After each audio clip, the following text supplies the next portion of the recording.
Jiren must be in tears. Do you think this is a jest?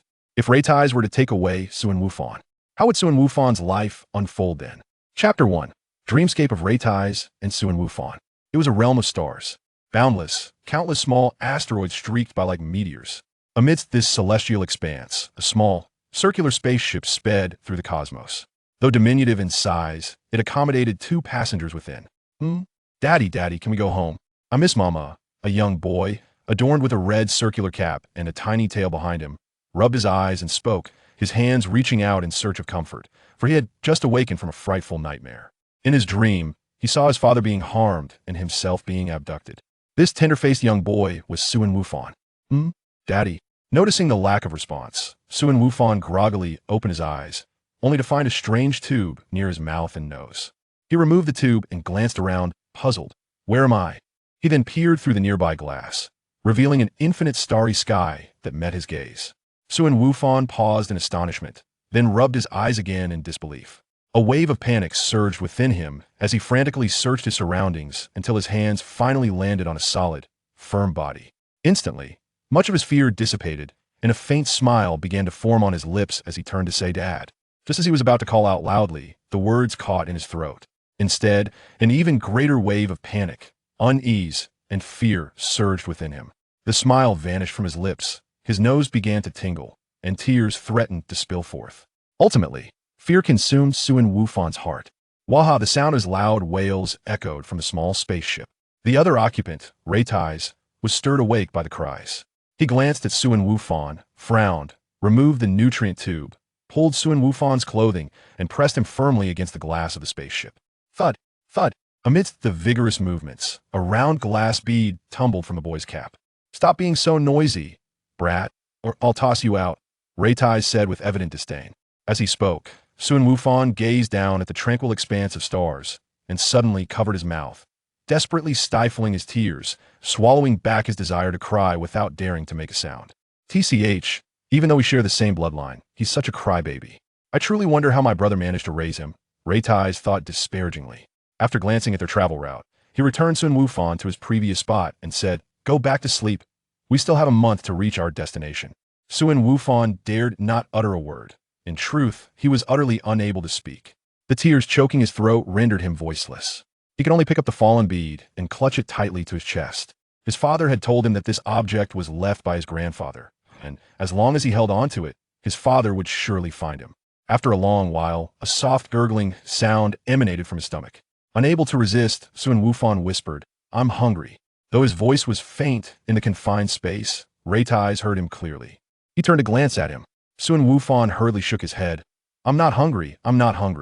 TCH, Raditz clicked his tongue. Use this, and handed his nutrient tube to Suan Wufan before taking his own. That nutrient tube was meant as a backup, barely sufficient to meet bodily needs, particularly for a growing child.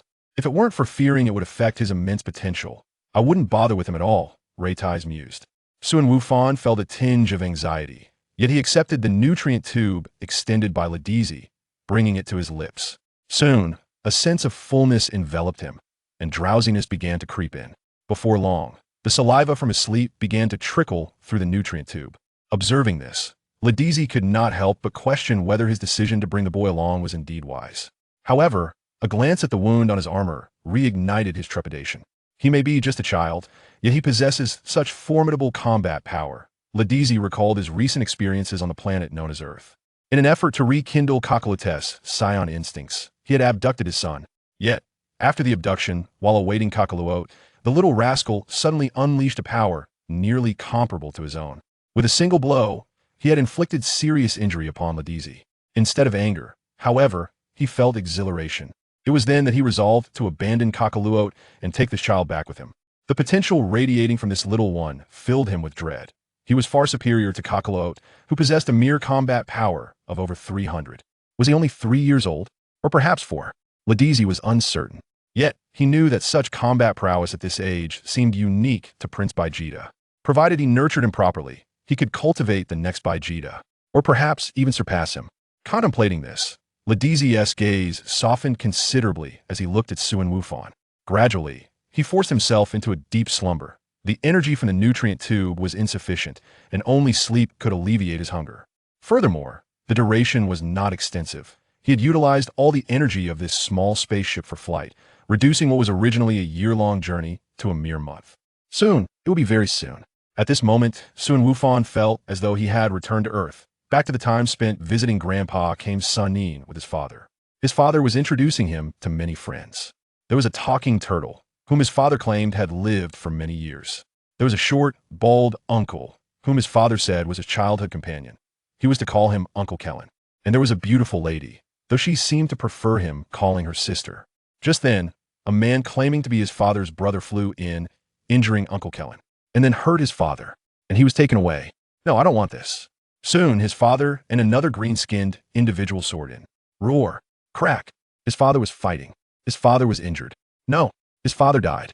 Chapter 2. Sun Wukong's journey of cultivation. Son Gohan abruptly awoke from his slumber, his heart racing as he surveyed the confined space around him. With tubes affixed to his mouth and nose, it dawned on him that he had merely experienced a dream. Yet it felt so vivid, as if he had truly lived through it. His father lay in a pool of blood, the crimson liquid flowing endlessly, while a figure with green skin had ruthlessly slain both his father and those who had kidnapped him. Son Gohan pinched his own arm, wincing at the painful sensation. Yet relief washed over him as he reassured himself that it was merely a dream. However, the haunting realism of the dream lingered, as if he had been an active participant. Before he could ponder further, the voice of Raditz echoed in his mind. Have you awakened? We are nearing our destination. You must unlock the potential within your body rather than remaining a weakling with a battle power of merely 2. Otherwise, death could be your fate. Fear surged within Son Gohan, a well of tears threatening to spill forth. Meanwhile, on Earth, light years away, Sun Wukong trained solemnly beneath a waterfall. With a thunderous roar, the very ground trembled, and the surrounding mountains quaked in response. Water cascaded down, drenching his body and splattering his face. A month had passed, and he sensed only a slight increase in his strength. Clenching his fists, frustration coursed through him. How could I be so weak that I cannot even protect my own son? If only I had been stronger at that moment. If I had not squandered my training over the years. The explosive energy he emitted obliterated the nearby mountains and waterfalls. Once calm, he soared towards Bulma's residence, uncertain whether the task he had entrusted to her had been completed. Yet, even if it had, could he truly confront his elder brother? When he and Piccolo had attempted to rescue Gohan, his brother had already taken Gohan away, leaving behind a chilling warning. Do not seek me out. I have 2 companions, one whose strength surpasses mine by 10-fold. Even if you find us, it would only lead to your demise. The thought of his brother's formidable power and the mention of companions stronger than him filled Sun Wukong with anxiety. Even now, he hesitated to return home and inform Chi-Chi. The mere idea of her learning that Gohan had been abducted to an unknown planet was enough to drive her to madness. With a bitter smile, he quickened his pace towards Bulma's home. In West City, at the Capsule Corporation, Sun Wukong hastily descended from the sky, calling out frantically, Bulma, Bulma. Oh, is that little Sun Wukong? Have you come to find Bulma? Mrs. Briefs inquired, holding a platter of fruit. My, it has been so long since I last saw you. You've grown into quite a handsome young man. Would you like to join us for a date? Sun Wukong offered a polite smile, but continued to call out urgently for Bulma. What is it? Has Sun Wukong arrived? Bulma emerged from the research warehouse, her face reflecting exhaustion. Her sky-blue hair, paired with denim jeans and a white lab coat, bore witness to her tireless efforts over the past few days. Hey, Bulma. Sun Wukong waved at her, his eagerness palpable as he inquired. Have you completed the item I requested? Of course I have. You should know who I am. Bulma replied proudly, patting her chest. The technology of the Saiyans is truly advanced, at least a century ahead of our Earth. She spoke animatedly, immersed in her brilliance. However, a thought crossed her mind, and she hesitated slightly before asking, Are you leaving now?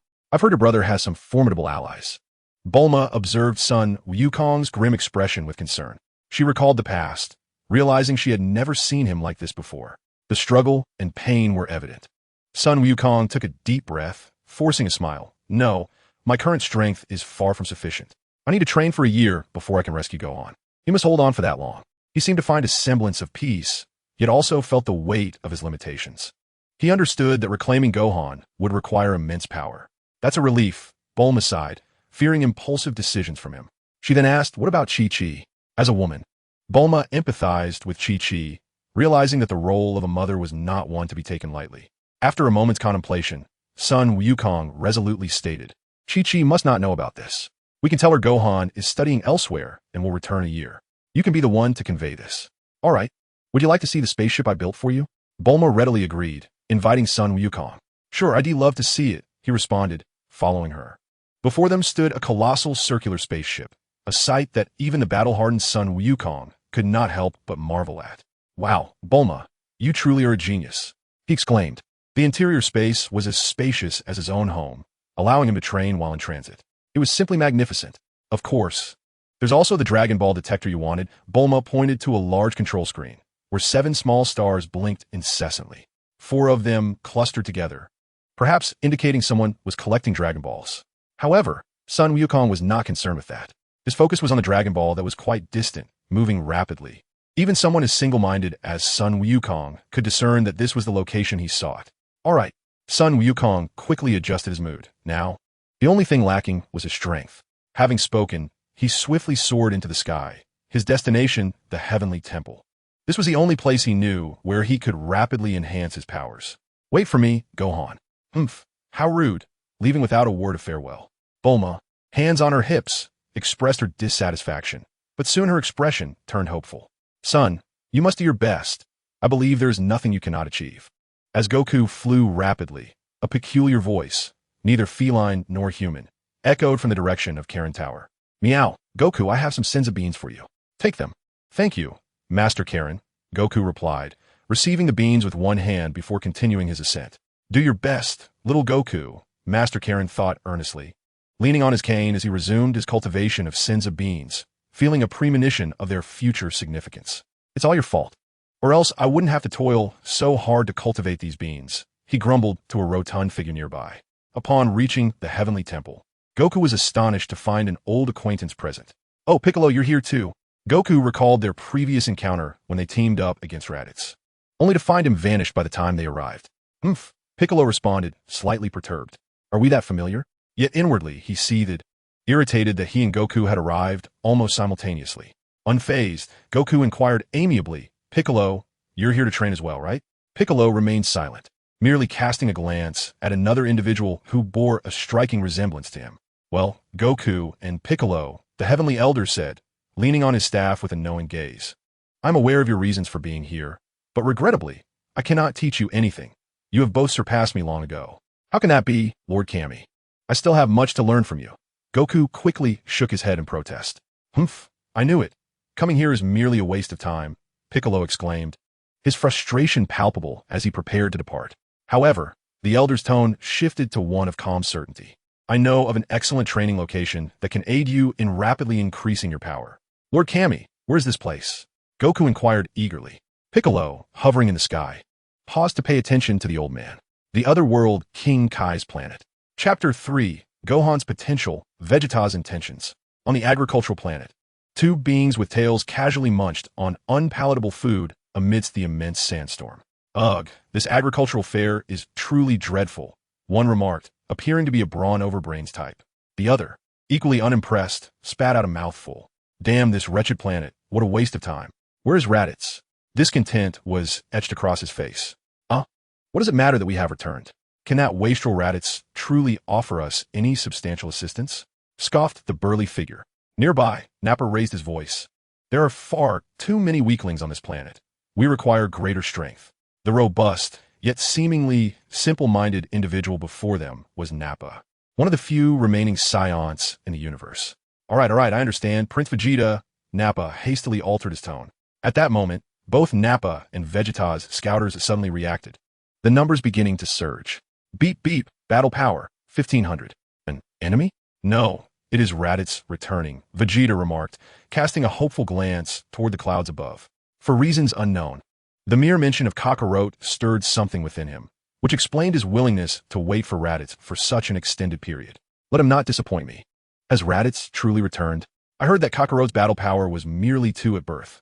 I wonder how much it is now. Nappa also gazed skyward, reactivating his scouter. Beep, beep, battle power, 2-2. Nappa exclaimed, astonished. Could the scouter be malfunctioning? Though I had little expectation for Kakarot, that power level is utterly disgraceful. 2. Vegeta frowned at the numbers displayed on the scouter. Suddenly, a thunderous noise echoed as a small, circular spacecraft descended from the heavens, crashing to the ground and creating a massive crater that sent dust swirling into the air. As the dust settled, a figure emerged. No, two figures, for one was decidedly diminutive. Once the dust cleared, Raditz and Gohan's forms appeared before Nappa and Vegeta. In turn, Vegeta and Nappa's figures came into Gohan's view.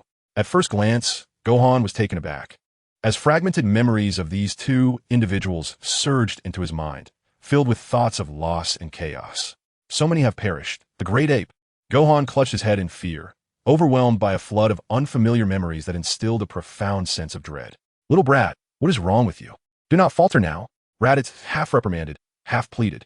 However, before he could ascertain the cause of Gohan's distress, a voice, laden with a formidable presence, interrupted. Raditz, you had better provide me with an explanation. Nappa's anger flared, veins bulging as he exclaimed. After waiting for you all this time, you return with nothing but a wretched child? Are you intending to play nursery games with him? Now he was certain it was a malfunction of the detector, clearly caused by Raditz bringing along a troublesome brat. The formidable aura emanating from Nappa instantly overwhelmed both Raditz and Gohan. Cold sweat trickled down Raditz's brow as he crossed his arms protectively over his chest, hastily attempting to defend himself. Meanwhile, Gohan was directly pressed to the ground by the overwhelming force, desperately clutching Raditz's pant leg while crying out loudly. The memories in his mind ceased to surface, and all that remained for Gohan was a profound sense of dread. No, Nappa, this child is also a Saiyan. He is my brother Kakarot's son, Raditz explained. Both Vegeta and Nappa noticed the tail swaying behind Gohan, an undeniable testament to his Saiyan lineage. And what of it? Did your brother Kakarot perish? Is that why you brought a child with a power level of merely 2 here? Nappa continued to interrogate. A power level of 2. He had never encountered such a feeble Saiyan before. Truly, he was the offspring of the worthless Kakarot. No, his potential is immense, even surpassing Kakarot's in terms of unleashed power, Raditz insisted fervently. Immense potential? Nappa observed the frightened Gohan, now weeping under the weight of his aura, and burst into laughter. Ha ha ha, Raditz. Even if you are lying, at least find a credible tale. Silence. Nappa, Raditz interjected, his brow furrowed. Since you have not brought Kakarot, we ought to leave. With the 3 of us, conquering this planet will be quite the challenge. As for this child, with a power level of 2, he is nothing but a burden. Vegeta emitted a slight surge of energy, glaring at Raditz. Were it not for the current scarcity of Saiyans and Raditz's relative loyalty, he would have already dealt with him. His words subtly conveyed an intention to abandon Gohan. Your Highness, I am not lying. This child truly possesses great potential, Raditz exclaimed, desperation etched on his face as he gestured animatedly in an effort to clarify. Unfortunately, both Vegeta and Nappa were not inclined to believe him. At that moment, a wild thought suddenly struck Raditz's mind. Do not disappoint me, my dear nephew, he smirked. He then turned to Gohan, and without hesitation, seized one of his legs and hurled him towards the massive rock ahead. Vegeta, Nappa, both were taken aback. Was Raditz truly driven to desperation? Gohan, however, cried even more violently, wah. Yet, just as he was about to collide with the boulder, the cacophony abruptly ceased. A powerful aura radiated from Gohan's body, enveloping him in a brilliant white light. Huh! Boom!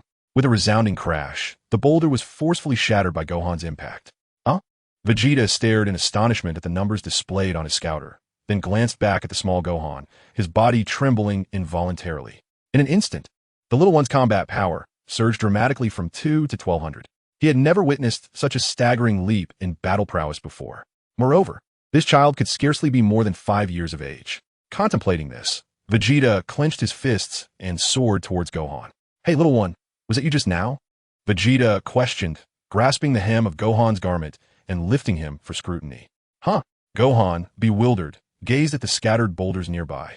Yet upon catching sight of Vegeta's countenance, he began to wail, I don't know. Let me go. Vegeta activated his scouter once more, which beeped, Combat Power 2. TCH. Vegeta flung Gohan aside and addressed Nappa.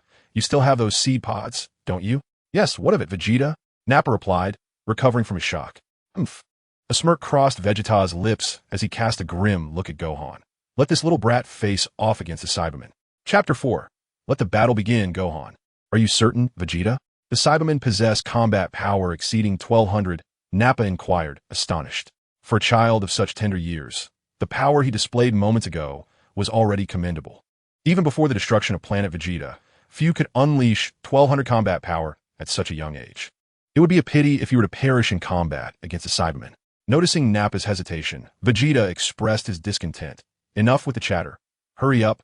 Yes, Your Highness, Nappa responded, retrieving a green seed from a container and planting it into the ground. I must admit, little one, I was quite impressed by your previous display. However, since Prince Vegeta has spoken, I cannot intervene.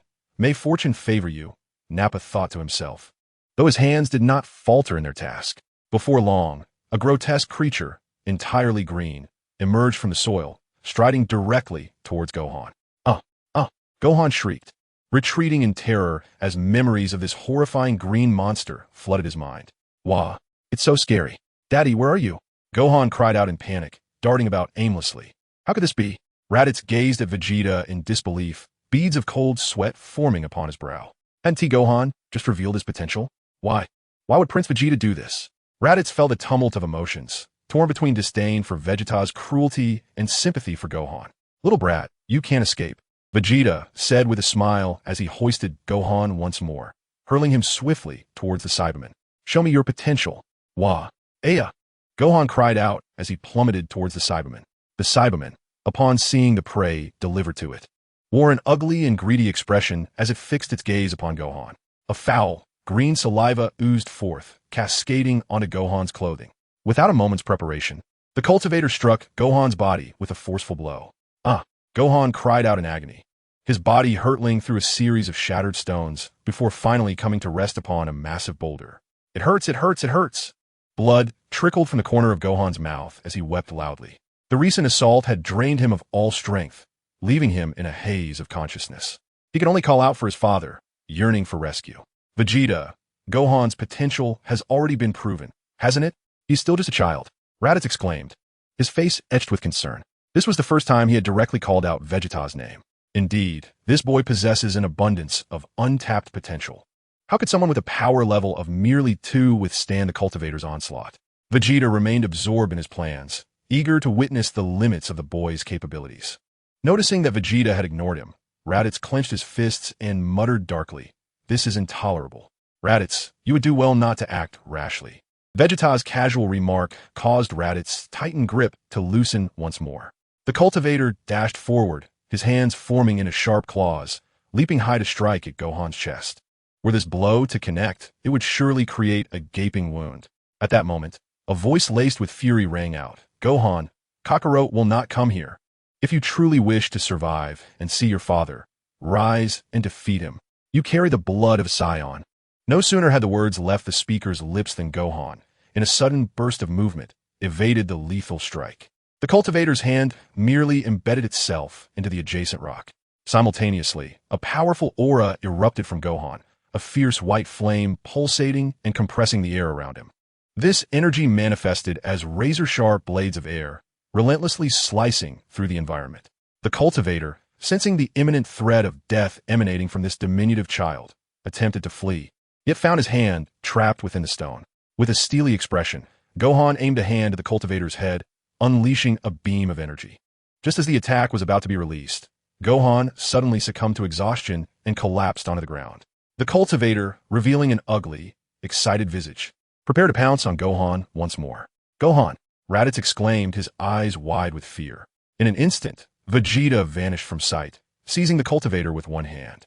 You repulsive creature, vanish! A beam of energy erupted from his palm, obliterating the cultivator's presence entirely. He then turned his attention to Gohan, who lay on the ground, and a smile spread across his face. Raditz and Nappa arrived, though not as swiftly as Vegeta. Observing Gohan lying on the ground, Raditz inexplicably felt a sense of relief and expressed, "Thank you, Prince Vegeta. This little brat's potential is indeed immense." His combat power in that fleeting moment was nearly 3,000. "Far superior to yours, Raditz," Vegeta remarked with a smile.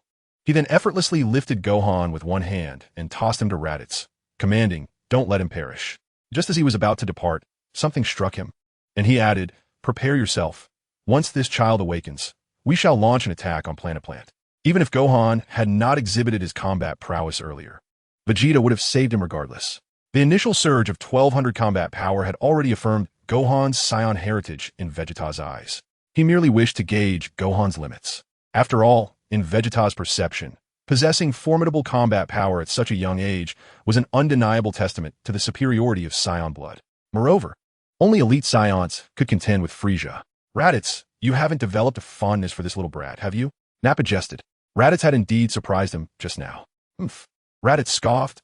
I simply do not wish for this child's potential to go to waste. You better mean that. After all, we are Saiyans, Nappa laughed as he departed, returning to his circular spaceship. Since Vegeta had declared an intention to invade this planet, thorough preparations were in order. This planet was no ordinary place. Though Nappa's teasing left Raditz feeling inexplicably irked, the disparity in their strengths deterred him from retorting. His gaze fell upon Gohan in his arms, and a strange sentiment surged within him, reminiscent of his own parents. His mother, Jiren, was a gentle soul, entirely unlike a typical Saiyan. Kakarot had likely never met her, having been sent away by his father at birth. Although he did not understand his father's reasoning, it fortuitously spared Kakarot's life. What am I thinking? I am a Saiyan. We do not require familial bonds. Raditz hastily dismissed these thoughts, reverting to his usual ruthless demeanor. His grip on Gohan's hand grew icy. Chapter 5. Approaching the full moon. New dreams. Night fell, a full moon hung high in the sky. The bonfire flickered to life. This was a rare moment of tranquility for the Saiyans. Tomorrow should herald the full moon. Thankfully, this planet possesses a moon. Nappa gazed upward at the luminous orb. Saiyans cherished the moon, as it bestowed upon them strength. Indeed, tomorrow night marks the commencement of our conquest of this planet, Vegeta stated, unusually serene. Among the Saiyans, there exists a saying, on the eve of the full moon, one must take ample rest, for on the following night, the power of the transformation into a great ape will be significantly enhanced. However, whether this is indeed the case remains uncertain, as the majority of Saiyans lose their rationality during the transformation. Only those of royal blood, such as Vegeta, retain their wits in this form. Is that little brat still asleep? Vegeta inquired. Yes, still slumbering, Raditz replied. Disregarding the matter, Vegeta continued. Gather here at 6 o'clock tomorrow evening. The full moon will rise over planet Vegeta at 7, and we shall devise our strategy an hour prior to seize our opportunity. Success hinges on this pivotal moment. Both Vegeta and Raditz concurred. Subsequently, Nappa and Raditz returned to their quarters. Meanwhile, Gohan, though deeply asleep, was drenched in sweat. He was no longer plagued by fragmented dreams. This time, he experienced a vivid and detailed vision. Witnessing the figures of Nappa and Vegeta alongside several unfamiliar, yet oddly familiar individuals, Gohan found himself battling Nappa and Vegeta alongside them. Strikingly, even Vegeta refrained from intervening, as Nappa's formidable combat prowess instilled a sense of despair among them. Leaping to the forefront, Gohan saw his companion Lepin fall. Then, Kaiatsu met the same fate. Tien's arm was severed, leading to his demise as well. A green-skinned figure, seemingly named Piccolo, emerged. He was the one who had slain Gohan's father. Yet, Piccolo perished while shielding him. Gohan, this past year spent with you has brought me immense joy. You alone regard me as a person. You must survive, Gohan. How did he know my name? Gohan pondered, bewildered. Why did he wish to protect me? Was he not the one who killed my father? But his death has left me profoundly saddened. I truly mourn for Nappa. I wish for his demise. Nanny? Vegeta suddenly sensed an overwhelming surge of power. A battle power of 3,000? He raced towards the source, only to discover that it was Gohan, still in slumber, who had unleashed such energy. Gazing at the small boy before him, Vegeta was reminded of an ancient Saiyan legend. Yet, he swiftly dismissed the thought. Impossible, absolutely impossible. Nevertheless, this notion took root deep within his consciousness like a seed buried in the soil of his mind. Vegeta instinctively clenched his fist, channeling a wave of energy, only to release it moments later. He found himself scoffing at his own weakness. When he was but a child, his battle power had already surpassed 10,000, exceeding that of his father. It is merely a matter of neglecting training since joining Frieza's army. If that legend were true, it would certainly pertain to oneself. Vegeta cast a fleeting glance at Gohan before returning to his rest. As for Raditz and Nappa, they lacked both the ability to harness their rage and the keen perception of Vegeta. They remained in a deep slumber. The following day, as the evening glow graced the sky, it was indeed beautiful, yet dusk was approaching. After dusk fell, that would be the time when the Saiyans became most powerful and frenzied. Come on, hurry up. I can scarcely contain my anticipation, Vegeta exclaimed, laughter bubbling forth as Nappa clenched his fists in excitement. The planets they had previously conquered were all of inferior quality, achieved through sheer, overwhelming force. Now, having finally encountered a more advanced planet, his thirst for battle had reached its zenith. Huh, Nappa, could it be that you are also conscious during your great ape transformation? Vegeta teased, his own yearning for combat equally intense. It matters not. As long as my body fights, I am content, Nappa replied joyfully. What does it matter if he lacks awareness? The mere thought of his body engaged in battle ignited an unquenchable thrill within him. Raditz and Gohan approached as well. I've been waiting for you, Raditz remarked, somewhat impatiently. And you little brat, don't you dare falter, or it will cost you dearly. He added with a hearty laugh. Raditz, though somewhat disdainful, quickened his pace. Upon seeing Nappa for the first time, Gohan was engulfed by an overwhelming wave of fury, as if it consumed his very being. A formidable power surged from Gohan's body, and in an instant, he vanished from sight. With his fist clenched tightly, he launched himself toward Nappa, and when his form reappeared, he was right before Nappa. This is for Uncle Piccolo, he declared, and with that, his right fist struck Nappa with tremendous force. A resounding crash echoed as Nappa's entire body was driven into the ground. Ugh, Nappa cried out in agony. Yet, this was only the beginning. Gohan leapt skyward, placing both hands to his forehead, gathering a powerful energy wave. Masenko. Meanwhile, Raditz and Vegeta watched in astonishment, bewildered by the unfolding events. However, Vegeta was quick to react, dashing in front of Nappa and dispersing Gohan's energy wave with a single punch. Anger etched on his face, he demanded, What are you doing, brat? A tremendous pressure emanated from him toward Gohan. Huh? Gohan, awakened by this overwhelming force, looked up at the scene before him, his expression shifting back to one of innocent confusion. Ugh! He cried out, plummeting from the sky. Raditz furrowed his brow and questioned Gohan. Have you been possessed? Gohan, still with an innocent and bewildered expression, remained at a loss.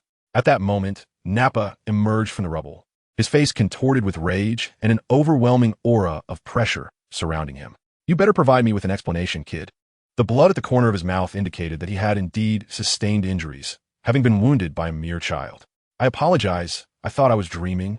Gohan replied, his cheeks flushing with a mix of embarrassment and a hint of joy. Chapter 6. The Battle and the Transformation into a Great Ape.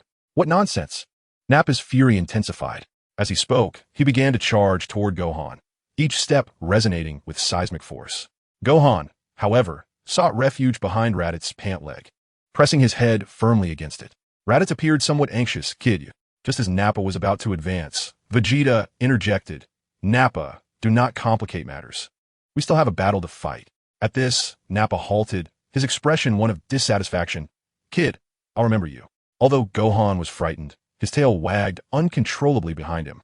Strangely, after having confronted Nappa, he felt a sense of exhilaration. Vegeta cast a meaningful glance at Gohan before beginning to discuss the situation regarding this planet. The strongest warrior on this planet, the king of the Saiyans, possesses a combat power of approximately 150,000. Additionally, there are numerous elite Saiyans with combat powers ranging from 50,000 to 100,000. I will take care of these, Vegeta stated, and with each detail he revealed about the planet's power distribution, Raditz grew increasingly astonished. He was aware that this planet harbored formidable warriors, but he had not anticipated their strength to be so extraordinary. No wonder he was summoned to find Kakarot, but even if he did, would it truly be of any use? Nappa, already privy to this information, displayed little surprise. Vegeta continued, the remaining Saiyans comprise elite and ordinary Saiyans. The combat power of elite Saiyans ranges from 10,000 to 15,000, totaling around 100. You will handle these. Upon hearing this, Raditz sighed in relief. It was not an excessive number. Although it would be challenging, after transforming into a great ape, he, Nappa, and Gohan should be able to handle them. However, Vegeta shifted his tone, emphasizing what we must prioritize are the ordinary Saiyans. Ordinary Saiyans? What concern is there for those incompetent fools who can only self-destruct? Raditz scoffed. Though his current combat power was merely 500, upon transforming into a great ape, it would surge to 15,000. Dealing with those pathetic beings with a combat power of 200 would be a trivial matter. Gohan, on the other hand, could only grasp the general idea, Saiyans? Combat power? Are Saiyans those ugly green monsters? They say my combat power is merely 2. Yet even the ordinary green monsters boast a power level of 1200. Am I doomed? Son Gohan pondé. Ha ha ha ha ha. Vegeta burst into loud laughter. What if there are a million ordinary warriors? A million? Raditz exclaimed in astonishment. Ha ha ha ha ha. Raditz. I too was taken aback upon hearing that figure, but it is indeed the truth. Just make sure you don't perish. Raditz mockingly scolded Nappa. Humph. Raditz returned to his stoic demeanor. Son Gohan continued to count on his fingers, reaching the 7th digit before exclaiming in surprise. A million? Ah, yes, little brat.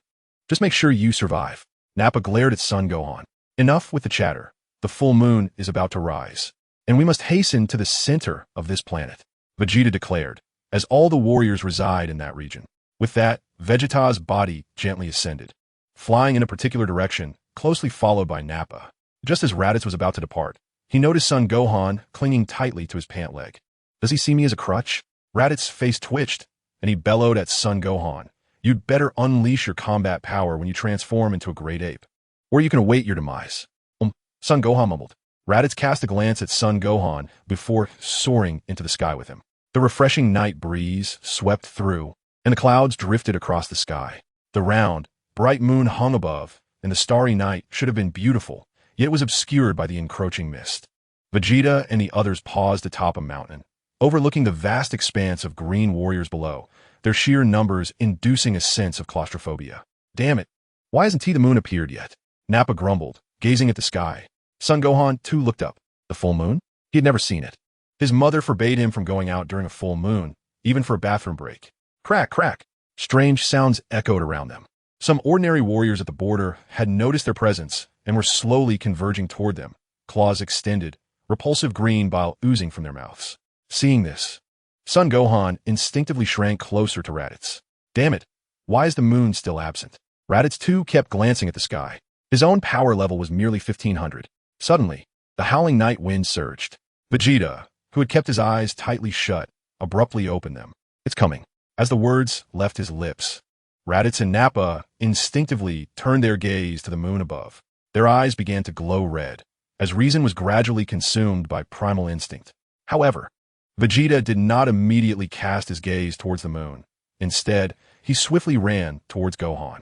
With a single hand, he lifted Gohan and hurled him into the midst of the cultivators, uttering, "Little one, your survival now rests solely upon you." Wow. Gohan, in his anguish, felt his power level surge uncontrollably. 500, 1,000, 1,500. Vegeta meticulously observed Gohan's escalating strength through his scouter. 2,800 power level, sufficient. Now is the time.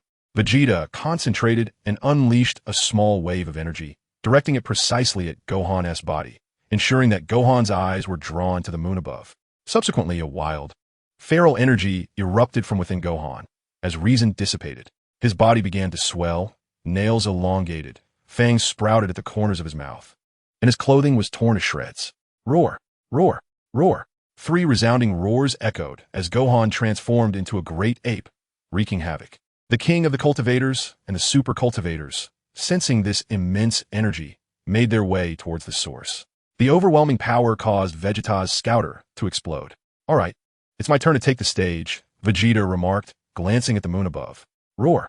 A mightier roar erupted as Vegeta transformed into a great ape.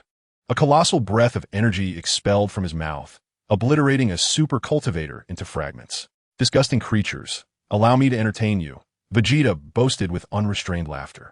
Chapter 7. The powerful Vegeta and the self-destructing king of the cultivators. Saiyan, you shall pay, and I will not spare you. The king of the cultivators seethed with fury.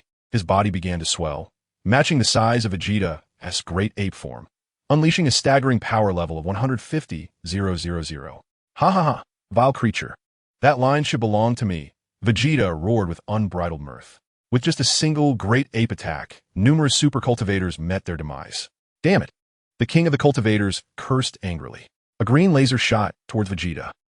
Saiyan, trash, do you think you stand a chance? Vegeta scoffed, unfazed by the assault. He clenched his fist and shattered the green laser with a single punch. However, the laser transformed into numerous green seeds that scattered over Vegeta's arm. In an instant, thick vines began to grow and ensnare Vegeta's body, quickly enveloping him entirely. Vegeta was taken aback, realizing that his strength was gradually being sapped away. These seeds can absorb one's power. Ha ha ha, Saiyan, surrender your resistance. You cannot escape. The king of the cultivators continued to unleash waves of green energy toward Vegeta. Boom, boom, boom. Each vibrant green wave of light emanated a resounding roar, enveloping the atmosphere in thick, swirling smoke. This was the ultimate technique of their cultivator, capable not only of ensnaring opponents, but also of siphoning their strength to enhance its own power. The formidable assault generated an immense cloud of vapor. Amidst this haze, Vegeta's silhouette emerged, his fist clenched and directed with ferocity toward the king of the cultivators. With a single, mighty blow, he drove the king deep into the earth. A torrent of green ichor erupting forth. Grasping the creature by its neck, Vegeta taunted, "Is this all you are capable of?" He had merely sought to gauge the abilities of this king of cultivators. After all, it was a being capable of achieving a battle power of 150,000. A measure of caution was never unwarranted. However, he quickly discerned that this repulsive entity was nothing more than a rudimentary organism. A mere single-celled life form wrapped in a brain. Such overwhelming battle power was utterly wasted on it. Indeed, a fool is but a fool, even with impressive capabilities. It remains inconsequential, Vegeta sneered as he began to gather energy for his great ape cannon.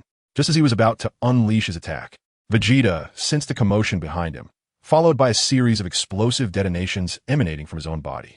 This was another of the cultivator's innate abilities, self-detonation. Vegeta winced in pain, causing the king of cultivators to slip from his grasp. Though these minuscule pests possessed feeble strength, their sheer numbers proved overwhelming. "You wish to intervene as well, little insects?" Vegeta seethed, gathering energy anew for his great ape cannon, unleashing a barrage of destructive blasts. With each strike, thousands of cultivators were obliterated. Meanwhile, Raditz, Nappa, and Gohan were wreaking havoc of their own. The power granted by their great ape transformation was not merely a tenfold increase. In the context of equal battle power, their enhanced physiques wielded even greater destructive potential. Observing the chaos, the king of cultivators resolved to act decisively. He diminished his form to a certain degree and leapt behind Vegeta. "Saiyan, since you seek to conquer my planet, let us meet our end together." The energy within him began to swell and contort. "Are you attempting to self-destruct?" Vegeta's heart raced with alarm as he frantically sought to throw the creature off. Yet due to his own size, he was unable to mount an effective defense. "Get off me!" Vegeta roared, unleashing his energy in a desperate attempt, but it proved futile. At that moment, he steeled himself, thinking, "Fool, do you truly believe you can kill me? Your actions will only hasten the extinction of your own kind." Vegeta's hands began to coalesce a formidable wave of energy. A crackling energy began to emanate from Vegeta's hands, growing increasingly tempestuous and potent. "What do you intend to do?" spoke the king of Saiyans, his remaining consciousness barely holding on. "Fool, of course. I intend to send you all to meet your demise," Vegeta declared, preparing to unleash a formidable attack, while simultaneously plummeting towards the ground. He aimed to synchronize his assault with the self-destruction of the king of Saiyans, ensuring that the remnants of the Saiyan race on this planet would be significantly diminished. He had faith that he would survive. Gallic Gun. A devastating beam unleashed by Vegeta in his great ape form surged towards the heart of the Saiyan realm. Concurrently, he descended rapidly, landing just as the king of Saiyans erupted in a cataclysmic explosion. The blast obliterated all life within the vicinity, its shockwave reverberating across every corner of the planet. In executing his attack, Vegeta deliberately altered his trajectory, ensuring that Gohan, Raditz, and Nappa would only suffer the residual effects of the king's explosion. Their survival now hinged upon fate. As the sun rose and the moon descended, the early morning light illuminated Gohan's bare body, devoid of even a shred of modesty. "Ouch!" he grimaced, attempting to move, but even the slightest twitch of his fingers sent waves of unbearable pain coursing through him. His head throbbed painfully. Lying exposed on the ground, Gohan felt a twinge of embarrassment, yet the agony rendered him immobile. He recalled that in the final moments, he had been hurled into the sky by Vegeta, after which he lost consciousness, his memories fading into oblivion. "Hey kid, are you dead?" A voice emerged from behind him, weak yet unmistakably Vegeta's. The current state of Vegeta was grim. His body bore the stains of blood, and he walked with a noticeable limp. Nevertheless, his battle armor remained only partially damaged, a testament to its resilience. Had it not been for this armor, Vegeta might have met his end on the spot. Gohan let out a soft whimper. "What luck you have, kid," Vegeta remarked, lifting Gohan with one hand and limping toward a destination. The explosion had inflicted more damage on him than anticipated, and he resolved not to take such reckless risks again. Just then, another faint voice reached them. "Ugh, Vegeta." It was Nappa, his tone barely audible, indicating he was on the brink of collapse. "Nappa?" Vegeta's lips curled in irritation. A short distance away lay a naked man. Nappa, "Indira Strites. Help me, please," he pleaded, his voice barely a whisper, clearly nearing his end. "Such a useless fool," Vegeta scoffed, furrowing his brow as he dragged Nappa along, enduring the pain as jagged stones on the ground aggravated Nappa's wounds. "Silence if you wish to live," Vegeta reprimanded. Gohan, in a state of despair, longed to inquire about Raditz's whereabouts, yet he found himself utterly drained, succumbing to unconsciousness. Chapter 8. Courage, the Ascension of Gohan. Time passed, though its measure was uncertain, and Gohan stirred from his haze. A makeshift garment draped over him. He attempted to clench his fist, though tinged with pain. His condition had markedly improved. Suddenly, a thought struck him, jolting him awake as he cried out, "Uncle Raditz! Where's Uncle Raditz?" "I'll awake at last." Vegeta's voice reached him, followed by the sound of a scouter assessing Gohan's battle power. "Beep beep, battle power, 869. Not bad. Just a bit of bottle nutrients has nearly enhanced your strength by 1,000, Vegeta commended, adding, "Upon our return, your power should increase even further." Nutrients? Gohan pondered, glancing at the green liquid near his wounds. Is it this? It feels so soothing. He could distinctly sense the healing process underway. "Raditz, where is Uncle Raditz?" he implored again, raising his voice. "Raditz?" Vegeta scoffed, his tone dripping with disdain. "That useless fool is probably dead," he remarked nonchalantly, as if discussing a trivial matter. "Dead? No, that can't be. I must find him." Gohan's voice quivered with emotion, his hands clenching in determination. "TCH kid, who do you think you are?" Vegeta sneered, delivering a punch to Gohan's abdomen. A true Saiyan is devoid of emotion. "Ouch!" Gohan winced, cradling his stomach, but persisted. "Then why did you save me in that brute?" A faint smile graced Vegeta's lips.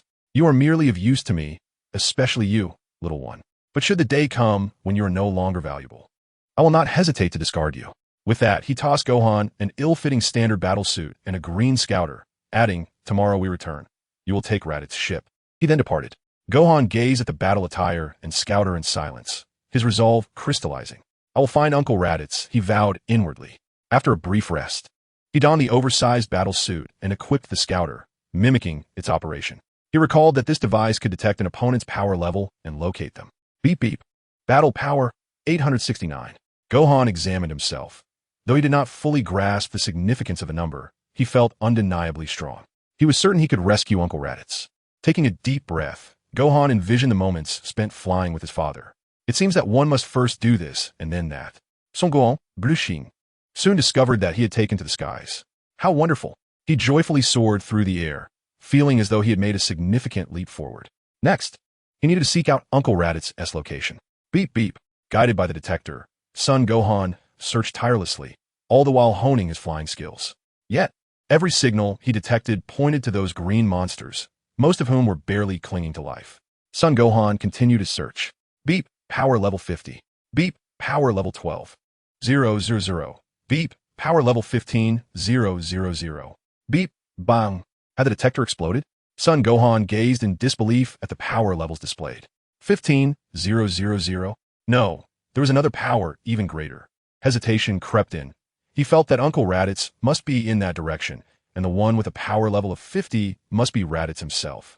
He must have sustained grave injuries and been captured by those green monsters. However, the power of the green monsters seemed to exceed 10,000, while he himself was barely at 800. No, it would be certain death. I would surely perish. The thought of that overwhelming power level filled him with dread. Bowing his head, tears welled in his eyes, and a sense of surrender began to take root in his heart. But soon, son Gohan struck his own face with a fist, a crimson mark appearing on his skin. He then shouted into the air, "Son Gohan, you are truly a coward." After venting his frustration, he wiped away his tears and, with renewed determination, flew towards the location he had just detected. Meanwhile, in a desolate landscape, a battered and naked man was bound to a wooden post by 5 restraints. The swirling sands in the air caused him sharp discomfort. "Hey, I say, just kill me. They want to come to rescue me," Raditz remarked, half in self-mockery, half resigned to his fate. "Shut up, Saiyan. I will surely help the king exact his revenge," an elite cultivator declared angrily. "Indeed, Saiyan, your comrades may not come, but we will not allow you to die, whether it be 10 days, 100 days, or a year. We will wait. We will always wait," another cultivator added. After speaking, he directed a surge of green energy towards Raditz. This energy was just sufficient to keep Raditz alive, in a state of undeath, but merely that, alive, yet not truly living. Raditz merely smiled faintly and remained silent. Reflecting on his life, he found it rather dull, yet strangely unique.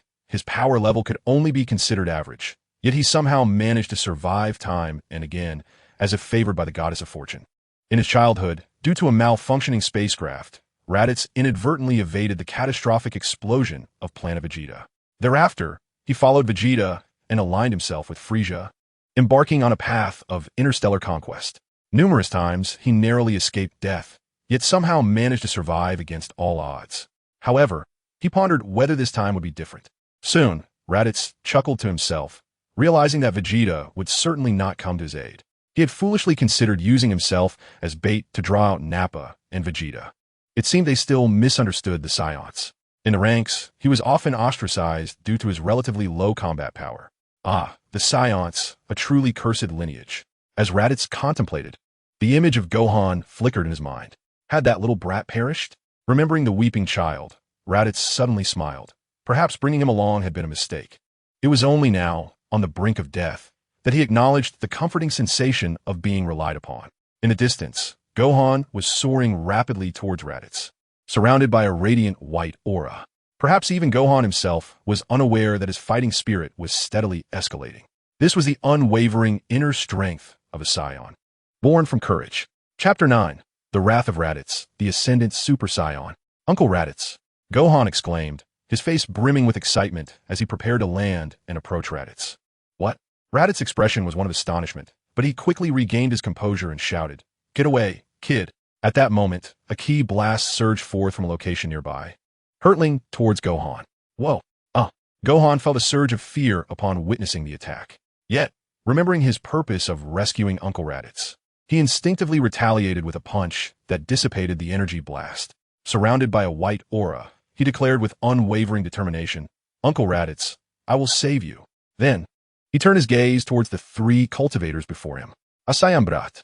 One of the cultivators sneered with disdain. "Where are those 2 Saiyans? Are they not coming? One of you is hardly sufficient." Gohan displayed no hint of fear. "Just you alone?"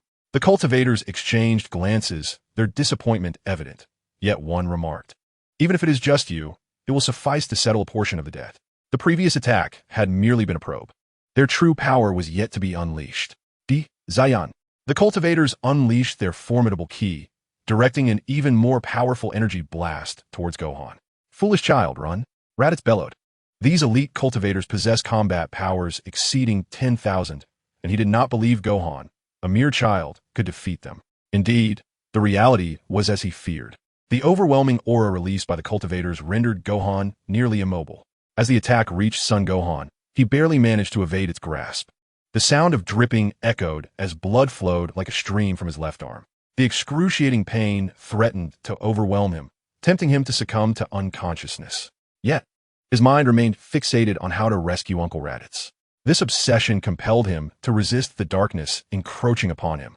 A Saiyan warrior gritted his teeth, vowing to end Son Gohan's wretched existence. In response, he gathered an immense amount of energy, intent on obliterating Gohan. However, another warrior intervened, insisting that the child could not perish. Such formidable power at such a tender age surely indicated that someone would come to his aid. He envisioned a plan to use Raditz and Son Gohan as bait. "Very well, I shall show this Saiyan the wrath of a warrior," he declared, dissipating the energy wave in his hands and swiftly moving in front of Son Gohan, with a series of brutal punches, each one landing with resounding force upon Gohan's battered body. The situation worsened. No longer merely his left hand, but his face, his right hand, indeed. Every part of his body was now a grotesque tapestry of blood and flesh. "Hey, don't kill him," shouted the other warrior. At this remark, the assailant disdainfully released his grip, allowing Son Gohan to collapse to the ground. Blood pooled around him, oozing from his mouth, arms, and legs. Tears of blood streaming from his eyes. His body bore no unscathed area. Every bone lay shattered. Yet, despite his grievous state, son Gohan refused to surrender, dragging his weary form toward Raditz. His mind was consumed by a singular thought: to rescue Uncle Raditz. Despite Raditz having harmed his father and forcibly taken him away. Despite Raditz's constant berating, son Gohan held no resentment. He believed Raditz was a good person, one who could endure hunger to provide him with sustenance. One who stood by him against Vegeta and Nappa. Son Gohan was that kind of person. He wouldn't dwell on the wrongs done to him, but would instead cherish the kindness bestowed upon him. Meanwhile, Raditz's mind ceased its tumultuous thoughts as he beheld the bloodied form of son Gohan, still striving to inch closer to him. Why? Why do you come to save me? Raditz roared. I don't know. I just want to save you. Son Gohan managed to mutter, a faint smile ghosting his lips. Yet, to Raditz, that whisper was deafening. After a moment of stunned silence, Raditz's heart surged with fury. Clenching his fists, he seethed with rage and hatred, questioning why his strength was so feeble. Why? Why? He bellowed, his voice piercing the heavens in anguish. Suddenly, the sky became dense with dark clouds, and lightning flashed ominously. A formidable aura erupted from Raditz, effortlessly shattering the wooden stakes that had bound him for so long. Surrounding him was an emanation of golden-red energy. His once black hair was tinged with crimson, standing upright in defiance of the fierce winds. With a piercing gaze, he looked at son Gohan, who lay on the ground, and the nearby cultivators, and calmly uttered, "Thank you, Gohan." He then hoisted the unconscious son Gohan and began to stride toward the three cultivators, each step radiating an immense pressure. "Why, you Saiyan, do not act rashly." The cultivators, overwhelmed by his presence, instinctively recoiled. In an instant, Raditz vanished, reappearing before one of the cultivators who had just wounded son Gohan. With a single punch, a gaping hole appeared in the cultivator's abdomen, and the cultivator gazed in disbelief at Raditz and the wound, ultimately collapsing to the ground. Raditz disdainfully flicked the green liquid from his hands and then turned his attention to the barely conscious son Gohan in his arms. "Scram, cultivators.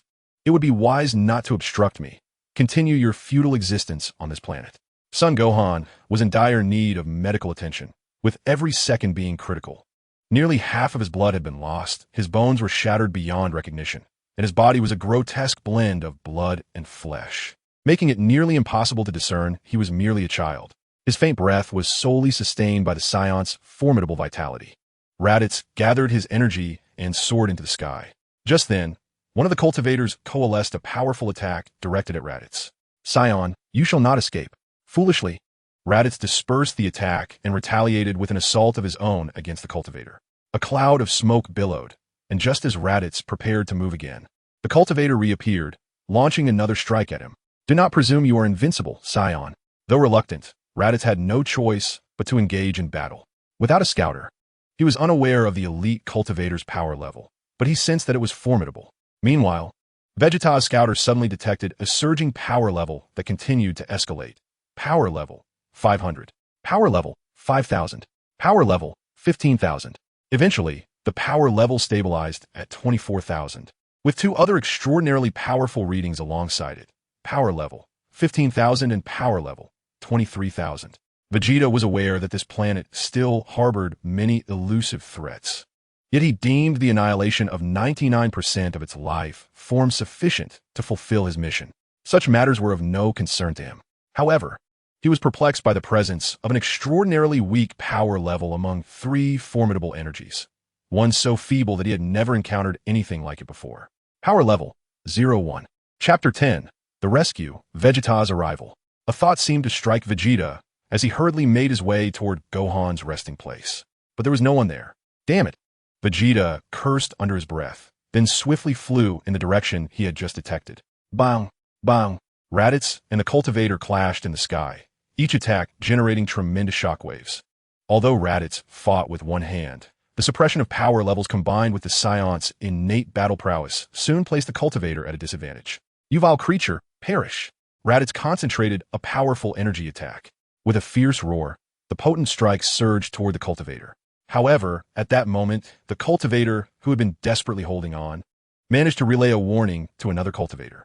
The latter, who had been lurking in the shadows, made its appearance. A green wave of energy was directed ominously toward Gohan. It's over. A shiver ran down Raditz's spine as he suddenly remembered the other cultivator. At that critical moment, the attack was about to strike Gohan.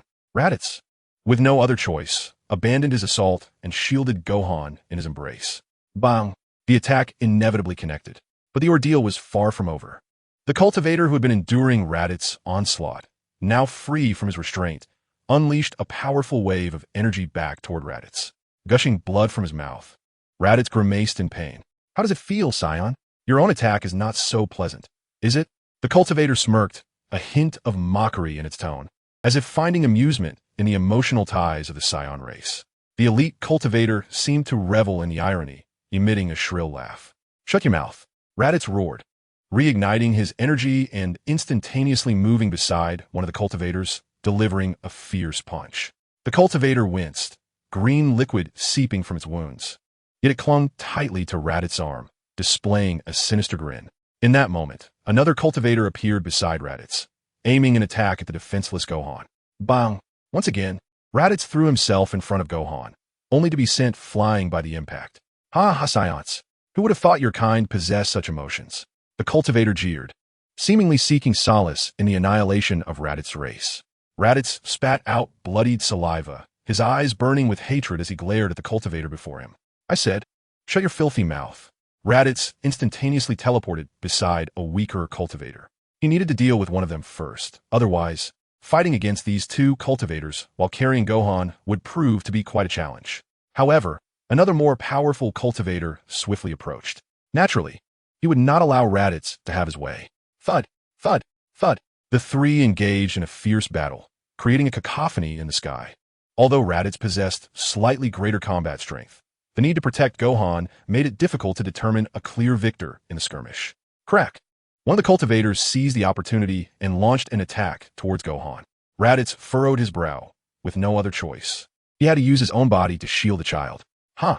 The cultivator, seizing the moment, unleashed a flurry of chaotic strikes against Raditz. In the midst of an offensive, one often neglects defense. This is a mistake everyone makes. While enduring the assault, Raditz observed the cultivator's attacks, waiting for an opening. Now was the moment. Raditz relinquished his defense and concentrated all his power into his right fist, striking with ferocity. Boom! The force of his punch created a gaping hole in the body of one cultivator, who then began to plummet slowly to the ground. Simultaneously, Raditz felt a massive wound pierce through his own chest, blood gushing forth. The golden-red aura surrounding him gradually dissipated until he descended to the earth. Coughing up blood, Raditz pondered, had he ultimately failed? Glancing down at Gohan in his arms, he mused that perhaps dying alongside this little one was a fitting end. Meanwhile, another enraged cultivator soared towards Raditz, vowing that this Saiyan would suffer a fate worse than death. Just as the attack was about to land, a figure suddenly appeared before Raditz, effortlessly blocking the assault and smiling as he said, Raditz, it seems I underestimated you. Raditz, startled, recognized the figure, Vegeta. Before he could respond, he collapsed into unconsciousness. A power level of 15,000. Vegeta scoffed, D. He proceeded to gather energy in his hands, effortlessly obliterating the cultivator before him. Where am I? Gohan wondered in a daze. Is this heaven? Or perhaps hell? It feels so comfortable, truly delightful. He sensed his body relaxing. Surely this must be paradise. But what about Raditz? Remembering Raditz, Gohan felt a pang of urgency. Where is Uncle Raditz? Did I manage to save him? At that moment, he heard familiar voices from the outside, one of which seemed like Vegeta's. Could it be that he too has perished? How is the little one doing? Has he recovered? Vegeta inquired, directing his question at a creature resembling a catfish. Your Highness Vegeta, the catfish-like being responded with a polite bow. The Saiyans are indeed a remarkable race. This child has lost nearly half of his blood and all of his bones. But before he could finish, Vegeta, growing impatient, interjected, enough with the chatter. I asked if he has recovered. Ah, yes, he has regained consciousness and can be awakened at any moment, the creature hastily replied. Upon hearing this, a smile crept across Vegeta's lips as he activated his scouter. Beep beep, battle power 5600. Has this little one really achieved a power level of 5600? I was right about him, Vegeta exclaimed with excitement. He then turned his gaze towards Raditz's healing pod and inquired, what about this one? Also recovered, ready to awaken at any time, the catfish-like being continued. Beep beep, Battle power 10005. His battle power has actually surpassed 10,000. Vegeta gasped in astonishment. Just days prior, Raditz had been a mere weakling with a power level of only 1,500, and now he had exceeded 10,000. The speed of this power increase left Vegeta utterly astounded.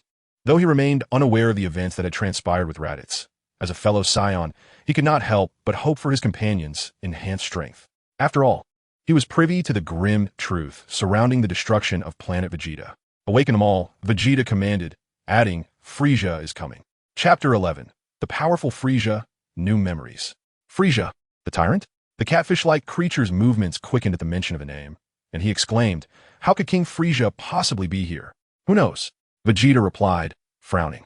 Although the reason remained unclear, it was undoubtedly not a good sign. As the catfish-like being busied himself, Raditz's healing chamber opened first. Upon seeing the familiar surroundings and the figure in the adjacent healing pod, Raditz exhaled a sigh of relief. He then turned to Vegeta and hesitantly said, Your Highness, thank you. If he recalled correctly, it was Vegeta who had ultimately saved him and Gohan. Enough with the pleasantries. We must prepare to meet Frieza shortly. Vegeta stated with a serious expression. Frieza? Raditz trembled at the sound of the name. The mere mention of it was thunderous. For Frieza was the undisputed monarch of this universe, wielding unparalleled power. His army spanned much of the cosmos, conquering countless planets. Beyond his forces, Frieza's personal strength was formidable. With nearly no one in the universe capable of exchanging blows with him, he had once witnessed Frieza obliterate a planet with merely a fingertip. The sheer magnitude of that power left him breathless. And you, brat, stop pretending to be asleep. Vegeta shouted towards Gohan.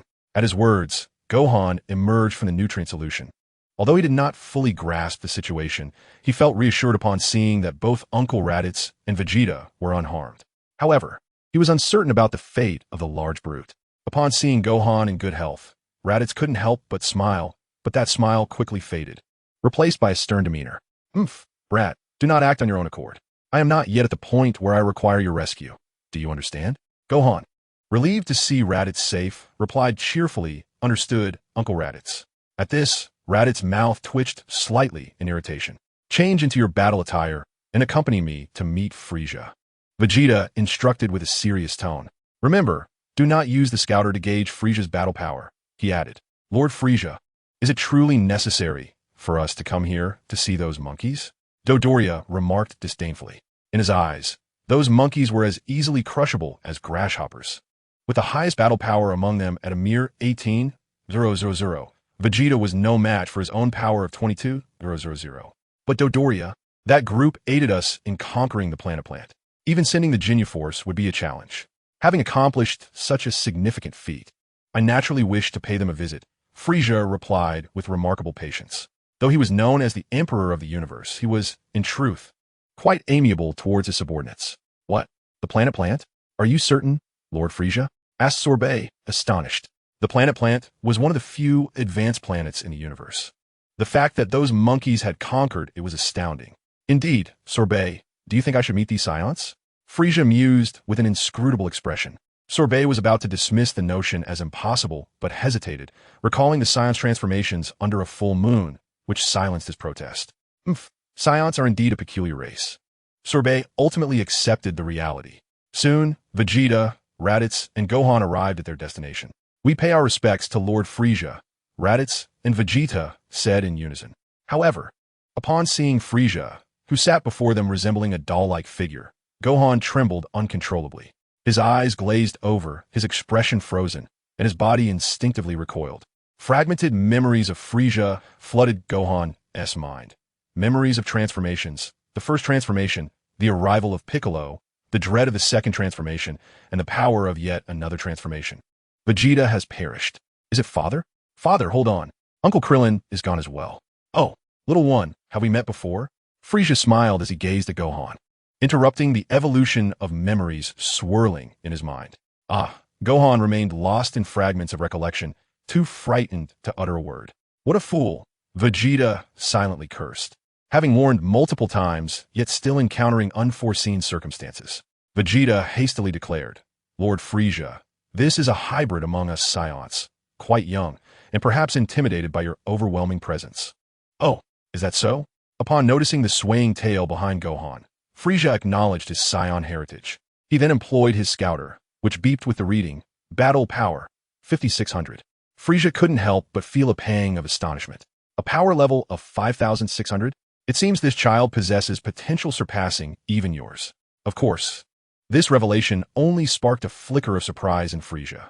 However, nearby, Zarbin and Dodoria wore expressions of sheer shock. What? A battle power of 5600? They hesitantly checked Gohan's power with their scouters, arriving at the same result. Subsequently, Zarbin and Dodoria scanned Raditz and Vegeta's power levels, which registered at 10005 and 21,000, respectively. What? Vegeta, what have you been doing all this time? How is your battle power increasing so rapidly? Dodoria questioned, his tone tinged with alarm. This power level was nearing a threatening threshold. Zarbin felt a stir of unease as well. Vegeta scoffed, revealing a disdainful expression before adding.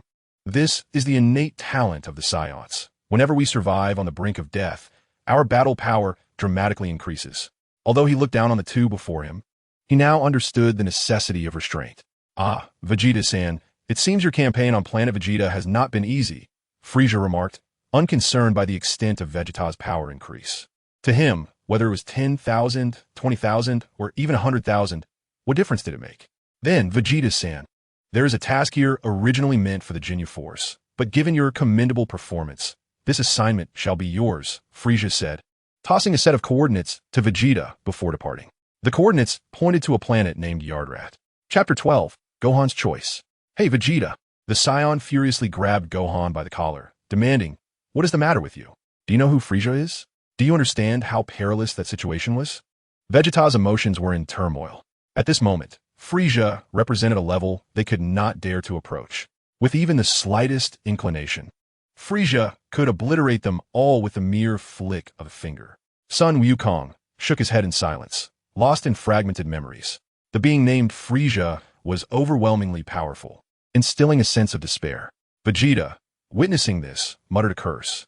Yet, upon seeing the youthful countenance of Sun Wukong, he resigned himself and murmured, how naive of me to think I could reason with a child. Setting Sun Wukong down, he declared, let us proceed to planet Adrat. Are we not waiting for Nappa? Raditz inquired. Due to the severe injuries sustained by Raditz and Sun Wukong, Vegeta had previously brought them back. He had instructed Nappa to remain on the cultivation planet to rendezvous with those acquiring the planet. Presumably, that meeting had concluded. No need to wait. I have already instructed Nappa to head directly to planet Adrat, Vegeta replied. Furthermore, Nappa's combat power had diminished to the lowest among them, and Vegeta was unwilling to invest too much thought in him. With that, he departed, preparing to journey to planet Adrat. Though this planet lacked exceptionally formidable individuals, it was rumored to possess many bizarre abilities, which could prove quite troublesome if not handled properly. Thus, only Raditz and Sun Wukong were left in their unique moment together. Raditz gazed at Sun Wukong, his face flushed, as if struggling to find his voice. Wukong, may I call you that from now on? Yeah. Sun Wukong looked at Raditz, who had a hint of red on his face, puzzled. Uncle Raditz, are you feeling unwell? At this, Raditz became rather flustered. Enough of that. It's you who's the child. Sun Wukong chuckled. However, Raditz had serious matters to discuss with him. Adopting a more solemn tone, he said, Wukong, we are about to embark on a conquest of a new planet. There will be many such events in the future, and you must learn to adapt. Raditz could perceive the kindness lurking within Sun Wukong's heart, a trait that could spell danger for a Saiyan. Sun Wukong hesitated, stammering for a long while before responding. Uncle Raditz, I don't want to hurt anyone, nor do I wish to conquer their planets. What nonsense! Raditz exclaimed, delivering a light punch to Sun Wukong's side, his tone turning serious once more. You carry the blood of the warrior race, the Saiyans. You best abandon those naive thoughts. For some reason, he suddenly thought of his brother, Kakarot. TCH, it's because of that thick-headed brother of mine that we have this version of Sun Wukong now. Raditz couldn't help but scoff. Sun Wukong clutched his stomach, feeling a twinge of pain, and remained silent. He had witnessed the disdain and fear in the eyes of those cultivators when they looked at him, a gaze filled with loathing, fear, and a hint of melancholy from their homelessness.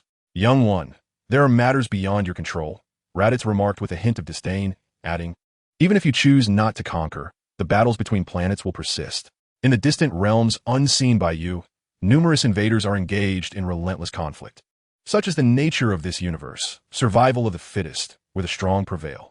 Noticing son Gohan et silence, Raditz realized he might have overstepped and felt a twinge of inner conflict. Very well, young one, if you do not wish to fight, I shall not compel you. He finally managed to utter.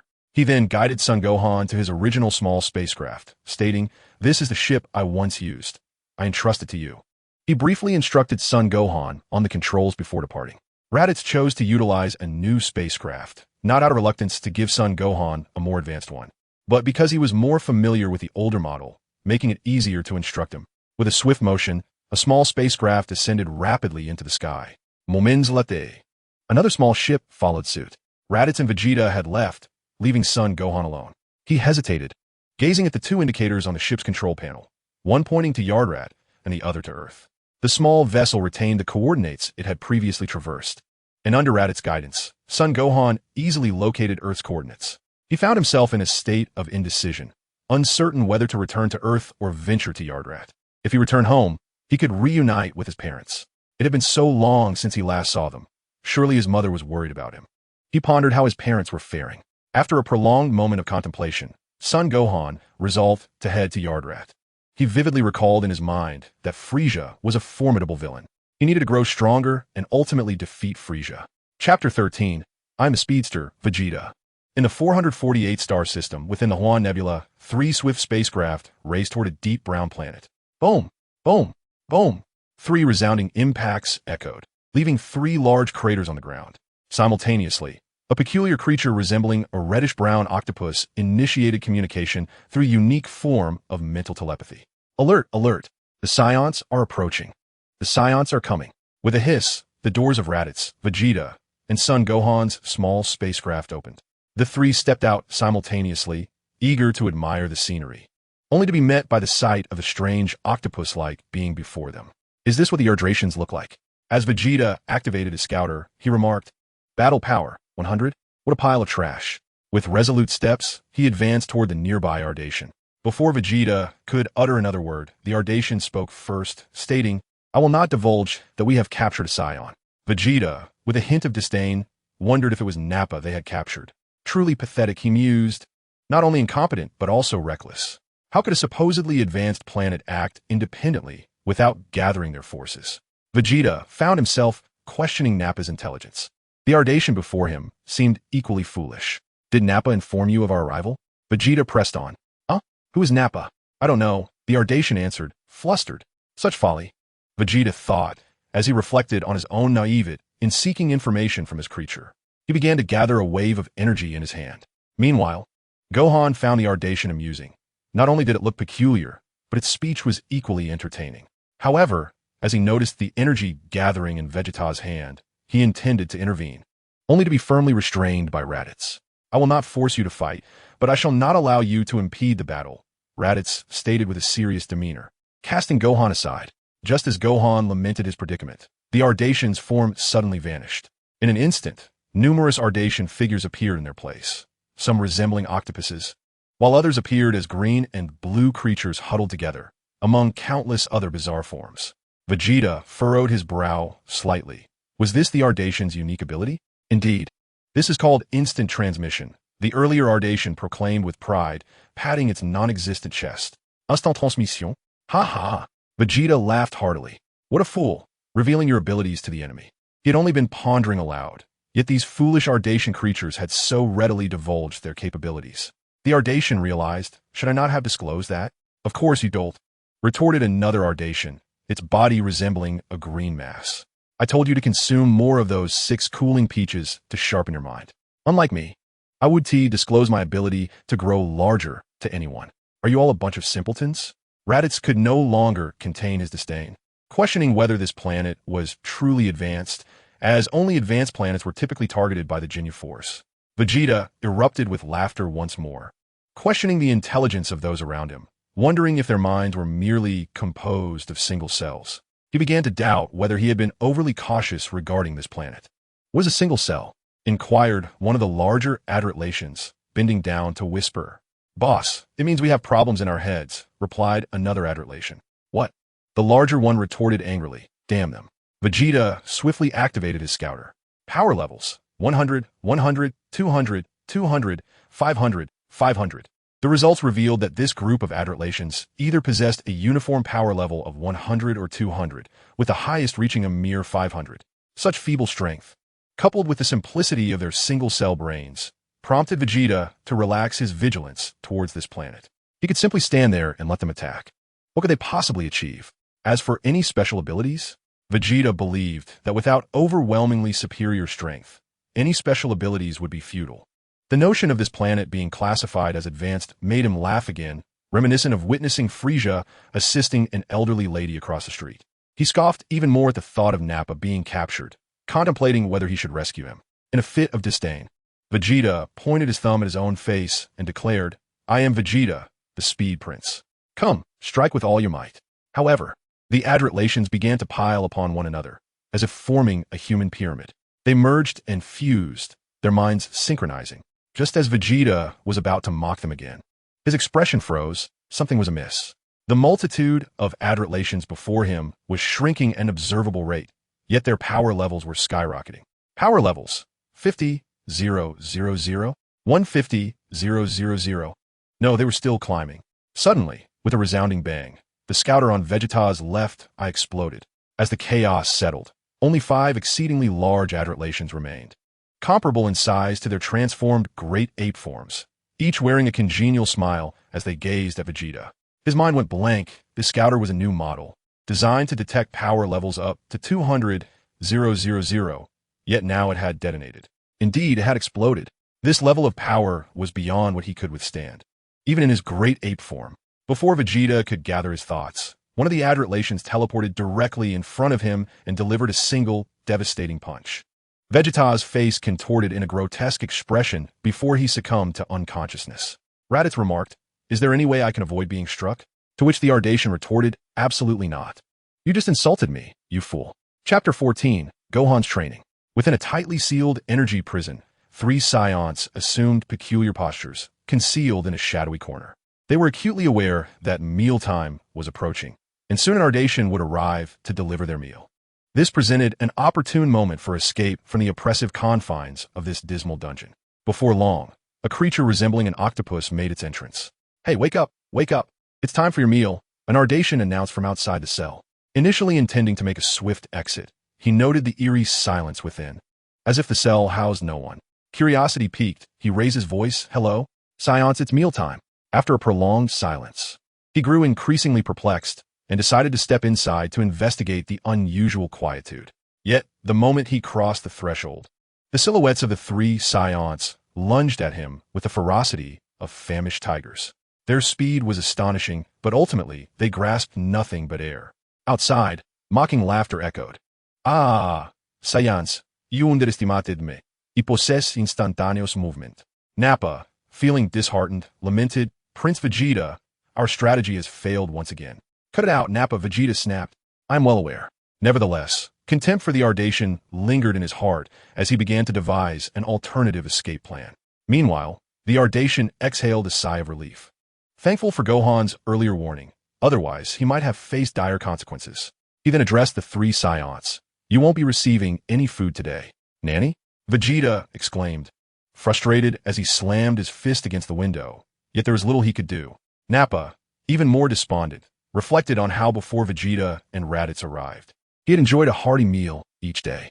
However, ever since Vegeta initiated his escape plans, he had gone without food for 3 days. "Hey, what about Gohan? The little boy who came with us?" Raditz inquired. Since Gohan had awakened, Raditz had not seen him. Only Vegeta and the already present Nappa were beside him. "Oh, you mean little Gohan? He is training with our elder," the Ardatian responded. Gohan gazed at the ever-changing Ardatian before him, a look of bewilderment crossing his face.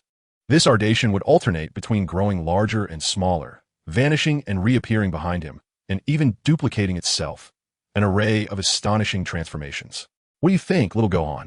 This is one of the unique abilities possessed by us, the inhabitants of the planet Yatarat. Before me, this Yatarat being has returned to its original form. A plump blue figure. How marvelous!" Gohan exclaimed in awe, then hesitantly added, "May I learn from you?" However, as soon as he uttered the words, he felt a pang of rudeness. His father had once advised him that casually probing into other special techniques was impolite, especially since he had arrived as an intruder. To his surprise, the blue creature readily agreed, saying, "Of course, we Yatarat beings warmly welcome others to learn our techniques." The Yatarat beings could sense the purity and kindness within Gohan, distinguishing him from the other three Saiyans. Although he belonged to the Saiyan race, they felt this little fellow bore a resemblance to a Yatarat. Indeed, like them, he possessed a simple and innocent heart. "Now, little Gohan, can you tell me why you wish to learn these techniques?" The blue being eagerly inquired, and before Gohan could respond, it answered its own question. "Are you perhaps captivated by our charm?" Actually, I want to become stronger," Gohan replied candidly. "Oh, why is that, little Gohan? I believe you are already quite strong." The blue being continued to question. "Frieza," Gohan stated resolutely, "I need to defeat him." In Gohan's fragmented memories, Frieza was unequivocally a villain, and he was determined to find a way to conquer him. Frieza? The blue being was taken aback by Gohan's declaration. They were aware of this cosmic tyrant, and knew that even their combined strength would not suffice to defeat him. It was surprising that little Gohan aspired to vanquish such a foe, but this did not deter them from teaching him. The blue being then spoke, "In truth, we do not possess a multitude of special techniques. We only understand one essence, and that is spirit." "Spirit?" Gohan gazed at him bewildered. "Indeed," the blue being affirmed, as a shimmering aura enveloped its body. In an instant, it expanded rapidly, then contracted just as swiftly. "This is spirit." Gohan watched, half comprehending. He felt this concept bore some resemblance to what his father had previously described, something akin to chi. "Precisely," the blue being declared proudly. "All techniques stem from spirit. One must first grasp the essence of spirit to learn the subsequent techniques." The blue being was about to recount its own experience of mastering spirit in merely 2 years when it noticed that Gohan was already enveloped in a shimmering aura. A small radiance emanated from his hands. "Uncle Blue, is this it?" Sun Wukong gradually raised the small glimmer in his hand, his body instinctively beginning to ascend slowly. "Yes," exclaimed the blue round figure, as Sun Wukong joyfully leaped into the air. He felt that this phenomenon was strikingly similar to the energy his father had previously taught him. However, as his mother had forbade him from learning martial arts alongside his father, the knowledge had gradually faded from his memory. "Uncle Blue, did you want to say something just now?" Sun Wukong realized that he had interrupted his speech in his excitement. "Ahem," the blue round figure responded awkwardly, "no. Let us proceed to the next round of training." Upon grasping the essence of energy, one can engage in advanced applications, including but not limited to instantaneous movement, force separation of energy, and proliferation. The blue round figure continued to elaborate. However, upon seeing Sun Wukong's bewildered expression, he added, "If you wish to grow stronger, I suggest you learn the techniques of force separation and instantaneous movement." The force separation technique allows one to forcibly detach entities that have been fused or absorbed. While it may seem of little use, this technique tests your mastery over energy, enabling you to better harness your own power. However, the difficulty level is relatively high. Furthermore, instantaneous movement is an exceedingly practical technique, whether for combat or retreat. Chapter 15, Vegeta's Pride, a Sudden Battle. "All right," Sun Wukong readily agreed. "Force separation of energy, what a formidable name. And instantaneous movement, that is precisely what I wish to learn from the start. Then let Ram be your instructor." The blue round figure said, summoning another Ardrat alien. A creature resembling a reddish-brown octopus appeared beside Sun Wukong. "Hello, little Wukong," Ram greeted him. "Ah, it's you, Uncle Old Octopus," Sun Wukong exclaimed excitedly. Ram was the same creature he had encountered upon arriving on this planet with Vegeta and Trembles. "Little Wukong, Ram is quite proficient in instantaneous movement. He is the perfect one to teach you. As for the force separation of energy, that will depend on your own comprehension," the blue round figure explained, omitting the fact that he was somewhat intimidated by Sun Wukong's talent, and thus refrained from teaching it himself. "All right." Sun Wukong thought little of it, and clasped his hands together in gratitude. He then turned to Ram and said, "Uncle Old Octopus, I look forward to your guidance." "What do you mean, Uncle Old Octopus?" "I am Ram," Ram retorted, slightly annoyed. "Hee." Sun Wukong chuckled before asking, "Uncle Old Octopus, why are you so skilled at instantaneous movement?" "Umph." Ram turned away and replied, "Do you think I would tell you it's because I'm afraid of dying that I learned instantaneous movement?" "Oh, I see," Sun Wukong responded, his expression illuminating with understanding. In the following days, Sun Wukong rose with the sun and returned only at dusk. Each day, they found themselves in the so-called spiritual prison alongside Ram, where Vegeta, Raditz, and Nappa had long since lost the bravado with which they first arrived. The thought of escape had faded, replaced only by the primal desire to satiate their hunger. Since their last failed attempt at breaking free, no Ardatian had come to their aid, leaving them to fend for themselves. Who knows how they had endured the past few days? A rumble echoed from Vegeta's stomach, prompting him to glance at Nappa, whose tension was palpable. "I have no meat," Nappa stammered. "Shut your mouth, fool." Vegeta struggled to contain his emotions, attempting to conserve his energy, yet Nappa's foolishness stirred his frustration. Suddenly, Ram appeared outside the cell, brimming with vitality, which eased his own worries. He had been preoccupied training with little Gohan, neglecting the necessity of bringing them food. Vegeta's anger ignited upon seeing the Ardatian, but he forced himself to temper it. "Can you spare us some food?" he inquired, his tone softening.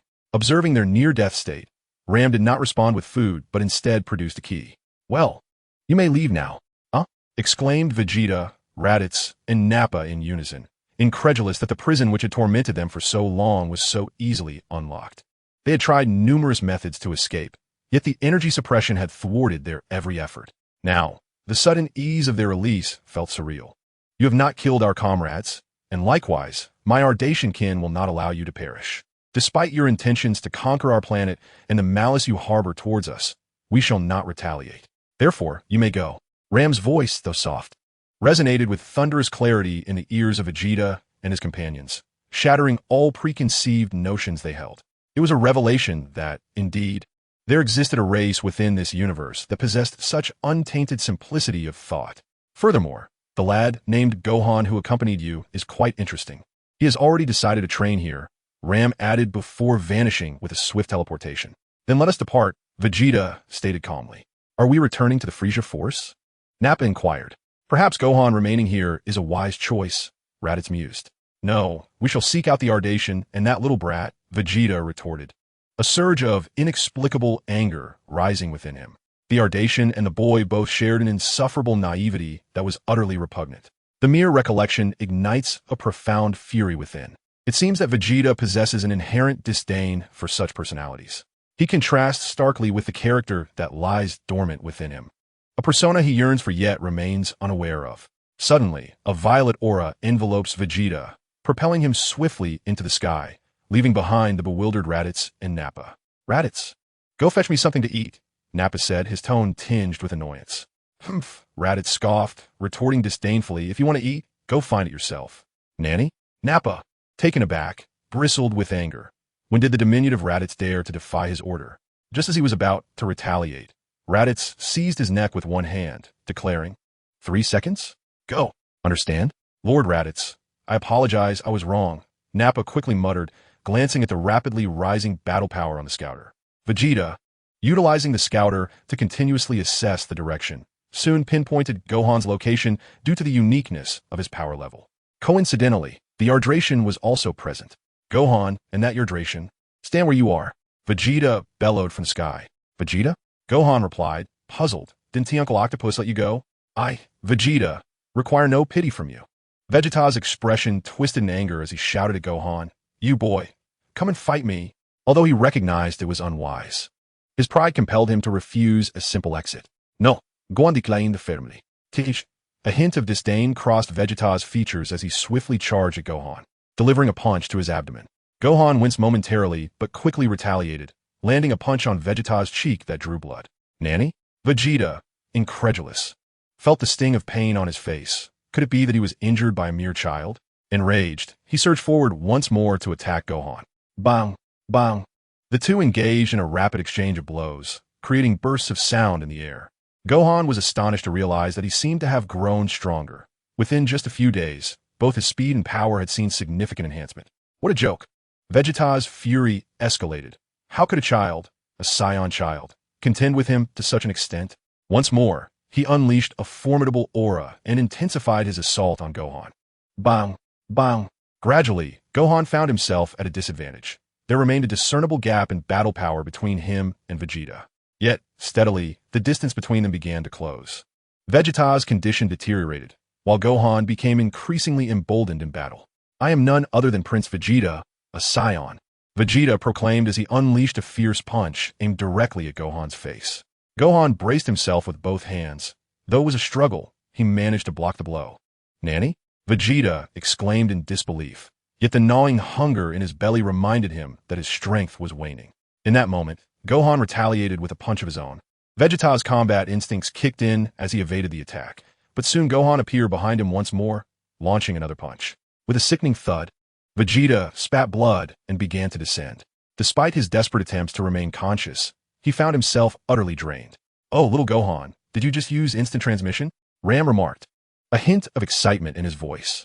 Just moments ago, Gohan had appeared directly behind Vegeta. "Huh, I merely tried it out," Gohan replied shyly, adding, "I'm not very proficient at it yet." Chapter 16. The Saiyans have quite the appetite. The sound of clattering dishes echoed throughout the room. "Another bowl, please." "This isn't nearly enough," Nappa exclaimed. "You're quite the glutton, Nappa, but I could use another bowl as well," Raditz chimed in. "Gohan, do all Saiyans have such hearty appetites?" Ram wiped the sweat from his brow, marveling at the scene. The collective efforts of dozens of Advertarians in the kitchen could not match the speed at which these three Saiyans devoured their meal. Observing the towering piles of bowls and dishes, Ram exclaimed, "This is truly outrageous. I thought Gohan was an exception, but it seems all Saiyans are the same." "Well, it's not as exaggerated as it appears," Gohan said, a hint of embarrassment in his tone. "Perhaps it's because Uncle Raditz and the others haven't eaten in a while. Normally, we will be satisfied with just half of this." "Half?" Ram nearly fainted. More, Gohan urged. "Uncle Raditz, why haven't you left yet?" he inquired curiously. Raditz hesitated, yet his eating pace remained unabated. Ha, of course. I'm here to enjoy the feast," Nappa replied with enthusiasm. Saiyans are happiest when they are eating. These two Saiyans had consumed all the food from a small village, which is why they were transported here by one of their kin using instant transmission. Ram sighed, explaining, "This is the primary settlement of the Advertarians, also known as the Great Gathering. On our planet, there are smaller settlements and mixed tribes. Raditz and Nappa had indeed devoured all the provisions of a small settlement before being teleported here." Gohan chuckled awkwardly at the revelation. Although these three Saiyans had initially come to conquer their planet, the hospitable Advertarians nonetheless prepared a feast for them. Regarding Vegeta, after his fainting spell, he was promptly taken to the medical facilities of the Ardratans. Despite prolonged treatment, there was no sign of improvement. Eventually, after extensive research, it was concluded that he had merely fainted from hunger. Upon reviving him, they prepared some nourishment, but to their astonishment, he exhibited an insatiable appetite, prompting their relocation to this large settlement, renowned for its abundant food supply. "Another bowl, please." Without further ado, I must head to the kitchen. These Saiyans possess an extraordinary capacity for consumption.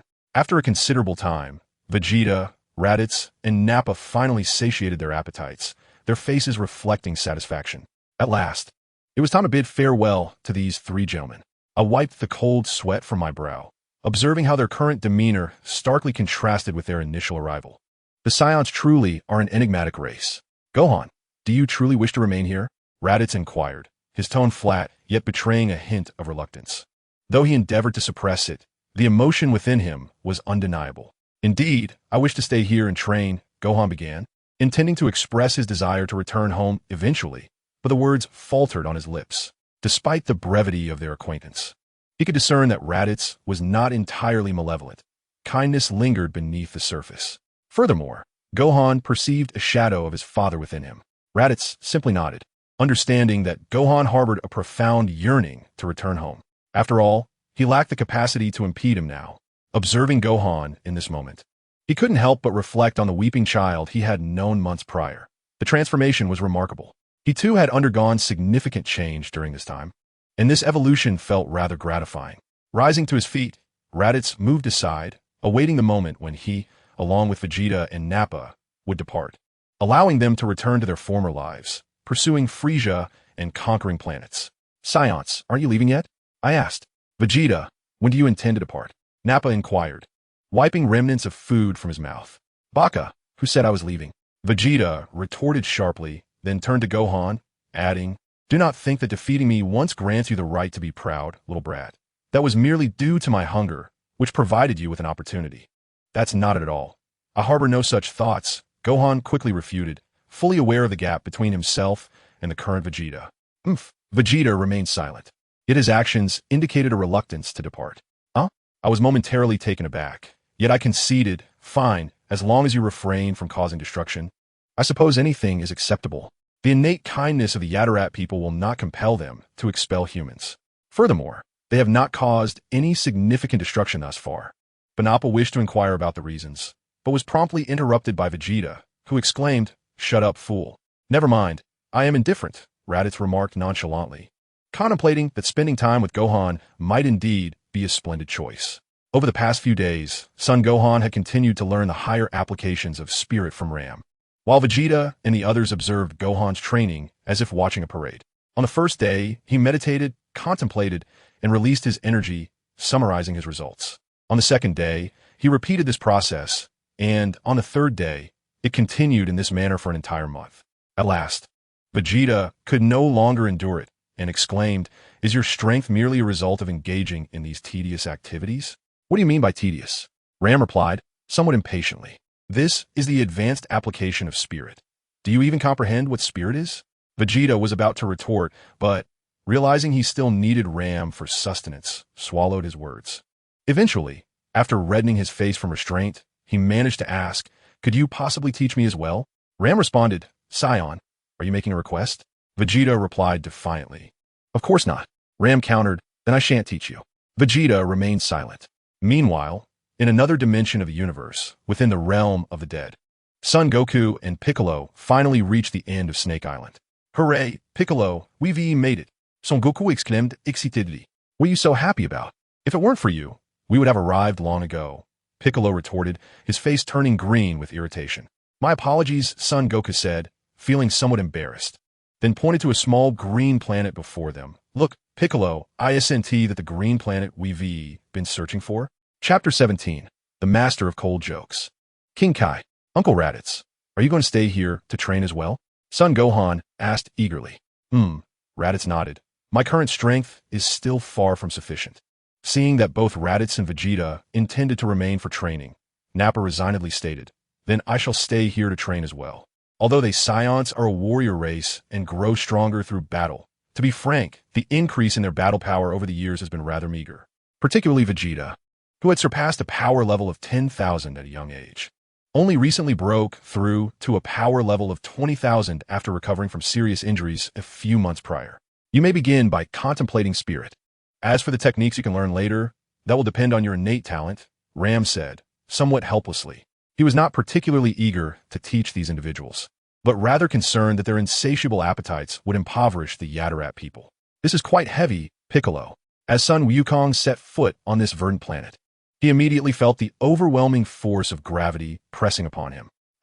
I knew that without you telling me," Piccolo retorted. Subsequently, the two of them scoured the surroundings, only to discover a humble abode ahead.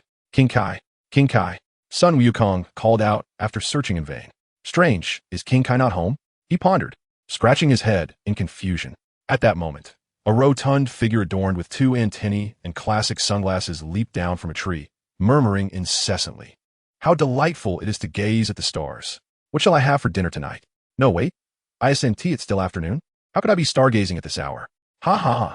Just as Sun Wukong found himself at a loss, Piccolo exclaimed, "Sun Wukong, behind you." "Behind me?" Understanding the implication, Sun Wukong hurriedly approached and inquired, "Excuse me, do you happen to know where King Kai's gone? I've been searching for quite some time." "Baka, are you an idiot?" Piccolo could not help but chastise him. "Where's King Kai gone?" Just as the thought crossed his mind, a sudden realization struck him. "Am I not King Kai myself?" With that, he reclined on the grass, erupting into laughter. "Ha ha ha. How amusing that I was pondering King Kai's whereabouts. And what was it you just asked? About my location? Ha ha ha. Could it be that you are the legendary master of cold jokes?" Piccolo interjected, "It's worth asking." After a considerable pause, he rose and proclaimed earnestly, "I am the King Kai you seek." "Huh?" Sun Wukong was taken aback, then joyfully shouted, "Yay, Piccolo, we found King Kai."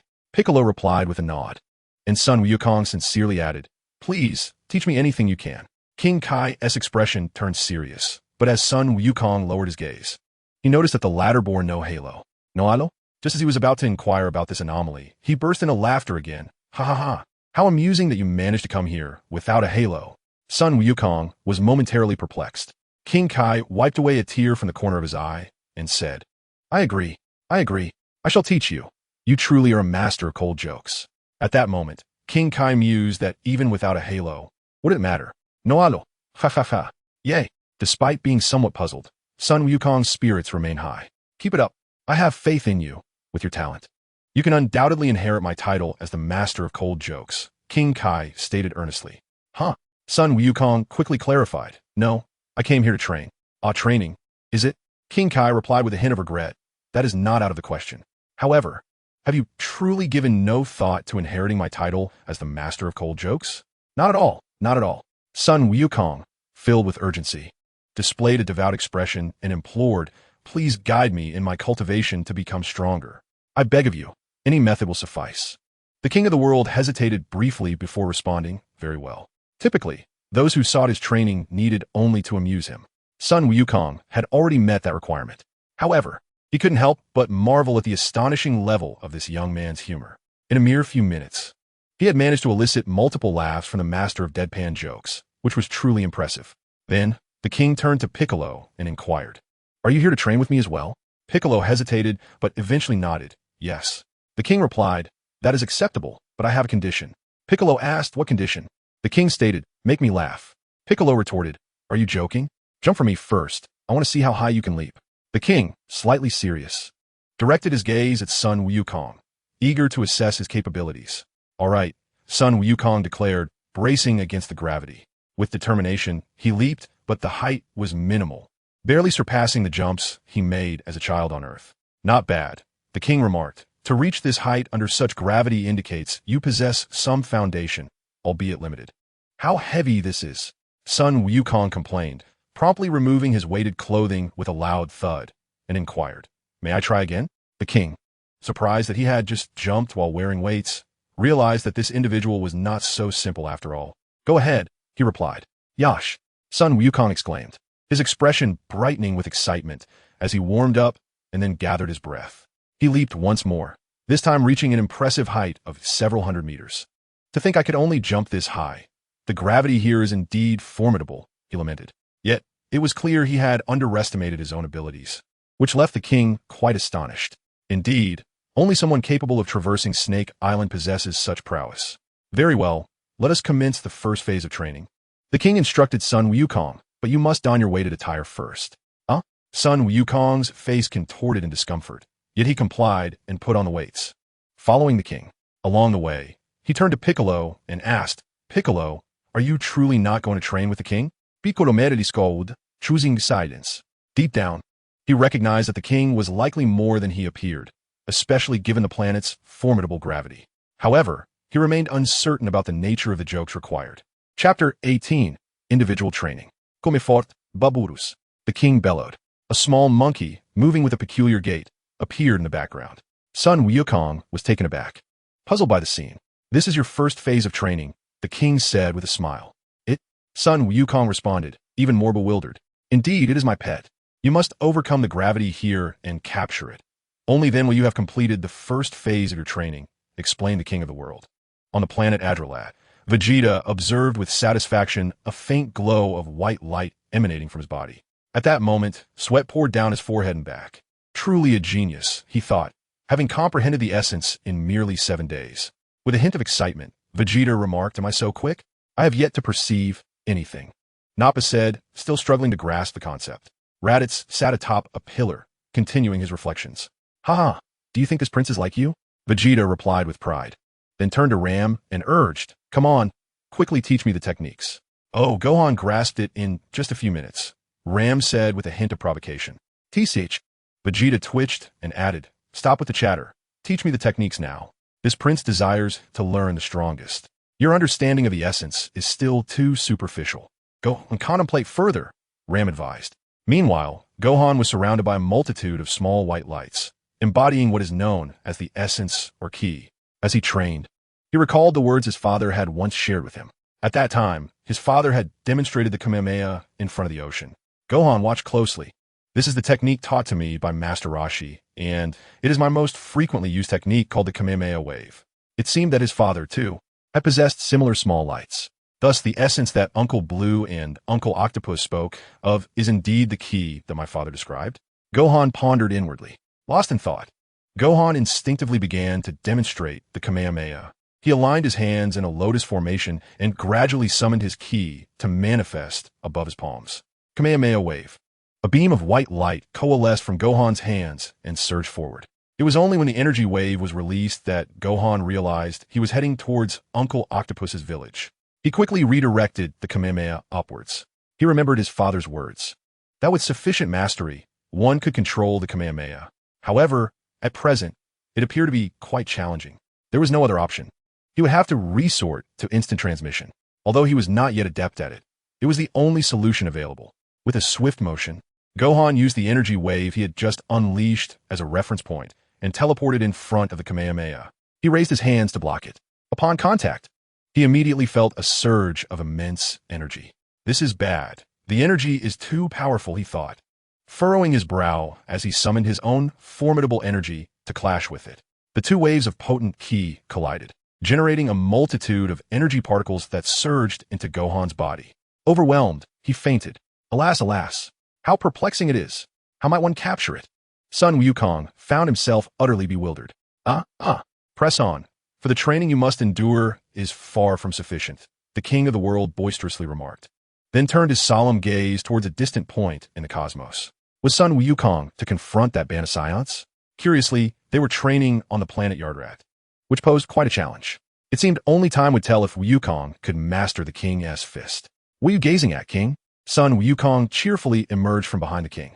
The king, startled at first, responded, do not appear from behind me again, and quickly resume your training. Sun Wukong chuckled, somewhat sheepishly. I am hungry. Could you spare me something to eat? By the way, Piccolo, do you truly intend to forego the King's training? Sun Wukong inquired. Piccolo remained silent, his lips twitching slightly. You know not, that monkey is genuinely formidable, Wukong continued. Piccolo remained mute, his mouth twitching once more. By the way, Piccolo, why is your face so green? Wukong asked again. Piccolo continued in silence. Hey, Piccolo, do you not require sustenance? Wukong persisted. Enough. Even food cannot silence you, Piccolo finally exclaimed, unable to contain himself any longer. Sun Wukong fell silent, taken aback by Piccolo's sudden outburst. Nearby, the king burst into laughter, exclaiming, ha ha ha, even food cannot silence you. You have won. I permit you to train with me. Piccolo merely extended his arm and effortlessly grasped the fleeing monkey. Enough. I shall not partake in such futile training. Wow, Piccolo, you are incredible, Sun Wukong exclaimed in admiration. The king, hearing this, smiled gently and said, if it is useless, why not battle with Sun Wukong? If my senses serve me, right? You two were quite evenly matched upon your rival. Very well. Sun Wukong sprang to his feet. Come on, Piccolo, I have longed to battle you. Piccolo said nothing but assumed a defensive stance. Iar ikome, Piccolo, Sun Wukong declared, dashing forward and delivering a punch. Piccolo, watching disdainfully, thought the movement slow. However, as the attack approached, his eyes widened in realization. He could not evade. His body felt too heavy to move. Thus, Piccolo crossed his arms in defense. To his astonishment, with but a single strike, he was sent flying. Oh, Sun Wukong marveled at his own fist. Did I truly defeat Piccolo with a single blow? Do not be too arrogant. Piccolo retaliated, launching himself back with hands charged with energy, bombarding Wukong fiercely. Sun Wukong effortlessly deflected the attack with minimal effort, swiftly countering once more. Under the weight of this gravity, Piccolo could only perceive with his eyes, yet his body remained unresponsive. Once again defeated, blood trickled from the corner of his mouth. So, are you interested in training with me? The King Kai inquired. But let me make one thing clear. You must refrain from using your ability to extend your arms. Piccolo wiped the blood from his lips, choosing silence as his reply. Silence, indeed, was the most eloquent response. You messed up again, Son Goku. My apologies, Piccolo. Look, he's over there. Thus, Son Goku and Piccolo began their training under the guidance of the King Kai. Where am I? Is that my father? And Uncle Krillin? And me? Son Gohan gazed in bewilderment. Chapter 19. Fragmented Memories, the Final Technique. Son Gohan felt a sense of strangeness. He pondered where he was. He recalled first resisting his own energy blast, then some energy entering his body, followed by an attempt to utilize a mental force for separation. As a result, he found himself here, Just as he began to contemplate, he noticed two figures fighting ahead, his father engaged in combat. Who was that formidable figure opposing him?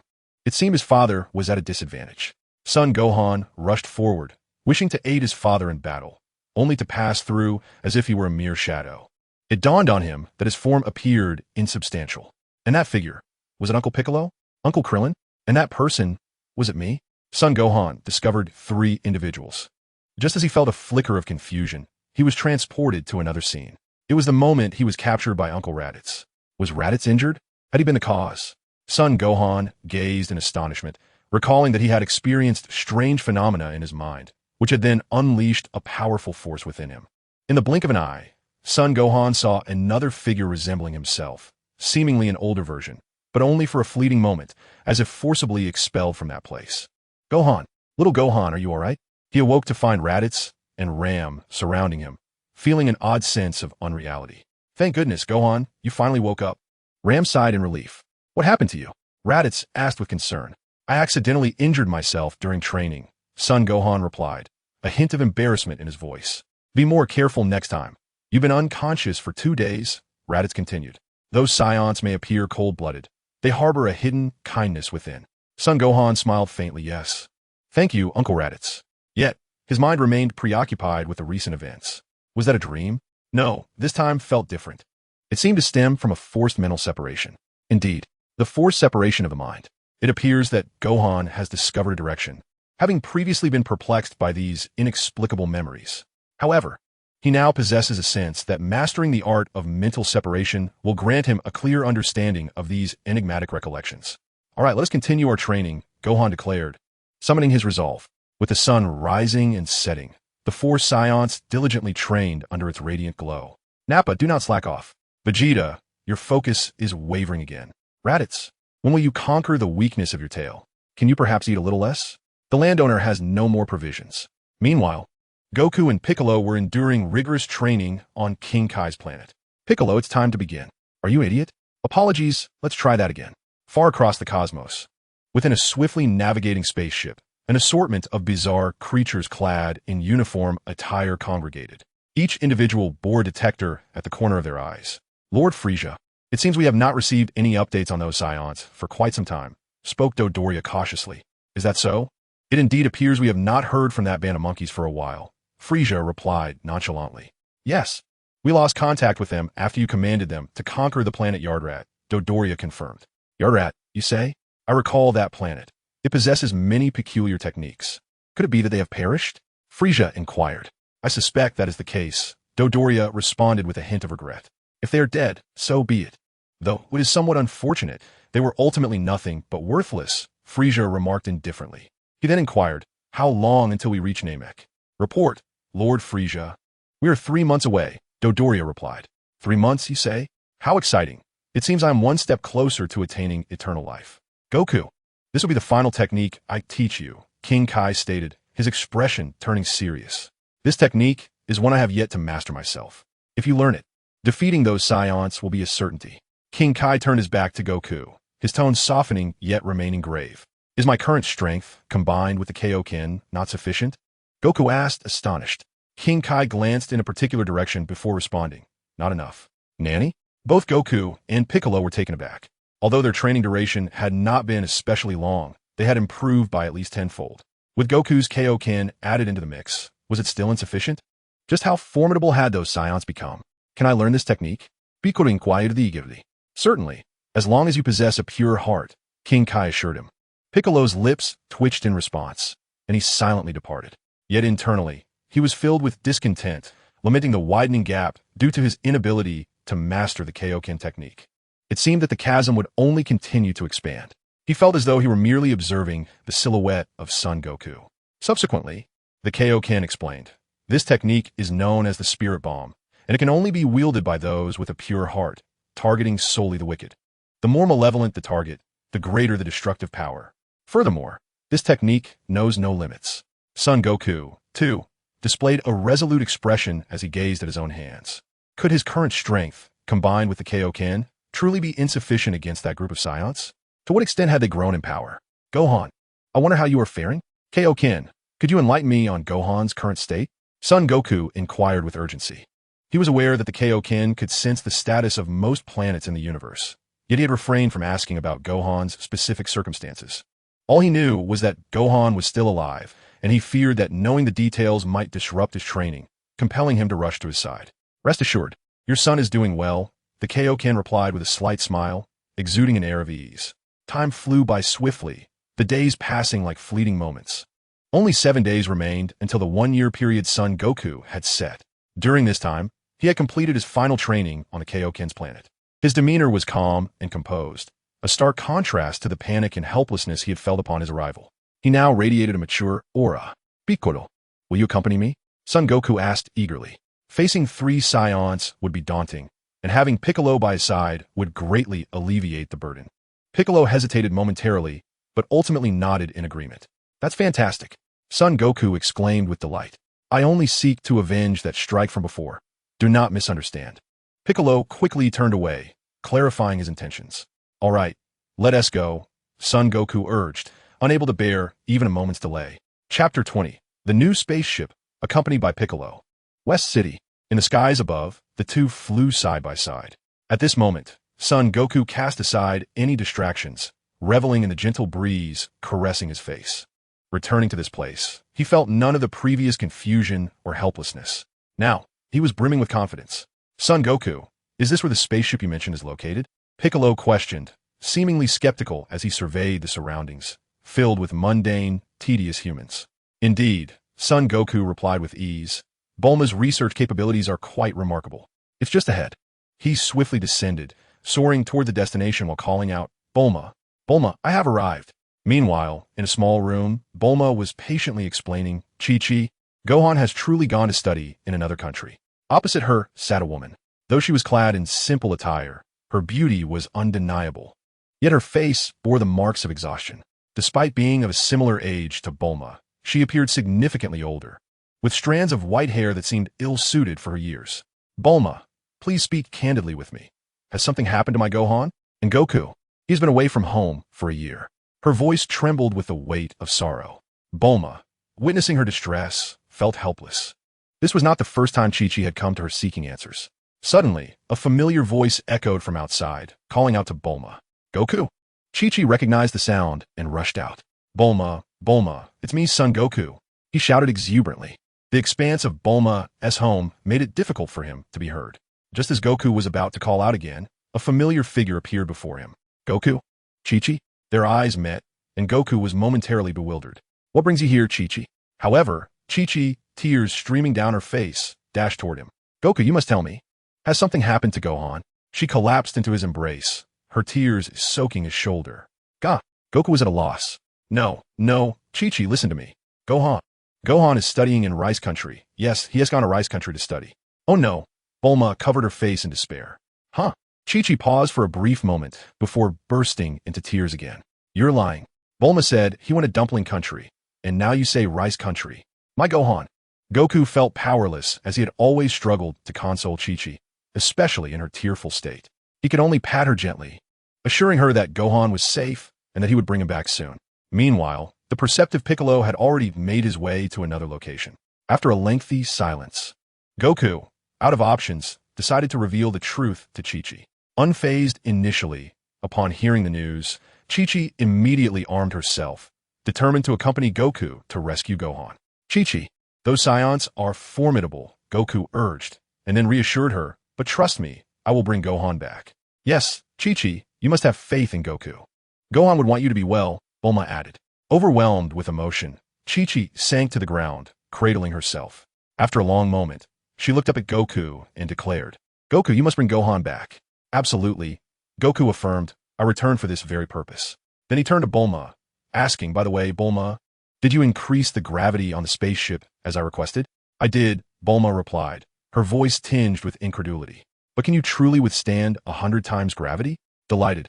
Son Wukong exclaimed, rest assured, I do not intend to utilize it just yet. However, I have a strong premonition that this gravity training will prove invaluable. He then addressed the direction behind him. Hey, Piccolo, it's time to go. At that moment, a green figure appeared. I thought you would say it would take a day, Piccolo remarked with a hint of disdain. Piccolo? Bulma gasped, startled, and immediately sought refuge behind Sun Wukong. Trembling as she asked, Wukong, are you really going with this Piccolo? Tch. Piccolo remained silent, merely turning his face away. Ahaha. Sun Wukong chuckled awkwardly before explaining. Actually, Piccolo is quite a good person. Nonetheless, Bulma's expression remained one of fear. She hastily left behind a notebook filled with notes, saying, I have other matters to attend to. Here, this contains the operating instructions.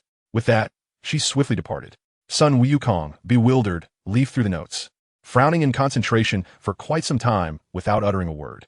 He looked around, examining the pages from every angle. Finally, he smiled and handed the notebook to Piccolo, saying, I cannot comprehend this.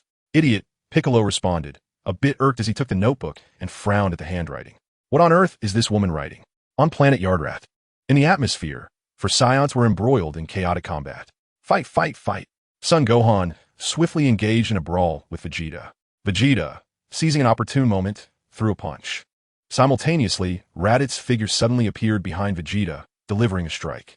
However, Vegeta effortlessly redirected Raditz's force, tossing him aside. Subsequently, a wave of energy surged towards Raditz. Just as it was about to connect, Son Gohan appeared in front of Raditz and deflected the energy with a punch, quickly forming an energy blast aimed at Vegeta. And what about me? Nappa, seizing both Raditz and Son Gohan, momentarily enlarged his body, then clasped his hands together, aiming a strike at them. Tch, stop underestimating me. Raditz countered, conjuring 2 energy blasts to counter Nappa's massive form, generating a colossal shockwave that diminished the force of his attack. Meanwhile, Son Gohan and Vegeta resumed their fierce struggle. With a swift motion, Son Gohan appeared behind Vegeta, delivering a punch, then reappeared above, employing instant transmission to engage in combat with Vegeta, who found every strike he launched to be futile. How bothersome! Vegeta's temples throbbed as he unleashed a barrage of indiscriminate attacks centered around himself. This is bad, Son Gohan thought, opting to use instant transmission once more. On the other side of the battlefield, Raditz declared, Nappa, you still have a long way to go, as he unleashed an energy blast to push back Nappa's enormous hands. Then, utilizing instant transmission, he appeared at Nappa's chest, delivering a powerful punch that sent Nappa's massive form tumbling backward. Simultaneously, Nappa's figure began to diminish. Despite the augmented strength from his gigantic form, there remained a discernible disparity between his power and that of Raditz. What a waste! Vegeta remarked dismissively before swiftly arriving at the location where Gohan had just teleported. His speed was such that Gohan could hardly react. Suddenly, a potent wave of energy surged towards Gohan from behind. Wah! Gohan's silhouette collapsed as well. At that moment, only Raditz and Vegeta remained on the battlefield. I concede.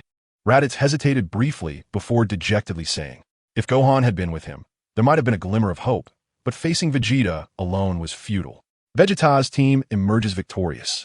Ram's voice resonated from the ground. Chapter 21. The Truth of Annihilation. Haha, little one. Don't think that just because you've learned a few techniques you can defeat me. Vegeta laughed boisterously, an unusual display for him. Uncle Vegeta, you truly are formidable, Gohan remarked, wincing as he clutched his aching back. Despite Gohan's diligent training, he still fell significantly short of Vegeta's prowess. As expected of Prince Vegeta, Nappa said, rising from the ground with a grin. Tch, you should consider who this prince is. Vegeta reveled in the joy of victory. Indeed, relentless conquest and combat were insufficient. Saiyans required proper training as well. Sensing his current energy, Vegeta felt elated, knowing his power had at least doubled. Moreover, and perhaps most importantly, he would no longer need a scouter. This so-called spirit was indeed quite useful. By the way, Gohan, where do you plan to go from here? Raditz inquired. Each of them had mastered their skills and undergone sufficient training. Further enhancement in this place would prove challenging. Gohan had acquired instant transmission and the force separation of spirit, while Vegeta had also learned the force separation of spirit and instant transmission. Raditz and Nappa, however, were somewhat less gifted. Raditz had only learned instant transmission, while Nappa had mastered gigantification. I'm not sure, Gohan admitted after a moment of contemplation. He had intended to use instant transmission to return to his father, yet he was uncertain of his father's energy signature. Moreover, he felt that now was not the appropriate time to reunite with him. Prince Vegeta, where do you intend to go? Nappa inquired earnestly. At this, Vegeta turned away, raising his gaze towards a direction in the sky. After a prolonged silence, he slowly began to speak. Nappa, do you know how planet Vegeta was destroyed? Nappa, puzzled, replied honestly, was it not obliterated by a meteorite? Vegeta suddenly raised his voice, vehemently denying Nappa's claims. With righteous indignation, he proclaimed, it was Frieza who obliterated our planet. Frieza? Both Nappa and Raditz trembled involuntarily at the name. Indeed, it was Frieza. Vegeta clenched his fists, unable to contain his emotions. He had witnessed the entire devastation firsthand. Frieza had annihilated planet Vegeta with but a mere finger. Aware that Frieza was the enemy of his people, he had nonetheless been compelled to serve him for so many years. He loathed this reality, yet felt utterly powerless. All he could do was endure under Frieza's command, gradually growing stronger while biding his time. Yet, after so many years, his progress had been negligible, rendering the prospect of revenge nearly invisible. But now, things were different. This recent training had illuminated a glimmer of hope for vengeance. Nappa, upon hearing this, also clenched his fists. Frieza? Were they truly working for the very hands of their enemy? The Saiyans, seemingly devoid of emotion, actually harbored much warmth within. Particularly after sharing time with Gohan, it felt as though the embers of compassion had been reignited within them. Simultaneously, an intense anger towards Frieza surged within both Raditz and Nappa, who could not help but tighten their grips. Yet, they were utterly unaware of Frieza's whereabouts. Raditz let out a long sigh, gazing toward the sky in the direction of planet Vegeta. An unsettling mix of anger and sorrow welled up inside him. Was he truly angry, or merely reminiscing about his fallen kin? Raditz pondered deeply. Was he truly this sentimental? From the moment of his birth, he had been labeled as a member of a warrior race, known for their cold-blooded nature, devoid of emotion, living solely to fulfill their primal urge for battle. That was their existence. But now what had changed? Raditz glanced at Gohan beside him, shivering slightly. A faint smile crossed his lips. Perhaps this was not so bad after all. Just as they were engulfed in their impotent fury, Ram suddenly interjected, perhaps there is a way for you to locate Frieza. Upon hearing this, Vegeta hurried over to Ram, shaking him fervently. What is it? Tell me quickly. Ram, feeling dizzy from the shaking, steadied himself and said, it's this, instant transmission. This technique requires sensing energy to pinpoint a location, and then you can execute the final step of instant transmission. You could begin by sensing the energy, then establishing the location. This might be a viable method. Ram explained, although this approach relied heavily on chance in their current predicament, it was indeed a commendable option. Vegeta's excitement was palpable as he sensed Frieza's overwhelming power. Although he had been unaware of Frieza's presence before, he was certain that it was both malevolent and formidable. There was no doubt they could locate him. Vegeta reignited his previously subdued spirits and hastily placed his index and middle fingers to his forehead to channel his energy. Simultaneously, Gohan and Raditz engaged in the same practice, scanning the cosmos for any trace of energy. As seconds ticked by, beads of sweat began to form on the brows of Vegeta and Raditz, with Gohan also perspiring profusely. Their minds fervently searched the universe until there it was. Chapter 22. Heading to Namek, Vegeta pinpointed a remarkably potent energy signature. The moment he sensed it, a wave of cold sweat broke out on his forehead. Meanwhile, far away on Namek, Frieza suddenly furrowed his brow. What is it, Lord Frieza? Dodoria inquired, noticing Frieza's unusual demeanor. Nothing, merely the sensation of a rat lurking about. Frieza replied nonchalantly, before asking, to what extent have we progressed in gathering the Dragon Balls? Report. Lord Frieza, we have acquired two. The inhabitants of Namek are exceedingly obstinate, refusing to divulge any information even in the face of death, which has hindered our search. Dodoria expressed with dissatisfaction. There's no need for haste. Frieza smiled slightly, unconcerned. We will inevitably gather them all. Vegeta, wiping the cold sweat from his brow, suddenly burst into laughter, as if a weight had been lifted from his shoulders. What is it, Your Highness? Nappa inquired, perplexed. I have sensed Frieza's energy, Vegeta exclaimed with excitement. It is immensely powerful. How powerful? Can we defeat him? Raditz asked with concern. At present, we cannot. However, once we transform into great apes, we may indeed stand a chance, Vegeta replied with a stern expression. He could discern that Frieza's strength was at least 10 times greater than his own, but his own great ape transformation would also grant him a tenfold increase. Wonderful. Your Highness, let us vanquish Frieza, Nappa exclaimed, his enthusiasm evident. He had long held a disdain for Frieza, who he referred to derisively as a monkey. Vegeta pondered the location, arriving at a conclusion. Namek. Frieza must be on Namek. He recalled having passed by this planet previously. However, due to its harsh ecological conditions, it had been deemed a wasteland devoid of value. Why would Frisia venture there? Namek? Gohan expressed surprise upon hearing the name. What is it? Do you know this planet? Raditz asked. Gohan hesitated for a moment before responding, I do not. On Namek, Ram interjected and explained, Namek is a race that cherishes peace. However, due to its harsh ecology, it has suffered greatly, though conditions have recently begun to improve. It is said that there exists a miraculous object there known as the Dragon Ball, which can supposedly grant any wish. Is that really true? It can grant any wish? Nappa asked, astonished. Well, I cannot say for certain. It is merely what I have heard, Ram replied earnestly. Vegeta, with a serious expression, remarked, if that is indeed true, then Frisia may have gone there for that reason. How could such a thing possibly exist in the universe? Raditz expressed his disbelief regarding the existence of such a remarkable entity. Dragon Balls? Capable of granting any wish? It sounds utterly absurd. Regardless of its veracity, we must go, Vegeta asserted resolutely. Given his knowledge of Frisia, he was certain that the tyrant would not engage in frivolous pursuits. The fact that Frisia had arrived in this place indicated that it possessed something of great allure. Dragon Balls that can grant any wish. If that is true, a determined and somewhat sinister expression crossed Vegeta's face. Now that we are aware, we cannot afford to delay. Without hesitation, Vegeta immediately set course for his spaceship upon receiving the news, followed closely by Nappa. Wait for me, Prince Vegeta. Raditz, too, yearned to witness the so-called Frisia, as the long-suppressed desire for battle within him had reached its peak. Gohan, come with us. Let us defeat Frisia. After a moment of contemplation, Son Gohan resolutely replied, all right. Goodbye, Uncle Octopus. I shall return to see you again. Gohan called out loudly as he soared into the skies. Ram sighed finally, I have sent off this group of gluttons. As they departed, memories of the planet raced through Gohan's mind like a vivid reel. Uncle Octopus, did you not even get to say goodbye to the blue fatty before leaving in such haste?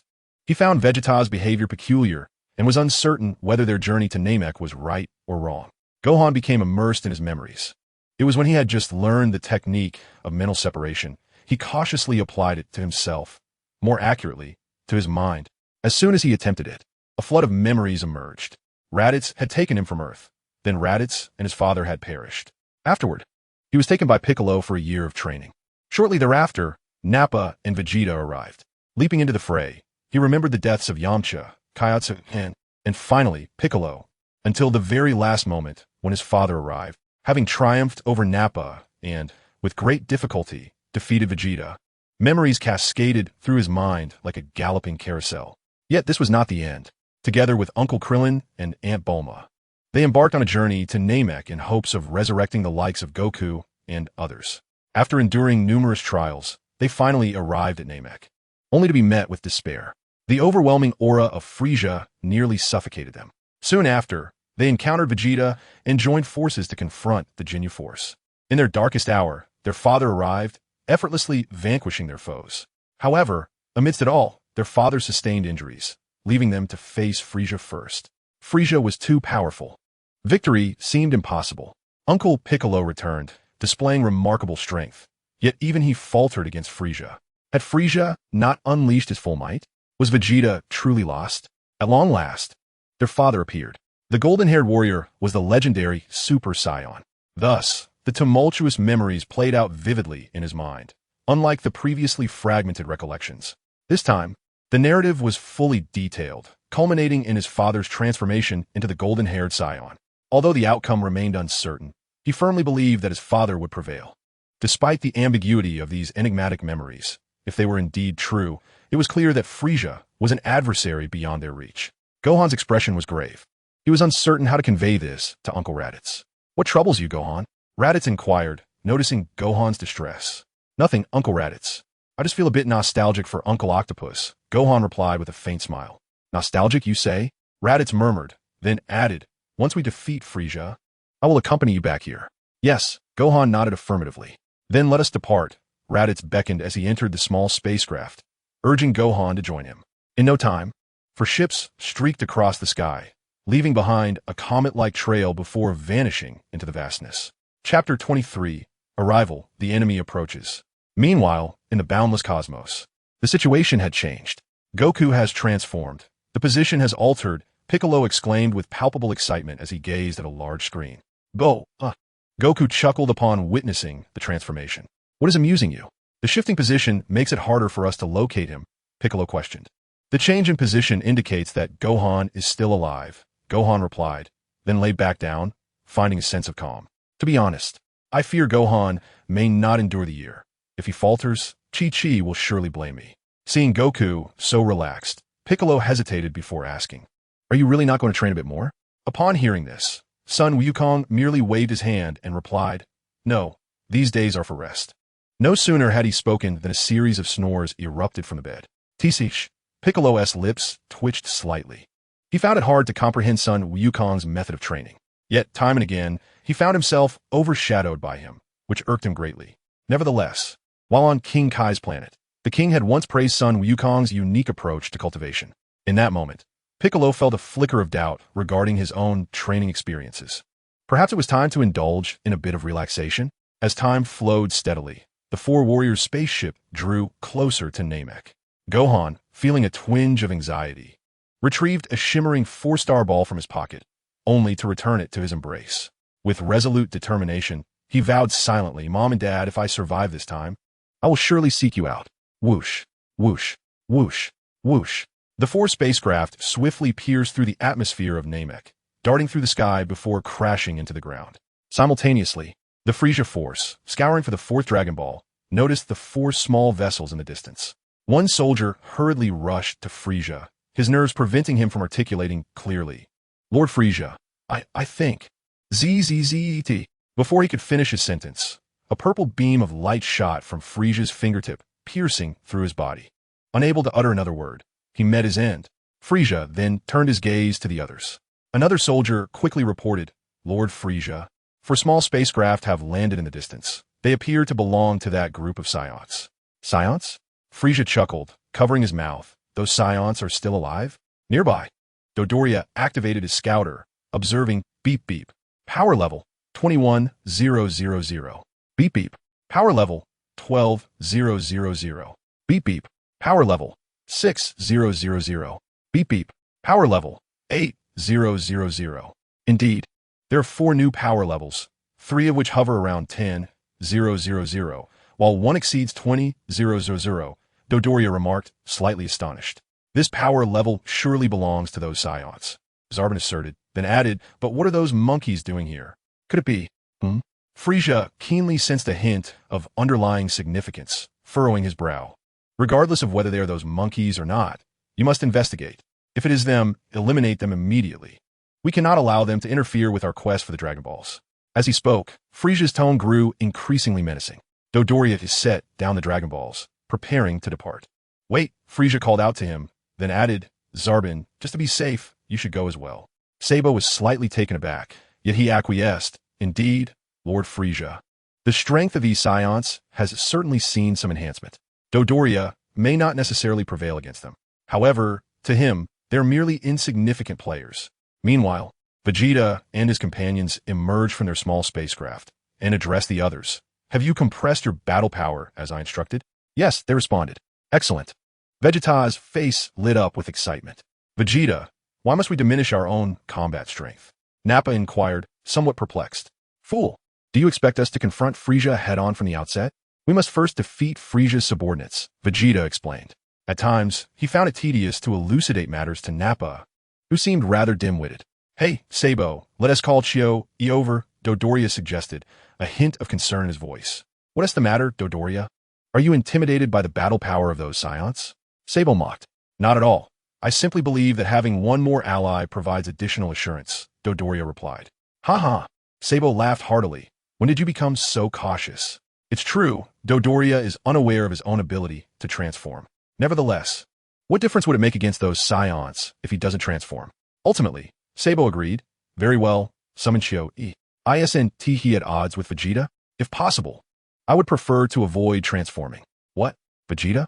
Heh. Then I shall relish the opportunity to give him a proper thrashing." Chapter 24, 3 Dragon Balls. On Namek, within a semicircular abode atop a small hill, an elderly and imposing Namekian spoke slowly. "Namek is at a critical juncture of life and death." Upon hearing this, A young Namekian standing before him froze momentarily, beads of cold sweat forming on his brow as he hurriedly replied, "That shall not be, Grand Elder. Our Namek will surely triumph over external foes, and I vow to safeguard Namek with my life." Grand Elder Neru regarded the young Namekian with a solemn expression. "Do not fret.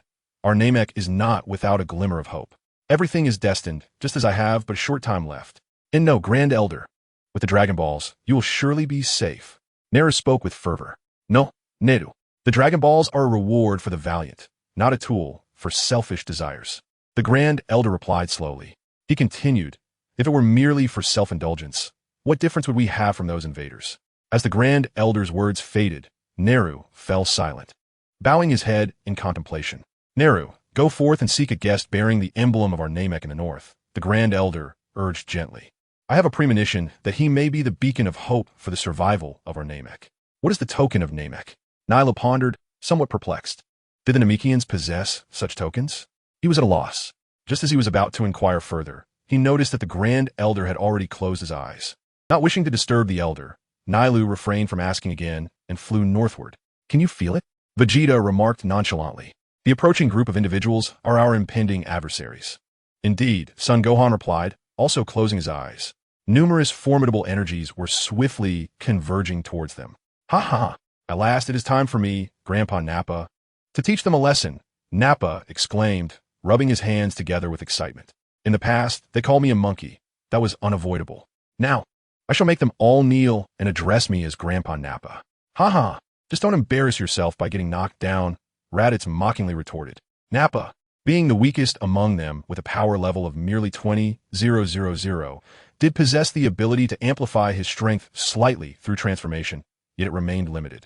It was worth noting that members of Frisia's army, such as Dodoria and Zarbin, boasted power levels of 22,000. "I will certainly make them kneel and call me Grandpa Nappa," Nappa declared indignantly. "Stop there, Son Goku," Piccolo instructed, gazing at the large screen. The small flickering that they had been following had come to a halt. Strangely, the screen displayed not just 7 points of light, but 14. "Hey, Piccolo, how much further do we have to go?" Son Goku asked excitedly, only to be taken aback as he exclaimed, "Wow, why are there so many Dragon Balls?" Beside the Dragon Ball they had been tracking were 7 larger ones. How could there be so many? Is something wrong? Son Goku question, perplexed, as he tapped the large screen. Piccolo, with a grave expression, scrutinized the bright spots on the screen. "It seems that the Dragon Balls in this universe are not exclusive to Earth." Son Goku was astonished. "Wow, how is that possible?" The existence of such wondrous objects as Dragon Balls in other locations exceeded his imagination. There are only 2 locations. Piccolo pointed to a spot on the screen where 2 bright dots shone. "Wow!" Son Goku exclaimed, startled once more. "There are more here? If this device isn't malfunctioning, then there are indeed 3 places in this universe with Dragon Balls." However, Son Goku quickly regained his enthusiasm, realizing the universe was filled with intriguing phenomena and that many powerful beings must exist within it as well. Meanwhile, on King Kai's planet, the king tended to his garden, gazing at the stars while enjoying lunch. "Huh, it's not even noon. Why am I looking at stars? It's absurd. I can't believe I thought of stargazing at midday." The king of the universe found himself amused once again. At that moment, he suddenly recalled Sun Wukong. Oddly enough, he felt a sense of nostalgia for the fellow and decided to seek him out. The king fiddled with the 2 antennas atop his head and soon located Sun Wukong's whereabouts. Namek? How familiar that sounded. Wasn't he the notorious cosmic tyrant Frisia, also on Namek? The king shuddered at the thought. Frisia had always been a considerable nuisance within his jurisdiction. Due to the disparity in strength, he had been unable to address the issue directly, yet he had consistently monitored Frisia's activities. The king promptly sent a message to Sun Wukong, calling out to him, "Wukong, Wukong." Sun Wukong, hearing the voice, responded, "Huh? Who's calling me? Did you hear that, Piccolo?" "You must be imagining things," Piccolo replied coldly. "It's me, Wukong. It's the king of the universe," the king reiterated, also transmitting his voice to Piccolo. "The king?" Both Piccolo and Sun Wukong exclaimed in astonishment. "There is no need for your surprise. This is one of my abilities. Are you 2 planning to go to Namek?" The king cut straight to the chase. "Yes, king. How did you know?" Sun Wukong inquired, somewhat puzzled. "That is not for you to concern yourself with. In any case, there exists a truly terrifying entity on Namek. Once you find your son, you must leave immediately. Do not linger. under any circumstances, the king stated with utmost seriousness. Even Sun Wukong and Piccolo rarely witnessed such gravity in the king's demeanor. A terrifying entity? Piccolo echoed, taken aback. The king, now more solemn, cautioned Wukong. I understand what you're thinking, but you must abandon that notion. That being is certainly not someone you can provoke. Haha, Sun Wukong chuckled. I truly wish to see this terrifying entity you speak of. Absolutely not. The king raised his voice. You must leave right after finding your son. Sun Wukong hesitated for a moment, but eventually acquiesced, saying, All right, I understand. Upon hearing this, the king sighed with relief, feeling an undeniable worry for both Sun Wukong and Piccolo. Given Wukong's nature, there was a high probability he would attract Frisia's attention. He hoped they would heed his warning. Otherwise, Sun Wukong might truly face peril. On Namek, as soon as Vegeta's words faded, the figures of Dodoria, Zarbon, and Chui materialized before them. While Vegeta, it truly is you, monkey. What's wrong? Are you too shocked to speak? Qui remarked disdainfully towards Vegeta. Vegeta smiled, sensing Chui's feeble energy, and couldn't he help but mock. I am indeed surprised that trash like you is here. It seems I won't waste my effort in hunting you down. Kill me? Chui laughed heartily. Do you really think you and your monkey companions can defeat us? Sabo displayed a contemptuous expression and remarked, Vegeta, even now, we shall not spare you. Lord Frisia has decreed that you shall not survive this day. At that moment, Dodoria felt an added sense of security and provocatively challenged. Monkeys, are you prepared to embrace death? Vegeta burst into laughter, questioning. What grants you such audacity? Is it your scouters? Take a good look at our battle power. As his words echoed, Vegeta swiftly augmented his combat strength. With a resounding crash, the three scouters shattered. Before they could react, Vegeta materialized beside Chui, channeling energy through his hands, and in an instant, obliterated Chui's form.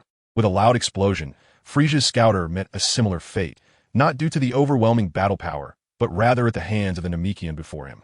He gasped for breath, yet a smile crept onto his face. Intruders, without this, you can no longer ascertain our location. Can you? Frisia responded with a smirk. Though your Namekians may lack strength, your ability to incite my wrath is impressive. Suddenly, his tone turned menacing. He concentrated energy at his fingertips, swiftly ending the life of the Namekian before him. Search for a Dragon Ball. There must be one around here, Frisia commanded his troops. In a hidden corner, a small Namekian clutched a Dragon Ball in terror, too afraid to make sound. Chapter 25. The Battle of Raditz and Nappa in an instant. Chui vanished without a trace, leaving Dodoria and Sabo stricken with immense fear. How is this possible? Dodoria involuntarily staggered backward. It cannot be.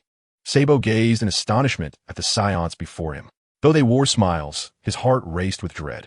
Without hesitation, Dodoria soared into the sky, fleeing with all his might. Sabo too unleashed his full energy and ascended into the air. Raditz, Nappa, do not let those two escape, Vegeta commanded. Understood, Prince Vegeta, Nappa replied with a sinister grin, propelling himself forward to pursue the plump pink figure ahead. In no time, Nappa confronted Dodoria, taunting, where do you think you're running off to? Aren't you the one who despises us monkeys the most? Meanwhile, Raditz caught up with Sabo, landing directly in front of him. No matter where Sabo turned, Raditz remained in his path. Fuming, Sabo's expression twisted into a grimace as he declared, Saiyans, do not overstep your bounds. Raditz remained silent, merely offering a slight smile before delivering a powerful elbow strike to Sabo's abdomen. Sabo, in pain, coughed up blood, staring in disbelief at the imposing figure of Raditz before him.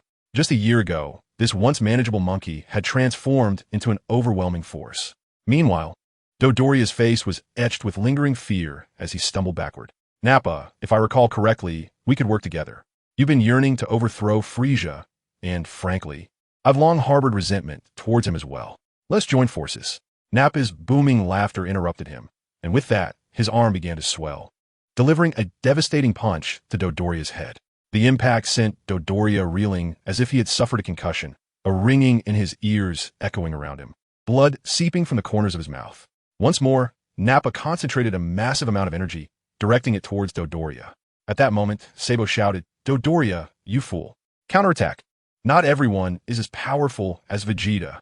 Sabo had already transformed, his once handsome visage now replaced by a fearsome appearance reminiscent of a hybrid alligator. As he engaged Raditz in a fierce exchange, upon hearing Sabo's words, Dodoria steeled himself against the impending assault. To his surprise, he managed to withstand the blow. A sly grin crept across his face. This Saiyan appeared less formidable than he had anticipated. Having recently been intimidated by Vegeta's power and with his scouter damaged, he had mistakenly assumed everyone was as strong as Vegeta. How wrong I was, he mused. However, just as he reveled in his newfound confidence, Nappa reappeared before him. Even if I lack the strength of Prince Vegeta, defeating you will suffice. Nappa unleashed another powerful punch. Dodoria, though hurt, quickly retaliated with a punch of his own, and the two became embroiled in a chaotic brawl. Vegeta, observing with keen interest, was taken aback to see that Sabo could still transform, a fact previously unknown to him. After the transformation, Sabo's battle power seemed comparable to Raditz, leading Vegeta to realize he had underestimated Sabo in the past. Just as Gohan prepared to intervene, Vegeta halted him, saying, "Boy, it would be wise for you not to act recklessly. This battle belongs to them." Gohan, puzzled, asked, "Don't you realize? Besides, Uncle Raditz and the others aren't significantly stronger." In Gohan's eyes, it was best for everyone to unite and defeat their adversaries, especially since Raditz and Nappa did not possess greater strength than Dodoria and Sabo. Currently, Raditz's battle power stood at approximately 30,000, while Sabo's, after transformation, reached 320,000.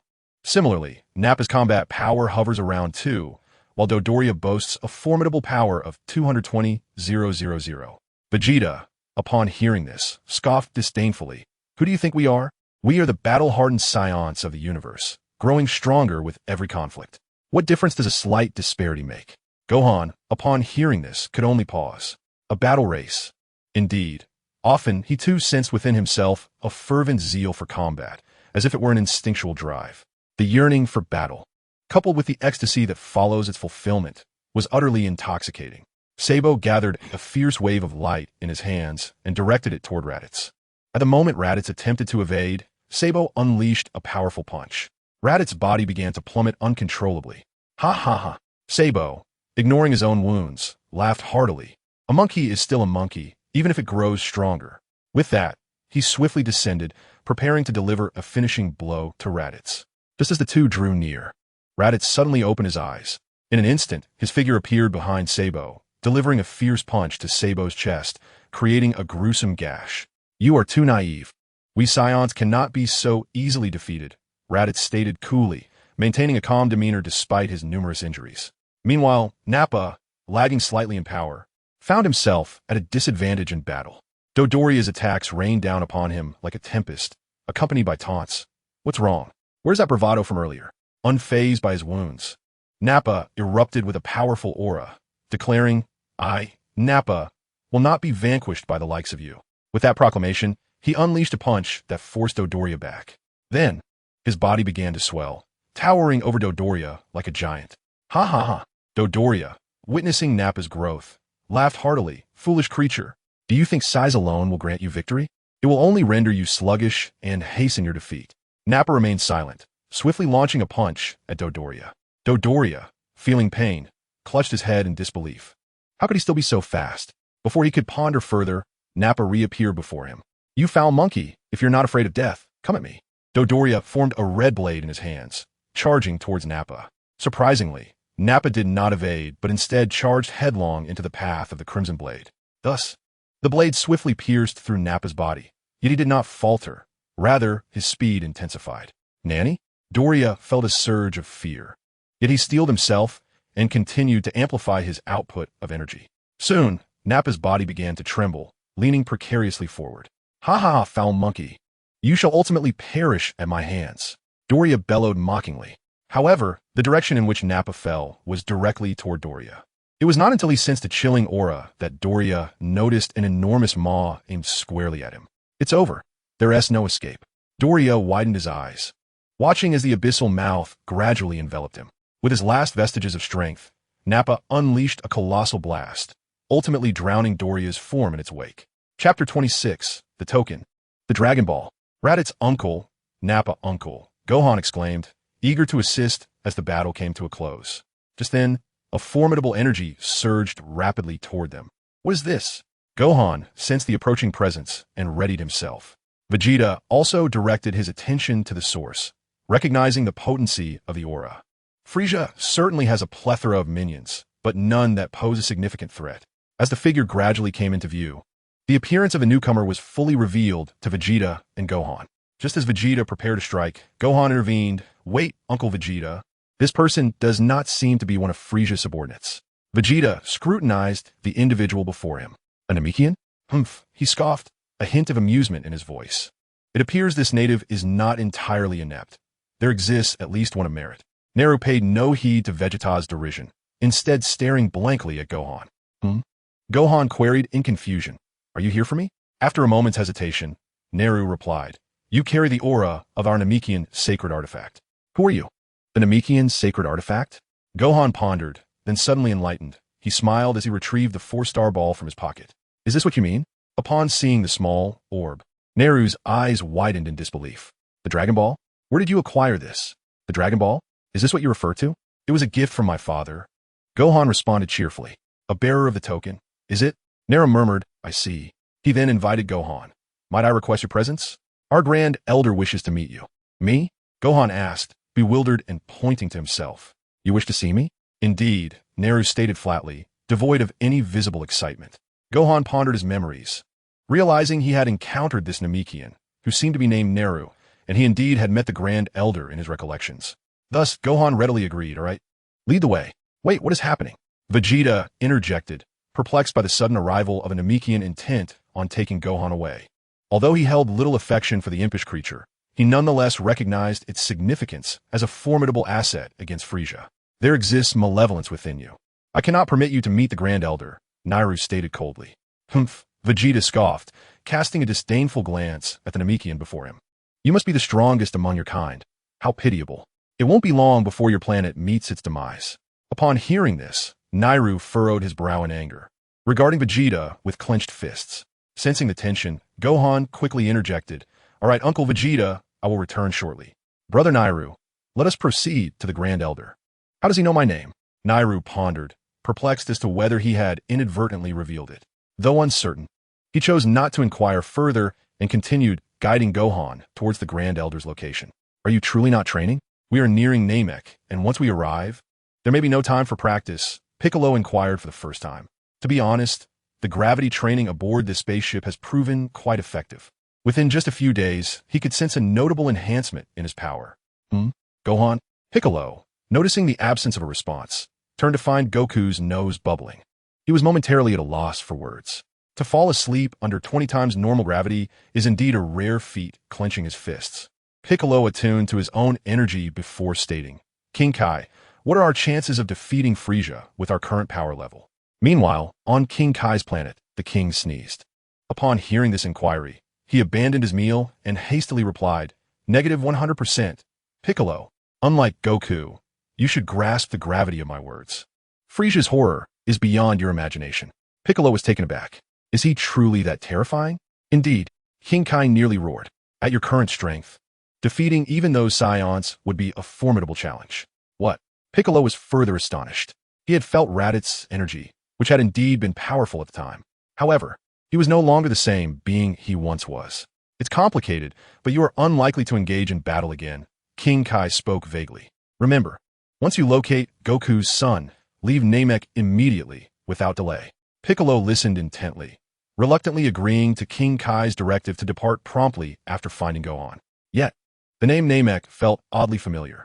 As Gohan and Naru soared swiftly through the skies, Naru abruptly halted, his brow furrowed as if he had heard a distant call. "Brother Naru, what is the matter?" Gohan inquired, puzzled. "I sense a cry for help from one of my kin," Naru replied, gazing in a particular direction, his tone calm yet resolute. "I must go to their aid." In response, he addressed son Gohan, saying, "You may choose to remain here or continue flying forward. You will encounter a semicircular dwelling, which is where the Elder resides." "No, I wish to accompany you to rescue him," son Gohan asserted with a moment's hesitation. Naru paused briefly before replying, "Then follow me." "Have you not yet located them?" Frieza's tone grew increasingly impatient, his discontent palpable as his tail lashed against the ground. A nearby guard cautiously reported, "Your Majesty Frieza, the detectors are malfunctioning. Therefore, and what of Dodoria and Zarbin? Have they not yet returned?" Frieza's tail thrashed with escalating intensity. "Report, Your Majesty Frieza, they have not," the guard responded in a hushed tone. Suddenly, Frieza emitted a piercing shriek, delivering a tail strike that sent the nearby guard flying towards the mountainside. Suppressing his fury, he commanded, "Go, summon the Jinyu force immediately." Yes. Meanwhile, concealed between two rocks, a small Namekian named Dandy, clutching a Dragon Ball, trembled as he listened to their conversation, fearful of making a sound. He could only hope that his companions would hear his silent plea for rescue. "Search! Hurry, search!" Frieza is furious.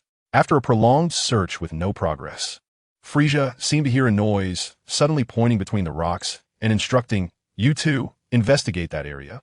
"Yes, sir," responded the two soldiers. "This is it." Dandy's heart raced, yet the soldiers quickened their pace, each step amplifying his anxiety. They drew nearer. "What should I do? What should I do? I cannot allow them to obtain the Dragon Ball." In a moment of desperation, Dandy leaped forth, hurling the Dragon Ball behind him with all his might, and then struck at the soldier before him. However, while his intentions were noble, reality proved harsh. One soldier effortlessly blocked Dandy's attack, while the other caught the Dragon Ball he had thrown. "Ha ha, little brat. You truly made us search high and low for you. Your Majesty Frieza, we have found the Dragon Ball." The two soldiers, one menacingly grasping Dandy, the other elatedly holding the Dragon Ball, reveled in their triumph. Frieza finally sported a smile, just as he prepared to seize the Dragon Ball. At that moment, Son Gohan appeared, exclaiming, "Let him go." With a swift kick, he felled the menacing soldier, freeing Dandy, and then struck out to reclaim the Dragon Ball. Chapter 27. The Powerful Naru, the Terrifying Frieza. Vegeta expressed his disdain as he dragged Nappa and Raditz along. To contend with those two inept individuals, they have reduced themselves to this state, particularly Nappa, who is on the brink of death. Engaging in a battle with a mere Doria has left him in such a dismal condition. Truly, they are worthless. "Prince Vegeta, I am once again in your debt." Nappa murmured faintly. Vegeta's lips curled in annoyance as he retorted, "If you wish to survive, keep your mouth shut." He then ascended into the air, attuned to the energies surrounding him. There must be other members of the Frieza force nearby. He needed to utilize healing fluids to tend to Raditz and Nappa's wounds. Otherwise, he would be unable to rectify their injuries.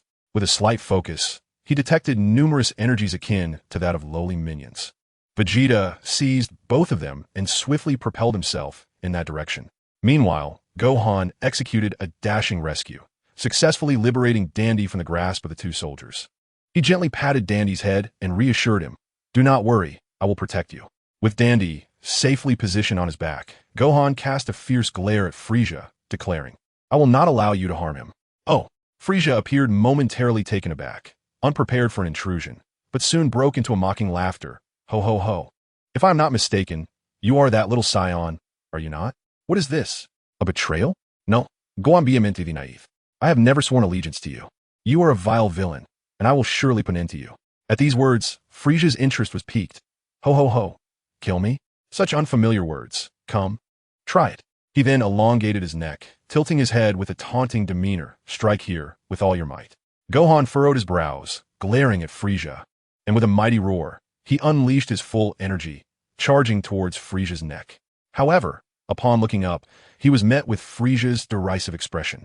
Gohan suddenly jolted in surprise, losing his balance slightly as if about to topple over. The force he sensed rivaled that of the Jinyu force. Frieza merely stretched his limbs and lightly punched Gohan in the abdomen. With just that single blow, Gohan found himself unable to bear it. He instinctively opened his mouth, as if to expel everything within him. "Oh!" Frieza's mocking voice echoed once more. "You didn't faint. Quite impressive. I shall grant you another chance. Swear loyalty to me.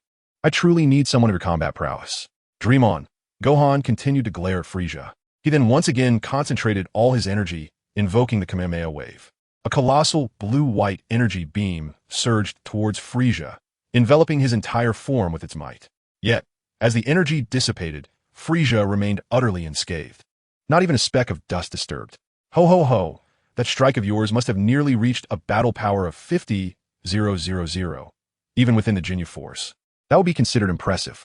Frieza once again spoke with a mocking tone, praising the others before adding, "It seems you possess a unique ability to sense combat power. Why not perceive my strength?" Gohan glared at Frieza with intense fury, yet this outward ferocity merely concealed the fear that lurked within. Upon arriving at this place, he had shut off his sensing ability, fully aware of Frieza's formidable prowess, and dared not gauge his strength. fearing he might discover he had lost even the most basic fighting capability. What's the matter? Can't you? Frieza advanced menacingly toward Gohan, who retreated step by step. The diminutive Gohan suddenly interjected, "Shorty, Nanny?"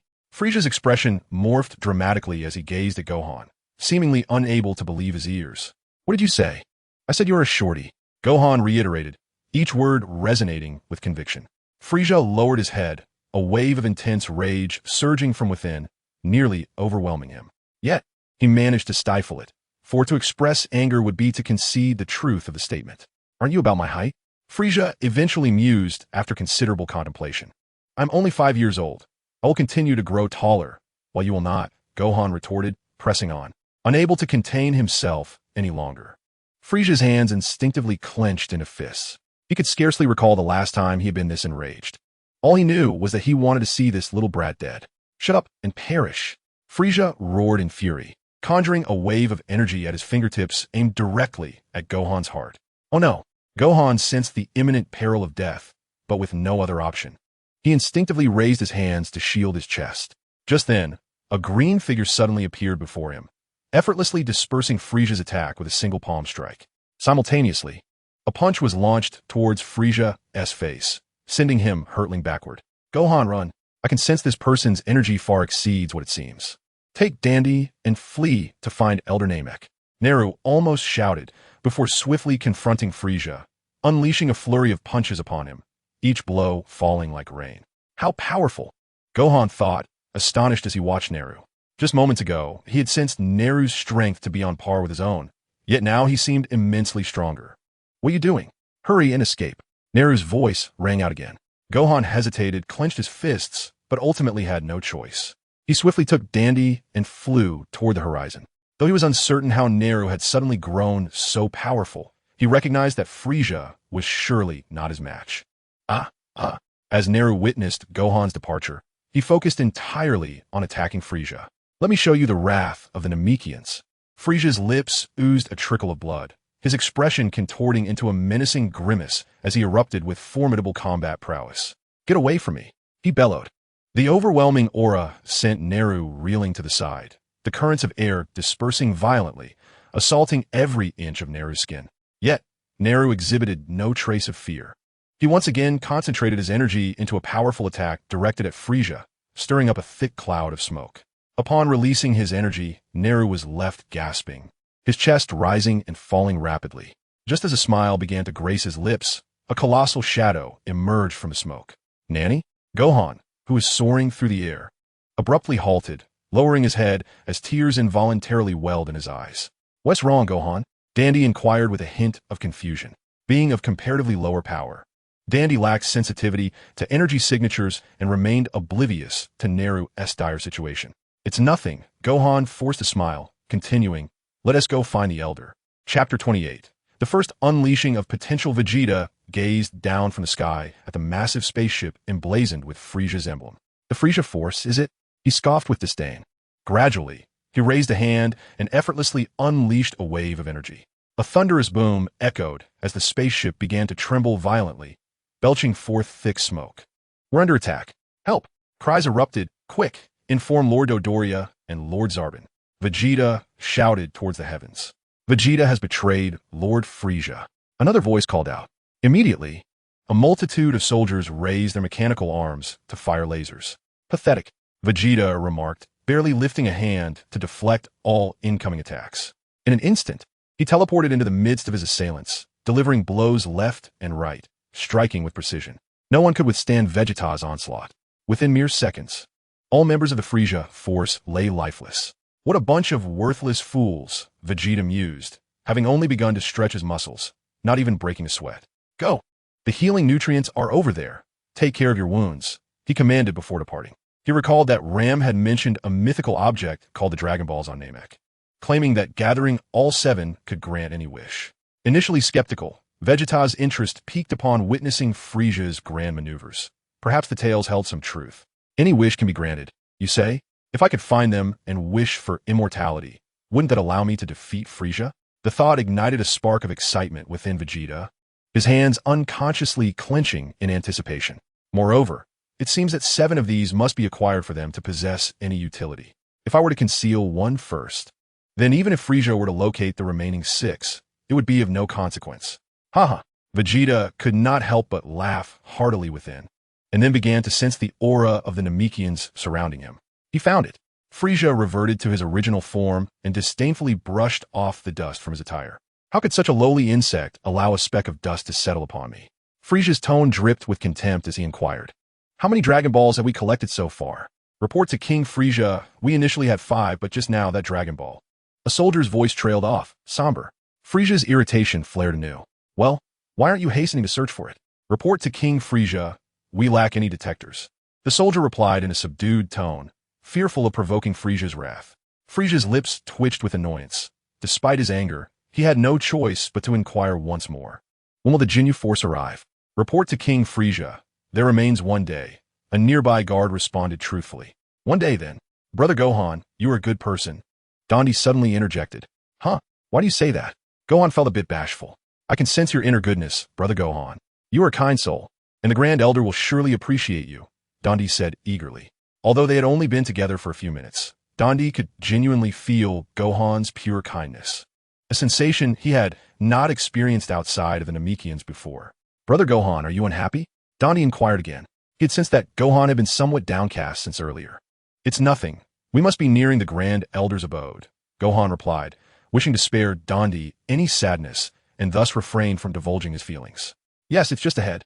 Dondi pointed towards a circular structure in the distance. Upon hearing this, Gohan felt a spark of excitement, casting aside his earlier discontent and descended towards the small house. Upon arriving at the entrance, Gohan approached with a hint of trepidation, pondering how he might express his politeness. At that moment, a voice resonated from within, "Come in." As he stepped inside, Gohan beheld a large, elderly Namekian. He paused for a second, then clasped his hands together in reverence and respectfully bowed, saying, I pay my respects to the Grand Elder. Dondi mirrored the gesture. I pay my respects to you, Grand Elder. Though he was the Grand Elder's child, Dondi did not often have the opportunity to be in the Grand Elder's presence. Dondi, my good child, you have endured much, the Grand Elder said, gently stroking Dandy's head in a soothing manner. Dondi felt immensely comforted, experiencing an extraordinarily gentle aura that calmed his previously agitated heart, which had been in turmoil due to Frieza's army. Suddenly, he turned to son Gohan and said, My dear child, I sincerely apologize for summoning you here so abruptly. However, I harbor no ill intentions. I merely wish to extend my assistance to you. The Grand Elder's tone softened, and his gaze turned gentle as he looked at son Gohan. No, I'm truly delighted to see you. Son Gohan quickly waved his hands, then, with a hint of confusion, asked, You mentioned wanting to help me? Indeed. The Grand Elder nodded lightly and continued, I can sense the immense potential within you. I can aid in unlocking a fraction of it.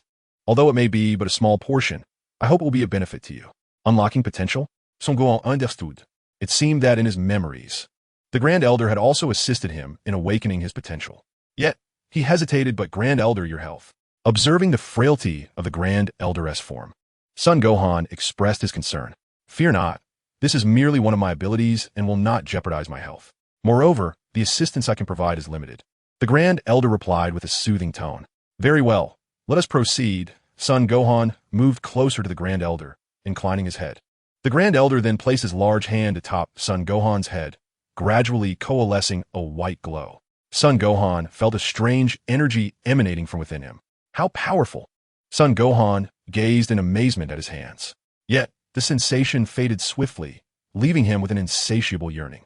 Nonetheless, he was content prior to this encounter.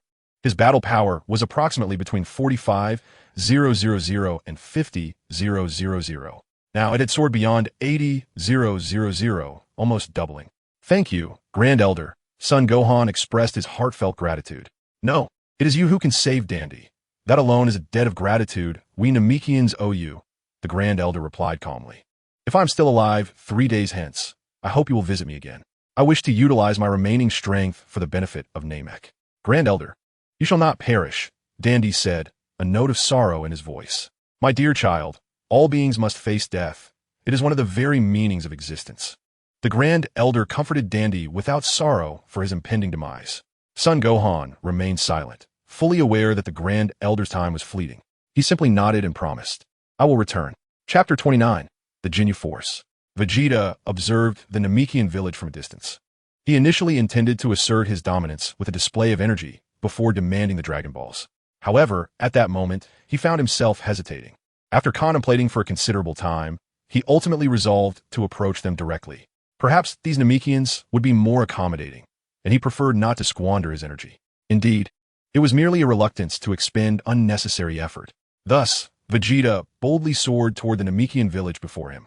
As the atmosphere surged with his overwhelming presence, he proclaimed with an air of arrogance, "Hey, Namekians, if you possess any sense of propriety, surrender your Dragon Balls without delay." No sooner had he spoken than a multitude of Namekians appeared around Vegeta, each casting wary glances in his direction. The formidable aura radiating from him rendered them unable to confront him directly, yet they were resolute in their duty to protect their village. Gritting their teeth, they declared, "We will never hand over the Dragon Balls to an invader like you." With a dismissive snort, Vegeta disdainfully assessed the energy signatures of the Namekians nearby. Among them were the strongest warriors of this small village, yet their combat power barely exceeded a few thousand. There were also others lurking in hidden corners, their strength even more feeble, with some barely reaching the threshold of 100. With a casual motion, Vegeta unleashed a ki blast in a random direction, revealing several diminutive Namekians. These children, no older than 2 or 3 years, trembled uncontrollably in fear. "What do you intend to do?" they hissed through gritted teeth, yet felt powerless. "What do I intend to do?" Vegeta replied with a smile, gathering energy in one hand as he aimed at the frightened children beside him. "Surely, you wouldn't want to witness these little ones perish, would you? How dare you?"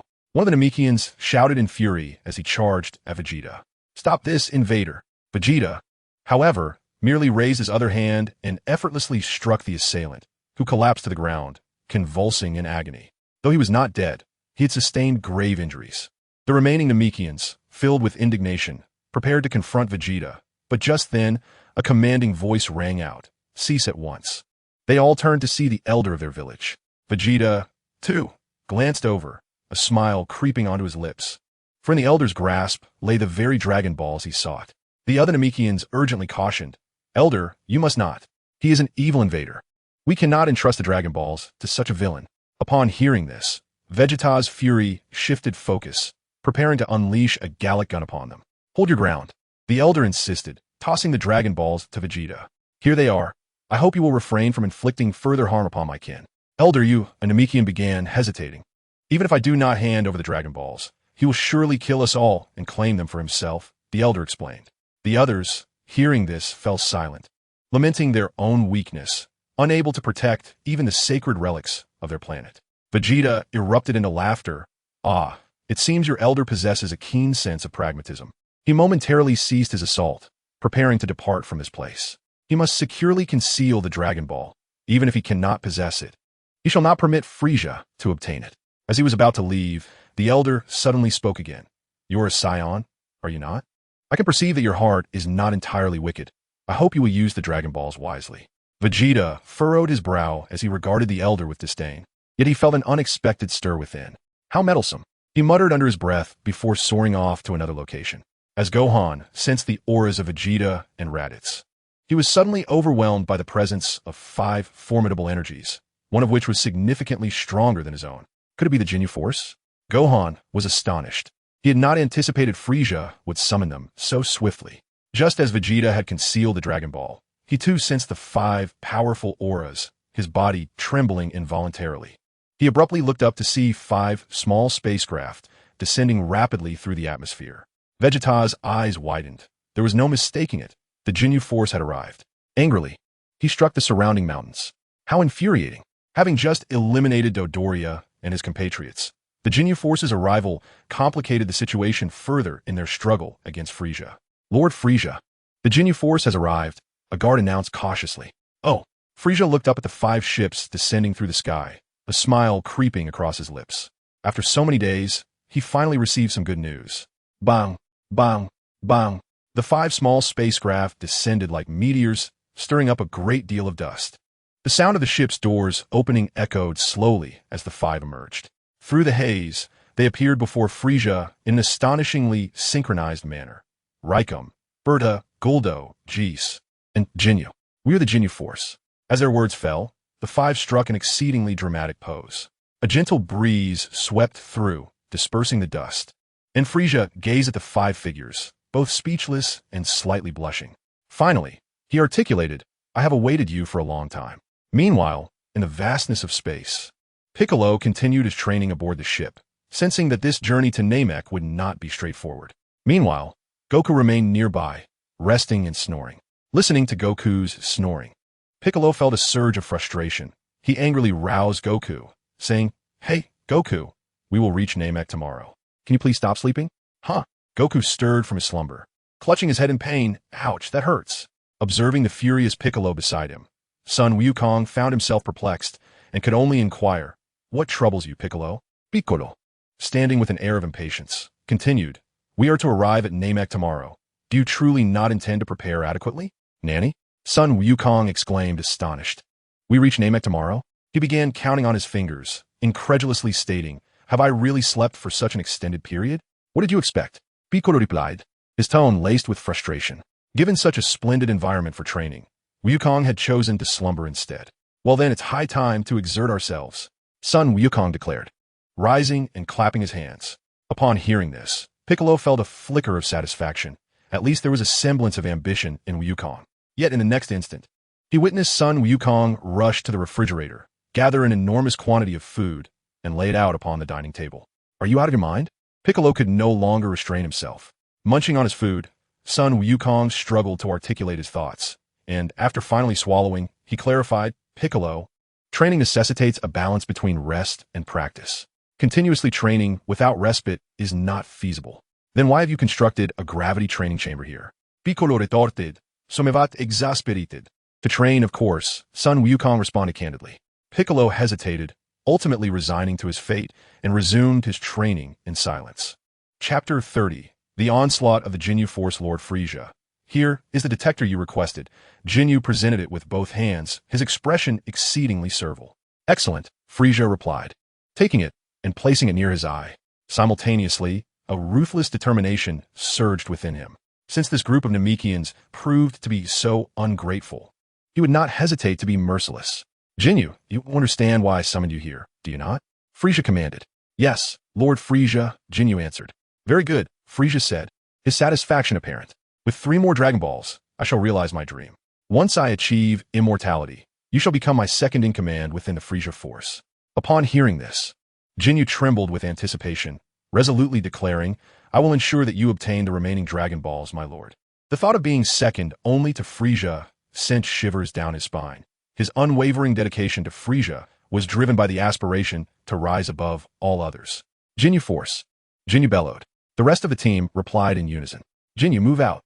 The 5 of them struck poses resembling those of constipation, before unleashing a powerful purple aura, soaring into the sky. If they could refine their poses, it would be perfect. Frisia couldn't help but comment. "In the sky, boss. Do you know the location of the Dragon Balls?" Rickholm inquired. Although they were on a quest for the Dragon Balls, he remained unaware of their whereabouts. In the hands of that fellow Vegeta, his group of Saiyans betrayed Lord Frisia. It is said that their strength has grown considerably, thus caution is advised. "Can you communicate it through the device?" "Ha ha, just a bunch of monkeys. What waves can they possibly stir?" Jis scoffed. "I shall demonstrate the might of the blue flash to them," Bart responded. "Vegeta," Gudu murmured, seemingly recalling some unpleasant memories. Yet, he soon revealed a smile, declaring, "Vegeta, I shall certainly end your life. Our primary objective remains to locate the Dragon Balls. Once we secure them, you may deal with those Saiyans as you wish." Kinyu did not forget the orders entrusted to him by Frisia. Meanwhile, Sun Wukong arrived beside Raditz and Nappa using instant transmission. He still remembered Vegeta's instructions and did not fully unleash his energy, merely revealing a battle power of 10,000. However, his expression was exceedingly grave. "Uncle Raditz, do you sense it?" Sun Wukong asked, his face serious. "Yes," Raditz replied, his expression equally troubled. "It is the Jinyu Force."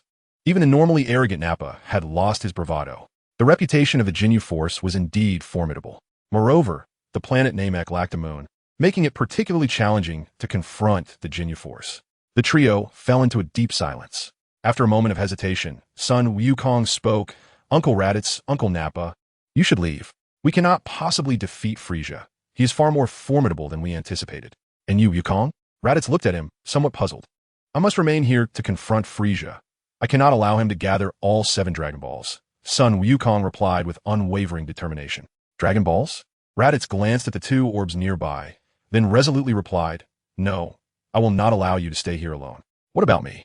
Nappa lamented. I should have learned instant transmission back then. He thought to himself. Ha ha ha ha. Vegeta's laughter echoed. Is a single Ginyu Force enough to instill such fear in you? His tone dripped with disdain, seemingly dismissing the Ginyu Force entirely. Son Wukong, feeling a surge of anger, retorted, Vegeta, do you even comprehend the current situation? We cannot defeat Frieza. Let alone Frieza, we cannot even stand against Ginyu. His energy began to rise gradually. Son Wukong could not fathom why Vegeta had come here. Frieza was an enemy they could never hope to overcome. In his memories, it was his father who had defeated Frieza. But where was his father now? TCH kid, spare me the lectures, Vegeta scoffed. Vegeta regarded Gohan with a similar disdain, yet soon sensed Gohan's energy and remarked, It appears you have made some gains on this planet. Your combat prowess has indeed improved significantly. Have you been listening to me at all? Frieza is not an adversary we can confront. Gohan suddenly felt a surge of anger within him. He could not comprehend Vegeta's motives for being on this planet. Did he truly believe that Frieza's strength was so trivial? Gripping Gohan by the collar, Vegeta admonished, Child, do not lecture me. If you truly have any thoughts, you should be contemplating how to deal with the Ginyu Force. As he spoke, his eyes frequently darted towards the Dragon Balls. None could fathom what schemes were brewing within Vegeta's mind at that moment. Gohan ceased his conversation with Vegeta and turned his gaze towards the sky, furrowing his brow. Soon, 5 figures streaking through the air began to materialize on the horizon. Raditz assumed a battle stance. If anyone here was fearless, it was he. After all, if death were imminent, he would have perished long ago. Do we all understand our battle strategy? Vegeta inquired. A few responded affirmatively. Though reluctant to admit it, Vegeta possessed considerable talent for combat. The plan was to suppress their own power initially, then capitalize on the enemy's underestimation to eliminate a few of them swiftly. Afterward, Gohan and Vegeta would join forces against the strongest foe. Perhaps this strategy might indeed bear fruit. Their coming, Gohan and the others braced themselves, their eyes fixed on the figures approaching from the heavens. With a thunderous boom, the 5 figures descended. Rikuum, Berta, Jis, Guldo, and Jinya landed gracefully, striking an exaggerated pose. They then turned their gazes to Gohan and the others, a smirk gracing their lips. Excellent, we have found our targets. Victory is already half ours. Raditz gazed incredulously at the 5 before him. Was this truly the dreaded Ginyu Force? They appeared far less terrifying than he had anticipated. Gulme, let me assess the combat abilities of this group of monkeys, Ginyu declared, stepping forward and pointing his scouter at them. Power level, 21,000. Power level, 12,000. Power level, 8,000. Power level, 6,000. After reviewing the readings, Jinyu's expression shifted to one of disdain. Didn't they say their power had increased significantly? How could it be so meager? He had hoped for a chance to stretch his muscles, but it seemed insufficient. Ha ha, boss, let's handle this bunch of monkeys. Jis chimed in with laughter. However, this little one is rather intriguing. He possesses strength greater than that of the 2 larger ones, Rikuum remarked, gazing at Gohan with keen interest. Vegeta, you truly are a waste, achieving only a power level of 21,000 after such a long time, Gerudo derisively remarked. Vegeta scoffed, unperturbed. As long as I'm stronger than you, that's all that matters. What did you say? Gerudo snapped, his agitation palpable as he pointed an accusatory finger at Vegeta. I don't care. I want to fight Vegeta and see him perish. That won't do, Rikuum interjected, shaking his head. Vegeta is the strongest among this group. If you take him away, what will we have left to entertain ourselves? Indeed, one mustn't be too greedy. Berta chimed in. Nanny? Gerudo's eyes flared with indignation. Then let's settle this with rock, paper, scissors. The other 3 readily agreed. Thus began their prolonged game of rock, paper, scissors. Chapter 31. The scale of victory, were they truly the fearsome Ginyu Force that legend spoke of? Raditz found himself somewhat bewildered by their antics. Is that so? Gohan echoed, uncertainty lacing his words. However, their movements do appear quite impressive, he mused. Just a bunch of trash. If I wished, I could obliterate them all right now, Vegeta pondered, his mind racing with calculations. After a considerable time, laughter erupted from Gerudo and Rikuum. Ha ha, Vegeta shall be mine, Gerudo exclaimed, barely concealing his excitement. And the rest will belong to me. Rikum echoed, equally elated. Curse them, Berta and Jees lamented, disappointment etched on their faces. Meanwhile, Jinyu observed from the sidelines, deeming the Saiyans' power levels insufficient to warrant his involvement. Rikum leapt before Gohan and his companions, a mocking grin plastered on his face. Monkeys, I shall take great pleasure in toying with you. Especially you, little monkey. Ha ha. His tone dripped with scorn, seemingly dismissive of Gohan and his friends. Raditz could hardly contain himself. This individual was insufferably arrogant. Just as he prepared to unleash his energy, Gohan halted him. Wait, Uncle Raditz, we mustn't act impulsively. We should defeat as many foes as possible before that guy realizes what's happening. Raditz fell silent, loosening his clenched fists. Should he kill this man now? Jinyu would surely react, and they would merely have dispatched one opponent. It would be wiser to eliminate them all before Jinyu caught on. After all, it wouldn't take long. Let this fool revel in his arrogance for now. What is the matter, monkeys? Are you plotting something? Rikum sneered. Meanwhile, Gerudo's excitement was palpable as he gazed at Vegeta. Do you know? I have awaited this day for a long time, Vegeta. Awaited what? Death? Vegeta retorted. Vegeta cast a disdainful glance at Goku. Previously, he held Goku in contempt, and now that sentiment remained unchanged. Goku's face was etched with anger, yet he soon broke into a smile, stating, "You'll find out soon enough." Care to bet on how quickly they can resolve their battle? Jees inquired with keen interest. Bet? Why not? I wager they'll finish it in 5 minutes, Bardock quickly replied. Nanny? Jees seemed taken aback, exclaiming, "You're insufferable.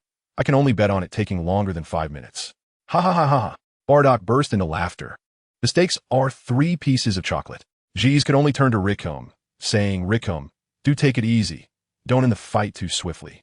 As for Goku, Vegeta shouldn't be that incompetent. He ought to last more than 5 minutes. As long as Rikum holds back, I might still win. Jees' confidence surged once more. How can you be like this? Bardock exclaimed, becoming somewhat anxious. He then turned to Rikum, urging Rikum, don't hold back. Finish it quickly, and I'll share a piece of my treasured chocolate with you. The duration of their endurance is not for me to decide. Rikum laughed heartily, but rather depends on these monkeys. They might not last even 3 seconds. Ha ha ha ha ha.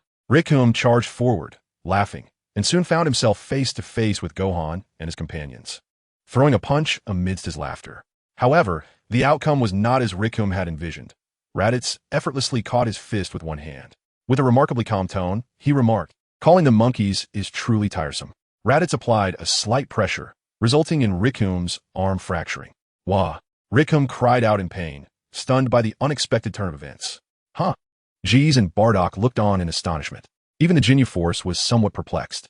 At that moment, the numbers on Jinyu's scouter surged dramatically. 8,000, 10,000, 20,000, and still climbing. Soon, Jinyu's eyes widened in shock as he shouted, Jees, Bardock, hurry and assist. This Saiyans battle power is at 50,000. 50,000. The 4 were momentarily stunned by this revelation. Fool! Vegeta exclaimed, promptly elevating his own power level and darting towards Goku. Nanny? Zulfast.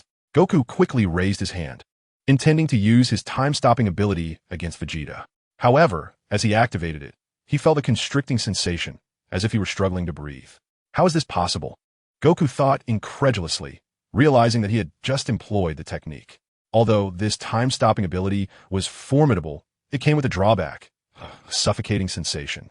The stronger the opponent, the more intense this feeling became, and the shorter the duration of effect. Thus, Goku feared the impending fist of Vegeta, knowing he could not evade it.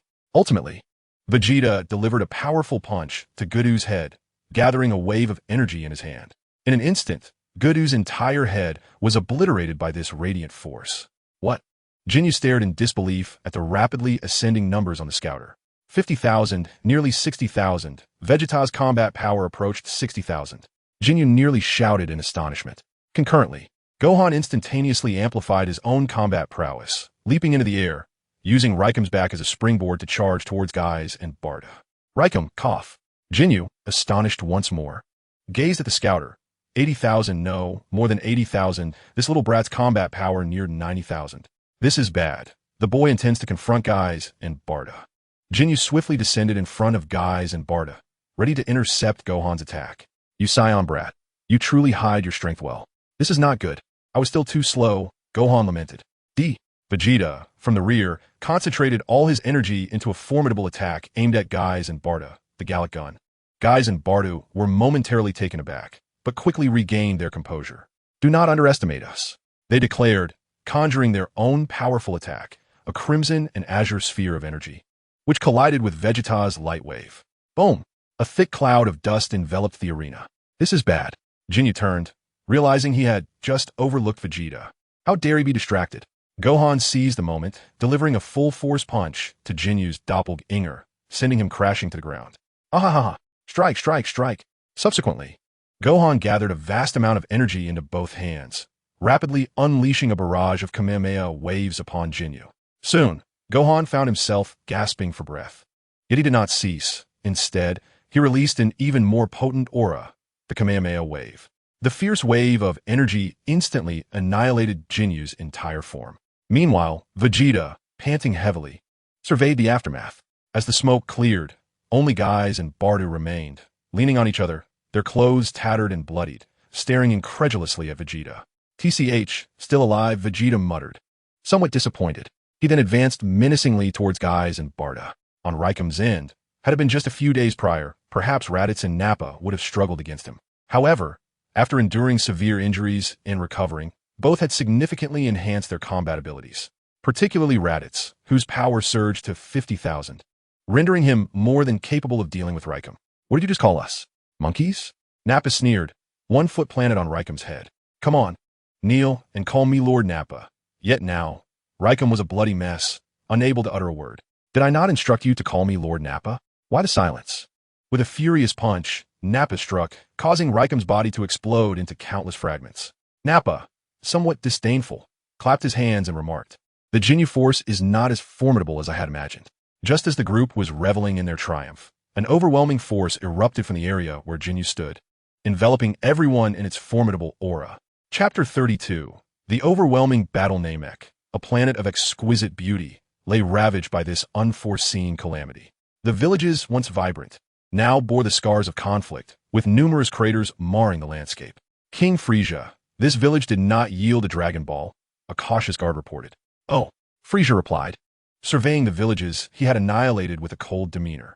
"Could it be that the Dragon Ball from this village has indeed been taken by someone else? Who could it be? Perhaps those wild monkeys?" Frisia mused calmly, glancing at the 4 Dragon Balls beside him. "No matter. As long as the Dragon Balls remain on this planet, I shall find them. If necessary, I will exterminate every inhabitant and scour the land until I locate the Dragon Balls. You Saiyans have truly angered me." Jinyu slowly ascended from the ground, surrounded by a multitude of debris, exuding an immensely powerful aura. "How is this possible?" Gohan exclaimed, astonished at Jinyu's seemingly unscathed form. "He hasn't sustained a single injury." "Jisbat, are you two unharmed?" Jinyu inquired, glancing down at the duo. "We're fine, but Raikam and Guldo," they replied in somber tones. "Don't blame yourselves. We underestimated this group of Saiyans. I never anticipated they could enhance their combat abilities," Jinyu expressed with a look of envy. "However, if your strength is limited to this, you likely won't survive the day." Raditz, filled with disdain, unleashed a ki blast toward Jinyu. "Enough talk, let's get on with the fight." With ease, Jinyu deflected the ki blast and instantly appeared before Raditz, grasping his neck. "Saiyan, you are quite audacious, but it seems you have failed to grasp the current situation. Release Uncle Raditz," Gohan shouted, launching a furious punch at Jinyu, who effortlessly countered the attack. "You are impressive. With a few more years of training, you might have posed a challenge to me, little Saiyan," Jinyu said with genuine interest, "but sadly, you may not live to see another day." "Enough chatter," Vegeta declared as he instantaneously appeared beside Jinyu, launching a full-force punch. Jinyu tossed Gohan at Vegeta, who collided with him, then released Raditz and stated, "I shall leave these 2 Saiyans to you. I will personally deal with this brat and Vegeta." Jinyu has always been extremely cautious. Although he believed he could easily defeat the 4 opponents before him, it would undoubtedly require some effort. He decided it was better to leave the 2 lesser fighters to Guise and Bart. The Saiyan brat and Vegeta would be dealt with personally by him. "No problem, boss," Guise replied with an air of nonchalance. Following this, Guise and Bart stretched slightly before slowly approaching Raditz and Nappa. Raditz regarded the 2 with a wary expression. Their strength was significantly greater than that of the earlier giant. "Damn it," Raditz clenched his fists, feeling a surge of anger at his own weakness. "Nappa, try to hold off the other one." Once I defeat one, I'll come to assist you, he commanded. I'll do my best. Nappa's expression grew serious as well. Haha. How bold of you to say you'll defeat one and then support the other. Guy scoffed, casting a dubious glance at Raditz's power level before mocking. With your mere 50,000 battle power? Crimson and Azure spheres. Guys and Bart executed a combined technique, swiftly soaring through the sky, one trailing a red flame, the other a blue. Go for it, Nappa. Raditz ascended as well, joining the fray against Guys. It doesn't matter. If I die, I die. Nappa gritted his teeth and charged toward Bart. Jinyu watched Gohan and Vegeta with a calm demeanor and remarked, Next, it will be our battle. Tell me, how would you like to perish? Gohan felt a sense of dread as he observed Jinyu. He could clearly sense that Jinyu's energy was significantly superior to his own. Engaging Jinyu alone was utterly futile. Perhaps teaming up with Vegeta might offer a glimmer of hope. What worried him most, however, was the fate of Uncle Raditz and Nappa. They stood no chance against those two. Quickly, Gohan made up his mind. Uncle Vegeta, let us fight together. Though Vegeta was displeased, he acquiesced, I know without you saying. Do the powers of two insects really stand a chance against an elephant? Jinyu derisively challenged, flying swiftly towards Gohan and Vegeta. Yet, just as he approached Gohan, he realized that Gohan's figure had vanished. Nanny? Jinyu was momentarily taken aback. How could he move so fast? Impossible. But before he could ponder further, Gohan reappeared above Jinyu. With a fierce roar, he swung a punch toward Jinyu's head. Simultaneously, Vegeta unleashed his attack, Gallic Gun. The powerful wave of energy surged toward Jinyu's body. But just as the attack drew near, Jinyu retaliated with a punch, dissipating Vegeta as formidable assault in an instant. What? Vegeta was clearly taken aback, unable to believe what had just transpired. As the battle raged on, both hands once again summoned a multitude of luminous waves, unleashing a relentless barrage towards Jinyu. Yet, without exception, all were deftly evaded by him. Seizing the opportune moment, Gohan unleashed a formidable Kamehameha wave aimed squarely at Jinyu. However, with merely a single hand, Jinyu effortlessly deflected the attack. A commendable technique, yet regrettably executed by an inadequate contender, akin to a flower wilting in dung. As Jinyu's words resonated in an instant, he teleported right before Gohan and seized his hair, delivering a flurry of punches. After only a few blows, Gohan found himself teetering on the brink of unconsciousness. His mind clouded and thoughts eluding him. In a final flash, Vegeta gathered a powerful attack and launched it towards Jinyu's back, asserting, Do not underestimate me. A resounding boom echoed as black smoke erupted from Jinyu's back. Sometimes insectal attacks can be quite bothersome, Jinyu remarked blandly, releasing his grip on Gohan, who was obliterated by a wave of energy, leaving Jinyu unconcerned. Then, with a swift motion, Jinyu appeared before Vegeta, casting a disdainful gaze upon him. Just as Vegeta contemplated fleeing, Jinyu's hand effortlessly grasped him. Prepare to meet your end, insect, Jinyu declared, directing a concentrated wave of energy towards Vegeta's abdomen. In an instant, Vegeta was propelled away, crashing into a distant mountain peak. This is rather dull. It appears I'm still excessively powerful, Jinyu mused, stretching his limbs slightly. Despite possessing a combat power merely surpassing Gohan's by a scant 40,000, it was more than sufficient to dominate. As for Vegeta, he was in an even more dire predicament. Gohan and Raditz were struggling in the battle. Yet Raditz, filled with concern, called out, How dare you become distracted during combat? Gi's, incensed, rapidly conjured a red energy sphere and hurled it forth. The sphere struck Raditz squarely, engulfing him entirely. Meanwhile, the situation for Nappa was even graver, his body riddled with wounds. Gi's, allow me to assist you, Bart declared with ease, preparing to confront Nappa, akin to a dimensional disparity in combat. Just as he attempted to depart, he felt a hand clutching his ankle. I will not permit your escape. I am waiting for Raditz to come to my aid. Chapter 33. The victorious side in the depths of space. Piccolo stood gazing through the glass, his expression one of bewilderment as he observed the luminous green planet drawing nearer. At that moment, an indescribable sensation washed over him. Piccolo, what troubles you? Goku questioned with curiosity. Nothing, Piccolo replied after a brief pause. We are almost there. Prepare yourselves. I've been ready for quite some time. With unwavering determination, Sun Wukong, having rested for an extended period, was eager to engage in a fierce battle. Raditz's uncle, Gohan, struggled to rise from the ground, his attire tattered and blood streaming profusely from his face. Nevertheless, He summoned every ounce of strength to unleash a powerful energy wave towards Geizes. The energy wave swiftly locked onto its target, hurtling directly towards Geizes. Nanny? Geizes gazed in disbelief at the approaching attack, unable to evade this small child who possessed such formidable energy. Just as the attack was about to strike, Jinyu appeared before Geizes, dispersing the assault with a single punch. You truly possess remarkable vitality, little one, he remarked, before vanishing and reappearing beside Gohan, seizing his hair once more to lift him off the ground. Rain-like blows rained down upon Gohan's face, with each strike drawing forth a cascade of blood.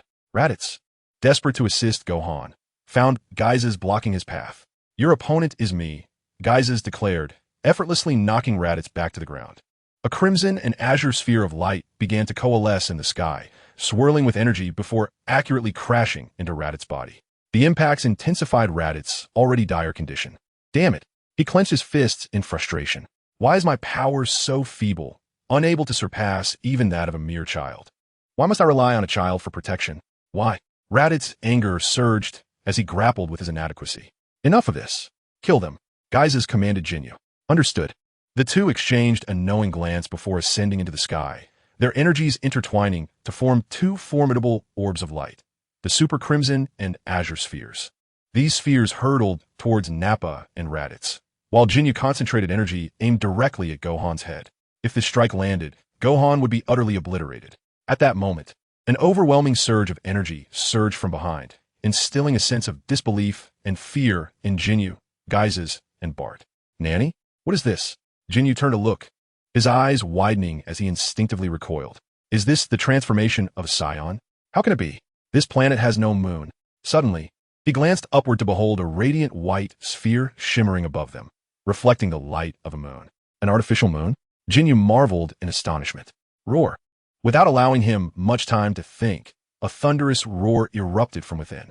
Merely a single roar caused Jisoo and Bart to falter. Their previously aimed energy waves at Raditz and Nappa were cast skyward. Run!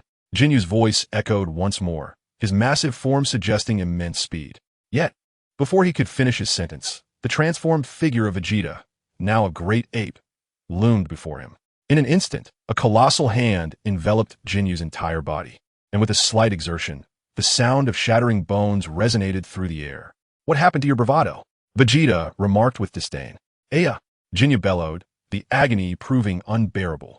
Meanwhile, the power level displayed on his scouter surged rapidly. 100, 000, 200, 000, 550, 000. Despair washed over Jinyu as he beheld the escalating readings. How is it possible? Your battle power after transformation can't be. Fool! Do you not comprehend that our power multiplies tenfold upon transformation? Vegeta retorted scornfully. Simultaneously, Gohan, Raditz, and Nappa also took notice of the luminous sphere in the sky. Is that the moon? Jinyu shouted desperately. Quick! Cut off the tails of those 3 Saiyans. We must not allow them to transform. Though Jisoo and Bart were perplexed, they steeled themselves and proceeded. Just as the trio was about to transform, their tails were severed. Humph! Vegeta tightened his grip slightly and sneered. What does cutting off their tails accomplish? As long as I am here, your efforts are in vain. Jinyu let out another anguished cry, yet managed to smile. I simply wish to avoid the hassle of dealing with them later. Deal with them? Vegeta chuckled again. You should be more concerned for yourself. Before Vegeta could finish his words, Jinyu suddenly shouted, swap. A beam of energy shot from Jinyu's mouth, striking Vegeta with pinpoint accuracy. Subsequently, Vegeta released his grip on Jinyu. Then came a resounding roar. Jinyu gazed at his new body with a sense of awe, marveling at its power, though he knew it was merely temporary. Turning his attention to the fallen Vegeta, fury welled up within him. You dare to reduce my body to this? Just as Jinyu intended to strike Vegeta, he recalled that Vegeta was now inhabiting his own body. Realization dawned on him, and he chuckled, clutching his own tail behind him. What is this? Vegeta gazed incredulously at his new form, then turned to face the great ape. How can this be? Is it possible? Vegeta found it hard to believe. Seething with frustration, desiring to strike the surrounding mountains, yet lacking even the strength to raise his hand, Vegeta let out a furious roar. How could he possibly execute his plans in this wretched body? Is this a case of body exchange? Jisoo inquired, uncertainty lacing his voice. It should be, Bart replied. But the boss will likely switch back, Vegeta's transformation is merely temporary. Suddenly, Jinyu tightened his grip on the tail behind him and yanked it fiercely, causing it to detach instantly. His form began to shrink gradually, reverting to its original shape. After sensing his body, Jinyu couldn't help but critique, "This body is truly pathetic." Bearing the pain, he struck his chest with a punch, instantly piercing through his own form. After spitting out a mouthful of blood, Jinyu smiled and shouted once more, "Exchange." Vegeta and Jinyu's bodies reverted back to their original states. Both were severely injured, yet displayed faint smiles. Now, only Jisoo and Bart remained standing on the battlefield, signifying that the ultimate victory belonged to the Jinyu force. Chapter 34. I am the father from Earth. With a jubilant leap, son Goku jumped from the spaceship, bouncing excitedly from side to side. Meanwhile, Piccolo surveyed his surroundings with a grave expression, a strange sensation stirring within him, as if he had been here before. "What's wrong?" Goku noticed Piccolo's unusual demeanor and inquired again. "Nothing," Piccolo replied, shaking his head. Just as Goku was about to press further, he suddenly paused, sensing an incredibly powerful aura descending rapidly. With a serious expression, Goku asked, "Piccolo, do you feel that?"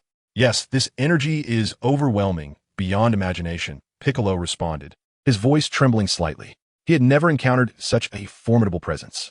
Additionally, Goku sensed several faint auras and gravely stated, "Let us go, Piccolo, we must investigate." Without hesitation, Goku soared toward the source in the sky, with Piccolo closely following. On the battlefield, Jisoo repeatedly called out for Jinyu, yearning to move yet finding himself utterly immobilized. "Are you the boss?" Jisoo asked hesitantly. "You fool, who else would I be?" Jinyu retorted sharply. Hearing this, Jisoo joyfully affirmed, "It is the boss." "Enough chatter. Grab the Dragon Balls and take me back to heal," Jinyu instructed, eyeing the two large Dragon Balls beside him. "Bart, you're in charge of cleaning up the battlefield. Make sure it's spotless." "Understood." Gohan gazed at the Dragon Balls, wishing to intervene, but felt utterly powerless. At this moment, even speaking had become a monumental challenge. Just as Jisoo and Bart were about to take action, Vegeta suddenly burst into laughter, a cacophony of mirth that caught Jinyu's attention. "What are you laughing at, Vegeta? Do you think your laughter can intimidate me?" "Indeed, for a lowly monkey like you, managing to bring me to this state might be a source of pride. But it ends here." He chuckled, albeit interrupted by a fit of coughing that drew blood. Nevertheless, he managed to force a smile as he declared, "I laugh at your eternal inability to complete Frieza's task. You will never gather the Dragon Balls." No sooner had he spoken than Vegeta collapsed into unconsciousness. Despite Jinyu's frantic inquiries and calls, there was no response. "Bring Vegeta along. We cannot allow him to perish," Jinyu commanded, although the meaning behind Vegeta's words eluded him. The mention of the Dragon Balls warranted caution. King Frieza held them in the highest regard. It was possible that such negligence could lead to his own undoing. "Yes," Jis replied, trembling as he carried Vegeta alongside Jinyu, their bodies enveloped in a purple aura as they soared into the sky. Batting his eyes after watching Jis depart, he gazed at the three fallen Saiyans strewn across the ground, feeling a twinge of sentiment. "You monkeys possess some strength, but you fall short compared to Jinyu. Allow me to send you on your way." "Please, spare me," Nappa pleaded, summoning all his strength to utter the words. At this point, the three had completely lost their fighting capabilities. Their consciousness remained only due to the recent artificial moon. Truth be told, they would have preferred to faint outright, allowing for a fear-free demise. "Ha ha," Bat remarked, mocking, "They say Saiyans are a warrior race, unafraid of death, yet here you are, a curious exception. Let us end your life, shall we? Who should I start with?" "You, long-haired fellow," Bat pointed at Raditz. Raditz turned slightly, casting a glance at Bat, forcing a smile as he murmured, "Am I to die?" Reflecting on my life, it truly has been mundane, yet not entirely devoid of interest. That little brat was quite amusing. It is a pity he is so young. A wave of nostalgia washed over Raditz as he contemplated his past, filled only with battles and the journey to conquer planets, devoid of any emotional ties. Perhaps the only thing that sustained his existence was the thrill of combat. Yet, something had shifted, perhaps because of that little boy. Raditz's mind involuntarily conjured the image of Gohan. "Can I?" Raditz's thoughts were abruptly interrupted by Bat. "What is this? Do you wish for my mercy?" Bat's laughter echoed, mocking him. Raditz paid no heed and continued, "I implore you, spare Gohan." Perhaps in the past, he would have implored Barty to spare him, but now he found himself devoid of such thoughts, unclear as to why. "Huh, Gohan, that little brat? Barta glanced at Son Gohan and chuckled. I might consider eliminating him in the end, but having just promised that hulking brute to do so, it's truly a vexing dilemma. Who should I ultimately eliminate? I know. Let us settle it with rock, paper, scissors. My left hand will represent that little brat, and my right hand will stand for that big guy. Whoever wins will be the one to face their demise. What do you think? Ha ha ha. Barta seemed to be conversing with himself, almost mocking Raditz. If it ends in a tie, then I shall first eliminate the little brat. Ha ha ha. What do you say? Barta relinquished his assault on Raditz and gradually flew towards Son Gohan. No, no. Raditz strained with all his might, managing only a few feeble words. Uncle Raditz. Son Gohan summoned every ounce of strength to wiggle his body, but even lifting his hand felt impossible at this point. Soon, he succumbed to despair. Perhaps coming here had been a grave error. Knowing well how formidable Frieza was, he pondered why he had ventured forth. If given another chance, perhaps he would still choose to come. Yet, he lamented, I'm so sorry, Mom and Dad. I cannot return to see you. Little brat. With a crackling energy, Barta coalesced a wave of light aimed directly at Son Gohan. In those final moments, Gohan's mind raced, desperately clinging to memories of his parents, yearning for one last recollection before the end. If only I could see Dad one more time. He gazed skyward, slowly closing his eyes. A resounding boom echoed as the energy wave detonated against a nearby mountain. Why am I not dead? Son Gohan opened his eyes in bewilderment, blinking in disbelief. Dad? It seemed as if he could hardly fathom it. At that moment, he forgot the pain entirely. Who are you? Barta stared at the figure emanating a crimson aura, a sense of inexplicable dread washing over him. Son Goku beheld his son, lying on the ground, barely clinging to life, and an intense fury ignited within him. Fixing a fierce gaze on Barta, he declared, I am the father of the little brat you speak of, and I have come from Earth in search of my son. Chapter 35, The Might of a Single Strike. The weather was ambiguous, the sky resonating with thunderous roars. Suddenly, dark clouds enveloped the heavens, and the sound of thunder reverberated through the oppressive gloom. Was this your doing? Son Goku advanced towards Barta, questioning him. What? Barta instinctively recoiled, overwhelmed by a surge of fear upon encountering this unexpected man. I asked, was this your doing? Son Goku roared, and in that instant thunder erupted. Amidst the thunderous ambience, the figure of Son Wukong appeared remarkably imposing. Father? At this moment, Son Gohan discerned that the person before him was indeed his father. He yearned to raise his hand, yet the intense pain coursing through his body rendered him incapable of any movement. Gohan, do not move. Allow me to handle this adversary, and I shall come to your aid, Son Wukong declared to his son, who lay upon the ground. He was acutely aware that Gohan's injuries could not endure for much longer. Nevertheless, he understood that unless he dealt with the formidable foe before him, he would be unable to focus on treating Gohan's wounds. The most pressing concern was that this individual's power far surpassed his own. He realized that he could not afford to investigate Gohan's condition. He must first engage in battle. To do so, he would resort to the Kaioken technique. Kakarot? Raditz also recognized the figure in the sky, sensing an immense aura that had grown exponentially since their first encounter. Alas, he still fell short compared to Bardock. Bardock, taken aback by Son Wukong's overwhelming presence, promptly activated his scouter. Combat power, 21,000. A battle power of 20,000. Pray tell, who do you think you are? Upon seeing that figure, Bardock's lips curled into a smirk, exuding an air of confidence as he began to close the distance to Son Wukong. So, you are that little one's father? Perfect. We can face this together. I shall have your back. As he spoke, Bardock gathered a sphere of energy in his hand, which swiftly launched towards Son Wukong with a whoosh. Father? Kakarot? Kaioken, 4 times. Just as the energy sphere was about to make contact, Son Wukong unleashed a deafening roar. Enveloped in a crimson aura, and with a single punch, he shattered the sphere. In an instant, he appeared beside Bardock, delivering a powerful elbow strike to his core. With that one blow, Bardock's eyes widened in shock as an agonizing sensation surged through him. Disbelief etched upon his face. Nanny?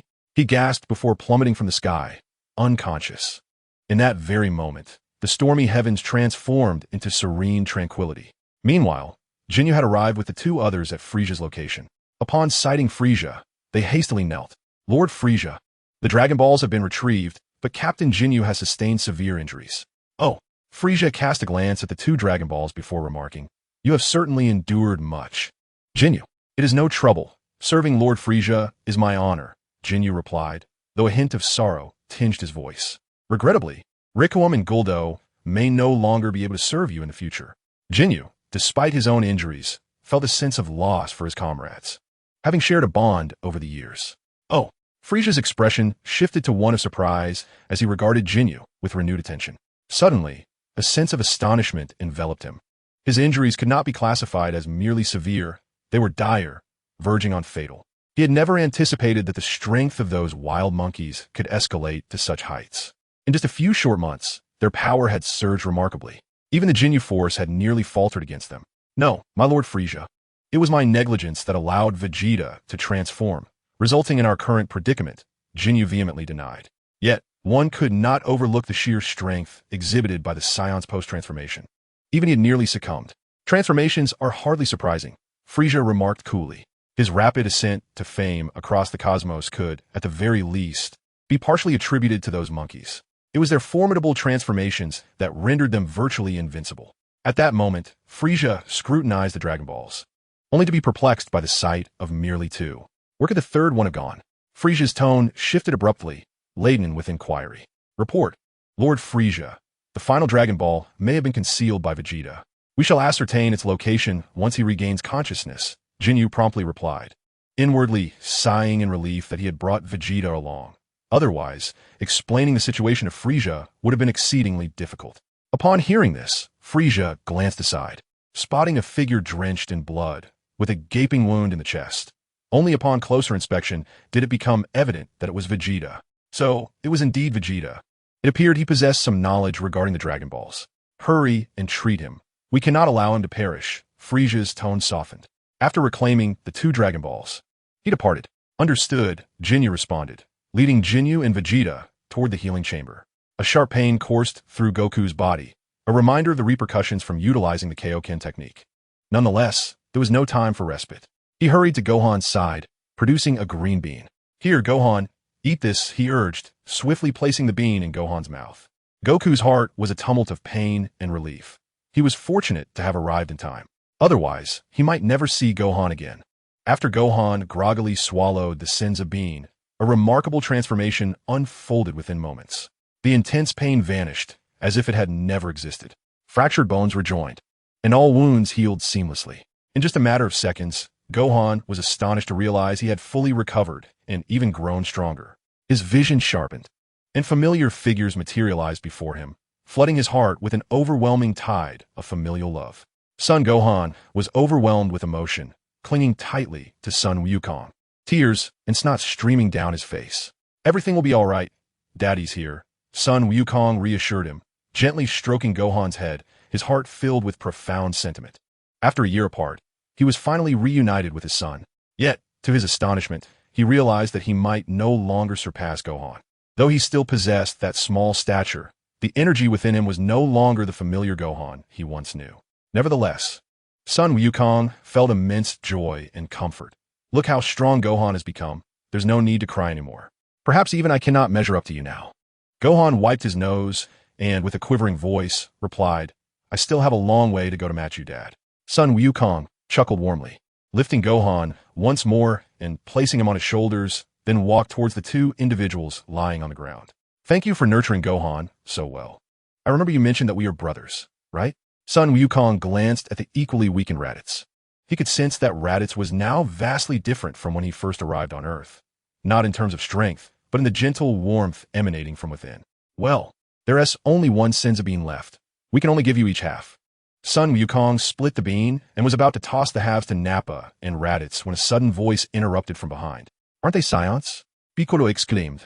However, at that moment, Son Wukong had already thrown the bean, which was caught by the large figure, who smiled back at Piccolo and said, It's all right.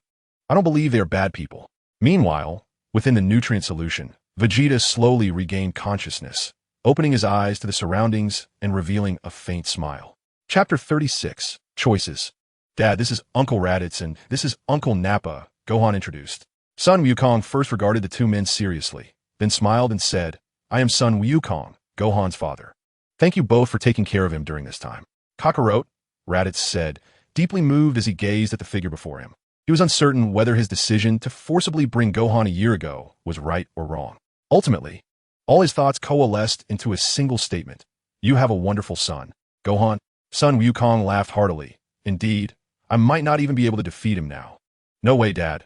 I still have so much to learn from you. Gohan quickly shook his head in denial. There's no need for that, Gohan. I am truly pleased that you have surpassed me. It brings me great joy, son Wukong said, once more caressing Gohan's head.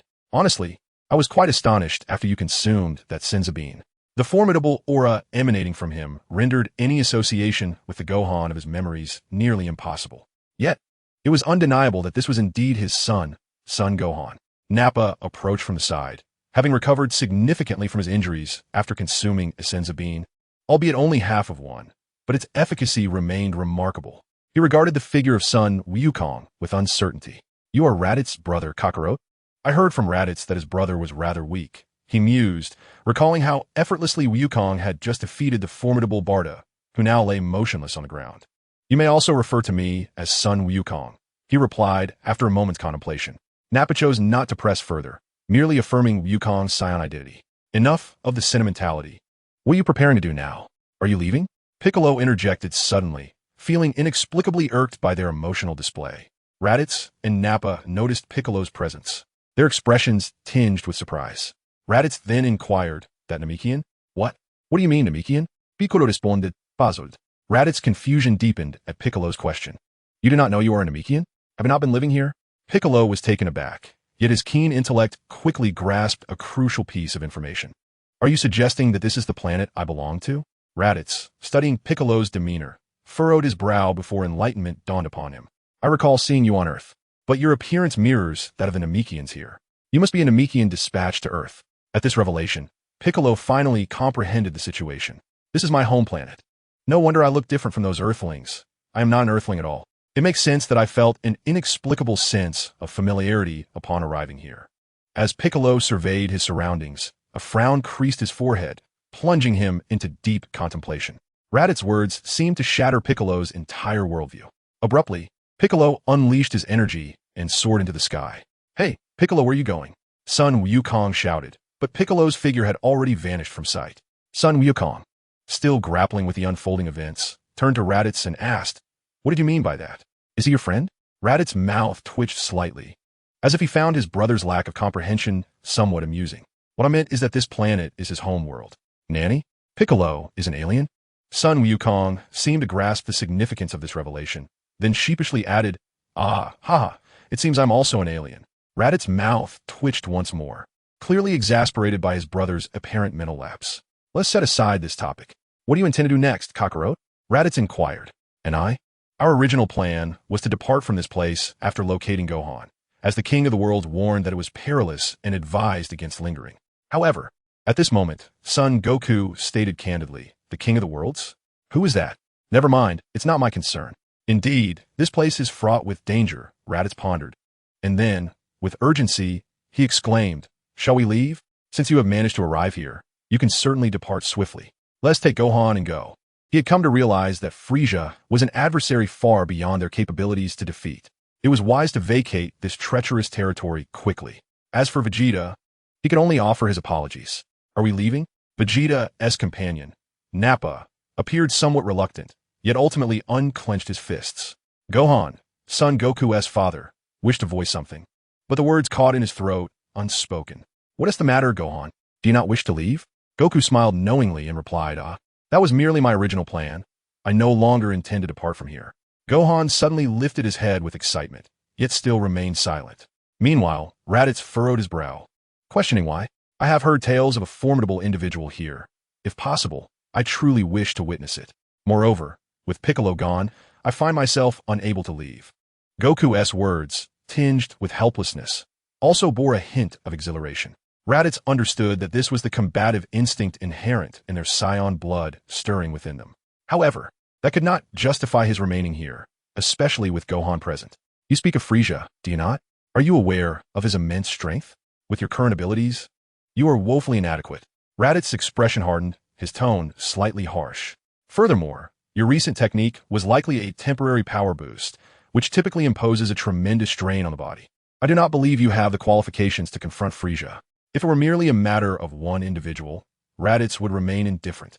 But when it concerned Gohan's safety, he could not help but worry. Gohan too wished to stay, unable to be dissuaded, yet Kakarot, standing before them, could intervene. He did not want to place Gohan in a perilous situation again. Uncle Raditz, Gohan stammered. Do not interject, Gohan, Raditz replied sternly. At that moment, Goku discerned the underlying implications in Raditz's words. Indeed, his priority should be to escort Gohan back home. Both Chi-Chi and Master Roshi were incessantly worried about them. Returning to Earth was undoubtedly the best choice. Yet, within his heart, there resided a powerful voice urging him to remain. Moreover, he could not abandon Piccolo and depart alone. After much contemplation, Goku resolved to leave the decision to Gohan. Gohan, do you wish to leave this place and return to Earth? If you choose to go, I will ensure your safe passage. Besides, Chi-Chi has been waiting for you at home. Son Gohan bit his lip, feeling somewhat at a loss, as he continuously tugged at his clothing. Mother, finally, with a resolute expression, son Gohan declared, Father, I wish to remain here. No, Raditz replied with equal determination. You must leave. Even if it means fighting, I will render you unconscious to send you back. As he spoke, Raditz unleashed his formidable energy. His already impressive combat prowess had only intensified after recovering from his recent severe injuries. A fierce aura surged through the air, relentlessly tearing apart the surrounding debris. Feeling this overwhelming presence, Goku couldn't help but reflect that even with the Kaioken multiplied fourfold, he might not prevail. Yet, he had compelling reasons to stay. Even when Gohan expressed his desire to depart, Goku would only allow him to leave alone in the spaceship. 3 days. Goku suddenly shouted, If my fighting power surpasses yours in 3 days, then I shall be permitted to remain here. Upon hearing this, Raditz ceased his energy display, gauging Goku's power before responding. Agreed, provided you refrain from using that burdensome technique. No problem, Goku readily acquiesced. Remember your words. If my fighting power does not exceed yours, you will immediately take Gohan away. With that, Raditz departed. The rapid growth of his combat strength necessitated some adaptation, and perhaps he could further enhance it as well. Dad. Son Gohan expressed his concern. No worries, rest assured, Gohan, Goku reassured him, stroking his son's head. Now, let's see how much you have grown over this past year. Même, son Gohan répondait excitedly. Chapter 37. The last hope dust swirled in the skies of Namek. The greenery thrived and then withered, as the Namekians devoted centuries of effort to alter their ecological environment. Yet now, it seemed to dissolve like mere bubbles, disappearing into nothingness. Damn, why can I sense no energy? Piccolo flew through the air, searching for signs of his kin. However, all he could find were the remnants of devastated villages, with traces scattered like fragments from energy blasts. Not a single soul was in sight. The desolation was haunting and sorrowful. As Piccolo continued his flight forward, a faint voice suddenly resonated in his mind. Wait, who are you? Piccolo became immediately cautious, scanning his surroundings, ready for battle. You are a Namekian, aren't you? The faint voice echoed again. In that moment, Piccolo spotted a figure. Beside a cliff strewn with rubble lay a being strikingly similar to him, both in form and visage. He appeared to have been carved from the same mold. However, his current state was utterly dire. The body was marred with scars, blood splattered across the ground, and breath came in shallow gasps, teetering on the brink of death. In haste, Piccolo flew over, uncertainly inquiring, Are you a Namekian? Upon seeing Piccolo approach, the figure managed to smile, though it was difficult to discern, yet it felt as if there was a smile present. I am Nail, a warrior-type Namekian. You must also be a warrior-type Namekian, correct? Nail did not speak aloud, but instead employed a telepathic technique common among his kind. As he lacked the strength to utter words, Piccolo hesitated for a moment before responding, I suppose that could be considered accurate. He then urgently pressed, What has transpired on this planet? Why is there not a single soul in sight? Are you a Namekian from another world? Never mind. As long as you are indeed a Namekian, that is sufficient. I remain alive in anticipation of the next Namekian to inherit our beliefs, so let us merge. Nail's voice was frail, his energy nearly extinguished. If one did not concentrate carefully, they might not even perceive his presence. Do not speak. I will find a way to save you. Piccolo, bewildered by Nail's words, understood that this might be the last living Namekian. Only by saving him could he uncover the truths he sought. I am aware of my situation. I cannot survive much longer. However, I have merged with other Namekians. I cannot perish so easily. I must await the next Namekian who will merge with me to rescue our home. Nail's energy dwindled further, his eyes growing increasingly unfocused. The marks on his body indicated that his time was likely limited to mere minutes. Do not jest. Do not bestow upon me the title of Namek Savior. I am merely an alien visiting this place for the first time, and I have no desire to become another person. Piccolo roared in frustration, resisting the idea of merging. Who could know if he would still be himself after the fusion? Moreover, he abhorred the thought of being labeled a savior. He was not a naive fool like Son Goku. He was Piccolo the Great Demon King. Rest assured, after our merger, I shall only enhance your combat prowess. You will remain yourself, with no changes. Nail strained to speak once more. A faint smile gracing his features as he slowly raised an arm in an inviting gesture towards Piccolo. Piccolo's lips twitched. He was uncertain of what to say or do. 30 seconds passed, and still, Piccolo remained unmoved, grappling with his uncertainty about whether he would still be himself after the fusion.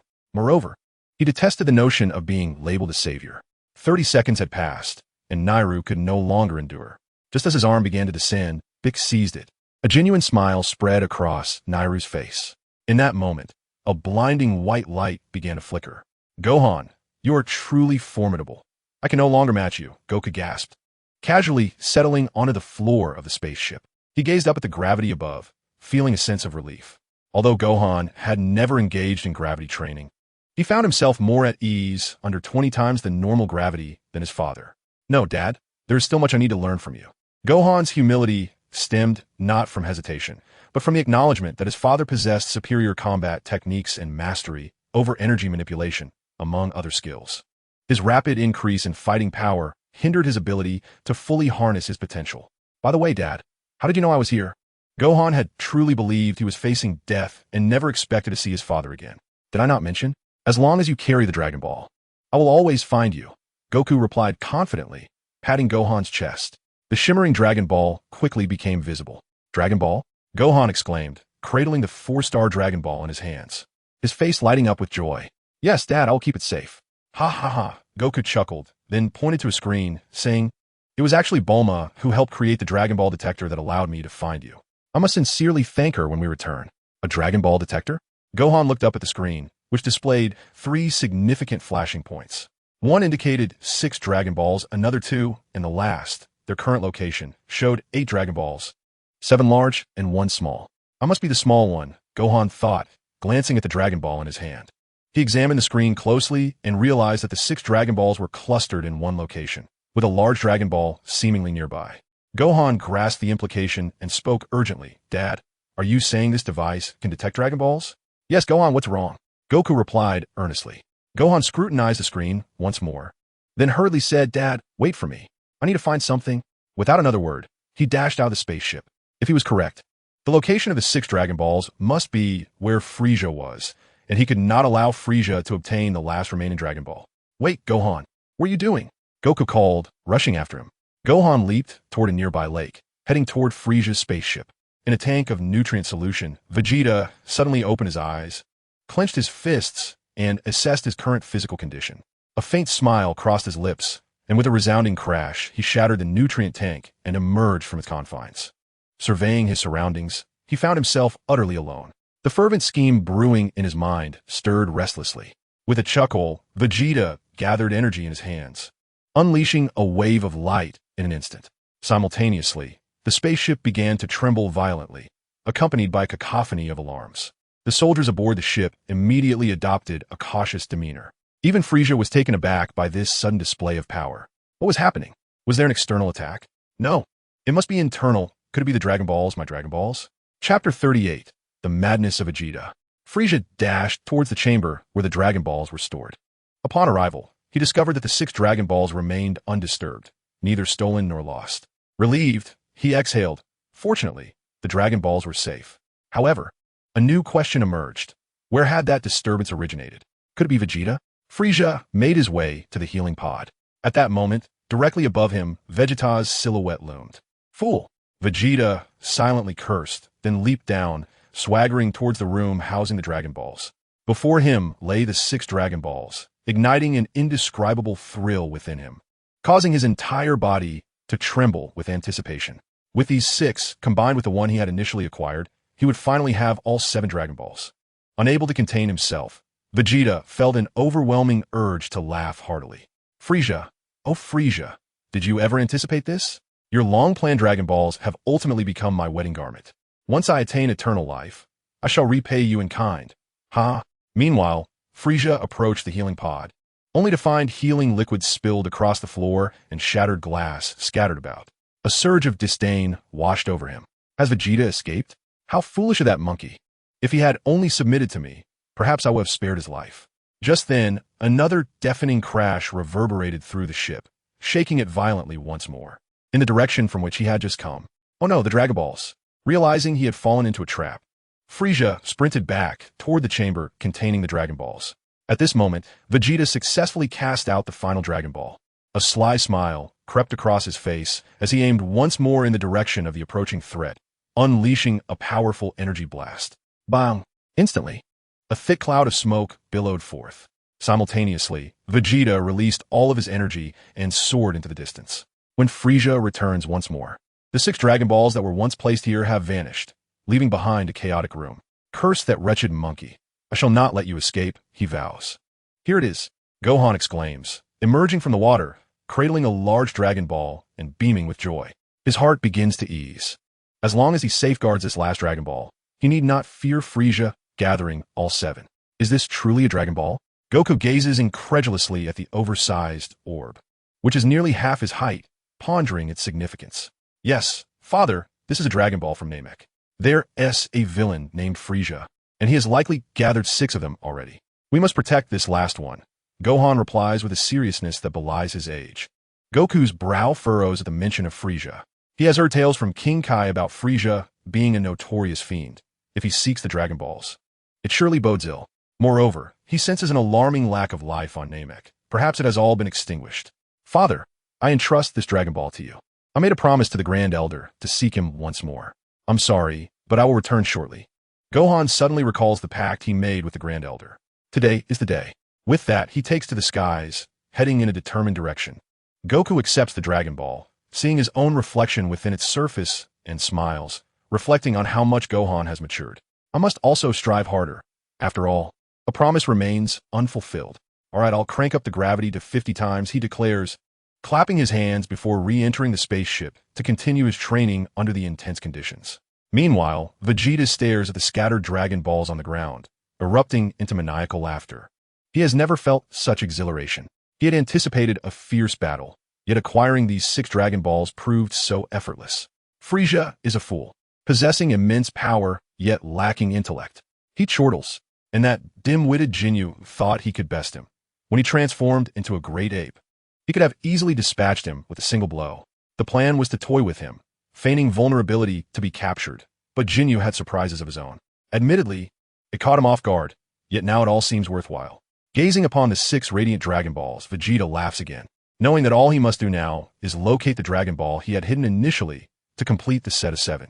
At that moment, he would attain eternal life and become the strongest in the universe. With renewed determination, he carefully recollects the location of his concealed Dragon Ball and soars into the sky. As time passed slowly, Sun Wukong transitioned from struggling to adapt to the 50-fold gravity to now being able to exercise normally. 1, 2, 3, 1001. Although this exertion placed a tremendous burden on his body, it also significantly enhanced his combat prowess.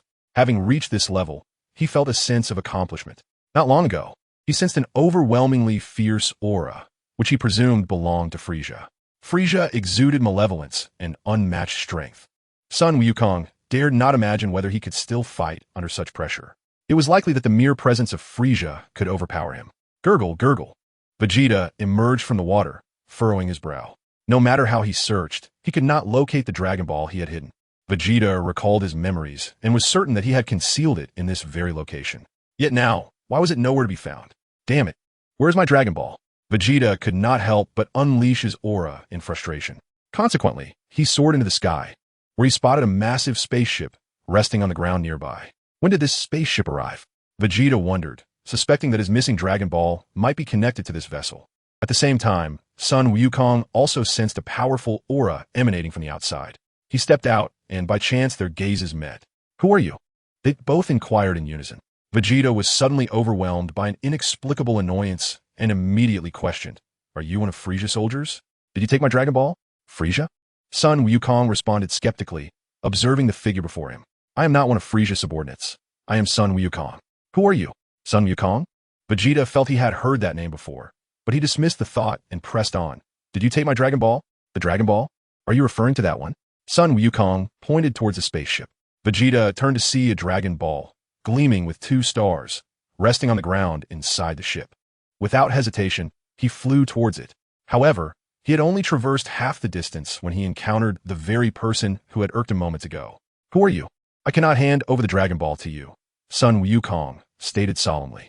He had promised Gohan to protect the Dragon Ball, and such an invaluable item could not simply be taken without reason. Get lost, Vegeta exclaimed, throwing a punch towards Sun Wukong in exasperation. To his astonishment, Sun Wukong effortlessly caught the blow. What? Vegeta was clearly incredulous. He then stepped back and continued. That is my Dragon Ball. You need to move aside.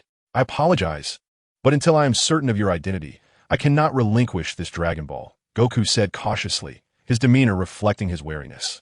He had already assumed a combat-ready stance, sensing formidable hostility emanating from the individual before him. Vegeta, irked, instantly appeared in front of Goku and delivered a powerful punch. Nanny? So swift? The speed exceeded Goku's expectations, leaving him no choice but to endure the blow without witnessing any trace of movement, as if the assailant had materialized directly before him. Chapter 39, The Duel of Destiny. Caught off guard, Goku descended from the sky, wincing in pain. Pathetic, Vegeta muttered disdainfully, continuing his trajectory towards the Dragon Ball. Yet, in an instant, Goku reappeared before him. You are truly impolite, Goku glared at Vegeta, his aura beginning to coalesce around him as he slowly advanced.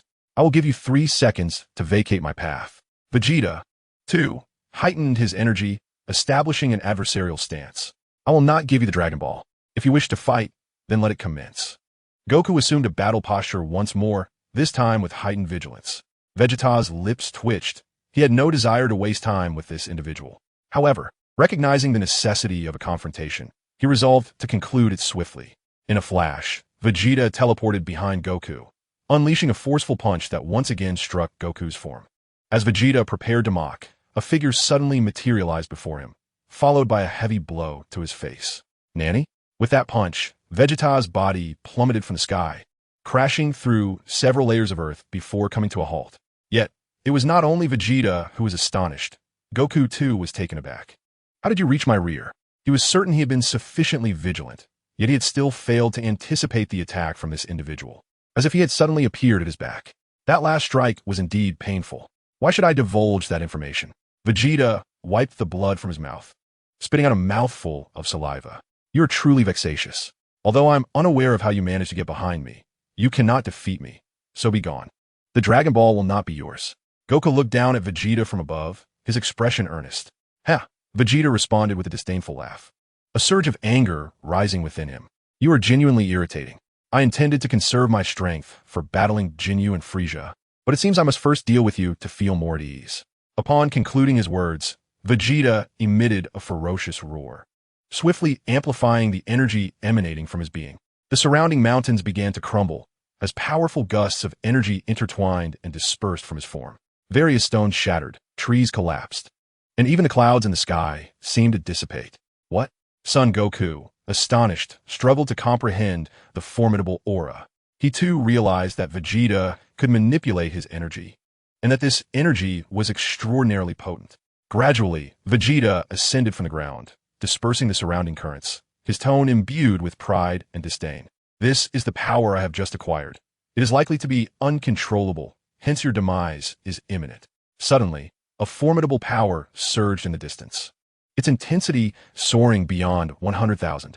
Frieza glanced at the readings on his scouter with slight astonishment. He had already annihilated nearly all the inhabitants of this planet. To his surprise, a being of such immense strength still existed here. Jinyu observed the scouter's readings and hesitantly remarked, Lord Frieza, could this power be Vegeta? Vegeta?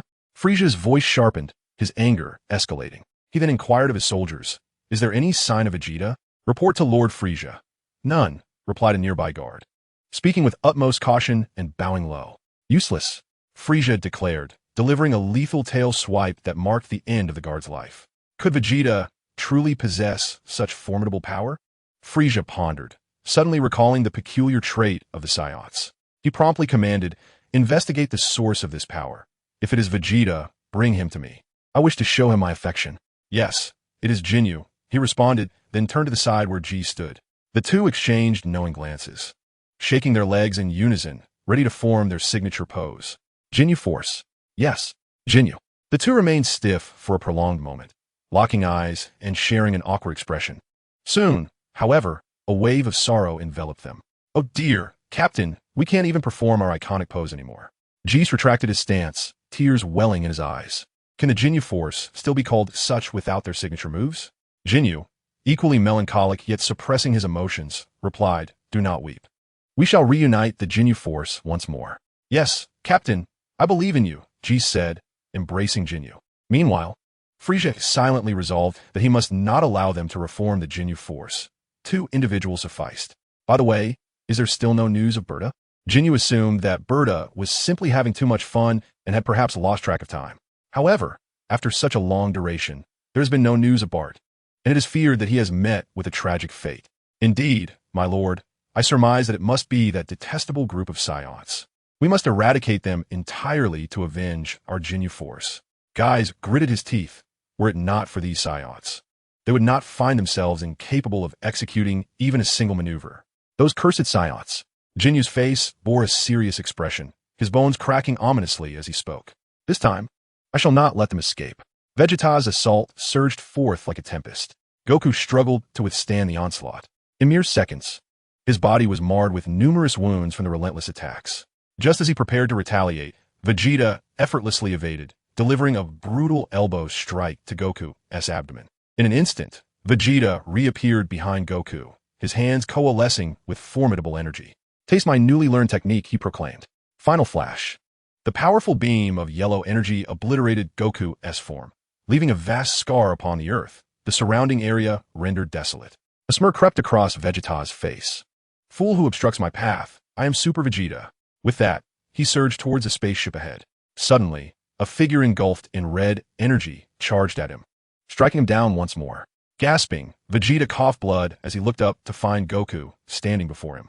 Impossible. Vegeta's eyes widened in disbelief. How could he have evaded the previous attack? Goku exhaled, his turbulent aura beginning to calm. The crimson flames surrounding him dissipated. He had no intention of employing the Kaioken against Vegeta. This was a valuable opportunity for training.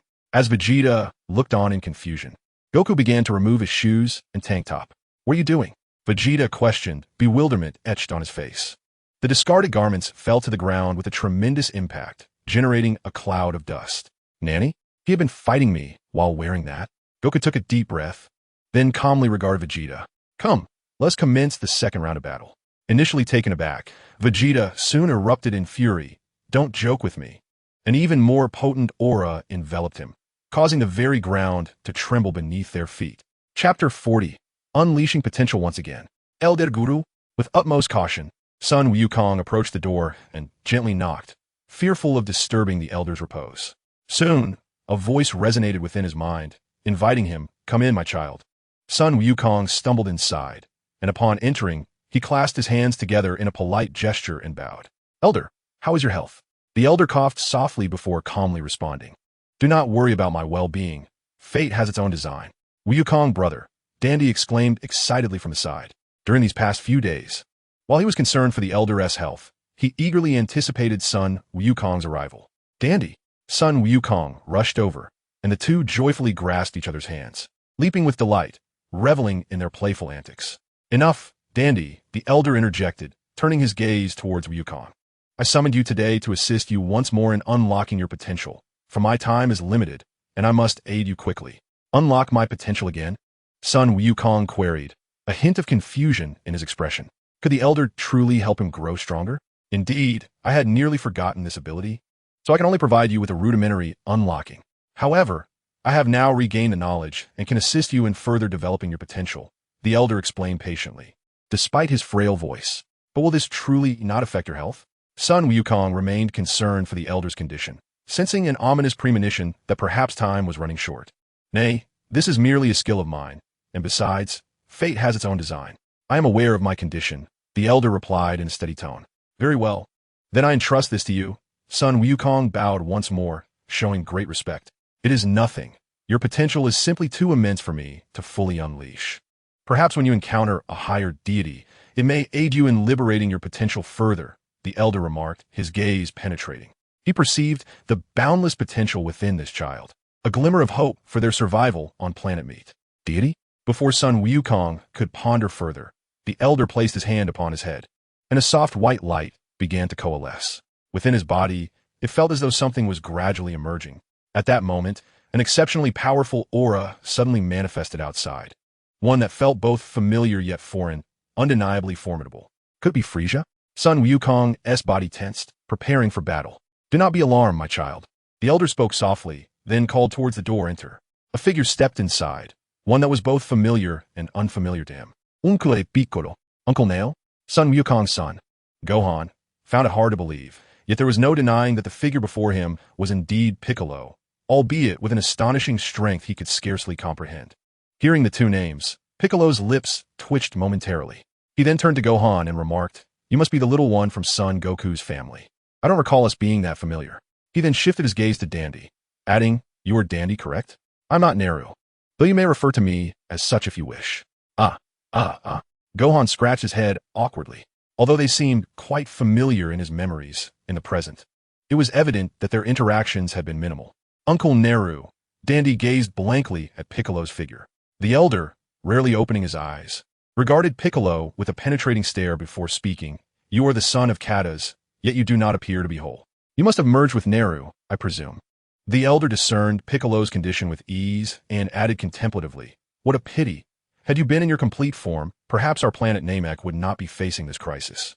Piccolo felt a stir of emotion at the words, then furrowed his brow and asked, "What do you mean? Is my current strength insufficient to confront Frisia?"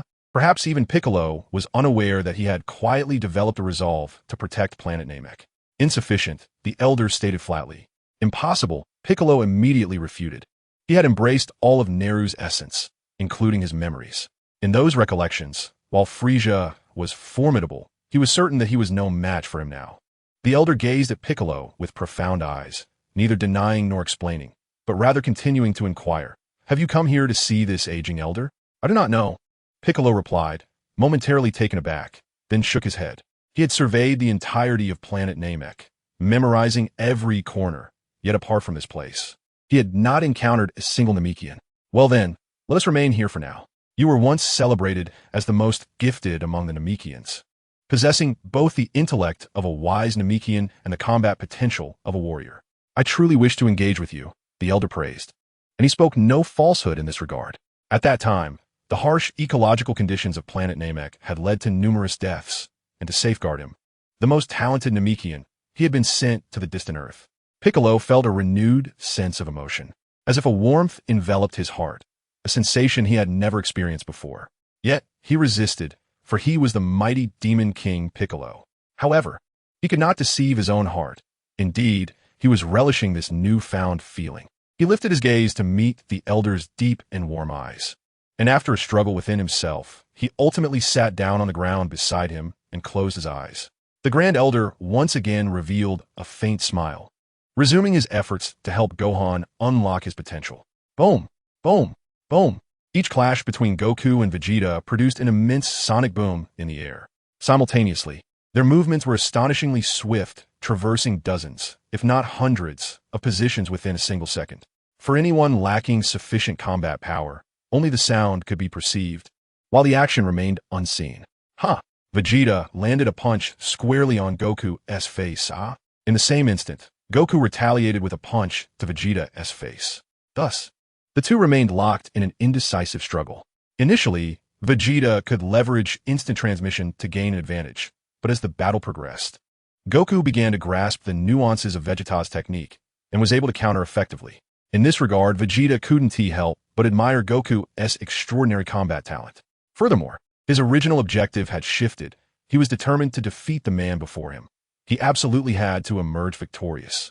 Vegeta suddenly extended his hand skyward, and an energy sphere swiftly entered his body, the scattered energy gradually replenishing. "What?" Goku sensed this with incredulity.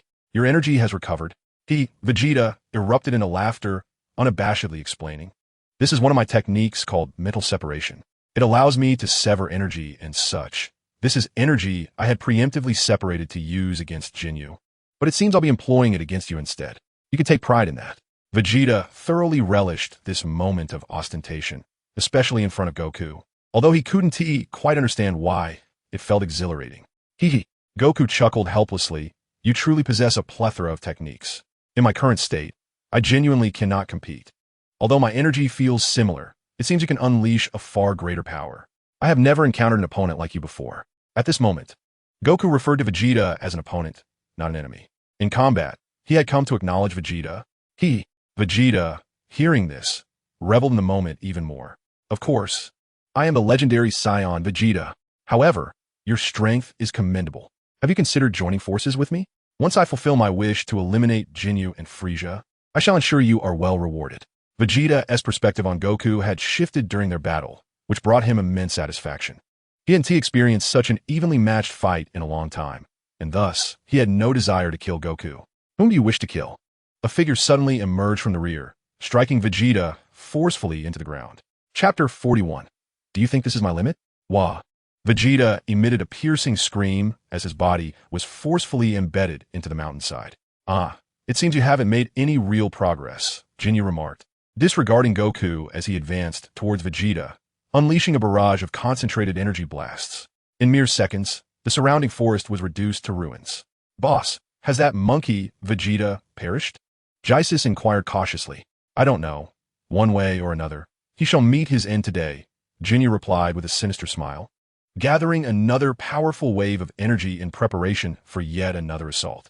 Suddenly, with a swift motion, Vegeta's figure appeared beside Goku, hunched over and gasping for breath, his body riddled with gruesome wounds. Oh, Jinyu chuckled with interest. Are you hoping for your companion to rescue you? Vegeta remained silent, his hands clenched tightly, the sound of cracking bones resonating in the air. If he were in his prime, perhaps he could have fought back, but in his current state, compounded by the spiritual energy he had previously prepared for separation now expended, his chances of victory were nearly non-existent. Your strength is commendable, Jinyu remarked, glancing at the readings on his scouter before continuing. You were just engaged in battle with Vegeta, weren't you? How about joining me in serving Lord Frieza? Perhaps I could even enlist you in the Jinyu force. Upon hearing this, Vegeta's anxiety heightened. He genuinely feared Goku might accept Jinyu's proposition. Although the origins of this foe were unknown, his power was undeniable. Should he ally with Frieza, Vegeta would gain yet another adversary. Frieza? Goku regarded Jinyu with a cautious gaze, his expression sharpening. I'm afraid I have no intention of joining Frieza. Rather, I aspire to defeat him, Goku declared, adopting a battle stance. If he had sensed hostility from Vegeta earlier, now he felt an unmistakable aura of pure malevolence emanating from Jinyu. This individual was no ally. You wish to oppose Lord Frieza? Jinyu observed with a bemused expression. With your insignificant combat power? The scouter displayed, battle power, 89,000. Jinyu scrutinized Goku's reading with disdain. Your power is decent, but it depends on whom you're compared to. Vegeta felt a flicker of hope. It appeared that Goku might indeed be an enemy of Frieza, and thus, the enemy of his enemy could be a friend. Yet, a sense of frustration welled within him. How infuriating! Had he and Goku been at their peak, defeating Jinyu would have posed no challenge.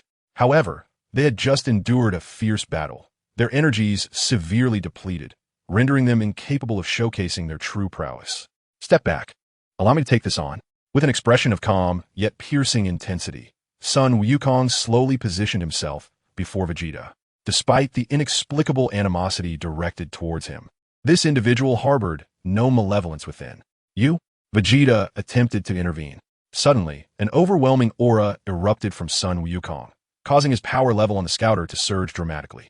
The readings escalated, 89,000, 99, 999, ultimately stabilizing at 100, 800. Jinyu observed this power with mild astonishment, though he quickly regained his composure. GIs, you handle Vegeta. He is gravely injured and barely has a fraction of his strength left. I will deal with this one. Understood, Captain Jinyu. Upon receiving orders, GIs floated towards Vegeta, a mocking grin adorning his face. I have not forgotten your previous attack, Vegeta. Now, allow me to conclude your existence. A crimson energy sphere coalesced instantaneously, shooting towards Vegeta like a meteor. Caught off guard, Vegeta had little time for contemplation and could only rely on instinct to evade and retaliate. Even injured, "I am not someone you can defeat," he declared, launching an enraged punch that missed its mark as Gi's deftly sidestepped. Simultaneously, Gi struck, taunting, "Your speed has diminished considerably." However, Vegeta managed to catch Gi's punch firmly, retaliating with a solid blow to Gi's abdomen. "I have made it clear, even in my weakened state, you are not worthy of challenging me." The two engaged in a fierce struggle. Jinyu, unconcerned, knew that even if Vegeta triumphed over Gi's, he could eliminate Vegeta at any moment. His interest lay solely in the formidable figure before him. "Are you truly unwilling to join Frieza? I can offer you a special exception to join my Jinyu force. Once I ascend to the position of second in command within Frieza's army, you would be second only to me," Jinyu proposed enticingly. He genuinely admired Sun Wukong's combat prowess, recognizing that even if he fell short compared to Jinyu, he was nevertheless impressive. Furthermore, the Jinyu force was currently in need of additional members. "I have reiterated my stance. I will not join Frieza, nor do I have any interest in your Jinyu force. If you wish to fight, then come at me," Sun Wukong firmly asserted, his demeanor shifting from his usual levity to a serious gaze directed at Jinyu. "What a pity," Jinyu remarked, and before his words could dissipate, he had already appeared before Sun Wukong, delivering a powerful punch. Sun Wukong had no time to evade, relying solely on his instinct for defense, barely avoiding a fall from the sky. Whoa! Quickly regaining his balance, Sun Wukong struck out, but Gi's effortlessly caught his fist. "If you train for another year or two, I might not be able to defeat you. Alas, despite our combat power being less than a 20,000 difference, it feels as insurmountable as a chasm." Jinyu slowly approached Son Goku, his voice whispering like a gentle rain into Goku's ears. Just as Goku intended to retaliate, a wave of light was already aimed at his abdomen. A powerful beam instantly engulfed Goku's entire body, obliterating surrounding mountains. "You scoundrel!" Vegeta, having created a clone, cast a glance at Goku, only to witness Jissee's attack descending once more. "You should be more concerned about your own well-being." A crimson and azure sphere struck Vegeta squarely. Subsequently, Jissee's assaults began to rain down upon him like a torrential downpour. "I know you're not dead. I shall offer you one last opportunity. Submit to Lord Frieza, and I will grant you a place in the Jinyu force." Jinyu extended his hands, reiterating his invitation. With a thunderous crash, Goku rose from the rubble. Gazing at Jinyu in the sky, unfazed by his wounds, his expression serene as he ascended from the ground. Calmly, he declared, "No matter how many times you ask, my answer remains unchanged. Spare yourself the futility." Goku once again rejected Jinyu, displaying no trace of fear, instead exuding an air of assured victory. "How unfortunate," Jinyu scoffed. Yet he was taken aback by Goku's tranquility. "Are you truly unafraid of death? Or do you possess a hidden card?" "Unafraid, yet I cannot die. I offer you a chance. Depart now, and I shall not pursue you further," Goku stated with unwavering calm, delivering his final ultimatum. Jinyu erupted into laughter. "Oh, I am eager to see what other tricks you have up your sleeve." In an instant, Jinyu teleported before Goku and launched another punch. To his astonishment, this time Goku successfully caught the attack. "Nanny?" Jinyu could hardly believe it. Goku radiated a crimson aura, emanating a pressure that made it difficult for Jinyu to breathe. Meanwhile, the numbers on Jinyu's scouter skyrocketed. 108,000. 216,000. Impossible. Jinyu staggered backward, unable to fathom the readings. With merely a slight release of his own energy, Goku sent Jinyu crashing to the ground. Jinyu repeatedly glanced at the fluctuating numbers, realizing they continued to rise. Nearby, Vegeta and Jissee's halted their battle, staring blankly at the spectacle above. "Do you believe that this fighting power is my limit?" Sun Wukong exclaimed once more. 360,000. No, it's still rising. 432,000. How is this possible? Chapter 42, Exchange. The clouds in the sky dissipated, and fierce winds surged around, painting the clear sky in a brilliant shade of fiery red. Sun Wukong's hair flowed gracefully, enveloped in a crimson aura. The quadruple Kaioken was now the threshold his body could withstand. Any further increase would impose an unbearable strain. Indeed, the gravity training was not in vain. It not only enhanced his strength, but also augmented his tolerance for the Kaioken technique. "Go back and inform your leader Frieza to leave this planet as well," Sun Wukong declared angrily, the air currents generated by his aura relentlessly battering Jinyu.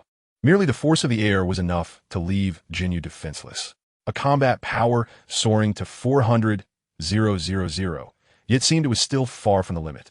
Jinyu, initially bewildered, soon erupted into raucous laughter. Ha ha ha, this is truly magnificent. Heaven is on my side. Then, under Sun Wukong's astonished gaze, he thrust his fist into his own chest, creating a gaping hole. Blood gushed from the gruesome wound, saturating every part of his body beneath. What are you doing? Sun Wukong furrowed his brow, a sense of caution rising as he observed Jinyu's maniacal laughter. Could it be that Jinyu? Vegeta reacted quickly, recalling that particular technique, and shouted loudly to Sun Wukong, "Hey, that guy!" However, before he could finish, GYS attacked once more. Crimson Light Sphere. You shall perish first, Vegeta. As GYS seized Vegeta's doppelganger, he unleashed all his power towards him.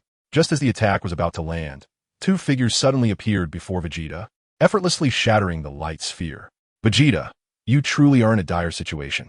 Prince Vegeta, we have come to rescue you, Raditz and Nappa declared. Vegeta, initially surprised, soon felt a surge of delight. You two are alive? How could you two monkeys? How infuriating. It's been days without news from Berta. GYS seethed, unable to contain his frustration in midair. How'd you get here? And where is that little brat? Vegeta asked, a hint of awkwardness in his voice. At that moment, he realized he had the chance to defeat Jinyu, but for the sake of his plan, he had to feign defeat. Yet, this also meant he had to abandon the three of them. I sensed a powerful aura and came here, but how is Kakarot here? Raditz replied truthfully, his gaze filled with both confusion and astonishment as he looked at the figure in the sky. This aura is overwhelmingly potent. Kakarot? Vegeta was initially perplexed, then astonished. You say he's Kakarot? Yet he swiftly cast these thoughts aside and shouted loudly toward the sky. That guy, get out of the way. What? Son Goku appeared somewhat bewildered. It was too late. Exchange, Jinyu bellowed, as a beam of light emanated from his mouth, illuminating the sky with a fierce white glow. This is bad. Son Goku sensed an overwhelming threat from the white light, but it was impossible to evade now. As the brilliance dissipated, the two figures remained suspended in the sky, seemingly unaffected by what had transpired. Ha ha ha! Jinyu gazed at his new form, bursting into laughter, his face adorned with a wicked grin. Meanwhile, Son Goku wore a look of confusion, feeling a sudden pain manifest within him. Upon inspecting his wound, he discovered a gaping injury on his chest. With a closer look, he couldn't help but leap in the air, his face a mask of astonishment. What? How has my body become like this? Hearing the laughter and turning his gaze ahead, he was confronted by a figure who looked identical to him. Is that me? No. Could it be? In that moment, Son Goku seemed to comprehend the situation. The recent white light. Damn it, my body. Due to the severity of his injuries and the considerable blood loss, Son Goku began to descend slowly from the sky. Fool! Vegeta cursed under his breath, clenching his fists tightly.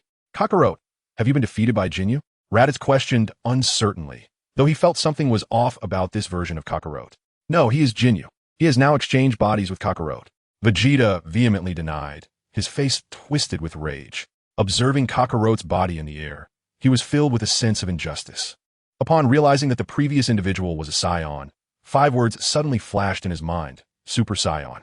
He instantly felt that his recent battle with Kakarot was a farce. He could have easily annihilated him, yet he chose to engage in a lengthy fight, feigning a struggle, though he felt a sense of bitterness.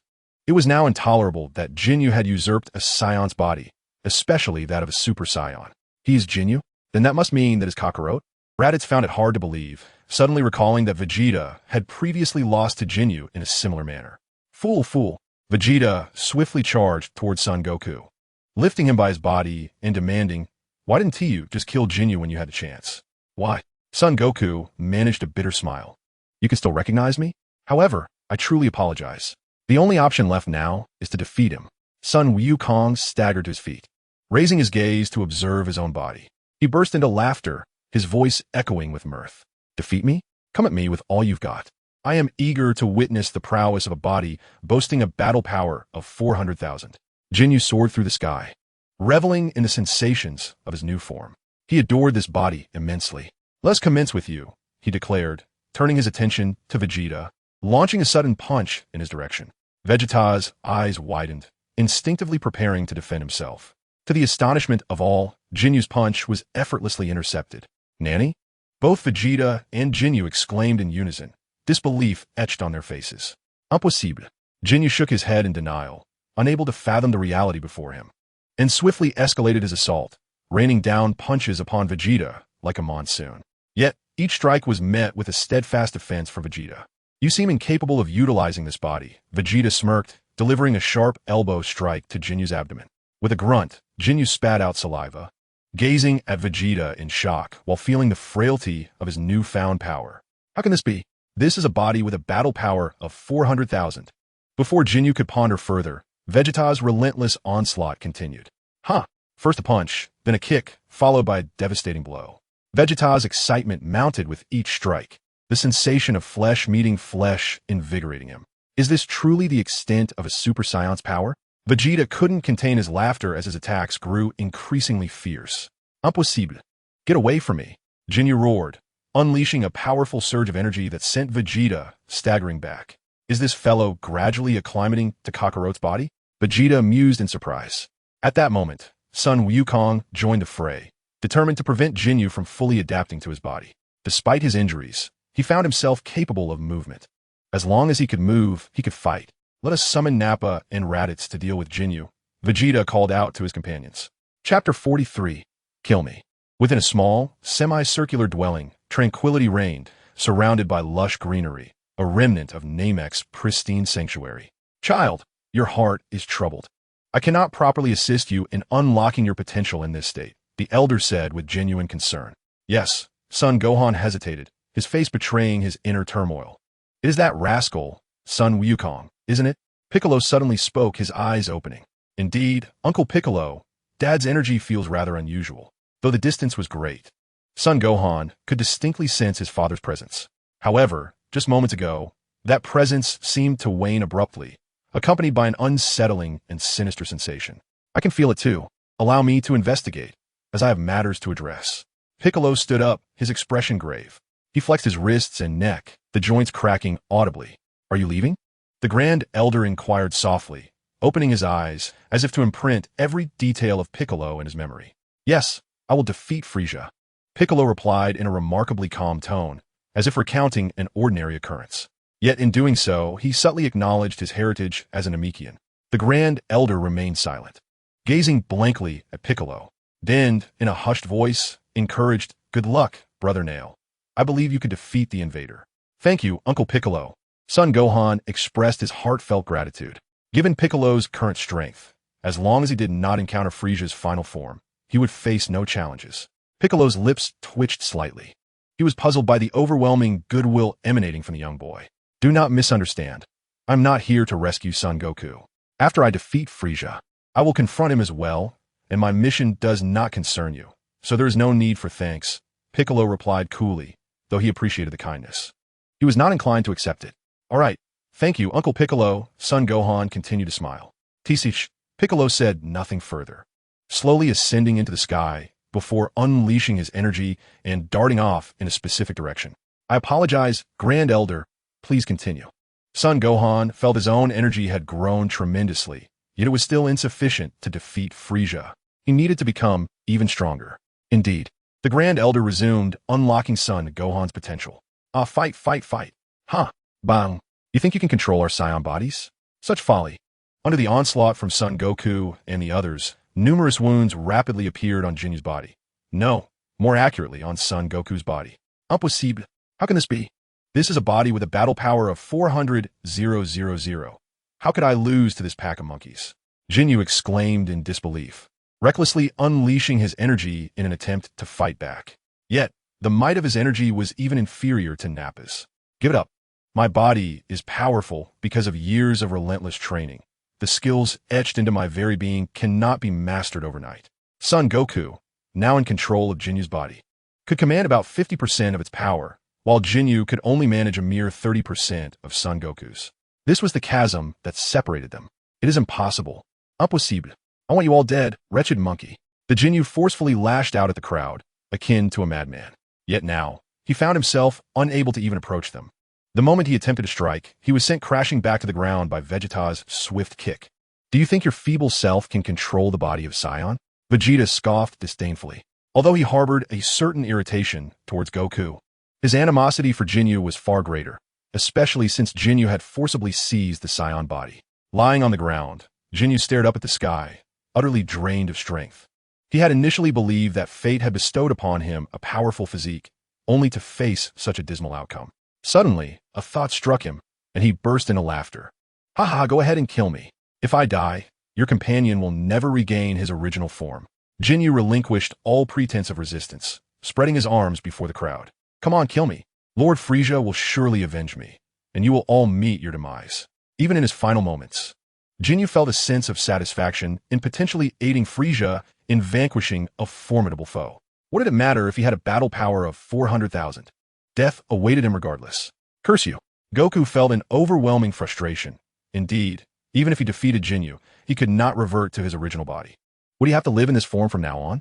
What about Chi-Chi and Goten? How shameless! Raditz interjected, unable to restrain himself. After all, Kakarot was his brother and Goten's father. Regardless of Kakarot's situation, how could Goten accept this? Ha ha ha, kill me. Kill me. Jinyu felt emboldened, slowly advancing towards them with a defiant demeanor. He lowered his guard, exuding an air of confidence. Raditz and Goku felt an ache in their heads, unable to respond. Their teeth clenched as they watched Jinyu's arrogance unfold. Nappa, on the other hand, simply obeyed Vegeta's commands, remaining passive. Noticing that none dared to act, Jinyu's hope for survival rekindled. Ha ha ha, if you don't kill me, I'll be leaving. Once he returned and familiarized himself with this body, he would make these monkeys pay. A ruthless determination surged within him, yet he maintained a cheerful facade as he faced the crowd. Just as he was about to take flight, Vegeta suddenly lunged at him, delivering a kick that nearly sent Jinyu to the afterlife. Trying to escape? Did you seek my permission? Jinyu remained unafraid, still wearing a smug expression. Are you really going to kill your companion? At this, Vegeta couldn't help but chuckle. Grasping Jinyu by the neck, he lifted him slowly. When did I ever claim he was my companion?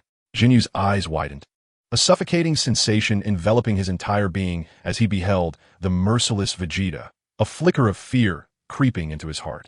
The torment of hope igniting only to be extinguished by despair was most excruciating. What do you mean? Surely you wouldn't. Jinyu gasped, the panic evident on his face. Vegeta exerted a gradual yet forceful grip, the bones in Jinyu's neck beginning to crack ominously. Hell, what do you think I mean? At the same time, Vegeta's other hand began to coalesce a radiant wave of energy aimed directly at Jinyu's form. Vegeta, you can't possibly intend to. Raditz felt a twinge of anxiety. Should this strike land, Goku might never return to his body. Vegeta. Goku hesitated, unsure of what words to utter. Chapter 44. The Forced Separation of Spirits. A tempest raged, dust swirling chaotically. Amidst this storm, although Vegeta's stature was not imposing, to Jinyu, he appeared utterly terrifying. Suddenly, Vegeta unleashed a blinding white light from his other hand, engulfing Jinyu completely. Fool, do you truly believe I am powerless? Vegeta remarked with a smirk, his hands shimmering with white radiance. In an instant, something akin to a soul was drawn forth from Jinyu. Although its visage was obscured, an overwhelming sense of despair and astonishment emanated from it. Fool, return to me. Vegeta simultaneously directed the force of spiritual separation towards Goku. Another flash of white light erupted, and two souls ascended simultaneously, each soaring towards its respective body. As the brilliance subsided, Goku reopened his eyes, eager to clench his fists and savor the moment. Yet, an intense pain surged within him, far exceeding the discomfort experienced during his prior body swap with Jinyu. This new form was far more grievously injured than Jinyu's former body. Ah! Nevertheless, Goku beamed with joy. He had finally returned to his rightful body. Thank you, Vegeta. Humph, Vegeta scoffed. Do not misunderstand. I still despise you. I merely loathe Jinyu even more.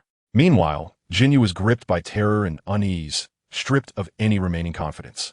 Just as he contemplated resistance, Raditz delivered a punishing blow, forcing him to his knees. The agony in his already battered body intensified, and he found himself retching on the ground. You'd be better off dead. Vegeta advanced steadily towards Jinyu, recalling the heavy toll he had inflicted upon his own body. Even now, his rear ached faintly. No, Vegeta.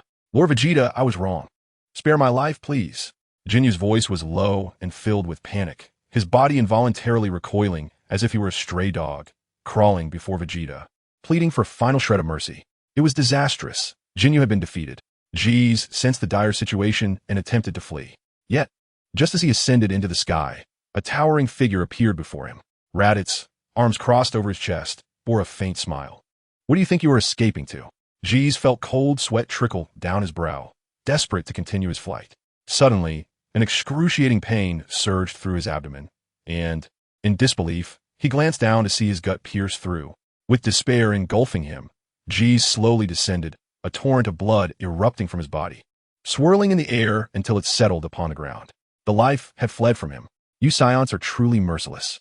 Jinyu watched as his comrades fell one by one, a sense of despair rising within him as he realized these Saiyans would undoubtedly not spare him. Huh, I never claimed we were the good guys.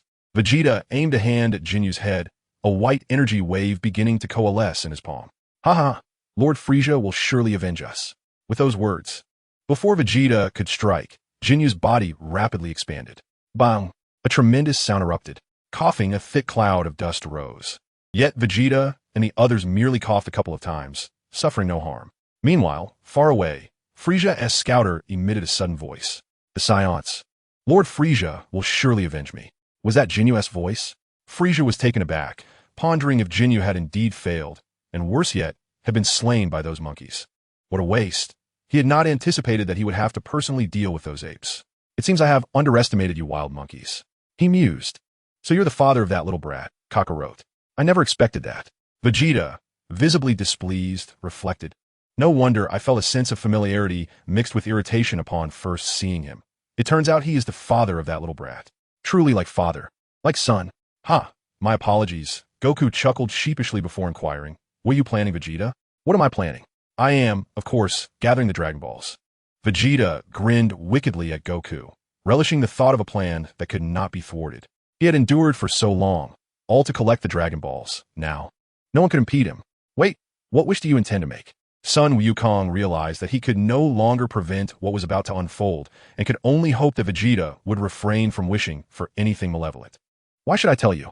Vegeta continued his stride towards Son Wukong's spacecraft. Wait, Vegeta, wait. Son Wukong now genuinely feared that Vegeta might utter some ill-fated wish.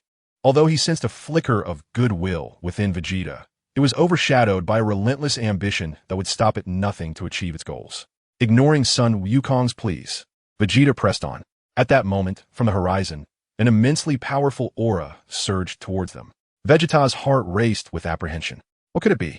How could it possess such strength? Could it be Frieza? No, it couldn't be. How could he arrive so swiftly?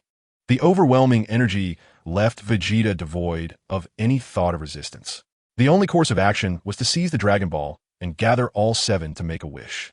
Raditz, Nappa, quickly. There's a Dragon Ball hidden in the crevice near the lake. We must scatter. Both Raditz and Nappa were equally shaken by the formidable presence. Could it truly be Frieza? If so, they had no choice but to flee. Raditz glanced at the unconscious Son Wukong and ultimately decided to take him along. Meanwhile, Vegeta had successfully acquired the Dragon Ball, a smile creeping onto his face. Now, I merely need to locate the remaining Dragon Balls I have hidden. Vegeta quickly heightened his energy, preparing to ascend into the sky. Suddenly, a chilling breeze swept past him, and in the blink of an eye, the Dragon Ball vanished from his grasp. Who did this? Vegeta scanned his surroundings, hearing only the rustling of leaves, yet seeing no one. Raditz and Nappa, too, felt a surge of anxiety, their hair standing on end. They scrutinized the area, but no figure was in sight. Abruptly, a silhouette materialized before Raditz and Nappa, causing them to stagger back in fright. Upon closer inspection, they were astonished to find it was a Namekian. Nanny? They struggled to comprehend the situation. At that moment, Vegeta also caught sight of Piccolo. How could a Namekian possess such extraordinary strength? Vegeta was incredulous. The energy was beyond his belief. Nevertheless, Piccolo did not spare them a glance and calmly addressed Son Wukong. Son Wukong, why do you appear so disheveled? Piccolo, it's you. What have you been through to become so powerful?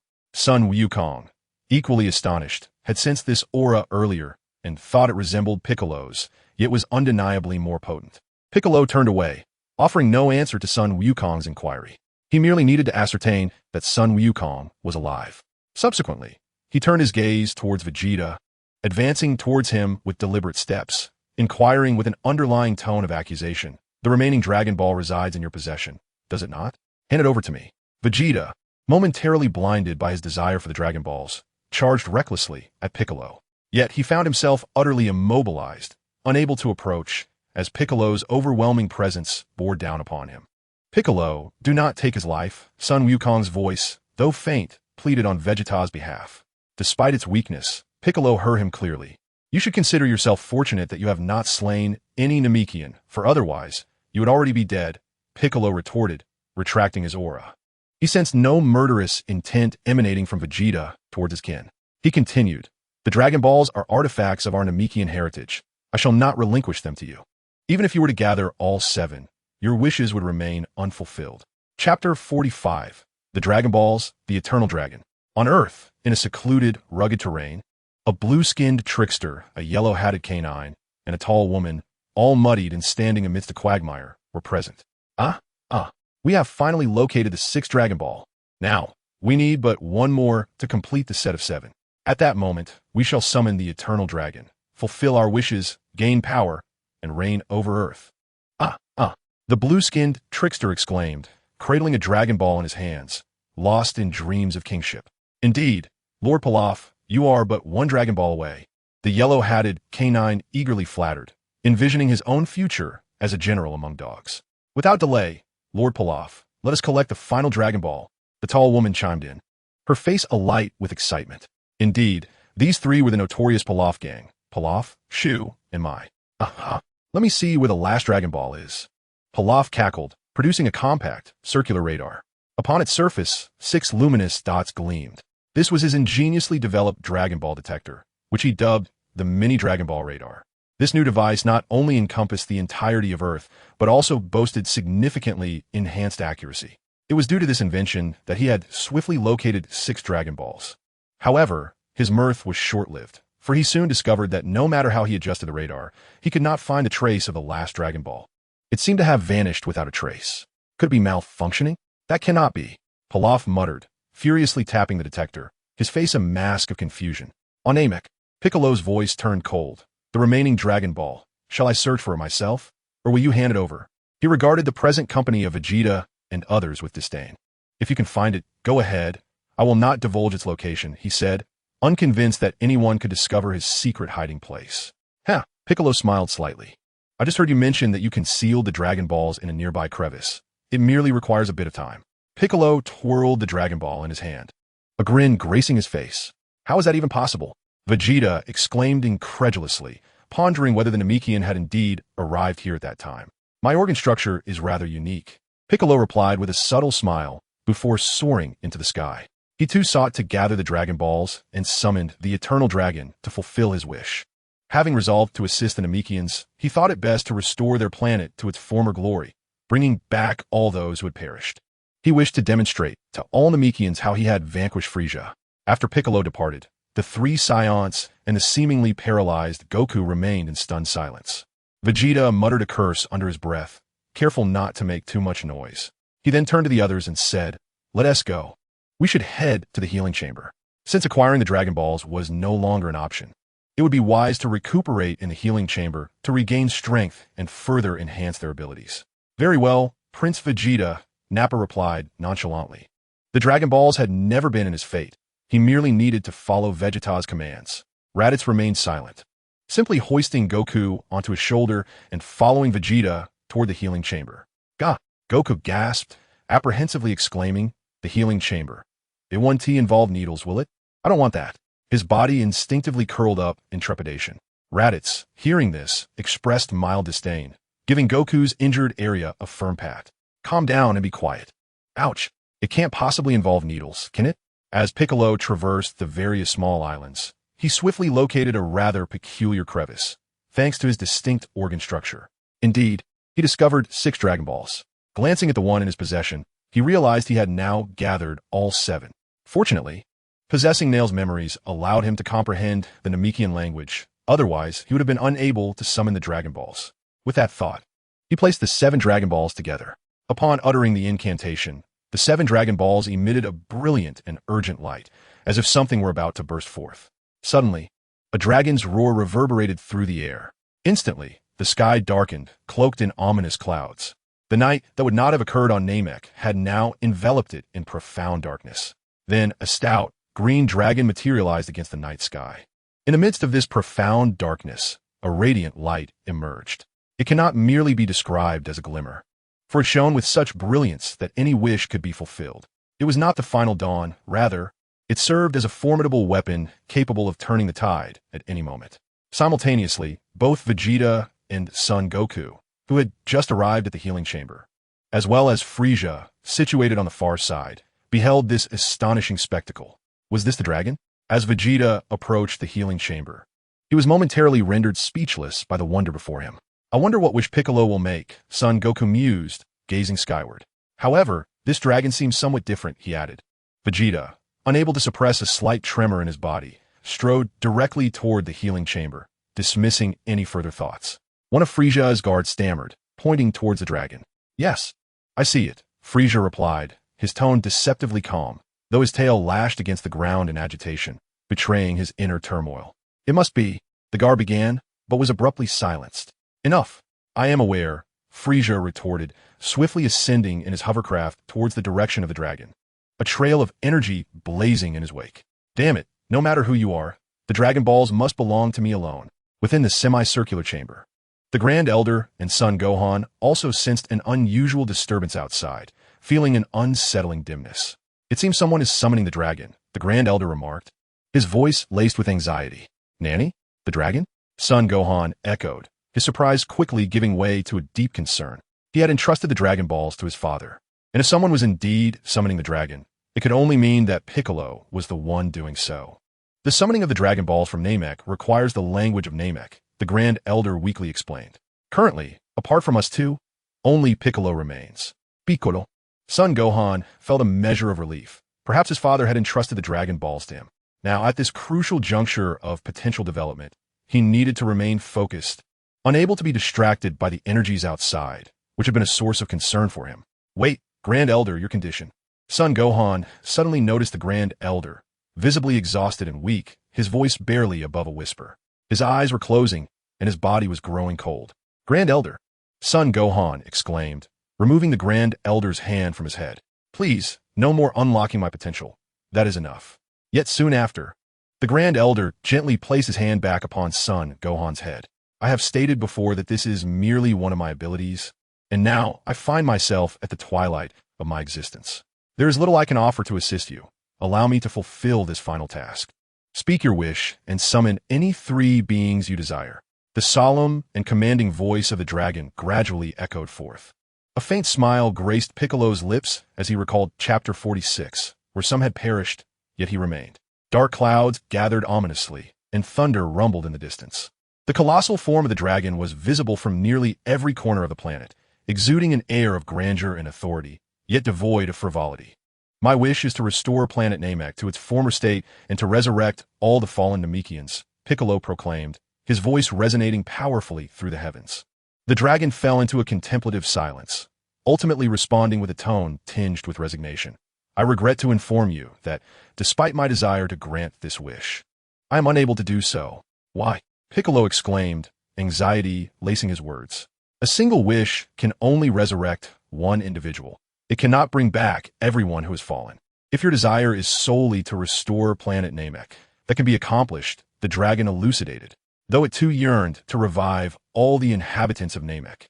The constraints of the rules rendered it impossible. What? Piccolo esse brow furrowed deeply. If even the dragon was powerless, did that mean the people of Namek were doomed to remain lost forever? Summoner, do you have any other wishes? The dragon's grave voice continued. Piccolo, who had intended to resurrect his fallen kin, found himself at a loss, unable to conceive another wish. He could only resurrect 3 individuals at most. Yet he did not recognize a single Namekian. The atmosphere fell into a profound silence. With his eyes closed, Piccolo pondered. There had to be another way. There must be.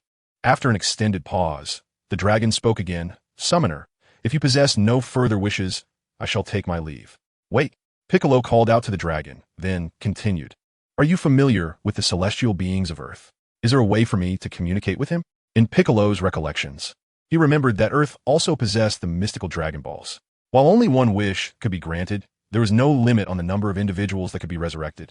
Perhaps the deceased Namekians could be brought back. The dragon seemed to murmur, as if probing the essence of the Earth. Eventually, it replied, it is possible. Then let me converse with the celestial being on Earth. This shall be my first wish, Piccolo declared, reigniting his hope as he roared at the dragon. Upon hearing this, the dragon's eyes glimmered with a hint of crimson light. It then stated, "Very well, but please keep it brief. Otherwise, I may suddenly vanish." With those words, a swirling vortex resembling a black hole appeared before Piccolo, revealing the silhouette of the celestial being from Earth. "I understand. I shall endeavor to conserve time." A smile graced Piccolo's face, but it was swiftly replaced by a frown as he bellowed, "Hey, old man, can you hear me?" Meanwhile, far away on Earth, the deity suddenly recognized a familiar voice.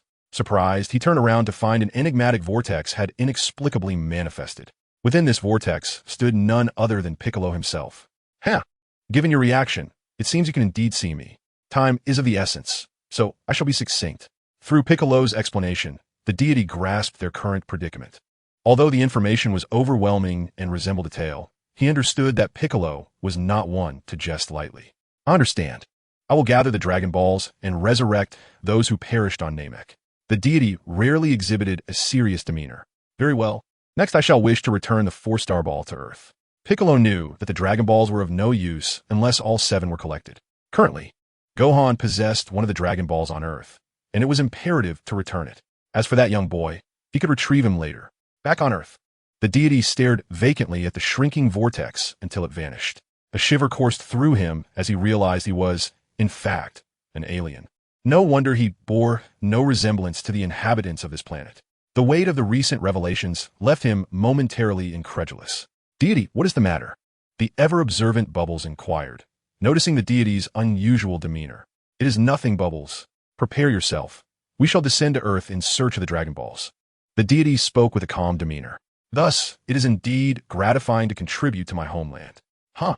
Bubbles was somewhat perplexed, but quickly acquiesced, saying, "Very well, deity. Summoner, your second wish has been granted." The dragon's eyes glowed crimson, signifying the fulfillment of the wish. Piccolo, however, fell into contemplation, still uncertain about his third wish. His desire was singular, to resurrect the fallen kin on Namek. "I have none."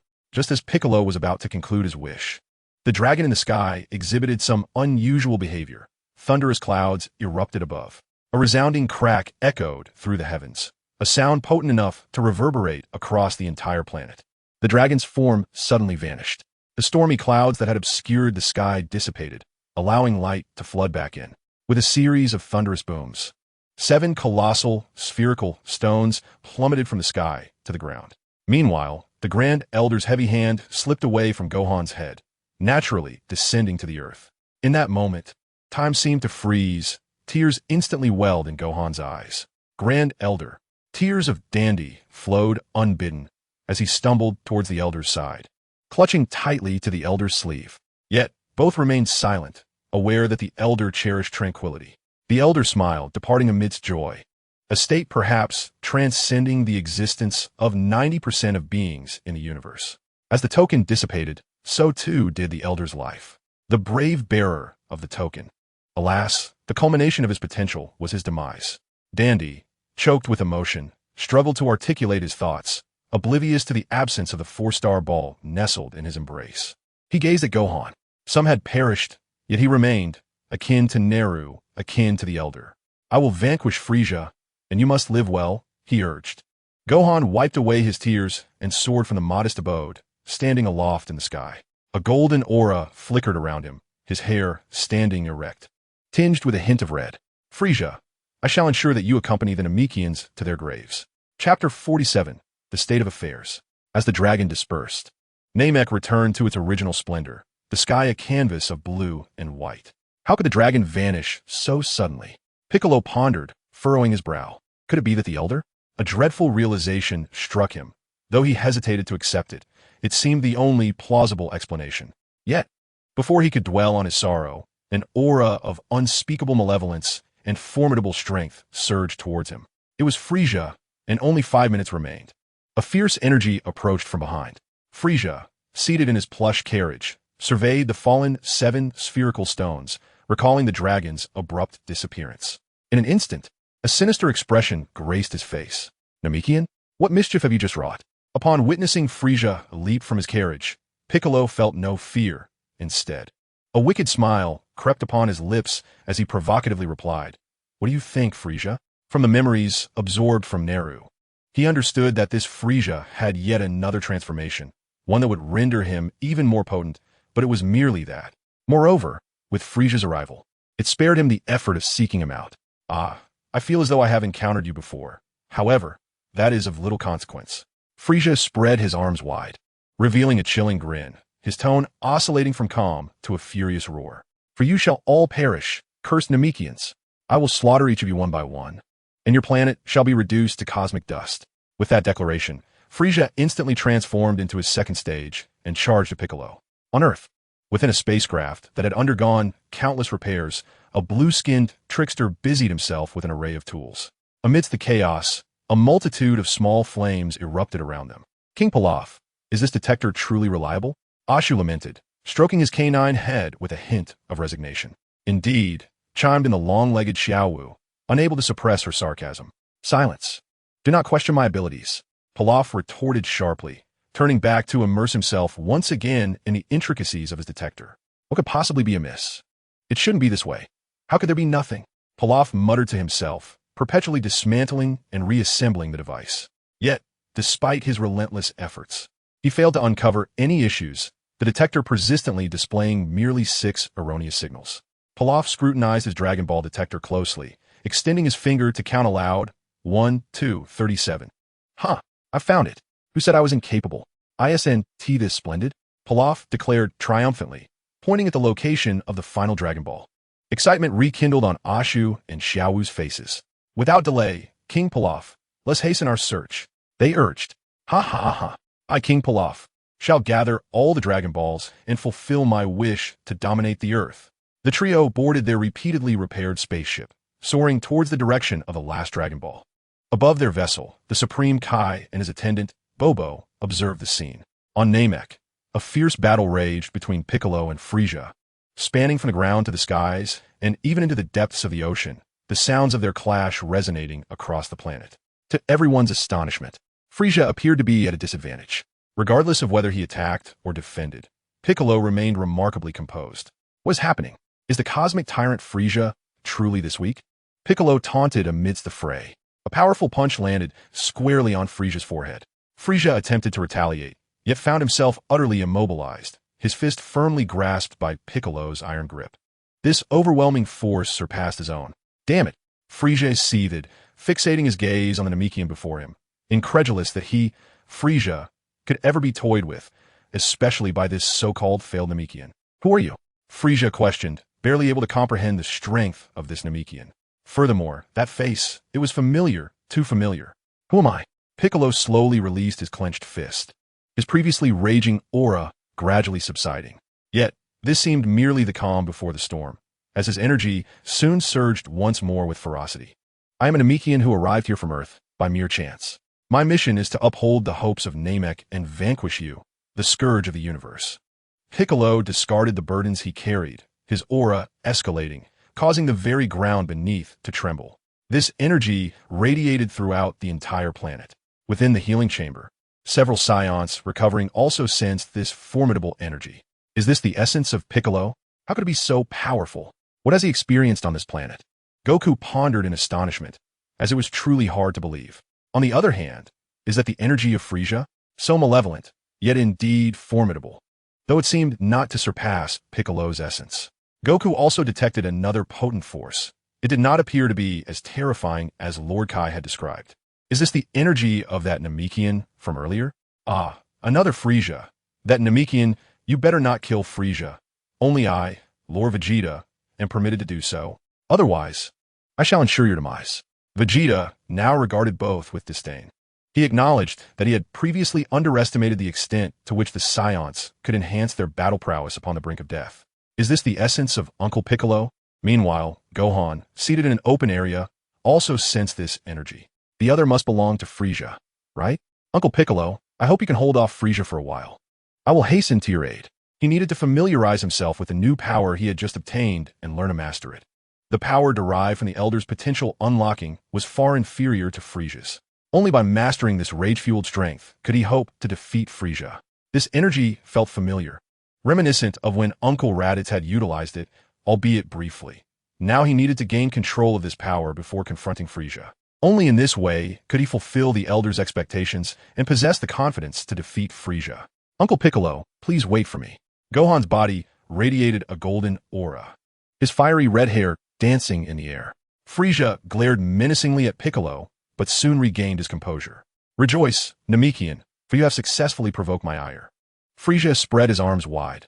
A smirk plastered across his face. What do you mean? If you have any hidden cards, reveal them. Suddenly, Piccolo felt a faint threat. Yet he remained undaunted. He would surely defeat Frieza. I can transform 3 times in total. As a reward for you, I shall skip the second transformation and ascend directly to my final form. Thus, rejoice, Namekian, for you are the first to witness my true visage. Frieza's tone grew increasingly manic, and as his words fell, a brilliant white light enveloped his body. In an instant, this radiance brought forth an invincible aura. Nanny? Piccolo's eyes widened. Compared to this essence, the energy he had just unleashed was akin to a firefly contending with the full moon. No, he must not be allowed to transform. A ruthless expression emerged on Piccolo's face as he concentrated his energy into formidable waves of light, poised to strike Frieza. However, the overwhelming aura radiating from Frieza rendered him nearly unable to maintain his footing. Such immense power, how could it be? King Kai sighed heavily, lamenting the situation. Despite his uncertainty about how Piccolo had grown so powerful, he was certain he would be no match for Frieza, whose strength seemed boundless. As the flickering of energy subsided, a figure of diminutive stature, yet terrifyingly malevolent presence materialized before him. Step by step, Frieza approached Piccolo with an unsettling calmness. Let the second round of battle commence, he declared. The gentle breeze carried with it debris that struck Piccolo's face. The confidence and arrogance he had moments ago had evaporated, replaced by a torrent of cold sweat trailing down his back. He swallowed nervously, overwhelmed by the realization of Frieza's overwhelming might. Despite Frieza's short stature, Piccolo felt as though he were being gazed down upon. What's wrong? Whatever happened to your bravado? Have you been rendered speechless by fear? Frieza taunted, advancing towards Piccolo. A smile plastered across his face while his tail relentlessly struck the ground, creating fissures beneath him. To be honest, I haven't even unleashed half of my power, Frieza remarked with a mocking tone, as if regarding a mere plaything. Rather than swiftly ending Piccolo's life, he reveled in the prospect of tormenting him, allowing him to perish in a state of utter despair, devoid of any will to resist. Isn't that amusing? Impossible. You must be joking. Piccolo shouted in disbelief, a wave of shock washing over him, pulling him from the depths of his fear. He quickly gathered his energy, unleashing a barrage of light waves aimed at Frieza. Boom! Boom! Boom! The powerful waves surged towards Frieza, each capable of obliterating a planet if directed at its core. Piccolo unleashed a frenzy of attacks, his hands numb and his breath coming in rapid gasps, sweat cascading from his back to his heels. Yet, upon lowering his gaze, he found Frieza's wickedly mocking face hovering at his chest level, scrutinizing him intently. In a panic, Piccolo ceased his assault and ascended hastily. But as he looked up, he was once again met with Frieza's malevolent grin. Once again, Piccolo sprinted to the left, then to the right. Regardless of the direction he chose, he could not escape from Frieza. In that moment, Piccolo resembled a hapless groundhog, utterly at the mercy of another. What is this? No more fleeing? Frieza hovered above, slowly advancing towards him. Prepare to meet your demise, he taunted. Piccolo's expression shifted abruptly as an immense surge of power erupted from his fingertips. Special beam cannon. The formidable attack surged straight towards Frieza, and for a fleeting moment, a smile graced Piccolo's face, only to be swiftly replaced by despair. For Frieza, with a mere flick of a finger, effortlessly dispersed the energy, leaving not a trace of dust behind. How can this be? Piccolo struggled to comprehend the reality confronting him. Is this truly your limit? Frieza's tone was calm, yet a shadow of menace loomed in his words. Now it's my turn. In an instant, Frieza appeared before Piccolo, delivering a powerful punch to his abdomen. The impact sent waves of nausea coursing through Piccolo, forcing him to expel copious amounts of green saliva. Yet, this was merely the beginning. Frieza ensnared Piccolo's head with his tail, raining down blow after blow upon his body. With pinpoint precision, Frieza gathered tiny orbs of light at his fingertips, piercing through Piccolo's limbs one by one. Soon, Piccolo was rendered unconscious, teetering on the brink of oblivion. Is it already time for you to fade away? Frieza mused. That's simply one do. With a crushing blow, he plunged Piccolo into a nearby lake. Splashing and thrashing, Frieza relentlessly pulled him from the depths, only to submerge him once more. I want to allow you to perish so easily. After all, I've only just reached my final transformation. I have no intention of ending this so swiftly. Meanwhile, within the healing chamber, Goku furrowed his brow, his expression grave. This is troubling. Piccolo's energy is plummeting. But another presence is that Frieza? How can he be so formidable? Goku clenched his fists, assessing his own body, which had nearly returned to its former strength. This is sufficient more than enough. Though Frieza was immensely powerful, Goku believed that if he were to fight at this level, he could defeat him without even resorting to the Kaioken. Resolutely, Goku tightened his grip and removed the healing tube positioned beside his mouth. With a slight release of energy, he shattered the healing chamber, sending a cascade of green liquid spilling forth, shards of glass scattering everywhere. However, Goku paid no heed to the chaos. His expression solemn as he focused on sensing Piccolo's energy, preparing to soar in that direction. With a series of sharp cracks, Vegeta, Raditz, and Nappa emerged from the chamber as well. Aside from the enduring scars, the injuries on everyone's bodies have nearly vanished. Each individual's aura has experienced a significant enhancement, marking a transformation so profound that it is almost unrecognizable compared to their former selves. If they were to confront the Ginyu Force now, even a mere finger could defeat them all. Before Son Goku could utter a word, Vegeta interjected, "Surely you don't intend to fight in your current state, do you?" Ah! At that moment, Son Goku realized he was completely unclothed, awkwardly covering the back of his head and chuckling sheepishly. It was not just Goku. All four present were devoid of attire. "How could you have such a foolish brother?"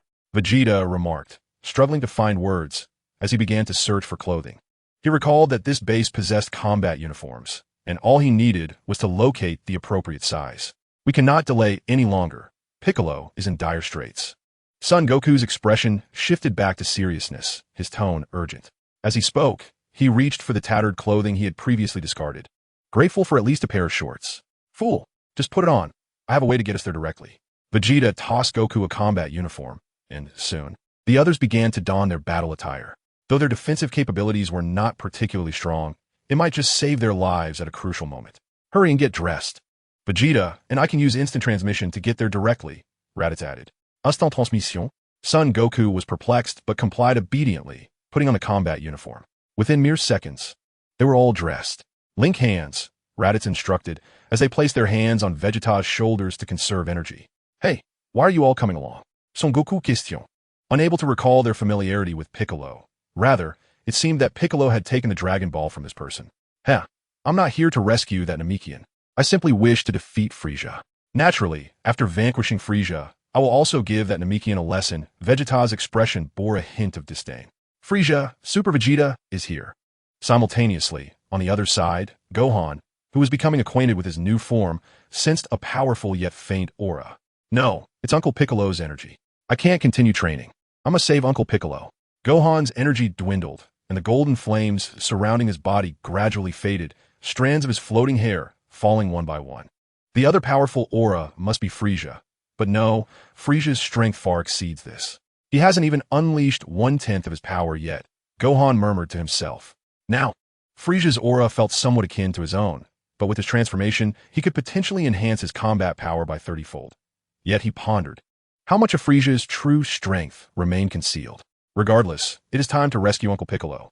Gohan placed his hands before his forehead and quickly sensed the malevolent aura of Frieza. Chapter 49. The Annihilation of Planets? The Saiyan Quintet strikes. "What is the matter? Surely, you possess more than this?" Frieza spoke with disdain, using his tail to ensnare Piccolo's body. To prevent him from losing consciousness, he continuously stimulated him, striking just hard enough to reach the threshold of endurance without exceeding it. Noticing Piccolo's lack of response, Frieza continued, "What a pity. It seems you will be unable to avenge your kin. I wonder if they will die with their eyes closed?" His laughter echoed with malicious delight. "Ha ha!" Piccolo, too, erupted into laughter. Suddenly, Frieza, puzzled, felt a stream of saliva on his face. The pain coursing through Piccolo rendered him incapable of any action. This was all he could muster. Frieza, feeling the saliva on his face, twitched his mouth, his brows furrowing deeply in anger. A surge of rage flooded his heart as he slammed Piccolo's body back into the ground. He shouted furiously, You are just as infuriating as that group of monkeys. A fierce glint appeared in his eyes. As he slowly levitated, a chaotic crimson energy sphere began to coalesce at his fingertips, growing larger with each ounce of energy Frisia poured into it. The formidable energy stirred the winds around them, howling as if in mourning. With the dragon now absent, this planet held no further significance. Let it join the cosmos as mere dust. Disappear, he commanded. As his words fell, Frisia hurled the powerful crimson sphere directly at the heart of Namek. At that moment, Goku and the others arrived on the scene, instantly feeling an overwhelming heat wash over them. This is bad. Goku rushed beneath the crimson sphere, channeling all his energy into a Kamehameha wave. Just as Frisia intended to depart, he suddenly sensed the sphere slowly rising. Nanny? Upon closer inspection, he spotted the figures of Vegeta and the others. So was these filthy monkeys. Just in time, let us perish together. Frisia's patience had worn thin. He had no desire to waste more time on these monkeys. Once again, he concentrated his energy into a crimson sphere, amplifying its power. Gradually, the sphere began to descend, easily overpowering Goku's Kamehameha wave. What? Just as Goku prepared to unleash the Kaioken, Vegeta and the others suddenly arrived at his side. Gallic Gun, Erasure Cannon, Mega Cannon Impact. Before long, the crimson sphere began to rise once more. Frisia furrowed his brow, cursing the damned monkey. With an exclamation of fury, he intensified his energy, causing the crimson sphere to fluctuate in size, expanding to diameters of 100, 300, and 500 meters, nearly engulfing the entire sky. How is this possible? Vegeta, taken aback, could hardly believe it. They were truly exerting their utmost strength, yet, at that moment, another voice resonated. The Kamehameha wave surged forth, a formidable light beam striking the colossal red sphere, instantly forcing it back and establishing a precarious balance. Gohan, the young boy, flashed a smile, as did Goku and Raditz. Sensing Gohan's newfound strength, Vegeta merely scoffed with a smirk. Nappa, drenched in sweat, wondered if this little brat had indeed grown stronger and whether he would hold a grudge for past transgressions.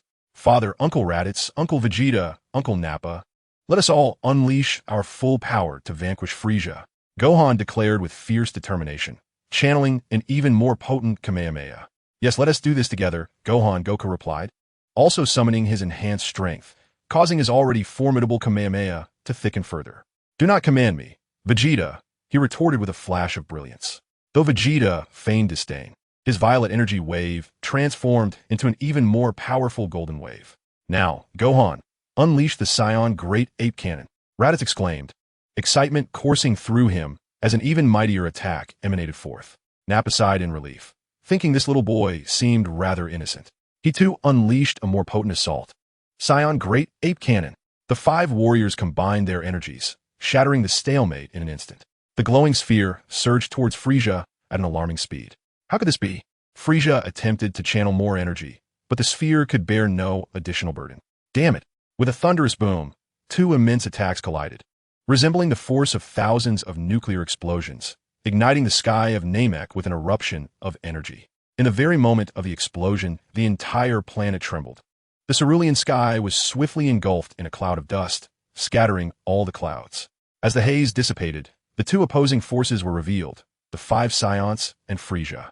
Meanwhile, on Earth, atop the snowy peaks, two diminutive figures and one tall silhouette were tirelessly searching for something.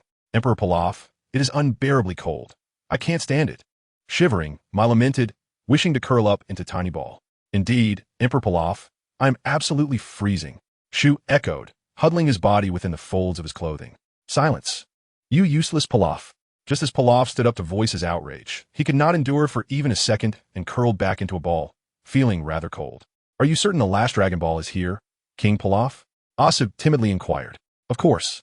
Pilaf raised his voice again. Are you questioning me? No, King Pilaf. Look over there. Asu quickly denied, pointing in a certain direction. What is it? Pilaf glanced over perplexed. At that moment, Asu discreetly signaled to Xiao Wu, who understood the cue and caused a flurry of snow to burst forth at the antenna of the Dragon Ball detector, mixing water inside. What on earth? Pilaf looked around, confused. Oh, my apologies, King Pilaf. I must have misread the situation. Asu smiled sheepishly, then added, it seems the Dragon Ball detector is malfunctioning. What? Pilaf hurriedly examined the device. only to find it could not detect even a single Dragon Ball's location. With a resigned tone, he lamented, "It's over. The snow is too heavy, and the detector has been compromised." Upon hearing this, Asu and Xiaowu displayed a sense of dejection, yet their hearts brimmed with joy. "Why don't we return to the spaceship and wait until the Dragon Ball detector is repaired to search for the last Dragon Ball?" Xiaowu suggested eagerly. "Yes, yes."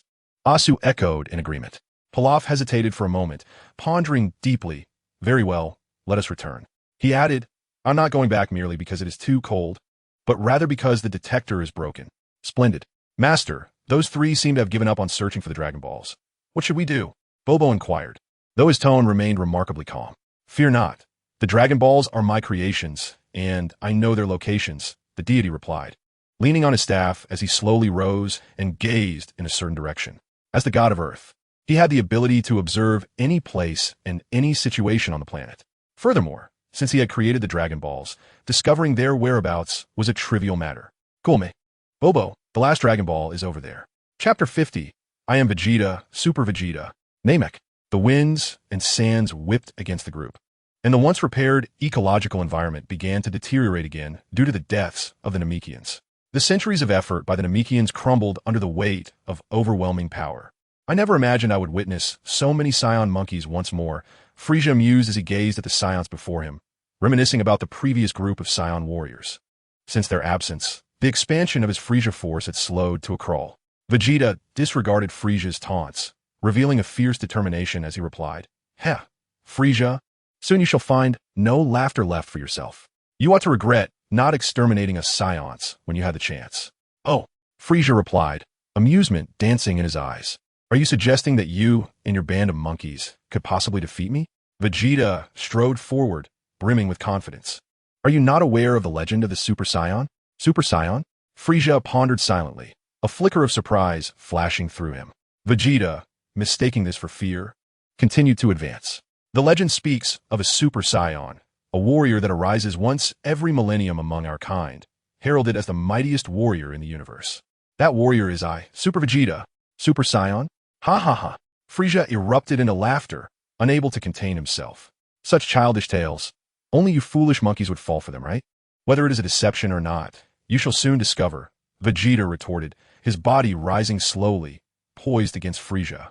He sensed that he was on the brink of transformation, that a single opportunity was all that stood between him and the legendary Super Saiyan. Saiyans grow stronger through battle. If he could unleash his power against Frieza, he would undoubtedly achieve that legendary form. "Vegeta, you cannot possibly intend to face Frieza alone?" Goku exclaimed, astonished. Though he could not precisely gauge Frieza's strength, the recent display of power suggested there were many layers yet to be unveiled. He did not believe that Vegeta could defeat Frieza. As for the Super Saiyan, he had never heard of it. "Uncle Vegeta, Frieza's strength far exceeds what you have witnessed. We must—" Gohan attempted to interject, but was swiftly silenced by Vegeta's interruption. "Step aside. You are in no position to instruct me. Furthermore, do not interfere with my battle." "Uncle Vegeta," Gohan thought, feeling exasperated. "Gohan, go check on Piccolo. We will keep watch here," Goku stated calmly. If the moment called for it, he would intervene, and now was a fitting time to assess Frieza's true power. Gohan hesitated but ultimately replied, "All right." In no time, Vegeta harnessed his energy, unleashing a surge that sent ripples through the air, distorting the very atmosphere of the planet. If one were to calculate Vegeta's power now, it would likely approach an unfathomable 3 million battle power. "Frieza, prepare yourself. I am the warrior you fear most, the Super Saiyan." Vegeta concentrated his energy, raising 2 fingers slightly, and a massive boulder materialized from thin air, hurtling towards Frieza with tremendous force. Frieza, displaying an unfazed demeanor, leisurely extended a hand and effortlessly shattered the boulder. Amidst the chaos, a thick cloud of smoke enveloped Frieza's vision, presenting a fleeting opportunity. Vegeta raised an eyebrow, swiftly channeling energy into a luminous wave aimed directly at Frieza. "Is this all you can muster, mere child's play?" Frieza effortlessly leapt aside, evading Vegeta's assault with the ease of pouring tea. However, unbeknownst to Frieza, Vegeta's other hand was already poised for a more formidable strike. "Fool, this is my true attack." In an instant, Vegeta utilized instant transmission, materializing behind Frieza and delivering a powerful punch that struck with tremendous force against Frieza's form. "Yes." Vegeta's face lit up with exhilaration, but the smile quickly faded. Frisia's body remained completely unscathed, as if not a single particle of dust had been disturbed. The debris that had earlier swirled about left traces upon Frisia. Yet Vegeta's full-force blow felt like cotton striking stone, utterly ineffective. What? Vegeta stumbled back, shaken. Is this all you are capable of? Frisia's tone dripped with disdain as he nonchalantly rotated his neck and wrist, producing a series of cracks. If not, I shall take action. How could this be? The chasm between us is insurmountable. Vegeta's disbelief was palpable. Impossible. I am the legendary Super Saiyan. He shook his head defiantly, launching himself at Frisia in a furious assault. Each second, he unleashed a barrage of powerful punches, each landing squarely upon Frisia's form. How dreadfully tedious, Frisia remarked, adjusting his stance and ensnaring Vegeta's entire body with his tail. In an instant, Vegeta found himself immobilized, gasping for breath. Frisia appeared to deliver a casual kick, causing a torrent of blood to surge from Vegeta's throat, yet the constriction of Frisia's tail prevented him from expelling it. What is the matter? Is this the limit of a Super Saiyan? Frisia continued his relentless assault, delivering kick after kick. With a final, forceful blow, Vegeta could no longer contain himself, blood erupting from his mouth. His breath grew shallow, his strength waning. Yet, amidst the turmoil, he managed to draw in a desperate gasp of air. This must be the weakest Super Saiyan in history. Frisia tightened his tail around Vegeta, mercilessly flinging him to the ground. In mere moments, the once proud warrior was reduced to a state of despair, resembling a man on the brink of death. Oh, what's wrong? Why the silence? Frisia continued to stomp mercilessly upon Vegeta's body. With every step, his body was forcefully pressed into the ground inch by inch. How could Vegeta's consciousness still linger? Why? Am I not the legendary Super Saiyan? Why not? No, I must unleash my power and transform into the legendary Super Saiyan. I must erupt. Vegeta yearned to unleash his full might. Yet the reality was a relentless barrage of attacks from Frisia. How tedious. I might as well eliminate you first. Frisia's expression swiftly shifted from amusement to calm, as he coalesced a small sphere of energy in his hand. Though diminutive, it possessed the capacity to effortlessly pierce through Vegeta's form. Stop it, Frisia! Just as Frisia aimed for Vegeta's heart, Goku's furious roar erupted, enveloping him in a crimson aura. Chapter 51. The Tenfold Kaioken, Second Round of Battle. Raditz and Nappa were utterly stunned by Frisia's terrifying power. Their strength paled in comparison to Vegeta's. Only moments ago, they had realized how absurd their aspirations to defeat Frisia had been. However, in this dire moment, Goku activated the Tenfold Kaioken and charged at Frisia with incredible speed. One punch was enough to force Frisia back, while simultaneously he lifted Vegeta and brought him back to Raditz and Nappa. Kakarot. At that moment, Vegeta felt a sudden realization. Perhaps this individual before him truly embodied the legendary Super Saiyan. Though Vegeta's consciousness still persisted, he could not bear the thought of being slain by Frisia, nor could he accept that he was not the legendary Super Saiyan. There could only be one legendary Super Saiyan, and with nearly all the Saiyans of the universe present, if it was not him, then it must be. Take care of Vegeta. Goku entrusted this task to Nappa, while his gaze turned towards Frisia, speaking in a calm tone. Frisia, let me be your opponent. Frisia casually stroked his arm, somewhat incredulous, for he had felt a twinge of pain from the recent attack. Though slight, this pain was undeniably real. Yet, rather than inciting anger, Frisia merely smiled and remarked, "You seem more interesting than Vegeta. Then I shall reveal half of my power." Hovering in the air, he spread his arms, a playful expression gracing his face. Until now, he had maintained his combat power at over 3 million, occasionally surging to 10 million during battle. The level of power he wielded was entirely at his discretion. But now he was prepared to unleash his 50% form. What do you mean? Goku's expression turned serious. Are you saying that previously you didn't even utilize half of your strength? Don't jest with me. Even Sun Wukong found it hard to believe. If Frisia had yet to reveal even half of his power, what was the point of engaging in battle? Apologies, I misspoke. In truth, I have barely unleashed 1/10 of my strength. Frisia chuckled ominously, his demeanor calm and unfazed as he faced Sun Wukong. I care not for such trifles. With that, Sun Wukong charged at Frisia. In the state of the King's fist, every passing second placed immense strain on his body. Thus he aimed to exhaust as much of Frisia's stamina as possible, or perhaps to vanquish him altogether. Since Sun Wukong and Piccolo arrived on Namek, The antenna atop King Kai's head had never ceased its probing of the situation on that planet. Alas, Wukong, why do you not heed my counsel? Frieza is not an adversary you can hope to defeat. The king sighed heavily. Son Wukong may not have been the strongest he had ever trained, but he was certainly the one King Kai valued most, for he alone had mastered 2 of his ultimate techniques.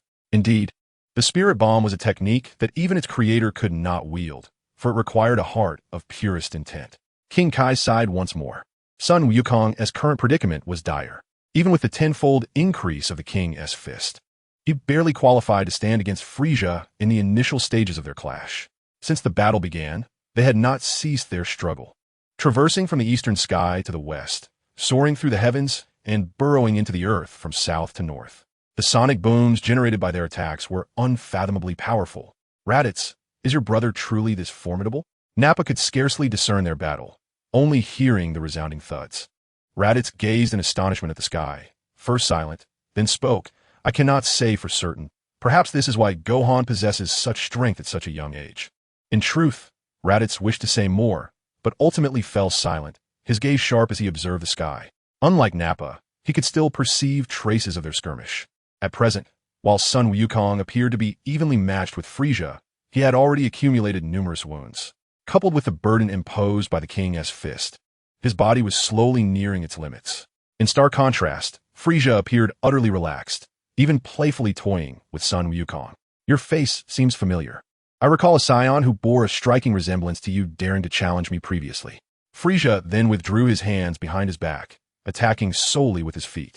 Even this was enough to leave Son Wukong struggling to defend himself. Perhaps we are indeed father and son. Son Wukong gasped for breath, astonished by the depths of Frieza's power. The reason he could engage Frieza to such an extent lies in Frieza's inability to sense energy. He could rely on his own perception of energy to outmaneuver him. Perhaps it is not entirely certain. Uncle Piccolo, can you hear me? You must hold on. Gohan separated a portion of his energy and infused it into Piccolo's body. At this moment, all of Piccolo's organs were on the brink of collapse. The situation had deteriorated to an unbearable extent. Typically, he would not fear, for as long as he had his head, he could regenerate infinitely, albeit at the cost of some energy. However, now there was nearly no energy left within Piccolo, placing him in imminent danger of death. Gohan could only continuously supply energy to sustain Piccolo's life. Soon, Piccolo's faint consciousness seemed to be stirred, and his fingers slightly lifted. It was effective. A glimmer of excitement appeared on Gohan's face as he continued to increase the energy input. But suddenly, Piccolo grasped Gohan's wrist with one hand. Though it was more of a gentle hold, he struggled to utter, "Do not waste energy on me. You have far stronger enemies to confront." Gohan glanced at Piccolo, offering no response, yet a thrill of excitement surged within him. It truly was working. Consequently, Gohan continued to amplify the energy flow. "I told you not to waste energy on me." Piccolo exerted all his strength to pry Gohan's hand away, then, with a face full of resentment, said, "Kid, I don't recall us being that close. I do not require your gifts." Uncle e Piccolo. Gohan found himself at a loss for words. Each time he beheld Piccolo's figure, he was reminded of the silhouette that stood before him, shielding his vulnerable self. Perhaps it belonged to another world, or perhaps it was merely a figment of fantasy. Yet that memory remained etched in his mind, an indelible mark that he would never forget. Just as Gohan found himself in a quandary, a green figure slowly approached. "Brother Gohan, let me help." Chapter 52. In Crisis, the final 20-fold Kamehameha wave. "Dandy?" Gohan exclaimed in surprise. Then his expression turned serious. "What are you doing here? This place is very dangerous." "Brother Gohan, I'm also a part of Namek, and I possess healing abilities. Please allow me to contribute," Dandy stated resolutely, his eyes shining brightly as they locked onto Gohan. Then, with both hands, he summoned a yellow healing light that enveloped Piccolo. Mere seconds passed. To Piccolo's astonishment, he realized that all his injuries had completely healed. He even felt in better condition than before. "Thank you, Dandy," Piccolo said, a hint of reluctance evident in his expression as he uttered those words. "It is of no concern, Brother Neru. This is merely my duty. Witnessing the efficacy of my healing fills me with great joy," and Dandy, equally elated, turned to say, "Brother Gohan, allow me to heal you as well." Once again, a radiant yellow light enveloped Son Gohan. In mere seconds, the dissipated energy was entirely restored. Feeling the rapid recovery of his body, Son Gohan could not help but exclaim, "Wow, Dandy, You have truly been of immense assistance. Had I remained in my previous state, even transforming into that form would likely have been insufficient to confront Frieza. Thus, Dandy, your aid is invaluable. Dandy, might you also assist in healing Uncle Vegeta? Son Gohan gestured towards the gravely injured Vegeta on the other side. His condition was hardly better than that of Piccolo moments ago. Yet, the resilience of a Saiyan's life allowed him to cling to existence. Dandy glanced at Piccolo, recalling that this individual seemed to have some discord with Brother Neru. Go on, Dandy. We must unite our efforts against Frieza, for he now stands as a protector of our planet, Piccolo stated resolutely.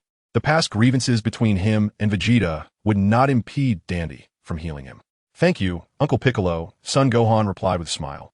And the two swiftly made their way to Vegeta's side. Meanwhile, Piccolo raised his head, listening to the thunderous sounds of battle reverberating in the sky. Even from a distance, he could feel the fierce winds battering against him. Frieza, Goku, he thought, clenching his fists, realizing that he currently lacked the opportunity to assist. The disparity between their strengths was staggering. Observing the two combatants in the sky, Piccolo felt a pang of reflection. However, this young boy seemed far from ordinary. As he watched Son Gohan's figure retreat, Piccolo fell into contemplation. Goku's current battle situation appeared grim, and Goku was indeed this boy's father. Yet, this child exhibited no signs of panic, maintaining a tranquil demeanor as if facing an everyday occurrence. This boy is remarkable, Piccolo mused, furrowing his brow. In the sky, Son Goku gasped for breath, his chest heaving under the combined strain of the Kaioken tenfold and Frieza's relentless assault. His body was nearing its limits. Goku now comprehended why King Kai had vehemently dissuaded him from provoking Frieza, for this creature was truly monstrous. With another powerful blow striking him, Goku coughed up a mixture of blood and saliva. Though Sun Wukong was reluctant to concede, he unleashed a formidable assault, yet Frieza effortlessly evaded it. What's the matter? Are you faltering already? I haven't even completed my warm-up, Frieza taunted. Simultaneously, another strike landed squarely on Sun Wukong's abdomen. Frieza continued his indiscriminate barrage, capable of delivering thousands of blows within a mere second. Sun Wukong could only muster the strength to envelop himself in energy, shielding his head with his hands in a desperate attempt to defend. However, his energy soon waned, and he found himself too fatigued to maintain the Kaioken technique. What is happening? I'm far from finished, Frieza exclaimed, growing increasingly exhilarated, his strikes becoming ever more ferocious. Unable to endure any longer, Sun Wukong plummeted from the sky, falling helplessly to the ground. With a resounding splash, he crashed into the lake, sending ripples cascading across the surface. Oh, is that all? Frieza's face twisted with a playful malice. Tiny waves of light began to coalesce at his fingertips, launching one after another into the depths of the lake. The water's suffocating embrace stirred a flicker of consciousness within Sun Wukong. Yet this mere spark of awareness was insufficient to revive his fighting spirit, relegating him to a state of subconscious reminiscence. His mind replayed cherished memories, filled with images of Bulma, Krillin, Master Roshi, Ten, Kaiotsu, Yamcha, and Piccolo, the friends he had known since childhood. He also recalled Chi-Chi and Gohan. Raditz, your brother seems incapacitated. What should we do? Nappa spoke timidly. Raditz remained silent, his body subtly shifting, lost in contemplation. Raditz, why are you silent? Don't you possess the instant transmission technique? Why not use it to escape with me and Vegeta? Nappa murmured, despair creeping into his voice as Frieza's overwhelming presence extinguished any flicker of resistance within him. What did you say? Raditz furrowed his brow, replying, if you wish to flee, do so on your own. I will not abandon my post. Nappa sighed, lamenting the 100,000th time he regretted not mastering instant transmission, placing his hopes on Raditz's brother. Hey, Kakarot, don't give up. In the depths of the water, a violet wave of energy pierced Sun Wukong's arm, unleashing a torrent of agony while the struggle for breath in the water roused him from his stupor. A voice from above echoed in his ears. I cannot give up. Chi-Chi is waiting for me to bring Gohan home. Ignoring the limits of his body, he resolved, I will unleash the 20-fold Kaioken. A resolute expression appeared on Sun Wukong's face as he clenched his fists tightly, and a more formidable crimson aura began to surge around him. Oh ha! You can't possibly be dead, can you? Outside the lake, in the sky, Frieza laughed boisterously, continuing to unleash a barrage of violet waves of energy. At that moment, Sun Wukong suddenly materialized behind Frieza, his hands already charged with the Kamehameha. Frieza, I care not whether you're using merely half of your power, nor do I concern myself with how much strength you truly possess. This shall be my final Kamehameha wave. Kaioken times 20. Chapter 53. Son Wukong on the brink of peril, the furious Son Gohan. The potent energy emanating from Son Wukong momentarily stunned everyone present. His battle power had surged to an astonishing 60 million, even surpassing Frieza's current might by a slight margin. Nanny? Frieza exclaimed, his expression one of disbelief upon witnessing Son Wukong's sudden appearance behind him. Perish, Frieza! Son Wukong seethed, unleashing the energy he had gathered towards Frieza. The Kamehameha wave obliterated Frieza's form in an instant. A tempest roared, dispersing the dark clouds. The overwhelming energy wave affected the very skies of the planet, as the howling winds threatened to sweep everything away. A thick haze enveloped the area where Frieza had stood. Son Wukong gasped for breath, his body returning to its normal state, arms hanging limply at his sides. He was utterly drained of strength. Is Frieza dead? Nappa asked, a mix of excitement and uncertainty in his voice. I don't know, but even if he survived, he must be severely injured, Raditz replied, equally exhilarated. He had never anticipated that his brother Kakarot could be so powerful. Kakarot, you wretched fool, Vegeta grumbled through gritted teeth, having just recovered and feeling the overwhelming aura emanating from Son Wukong. Father, Son Gohan, was also shaken by the recent surge of energy. Perhaps there was no need for him to intervene. If possible, he preferred to keep his newfound strength a secret from his father. Just as Son Gohan was lost in thought, a formidable black wave of energy suddenly materialized from the thick mist. Watch out, father! Get away! Son Gohan shouted, instantly teleporting in front of Son Wukong and raising his hands to defend.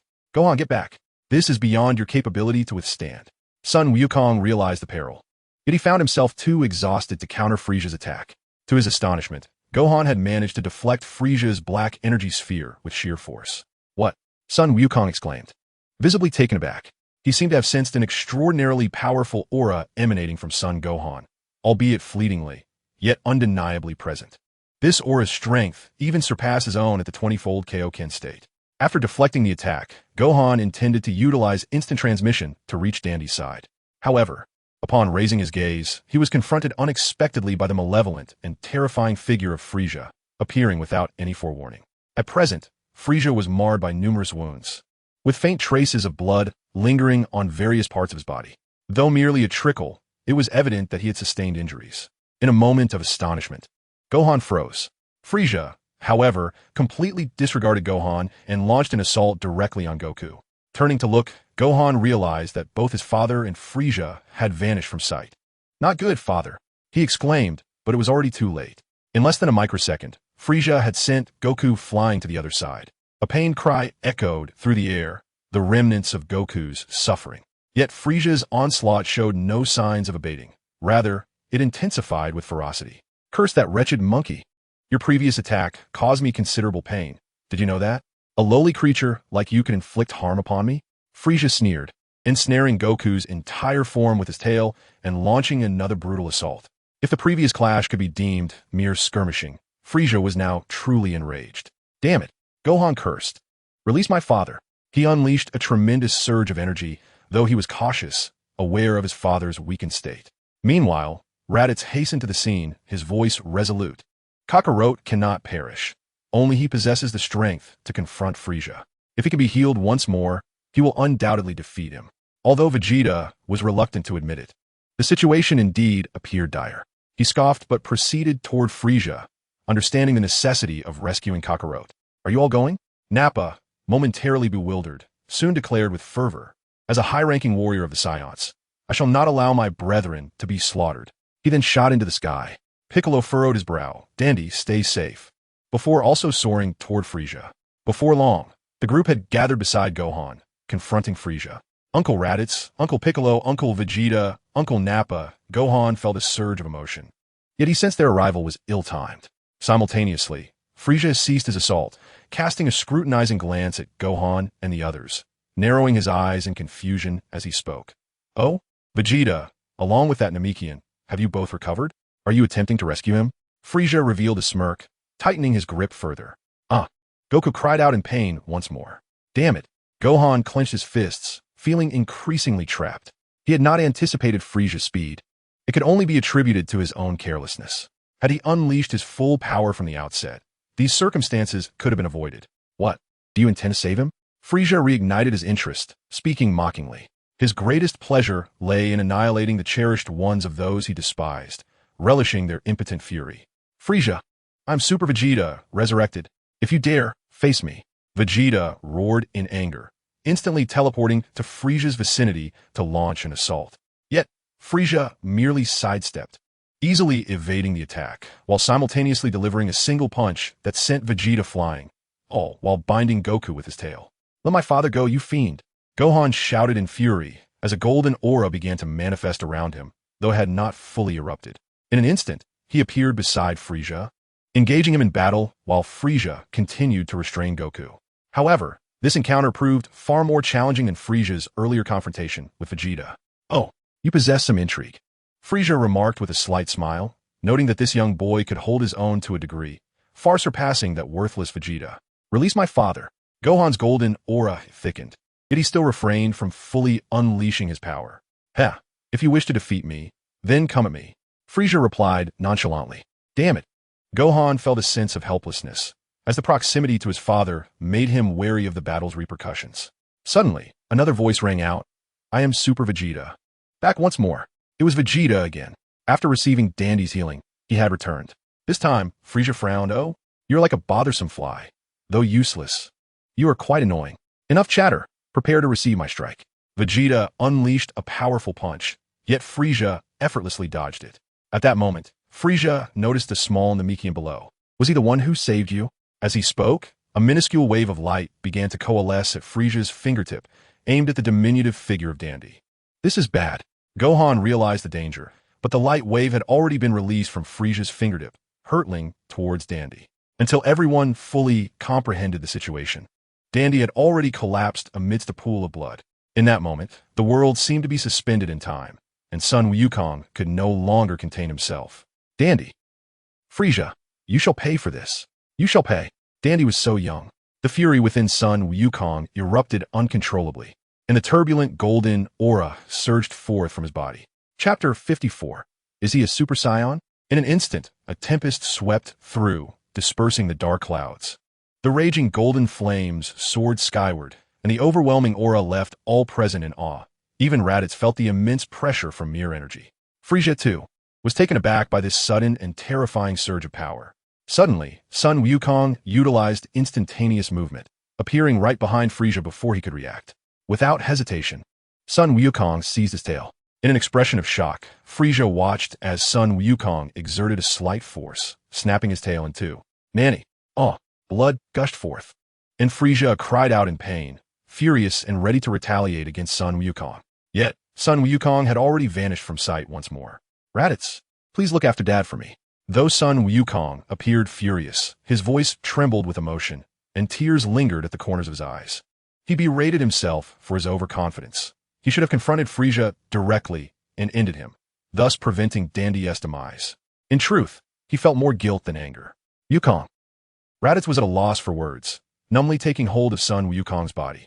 Yet, the form of Sun Wukong before him seemed oddly familiar, as if he had seen it somewhere before. Meanwhile, Vegeta stared wide-eyed at the ethereal figure in the sky, overwhelmed by the powerful aura, disbelief etched across his face. It can't be. If it were, it should be me. How could this happen? Vegeta sank to the ground, as if struck by some sudden calamity, losing interest in everything around him. In the sky, Frieza glared menacingly at Sun Wukong, but dared not make a move. Drip, drip.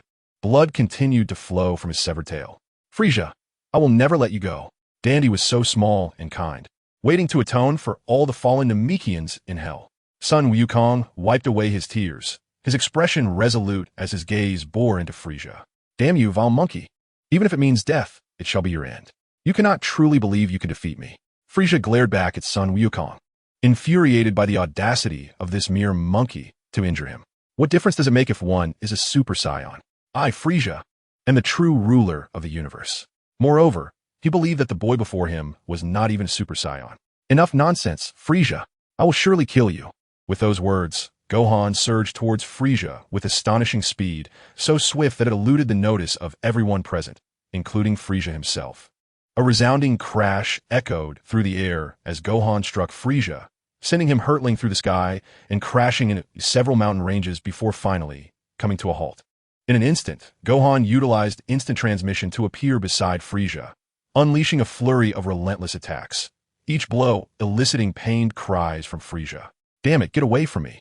Frieza attempted to retaliate, but Gohan effortlessly evaded his strikes. In a fit of fury, Gohan unleashed a powerful punch directly to Frieza's abdomen. "Frieza, I will never, ever forgive you. You're nothing but a monkey. What gives you the audacity?" Frieza retorted angrily, continuing the battle against Gohan. In an instant, the two engaged in a fierce exchange of punches and kicks amidst the mountains. Mere seconds later, the entire mountain began to crumble as their battle raged on in the sky. Gohan's diminutive form appeared before Frieza like an insurmountable mountain. Their current clash mirrored Frieza's previous fight with Goku. However, the tables had turned, and Frieza now found himself on the receiving end of the onslaught. Unlike before, Gohan fought not with a playful demeanor, but with a genuine intent to end Frieza's life. The contrast was stark, as Frieza's body became marred with injuries, a glaring juxtaposition to his earlier state. Ha ha ha. Realizing he was at a disadvantage in close combat, Frieza created distance and unleashed a barrage of energy blasts. "It's futile. You are merely wasting your strength." Gohan paid no heed, merely raising a hand to deflect and obliterate each attack, leaving nothing but a trace of dust upon himself. "Curse you."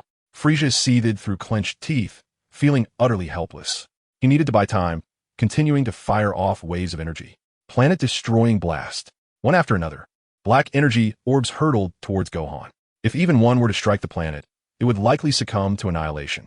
Yet to Gohan, these attacks were no different from stones being thrown at him. "I told you it's useless." Gohan roared in anger, dispersing the attacks before channeling a powerful golden aura. Charging towards Frieza. "This punch is for Elder Guru. This punch is delivered for dear brother Naru. This punch is for the deceased dandy." One strike after another. Each blow inflicts genuine pain upon Frieza, causing him to retch uncontrollably, spewing saliva. Under the absolute suppression of power, any counterattack from Frieza proves futile, his assaults appearing to Gohan as if a tortoise were struggling to climb. Furthermore, this punch is for all the fallen Namekians. Gohan channels his energy into his hand, the golden aura coalescing into an ethereal dragon-like form, piercing through Frieza's being. On the other side, Raditz cannot suppress his amazement. Incredible. Truly, Gohan is remarkable. Although he could not discern many of the previous attacks, the current situation is crystal clear. The despicable Frieza, who annihilated their planet and enslaved their kin, is finally meeting his end. Yet, he feels a peculiar familiarity with Gohan's current state, particularly the fiery red hair. "Aha, well done, kid. Strike him fiercely, and then rid us of this lowly creature." Nappa exuberantly praises. He never imagined that one day Frieza would perish at the hands of the very monkey he so disdainfully spoke of. Meanwhile, Vegeta furrows his brow, deep in thought. Something is amiss. Is this boy truly a Super Saiyan? According to legend, Super Saiyans are the mightiest warriors in the universe, devoid of emotion or reason, possessing overwhelming strength and an oppressive aura that instills despair, rendering others incapable of fighting back. Yet, this child seems somewhat unusual. At that moment, a droplet drifts down, landing on Vegeta's face. Zen. He glances at the sky, noting the absence of rain. No, it is tears. Whose tears are these? Vegeta, puzzled, then notices a glimmer at the corner of Gohan's eye. Are these the boy's tears? Suddenly, Vegeta becomes exhilarated, laughing uproariously without restraint. Ha ha ha ha ha. Are these the boy's tears? A Super Saiyan would never weep. This child cannot possibly be the legendary Super Saiyan. Absolutely not. Ha ha ha ha ha. Prince Vegeta, do you also rejoice at Frieza's impending demise? After all, he did obliterate our planet. Nappa laughs heartily, mistakenly believing Vegeta's amusement stems from Frieza's downfall. Meanwhile, a wave of unease washes over Goku. Though his body is exceedingly weak, he musters every ounce of strength to utter, "Gohan, finish him. Kill Frieza. Kill him."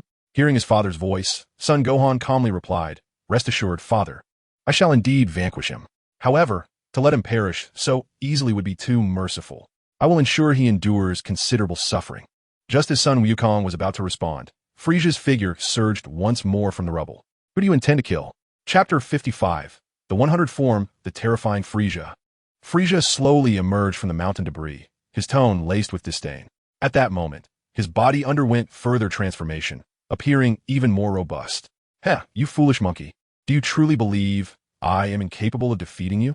I merely needed to gather sufficient energy to attain my 100 form. Frieza emitted a sinister grin, looking down upon the gathered crowd. To be honest, that little Saiyan's attack was somewhat painful. Even if you had not revealed your true strength, it matters not. I can still eliminate you, Son Gohan confidently asserted. Oh, then come and attempt it. Frieza beckoned with equal confidence.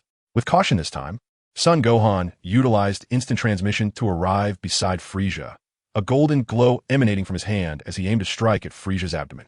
However, this time, the attack did not go as smoothly. Frieza easily intercepted it. What? Son Gohan was momentarily astonished, yet he refused to yield and immediately unleashed a flurry of attacks. Roar! Huh! Strike! Yet, without exception, all his assaults were deftly evaded by Frieza. How is this possible? Son Gohan gazed at his hands in disbelief, questioning whether he truly was not a match for Frieza. Observing Frieza's playful smile, he began to lose confidence. As he sought to continue his assault, Frieza seized him by the neck with a single hand. What is the matter? Are you not a Super Saiyan, little boy? Where's your bravado now? Son Gohan struggled desperately, but could not break free. He flailed his legs, yet could not land a blow on Frieza. Thus, Frieza, with an air of amusement, remarked, Do you know, little boy, there's a long-standing rumor among our Frost Demon clan? Beware the golden-haired Saiyan. But look at you now, your hair is red. Which color do you think signifies a Super Saiyan? Frieza's voice resonated loudly in everyone's ears. What? Golden hair? Vegeta was the first to react, astonished to learn that even the Frost Demon clan possessed tales of the Super Saiyan. If the legendary Super Saiyan indeed had golden hair, then this meant that the current Son Gohan was not the Super Saiyan of legend. Not only Vegeta was astonished, but also Nappa and Raditz. Golden hair? If Gohan is not a Super Saiyan now, does that imply? Raditz furrowed his brow, gazing at Gohan in the sky, a sense of worry creeping into his heart. Hair? Nappa touched his bald head, pondering his own lack of hair. Gohan. Goku staggered to his feet. As he surveyed the situation above, a wave of concern washed over him. He never anticipated that Frieza's claim was indeed true. He had truly only exerted half of his power. Gohan might not stand a chance. In the sky, Gohan unleashed his full power, shaking off Frieza's hand from his neck. He began to breathe heavily, yet still spoke with fierce determination. Regardless of whether I am a Super Saiyan, I will undoubtedly defeat you. With that declaration, Gohan charged towards Frieza once more. This time, he was more cautious, pushing both his speed and attacks to their limits. With a sudden burst, he appeared from Frieza's left side, delivering a powerful blow. Before Frieza could react, Gohan reappeared on his right side, launching another fierce attack.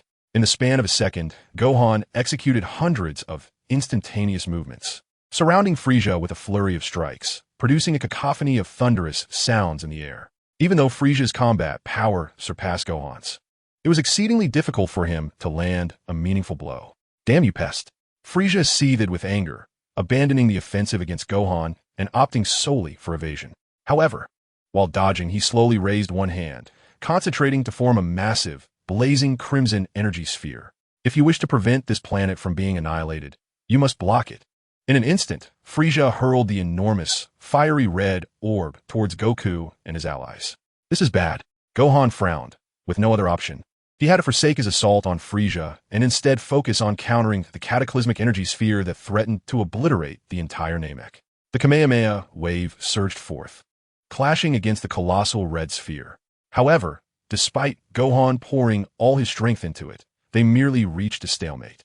Oh, Lila Saiyan, why are you not flailing about? Frieza continued to gather an abundance of energy waves in his hand, augmenting the mass of the sphere. Soon, the size of the scorching red orb doubled. Frieza's laughter echoed, relishing in his overwhelming advantage. This was pure delight.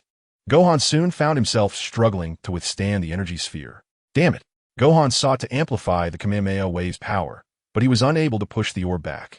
Ultimate Flash. Saiyan Great Ape Cannon. Saiyan Great Ape Cannon. At this moment, 3 energy blasts emerged behind Son Gohan.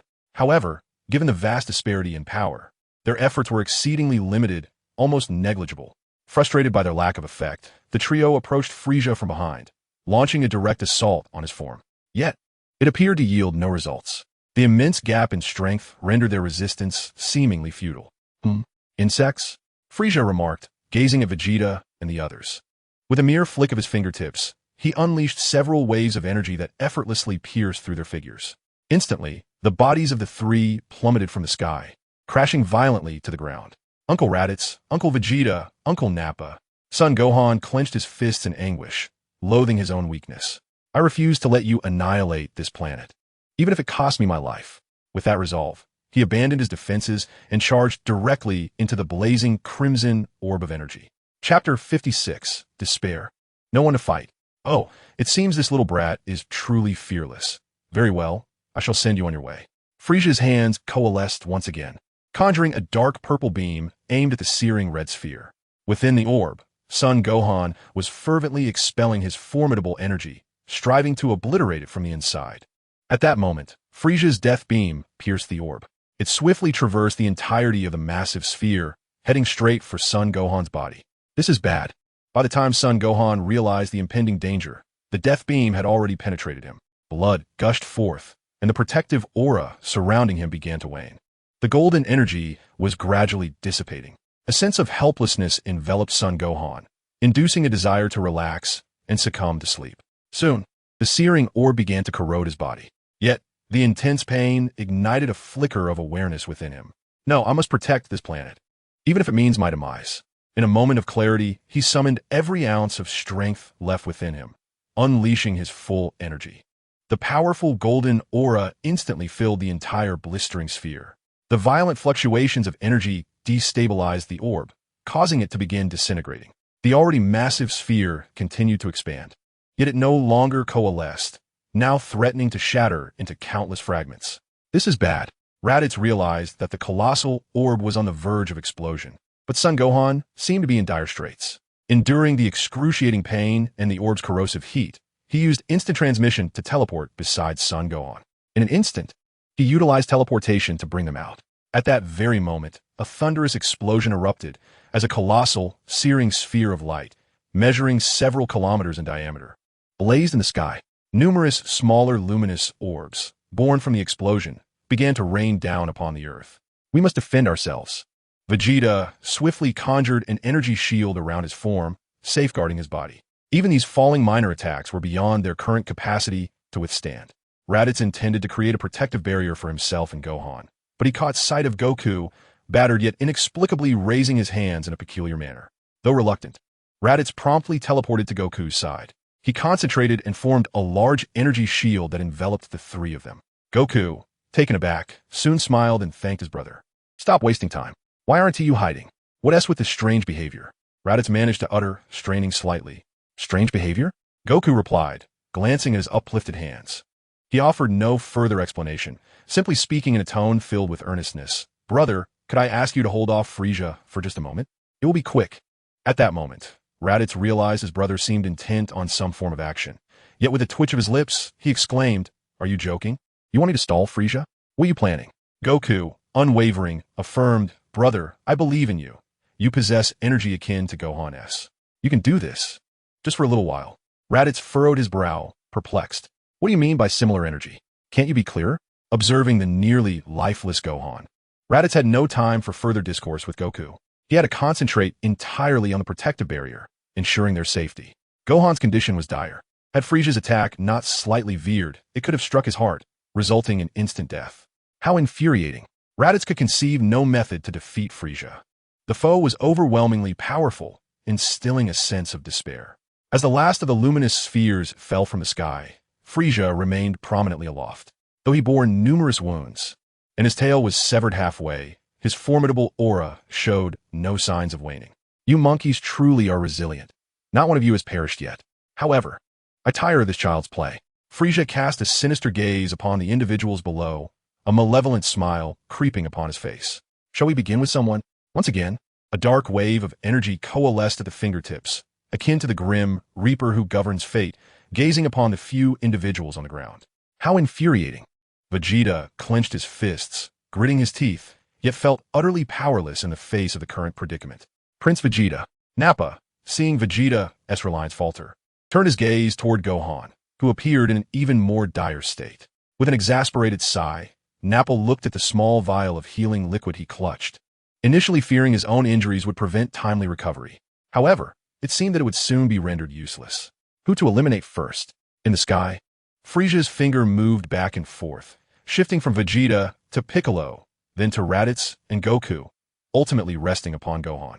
It shall be you. Your previous attack truly pained me. Even my tail was broken by your little hands.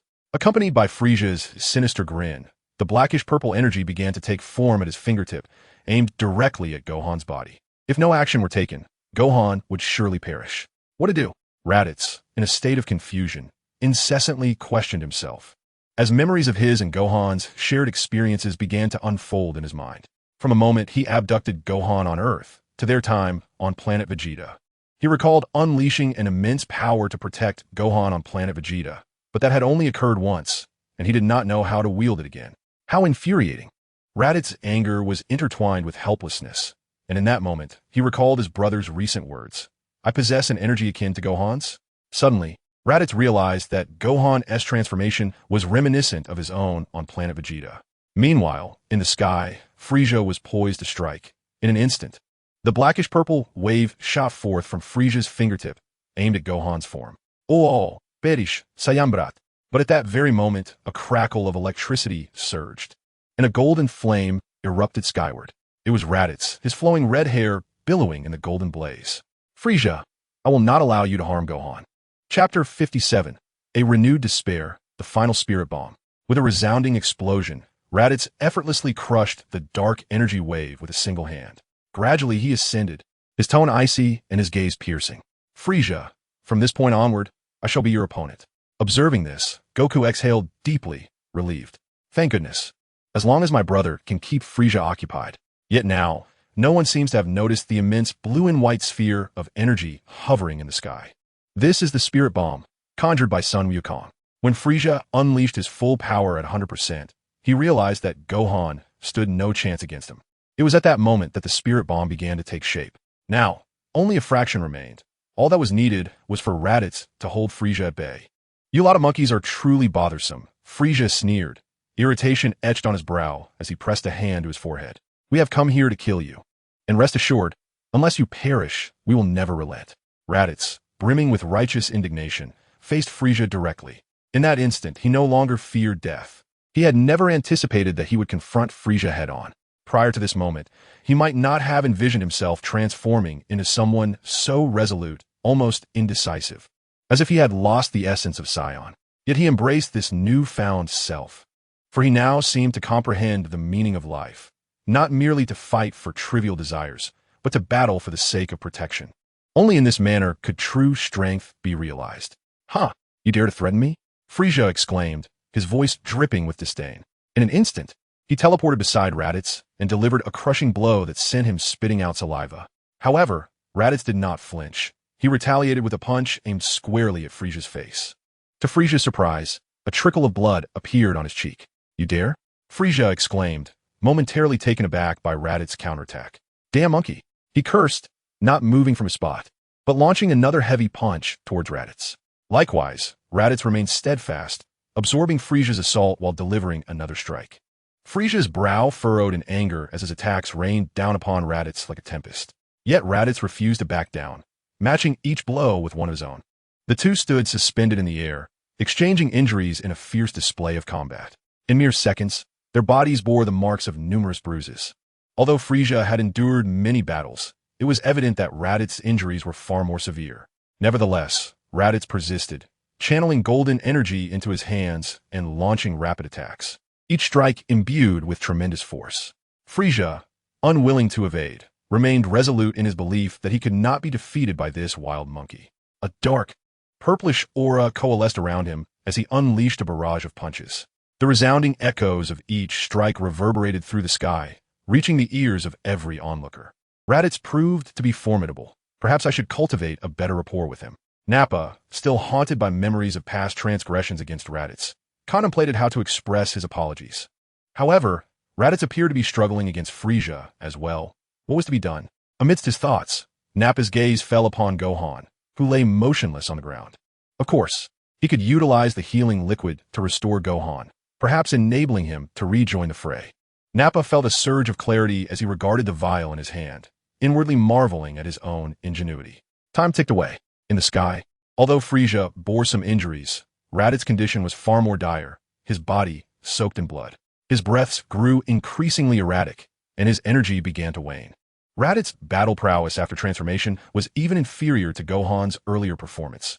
How could he hope to defeat Frieza? "Oh, what's the matter, you foul monkey? Is this your limit?" Frieza taunted with disdain. Raditz spat out a mouthful of blood, disregarding the insult, and swung his fist with renewed vigor. This time, however, Frieza chose not to withstand the blow with his body. Instead, he effortlessly parried it with a single hand. With a slight exertion, a sickening crack echoed as Raditz's wrist bone shattered. Though his expression flickered with pain, Raditz did not hesitate. His other hand swiftly followed through with another strike. Yet before he could land the blow, Frieza delivered a powerful kick, sending him crashing to the ground, creating a massive crater.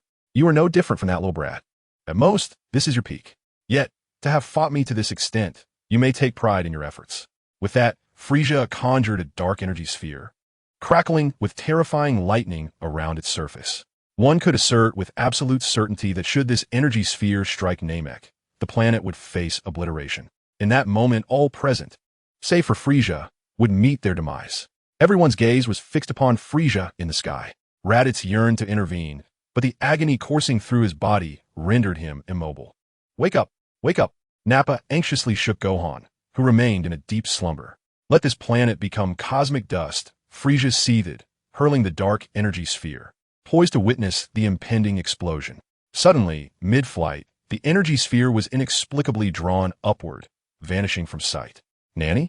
Frieza looked upward, confusion etched across his face, quickly replaced by shock as his body trembled uncontrollably. In a vast expanse of the sky, a colossal sphere of blue and white light stood majestically. The sheer purity of this energy instilled a profound sense of dread in Frieza, causing his body to tremble involuntarily. This magnificent orb was none other than the Spirit Bomb, meticulously gathered by Goku over a considerable duration. Only those with the purest of hearts could wield the Spirit Bomb, as it harnessed energy of unparalleled purity, capable of inflicting significant harm upon those of malevolent intent. Thus, the essence of this untainted energy instilled genuine fear in Frieza. At that moment, the others present also beheld the immense Spirit Bomb cradled in the sky, igniting a flicker of hope that swiftly extinguished their earlier despair. "Prepare to meet your demise, Frieza, as this Spirit Bomb embodies the energy of the entire universe." With these words, Goku hurled the Spirit Bomb with great force towards Frieza's form. Chapter 58. The Spirit Bomb at full power. Has Frieza perished? All those present now gazed upon the gigantic Spirit Bomb, casting a shadow that enveloped the entire sky. Frieza's face registered visible astonishment. When did this happen? How could such a concentration of energy exist? Yet, he had no time to ponder further. The titanic Spirit Bomb had already locked onto Frieza's figure, descending upon him with an overwhelming force. In light of this dire predicament, Frieza ceased his deliberations and focused on amplifying his own energy to its utmost limit. The purity of the aura emanating from the Spirit Bomb filled him with an unmistakable dread. Instantly, a powerful black and purple aura surged around Frieza, more intense than during his recent battle with Gohan. "I shall not fear this. I am the mighty emperor of the universe. Frieza, I will not be frightened," he declared defiantly. "Begone. Return to whence you came." He attempted to resist, but his efforts proved futile. The energy waves he conjured were extinguished almost as soon as they materialized. In the end, Frieza's form was utterly obliterated by the colossal Spirit Bomb. In a seemingly synchronized reaction, the dark clouds that had gathered in the sky dissipated following Frieza's annihilation. The warm rays of the sun once again bathed everyone in its glow, while a refreshing breeze swept through as if to alleviate the pain they had endured. Meanwhile, on the other side, King Kai erupted into jubilant laughter, leaping from his spot. Ha ha ha! Frieza is dead! Frieza is dead! Goku, you are simply magnificent! And I, what a genius I am, to have conceived such a technique as the Spirit Bomb. Ha! Now Frieza, you can no longer wreak havoc." King Kai reveled in his celebration, but soon noticed the emptiness surrounding him. Such immense joy, yet no one to share it with. Even the King of the Worlds could not help but exhale a deep sigh, subsequently shuffling back into his abode, his spirit dampened. Alas, alas, alas! At that moment, a playful gorilla monkey leapt into view, accompanied by a little bee. Do not be disheartened, Lord King, for we are here with you, they chimed in unison, laughter echoing in the air. Sun Wukong released a long breath, a bittersweet smile gracing his lips, as the tension that had been strung taut in his heart began to ease. His body gently descended from the heavens. Despite enduring countless trials and tribulations, he had ultimately triumphed over Frieza. Kakarot, was that just now? Vegeta inquired, hastily soaring over, taken aback by the sudden turn of events. He was bewildered, unsure of how that colossal sphere of light had come to be. Yet the power emanating from it had undeniably instilled a profound sense of trepidation within him. I began gathering that energy during Gohan's battle with Frieza, Sun Wukong replied, his hands drooping in exhaustion. He felt utterly depleted. So, you knew from the start that the little brat stood no chance against Frieza? Vegeta retorted, a mix of astonishment and indignation coloring his tone.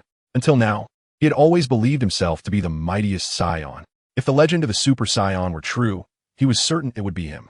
However, throughout this confrontation with Frieza, he had repeatedly doubted his own strength. One Saiyan after another had surpassed him. First this unexpected Kakarot, then that little boy, and even Raditz. It seemed that this battle against Frieza had become a shared endeavor among their family, while he, the proud prince of the Saiyan race, had been relegated to the role of a mere supporting character.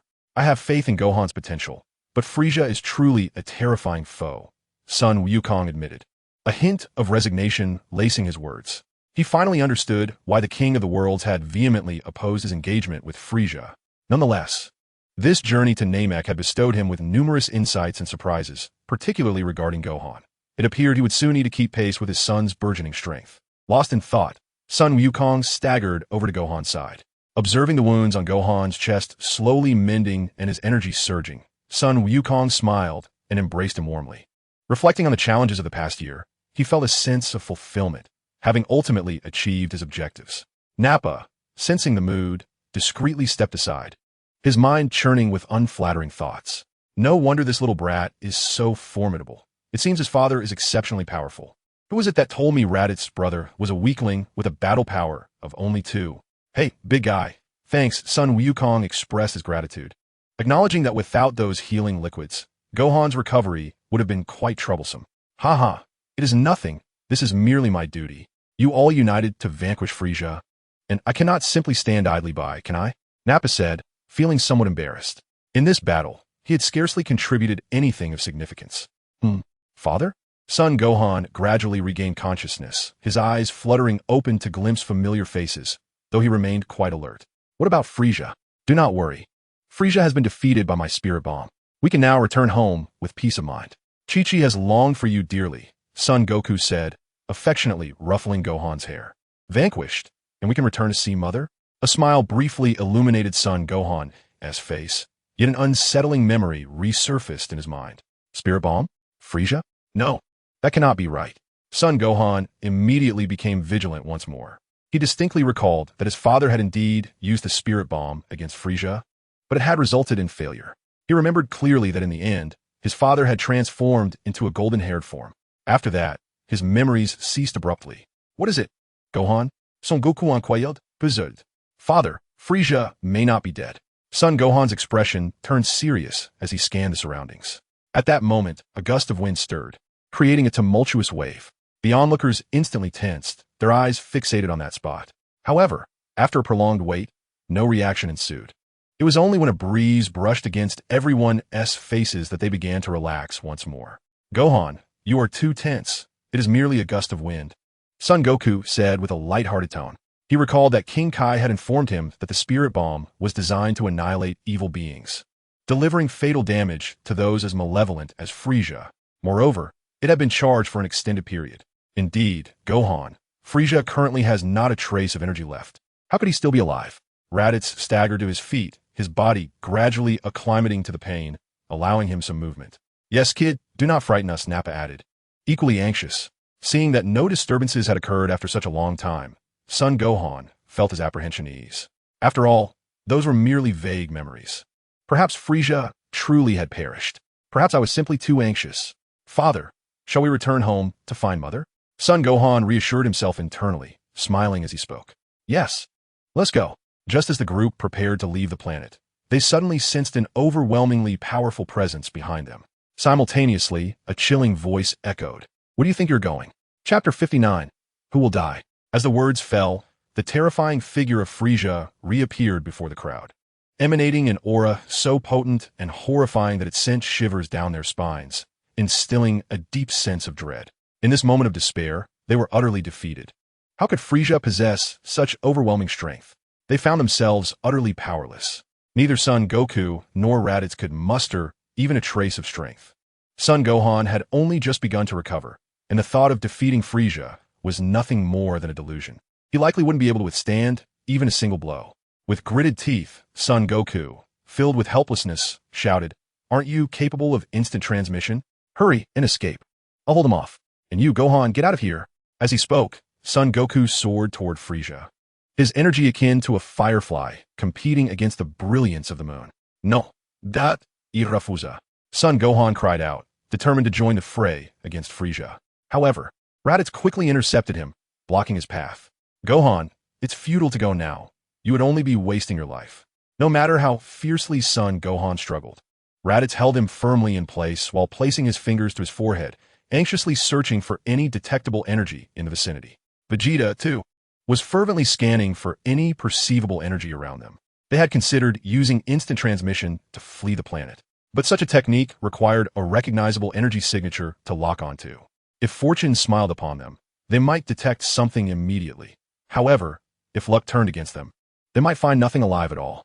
Moreover, someone needed to provide cover. Otherwise, they would merely become targets in the midst of battle. "Damn it," Vegeta muttered, beads of cold sweat forming on his brow as he desperately sought any available energy in the cosmos. "Your Highness, have you found anything?" Nappa, equally concerned, inquired. "Huh? You think you can escape? Have you even asked me?" Frisia disregarded Son Goku entirely, gathering a dark energy sphere in his hand, slowly elevating it. In an instant, the sphere shattered into several smaller orbs, hurtling toward the group. Boom! The ground erupted in chaos as the shockwave swept through the area. Yet, that was merely the beginning. Frisia casually pointed at one of them and, with a swift gesture, grasped the air. By a cruel twist of fate, Nappa was the unfortunate recipient of this grim lottery, his body rising uncontrollably into the air. "Let us start with one of you dying," Frisia said with an evil grin, abruptly closing his hand. Bang! A deafening sound echoed as Nappa's body exploded in mid-air, leaving not even a shred of flesh behind, as if he had never existed in this world at all. The horrifying spectacle left the onlookers momentarily paralyzed, the gruesome death sending chills down their spines. Finally one is dead. So, who shall be next? Frisia's fingers moved back and forth, ultimately coming to rest once more upon Gohan. "Not good, Gohan, flee!" Goku exclaimed as he soared through the air, desperate to thwart Frisia. Yet, as he drew near, a swift elbow strike from Frisia sent him crashing back to the ground. "Do not fret, your turn shall come. That attack you just unleashed made me feel the specter of death, and even now, my body still aches. I will relish in tormenting you at the end." Having effortlessly dispatched Goku, Frisia unleashed a wave of energy from his fingertips aimed directly at Gohan. At that moment, Gohan was still consumed by the grief of Nappa's demise, his body frozen in shock and unable to react. "Dodge, Gohan!" In a last-minute effort, Raditz managed to tackle Gohan, narrowly averting the devastating attack. Vegeta was similarly ensnared in sorrow over Nappa's death, his body trembling uncontrollably. "Nappa is dead?" he thought in disbelief, recalling how Nappa had just been beside him, cowering. Now, the sudden loss felt surreal. Vegeta bit his lip, an inferno of rage igniting within him. Yet the sight of Frisia looming above quelled his fury, rendering him motionless. Meanwhile, Gohan's own heart blazed with anger, tears welling in his eyes. He glared at Frisia, yearning to charge him, yet reason prevailed. He understood that rushing in blindly would lead to his demise. What should I do? What can I do? Gohan incessantly questioned himself, his mind racing. He recalled that after his father had unleashed the spirit bomb, Frisia had not perished. His father, it seemed, had transformed into a golden-haired figure. That golden-haired form had once declared itself the true Super Saiyan. But how could he achieve such a transformation? With thoughts whirling, Gohan pondered his next move. In the skies? Frisia, noticing Gohan narrowly evade his attack, wore a bemused smile. "So what will you do now?" In an instant, Frisia conjured dozens of energy blasts, nearly 100 in total. At that moment, Gohan finally remembered the death of Krillin. It was Krillin's demise that had incited his father's wrath, prompting his transformation. But now, after a brief hesitation, Gohan's gaze hardened, his hands clenched tightly. If Krillin's death could propel his father to become a Super Saiyan, then surely he too could harness that power. In a surge of determination, Gohan recalled the late Elder Namek, denned, and the numerous Namekian lives cruelly snuffed out by Frieza. With a newfound resolve, he proclaimed to himself, "I will not falter." After making his decision, Son Gohan let out a furious roar and charged towards Frieza. "Frieza, how dare you kill Uncle Nappa? I will ensure you pay for this." Chapter 60. The Dragon Balls have been gathered, a critical moment. At this moment on Earth, the old Kai and Bubbles discovered the final Dragon Ball atop the snowy mountain. They were now en route to the location of Pilaf. "Bubbles, it would be prudent for us to adopt a peaceful approach to our request, unless absolutely necessary to resort to force," the Kai said earnestly. "Indeed, Kai," Bubbles replied with calm composure. After years of serving the Kai, he had developed a serene and loving heart akin to that of his master. However, he sensed something unusual about the Kai and inquired, "Master Kai, are you feeling unwell?" The Kai glanced at Bubbles and smiled. "I am uncertain. I merely feel a vague sense of unease. Perhaps I am nearing the end of my days?" "That cannot be, Master Kai. You will not perish. It may simply be that you are overexerted. A little rest upon our return should suffice," Bubbles quickly reassured him. "Perhaps you are right, but we must hasten to gather the Dragon Balls," the Kai said, gazing into the sky, lost in thought. Meanwhile, not far away, Pilaf had repaired the Dragon Ball radar and, with a sigh of relief, exclaimed, "Haha, it's done. The radar is operational, and we can continue our search for the Dragon Balls." "Indeed, you are truly the great King Pilaf," Asu and Mai, whose bodies had regained warmth, responded with renewed enthusiasm. "Ah, Dragon Balls, you will ultimately fall into my grasp," Pilaf declared, reactivating the radar, which displayed 6 shimmering points, with one rapidly approaching him. What is happening? Why is this Dragon Ball moving?" Pilaf exclaimed in shock. "Could it be that the remaining Dragon Ball has been claimed by someone else?" Asa said, stroking his dog-ass head, equally astonished. "If that individual is heading our way, do they intend to seize our Dragon Balls?" Mai said, leaning in with concern. "What do we do? What do we do? If that person is formidable, we are in trouble," Asu said, panic evident on his face. "Silence," Pilaf shouted, interrupting their chatter. "What kind of petty creatures dare to challenge King Pilaf for the Dragon Balls? I am King Pilaf." With that, Pilaf threw a controllable robot, towering several people high, from a universal capsule. "Come forth. Let me see who dares to contend with King Pilaf for the Dragon Balls." Pilaf advanced, followed by Asu and Mai, who also entered the robot's control room. "King Pilaf, why did you only bring this out now?" Asu said, somewhat perplexed. Pilaf, upon hearing this, fell into a sudden silence, yet abruptly exclaimed, "Silence! What matters now is to deal with that individual competing with us for the Dragon Balls. Must I remind you, has my memory failed me?" At that moment, the god and Bobo arrived at Pilaf's side, coinciding with the fully armed entourage of Pilaf. "My lord," Bobo remarked somewhat helplessly, "it appears they are unwilling to relinquish the Dragon Balls to us." "Do not fret, Bobo. One must attempt all avenues." "Allow me to inquire," the god replied calmly. With that, he began to approach Pilaf's group at a measured pace. "Pilaf, the individual from across is advancing towards us," Xiaowu stated warily. However, as the figure of the god drew nearer, she expressed her confusion. "Why does he seem familiar?" "Indeed, Pilaf, I too feel a sense of familiarity," Ashu echoed with a puzzled response. The biting cold wind was relentless. Even with the presence of a robot, it was difficult to withstand the chilling gusts. Yet Pilaf, seated at the heart of the robot, was drenched in sweat, an unexpected occurrence. "What troubles you, Pilaf? Why do you remain silent?" Ashu inquired again. In a flurry of anxiety, Pilaf hastily maneuvered the machine, instantly arming it to the fullest extent, activating nearly every possible mechanism. "Is conversation not feasible?" The god sighed, wishing to avoid the use of force if at all possible. Just then, the combat robot abruptly took off in the opposite direction, without a hint of hesitation. "That is Majin Buu," the god pondered, still bewildered, when Bobo approached, holding 6 Dragon Balls. "My lord, I have located the remaining Dragon Balls. We need not engage them in battle." Where have they gone?" Bobo, adhering to the goddess teachings, thought it prudent to discreetly acquire the Dragon Balls, given that the god preferred to avoid conflict. However, where did those 3 individuals disappear? "I am uncertain, but since we have gathered the Dragon Balls, let us swiftly summon the eternal dragon and make our wish," I sense an ominous foreboding. Although the god was puzzled, his composure allowed him to remain tranquil. Very well, my lord, Bobo declared, arranging the 7 Dragon Balls together. In an instant, they radiated a brilliant light, followed by a resounding cry, "Arise, eternal dragon, and grant my wish." Meanwhile, on the distant planet Namek, son Gohan, fully aware of his inability to withstand Frieza's assault, charged bravely towards the heavens. In that moment, all were astonished by son Gohan's audacity. "Are you insane? Foolish child." Vegeta scowled, a flicker of anger crossing his brow. "There's a deep-seated anxiety. It is troubling that Gohan is so impulsive. I cannot allow Gohan to perish. Chi-Chi is waiting for him to return home."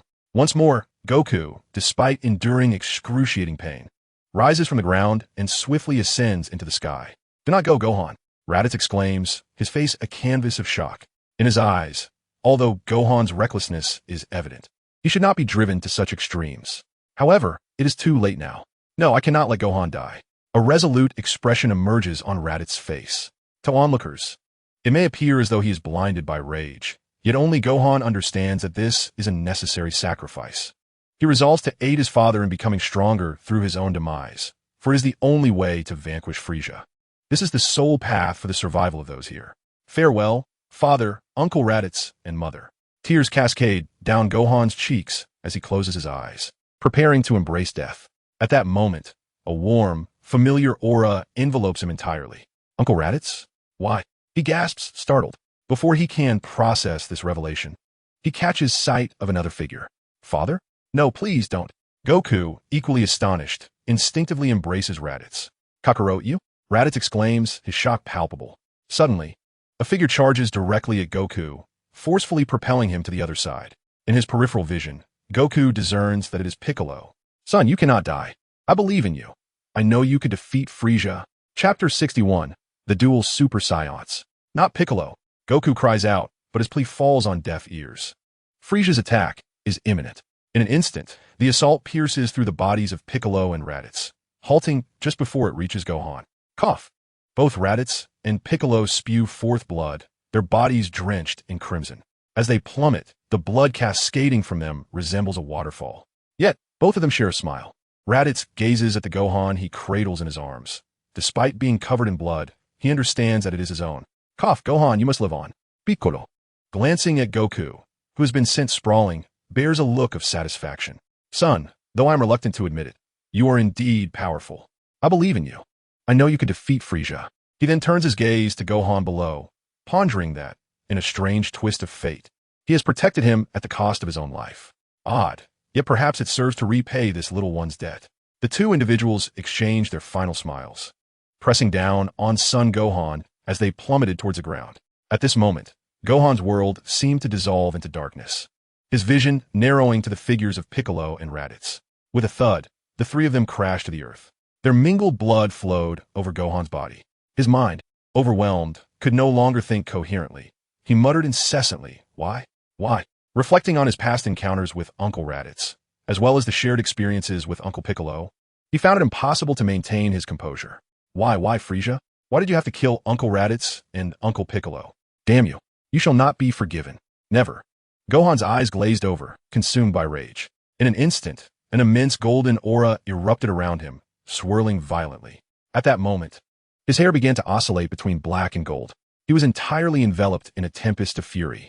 Frieza, initially poised to mock, fell silent at the sudden shift, perplexed by the limitless golden energy rising towards the heavens, a wave of unease washing over him. Simultaneously, another furious roar echoed from behind Frieza. "Damn you, scum! I will never forgive you." Another powerful surge of golden energy shot into the sky. It was Goku, equally filled with wrath. Over the years spent with Piccolo, he had developed a deep bond.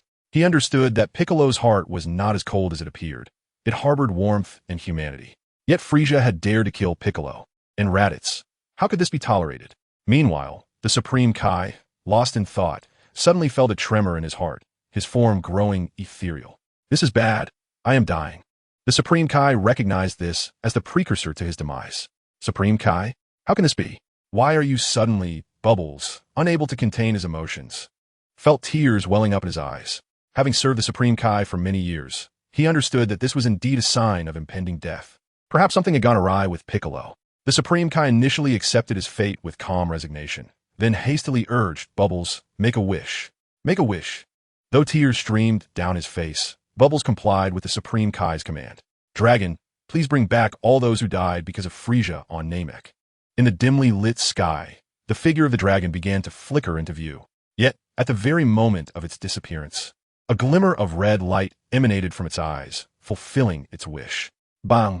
Its body vanished into the heavens, while the radiant Dragon Balls transformed into worthless stones, cascading down to the ground. Within the entire snow-capped mountain, only Bobo remained, kneeling beside the deity, weeping inconsolably. At that moment on Namek, the sky was incessantly illuminated by terrifying flashes of lightning, as if it were being rent asunder. With a furious roar from both Gohan and Goku, the sky was instantly enveloped in darkness. What is happening? Frisia admitted to feeling a rising panic, continuously glancing around, seemingly in search of support, or perhaps contemplating escape. Yet Gohan and Goku would grant him no respite for reflection. In a flash, the two appeared simultaneously beside Frisia, delivering identical punches towards his body. Pooh! Frisia's eyes widened, blood gushing from his mouth, as he experienced disbelief mingled with searing pain. Get away from me! Frisia attempted to retaliate, thrusting his hands towards Goku and Gohan. However, the two did not evade, allowing Frisia's attacks to land freely. But now, Frisia's strikes felt as ineffective as the bite of an ant, having no impact whatsoever. Nanny? Frisia instinctively recoiled, incredulously gazing at the two Saiyans before him. Golden hair. Could they be Super Saiyans? Impossible. Frisia vehemently denied it, yet his instinctive retreat betrayed his fear.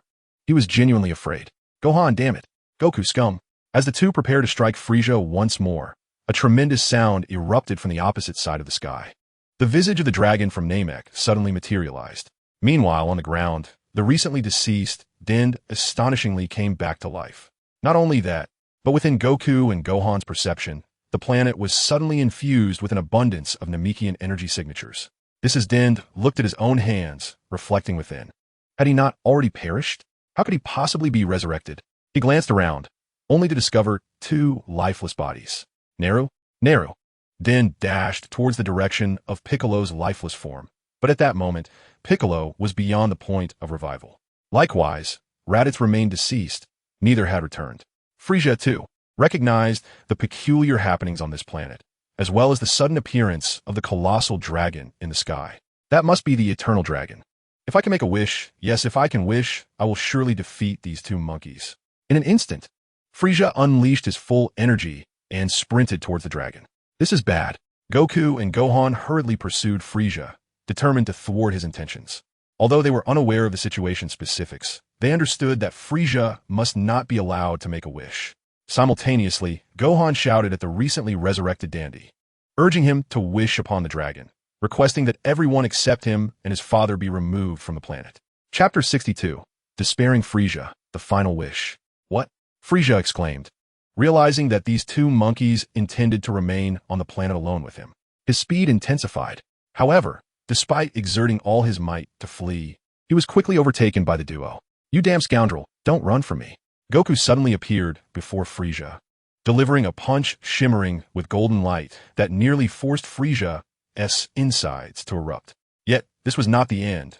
Gohan emerged behind Frisia, delivering another punch radiating golden brilliance.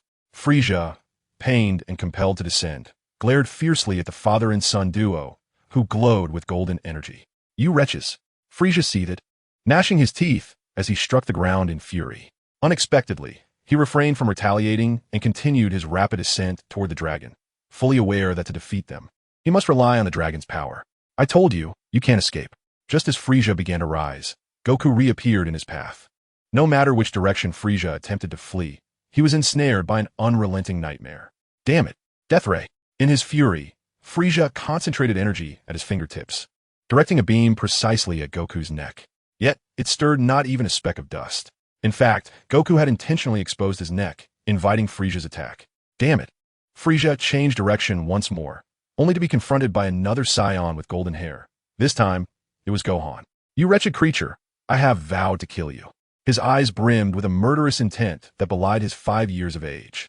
In a flash, Gohan grasped Frisia neck with his small yet seemingly colossal hands, rendering Frisia utterly unable to escape. Even if he managed to break free, he would find another formidable opponent awaiting him. Despair now consumed Frisia's heart, leaving him in utter hopelessness. At the same time, Gohan shouted towards the other side, urging Dandy to make a wish to the dragon. The sudden outburst jolted Dandy from his state of bewilderment. "Is that you, Brother Gohan?" Dandy felt the overwhelming and tumultuous energy radiating from Gohan, instilling a sense of fear within him. Yet he could undeniably sense that it was indeed Gohan. Soon, Dandy gathered his resolve and soared towards the dragon. Although he was still perplexed by the situation, the familiar energy of his fellow Namekians around him could not deceive him. His kin, who had suffered at Frisia's hands, were resurrected. At this moment, Dandy was not alone in his confusion. Many other Namekians shared his bewilderment. Had we been revived? Weren't we just in the other world? Are we back on Namek? They gazed upon the dragon Purunga, realizing that someone had invoked the dragon to restore their lives. Meanwhile, in a semicircular chamber, the Grand Elder opened his eyes, surveying the familiar surroundings with a smile. It appeared that their beloved Namek was saved. "You there, stop."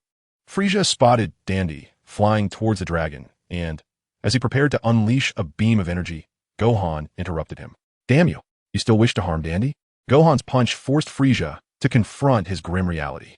In an instant, Frisia plummeted to the ground, crashing with such force that it created a massive crater. "Damn it!"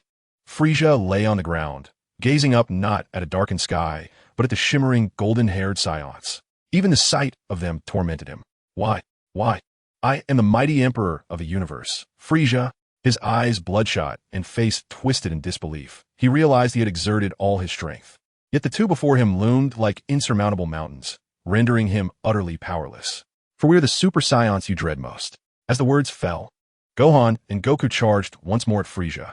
The golden flames trailing through the sky were a dazzling spectacle. With a gasp, Frisia coughed up blood, his body surrendering to defeat, overwhelmed by the urge to collapse. Yet, even that was a luxury he could only dream of. Goku and Gohan trapped him tightly between them, their relentless onslaught akin to a tempest, striking him without mercy. Seizing the moment, Dandy was rapidly approaching the dragon. Frisia squinted his eyes, his gaze fixed not only on the two Saiyans, but also on the distant Shenron. "No, I cannot perish. I refuse to die." Even now, Frisia had not relinquished his aspirations for Shenron. He was unwilling to meet his end, especially not at the hands of these apes. "Damn Saiyans, allow me to unveil my ultimate technique." With a fierce roar, Frisia unleashed a surge of energy, manifesting two purple, circular attacks in his hands. They crackled ominously, their sharpness instilling dread. Gohan quickly evaded. Goku's eyes flashed with urgency as he shouted. Gohan, too, recognized the formidable nature of the impending attack. They both leapt in opposite directions, attempting to escape. "Do not think you can flee." Frisia manipulated the two attacks, keeping them closely aligned with the duo. Could he still exert control? The two accelerated their flight. Although the threat of the attacks loomed large, they refrained from countering, instead darting through the sky to divert Frisia's attention. The speed of the attacks was comparable to Frisia's own, making it a considerable challenge to evade. "Damn those monkeys!" Frisia, frustrated that his attacks could not reach the two, pivoted and continued his pursuit toward Shenron. Meanwhile, Dandy had arrived beside Shenron, recalling Gohan's instructions to transport everyone except for him and his father to another location. But where should they go? Dandy felt a momentary confusion, unsure of the next step. Suddenly, a familiar voice resonated within Dandy's mind. "Dandy, quickly make a wish to send everyone here, except for Goku and Gohan, to Earth." Startled, Dandy looked around. Was that Nairu's voice? But Nairu, hadn't he perished? At that moment, Piccolo's lifeless body remained alongside Raditz. "Indeed, I am dead, and I currently exist in the other world, on King Kai's planet. I am relying on King Kai's power to communicate with you. Do not dwell on this. Hasten and wish for the others to be sent to Earth." Piccolo's tone was urgent. On King Kai's planet, not only were Piccolo and Raditz present, but upon their death, King Kai had instructed the judge to bring them here, resulting in the current situation. Dandy hesitated for only a moment before promptly addressing Shenron. "I wish for immortality. Grant me everlasting life and power." Frisia, realizing the small boy was making a wish, shouted desperately. Yet, Shenron appeared to disregard him, a flicker of red light suddenly illuminating his gaze. "Wish granted. Your desire shall be fulfilled." As the words fell, everyone on Namek, except for Gohan and Goku, vanished into thin air, arriving on Earth. At this moment, both Gohan and Goku revealed a smile, for they no longer had to worry about inadvertently harming others. Awaken, Frieza. For this shall be your final glimpse of this world. With that declaration, Goku and Gohan pivoted, confronting the oncoming Violet attack. Chapter 63. Frieza's despair deepens, approaching the temple. The sharp, circular purple assault surged towards them, intent on cleaving everything in its path. However, in the instant they turned, two immense waves of blue and white energy erupted forth, the Kamehameha wave. At the moment of their collision, the menacing purple attack was obliterated in midair. What? Frieza could scarcely believe it. That was his signature move. The sheer sharpness of this technique had always instilled fear within him. How could it be so easily shattered? Yet now, the two warriors stood before him once more. The sky crackled with furious lightning, powerful enough to seem as if it would tear the very fabric of space. The surroundings were devoid of any tranquility, with torrents of water and erupting lava merging into a terrifying spectacle. At that moment, Goku and Gohan appeared as nightmares incarnate, free of any inhibitions, ready to unleash their full might upon Frieza. Fear gripped Frieza as he stared in disbelief. This was the most profound terror he had ever experienced since birth. Can't he began to utter, only to be abruptly interrupted by Gohan's attack. Cannot. A ferocious punch struck Frieza squarely on the forehead, sending him hurtling backward, crashing through several mountain peaks before finally coming to a halt. At that moment, Frieza comprehended that they had indeed been holding back. If their prior attack had nearly ruptured his innards, then this current assault felt as if it aimed to shatter his very soul. Gohan, don't keep all the fun to yourself. I too wish to pummel Frieza. Goku's tone had shifted. It was no longer that of a father speaking to his child, but rather an equal engaging with an equal. In their minds, only the battle remained, a singular desire to annihilate Frieza. Let us see who is faster, Dad. With that, two radiant, golden auras surged towards Frieza. Please don't. Frieza now felt genuine dread. He did not wish to die and desperately hoped the two would show him mercy. Yet, all that awaited him were their increasingly ferocious fists. Silence, you wretched being. Did you not contemplate the present when you just vanquished Piccolo? And what of Uncle Raditz? Boom! The two once more united to unleash a formidable energy wave, driving Frieza's entire form deep into the earth. The ferocious magma erupted continuously, searing Frieza's body as if the very natural world were expressing its disdain. The sky, the earth, the magma, each was collapsing, rendering Namek a complete wasteland. On Earth, a multitude of Namekians suddenly found themselves in an unfamiliar setting, each wearing a look of bewilderment, utterly at a loss. Where's the elder? He must know. We should seek him out, one Namekian remarked.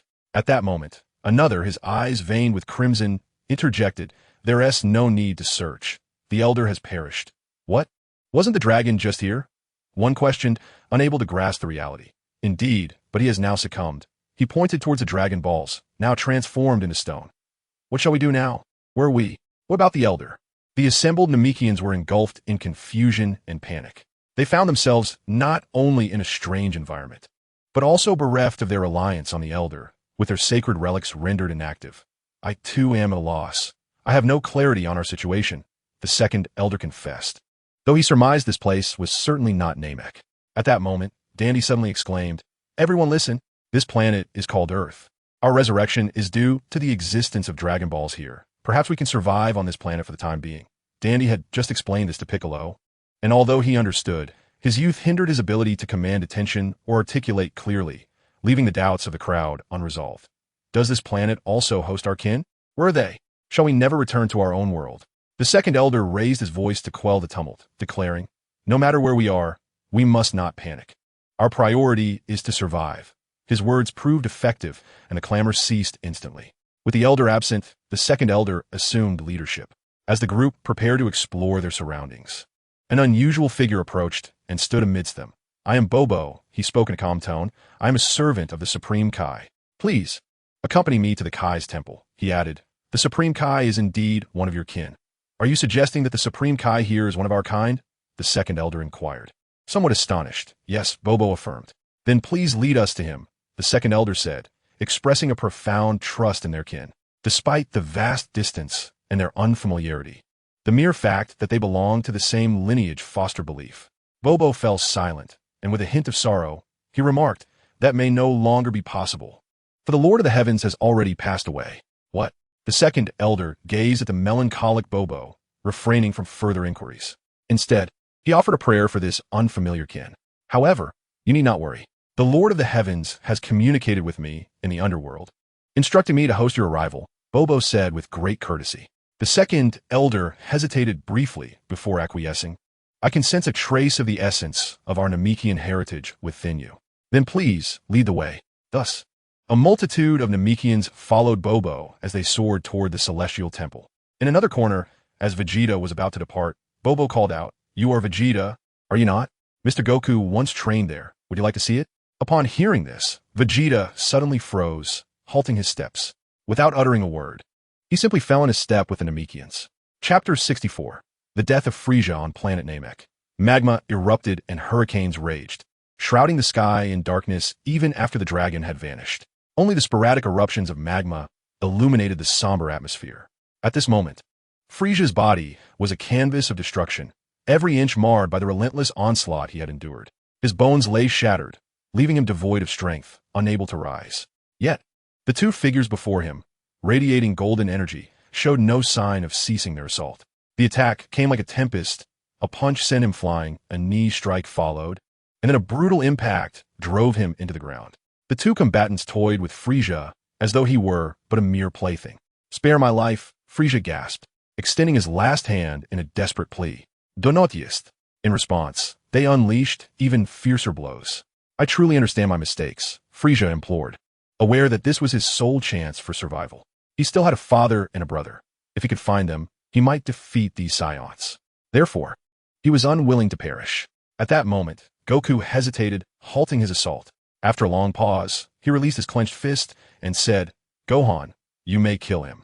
Despite everything, Goku's inherent kindness prevented him from taking a life. Dad? Son Gohan was somewhat taken aback.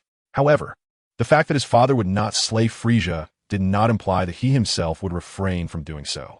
Enough of this. Frieza still clung to hope. But for Gohan, the only solution to his fury was the complete annihilation of Frieza. Silence. Gohan tightened his grip around Frieza's neck with one hand, while a golden radiance began to coalesce in his palm. "I have promised. I will certainly bring about your demise. You still dare to hope? Did you not consider this when you took the lives of Uncle Raditz and Uncle Piccolo? Your current fate is nothing less than what you deserve." As these words fell from his lips, the golden light in Gohan's hand surged forth, enveloping Frieza entirely. "Embrace death." Just then, a faint smile crept upon Frieza's lips as he weakly uttered, "Damn Saiyan, let's perish together." In his final moments, Frieza released a last flicker of energy from his fingertips, which fell upon the planet. Boom! With a resounding explosion, Frieza's form was utterly obliterated, leaving not a single fragment behind. Yet, Gohan's countenance bore no joy. Instead, it was fraught with alarm. "Father, we must flee. This planet is about to explode." Though his voice was barely a whisper, it resonated clearly. Boom! Another violent eruption of molten lava erupted forth. The ground began to tremble fiercely, fissures appearing in abundance. At this moment, Namek was teetering on the brink of annihilation, its surface awash in crimson hues, emitting blinding flashes as copious gases began to escape. The celestial bodies surrounding the planet were already collapsing. 10 seconds. No, 9 seconds remain before this planet meets its end. Damn it. Son Goku muttered under his breath as he swiftly darted in another direction. "Gohan, hurry. Let us escape in the spaceship." Two golden flames soared desperately toward a singular point. Soon, Goku spotted the spacecraft he had arrived in, but there was no time for elation. A torrent of molten rock engulfed it. Cursed be this fate. Goku, filled with rage and helplessness, scanned his surroundings, yet found nothing of use. "Father, quickly grab hold of me. I can use instant transmission," Gohan shouted, having sensed a familiar energy in the cosmos just moments prior. Boom! In the instant before the explosion, the two executed instant transmission, leaving the planet behind. And Namek vanished as if it had never existed in the vast universe, disappearing into the swirling nebula. The cosmos remained, vast and enigmatic. In the heart of the earth, the usually silent temple of the gods has come alive with an unusual vibrancy. Despite the limited space due to the sizable gathering, the Namekians radiate joy. Even though they have long resided on the same planet, they have seldom experienced such intimacy as they do now. The temple's layout closely resembles their homeland on Namek. enhancing their sense of contentment. Moreover, they have elected a new elder, the former second elder, to lead them once more.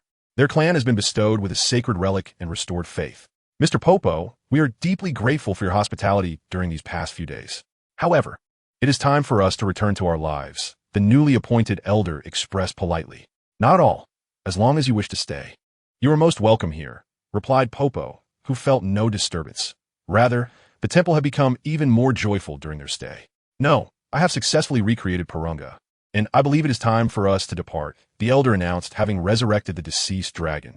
The abilities of this newly created dragon are akin to those of its predecessor, yet it embodies a distinct essence, allowing for its renewed utilization. Soon, he summoned all the clan members and proclaimed, "My fellow kin, Purunga has been resurrected. It is time for us to return to our lives." The emotions among the clan members were mixed. Some felt sorrow while others rejoiced. Their time together had been filled with happiness, particularly within this novel, intimate environment where they supported one another as never before. Yet, they accepted the change with grace, for life inevitably presents phases of the extraordinary. After such intervals, one must return to the rhythms of normalcy, as is the nature of existence, a cycle akin to reincarnation. By the way, Mr. Popo, do you have any wishes you wish to fulfill? I can grant you one, the elder spoke calmly. Purunga can grant 3 wishes, 2 of which he had already contemplated: the creation of a new, habitable planet in the cosmos, and the transportation of his people to that world. However, he had yet to decide on the final wish. Really? Popo responded with a hint of excitement. Please, let the divine being be resurrected as well. The elder smiled inwardly and readily agreed. Of course, Popo, you are truly a kind soul, and I am genuinely pleased for my people. Soon, the sky darkened, and a magnificent dragon materialized before all. As light returned to the heavens, the Namekians departed, and the celestial beings of Earth resumed their presence within the temple. Indeed, the resurrection also includes Bik. Simultaneously, a dark and ominous planet, filled with malevolent spirits, is gradually drawing nearer to Earth. A new wave of peril is slowly approaching. Chapter 65. Insufficient Food, the Adar Dragon. On the planet Adarath, within a central dwelling bustling with activity, the harmonious clatter of bowls and chopsticks reverberates throughout. Amidst the multitude of bowls, 2 figures, one large and one small, can be seen. Delicious. The meal you prepared is simply exquisite, exclaimed Gohan. Right, Dad? Uncle Blue and Uncle Old Octopus really cook wonderfully. It was Gohan and Goku, who had just awakened to find themselves surrounded by an abundance of food. This feast had been prepared by Ram, though it was evident he had underestimated the appetites of these 2 Saiyans, who had just emerged from battle. Uncle Ram, may I have some more? Gohan eagerly called out, his bowl in hand. I'm terribly sorry, but could I also have a little more? Goku sheepishly added, his own bowl in hand. I should have known better than to train the fusion of spirits that day, Ram mused, observing the towering piles of bowls around him, feeling a twinge of exasperation. Have they had enough to eat? Whispered the blue uncle beside him. Not quite yet, Ram replied with a hint of resignation. What? I prepared enough for 4 Saiyans, exclaimed Blue Uncle, covering his face in astonishment. All right, let us ensure they are satisfied before sending them off. This important matter will be entrusted to you, Ram. After all the effort put into gathering food over the past few days, it cannot all be consumed by these 2 Saiyans. Ram nodded solemnly, understood. I shall never let them know it was their excessive appetite that prompted their departure. After a considerable time, the symphony of bowls and chopsticks finally ceased. Ah, so satisfying. I feel so content, Goku said, patting his belly and letting out a satisfied burp. I'm also glad Gohan was able to find this planet. I suddenly sensed this energy. According to Uncle Ram, they seem to be preparing for some sort of drill, which is why we came here. Otherwise, we could have been in real trouble. Gohan, having finished his meal, reclined on the floor. It had been a long time since he had felt such relaxation since leaving the planet Adarath. Oh, so, Gohan, do you know the people here? Goku finally realized that Gohan seemed entirely at ease in this place. Indeed, the people here are wonderful. I previously trained here with Uncle Raditz. I learned instant transmission right here, Gohan replied candidly. As he spoke, Gohan found himself reminiscing about the days spent training with Uncle Raditz. They had trained together, meditated together, and shared lessons from Uncle Ram. Although Uncle Ram may not possess great strength, he truly possesses a wealth of knowledge. Contemplating this, son Gohan felt a wave of emotion wash over him, pondering the fate of Uncle Raditz. Observing his son's sorrow, son Wukong sought to alleviate Gohan's melancholy and proposed. Why don't we engage in a sparring match? I am genuinely curious to assess your current prowess. Certainly, father. Let us do it. With that, the two stepped away from their earlier languid postures and soared towards an open expanse, each adopting a serious and cautious demeanor as they scrutinized one another intently. Indeed, Gohan, it seems your foundation is quite commendable, son Wukong remarked, unable to suppress his admiration. Initially concerned that Gohan's rapid growth might lead to instability, he was now reassured. Yes, father, this is all thanks to Uncle Ram's guidance, Gohan humbly responded, acknowledging the significance of his prior training. Here we go, Gohan. With that, they both surged forth simultaneously from their starting positions, their arms colliding with a resounding thud. The impact sent a cloud of dust swirling around them. In the blink of an eye, they vanished from sight, only to reappear mid-air, exchanging a flurry of punches. With each strike, a series of explosive sounds echoed through the sky as they separated and converged once more. The atmosphere reverberated with the force of their battle. Strange. Where have Gohan and the others gone? Ram could only see the remnants of their meal left behind, yet the two were nowhere to be found. Suddenly, he heard a series of thumping sounds emanating from above and hurried to investigate. However, he remained oblivious to the spectacle unfolding in the sky, only able to hear the continuous thuds and the rush of air around him. Ram, what is happening? Inquired another Ydrathian, drawn by the commotion. I'm not sure, Ram admitted, covering his face, perplexed by the situation as the turbulent air currents made it difficult for him to maintain his footing. Before long, a throng of Ydrathians had gathered, each gazing skyward in confusion. Aside from the thumping sounds, all they could hear was the swishing of air, their vision obscured. Amidst the clamor, they discerned some voices. Gohan, it appears there is nothing left for me to teach you, son Wukong expressed with satisfaction. Having initially intended to identify areas for Gohan's improvement, it now seemed unnecessary. In fact, during their skirmish, Gohan even managed to utilize instant transmission to gain the upper hand. With that realization, son Wukong ceased his attacks. Meanwhile, the Ydrathians below finally comprehended the source of the commotion. There were indeed combatants engaged in a fierce battle high above.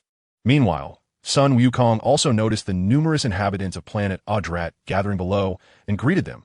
Hello there. You are the ones who have been teaching Gohan, aren't you? I truly appreciate your efforts. Oh, not at all.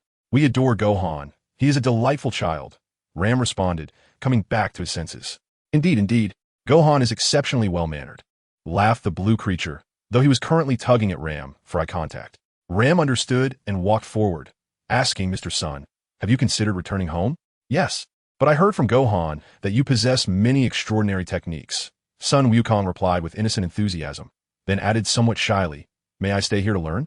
Upon hearing this, Ram and the other Adrat people appeared somewhat disheartened. Yet, they ultimately consented. Of course you may, but that is splendid. I cannot thank you enough. Son Wukong, oblivious to the underlying tension, was simply thrilled about the prospect of learning new techniques. However, Gohan, standing nearby, sensed something amiss. Uncle Ram, is there an issue on planet Adrat? At that moment, all the inhabitants fell silent until Ram finally spoke. Our planet's food supply has diminished. What? How is that possible? I distinctly remember there being plenty when I last left, Gohan exclaimed, somewhat bewildered.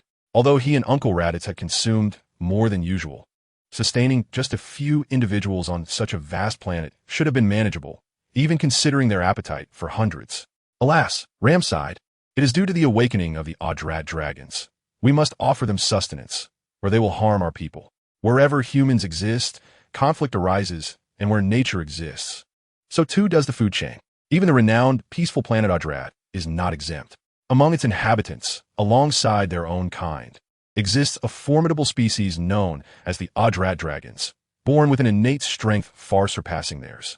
The techniques they wield, the dragons can also learn.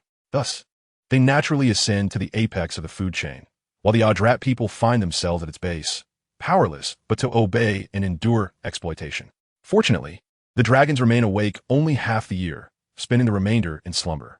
This allows the Adrat people time to provide for them, ensuring their kin remain unharmed. However, due to the Saiyans' substantial appetites, their food reserves are alarmingly low, yet they cannot cease their offerings to the dragons, lest their people perish. What? These dragons are utterly despicable, son Wukong exclaimed, his face reflecting pure indignation. Do not worry, Uncle Ram. Leave the matter of the dragons to me and father, son Gohan declared with an air of ease. Wait, Gohan, those dragons are formidable, Ram cautioned. However, at that moment, Son Gohan and Son Goku had already taken to the skies. Chapter 66 at Kubi.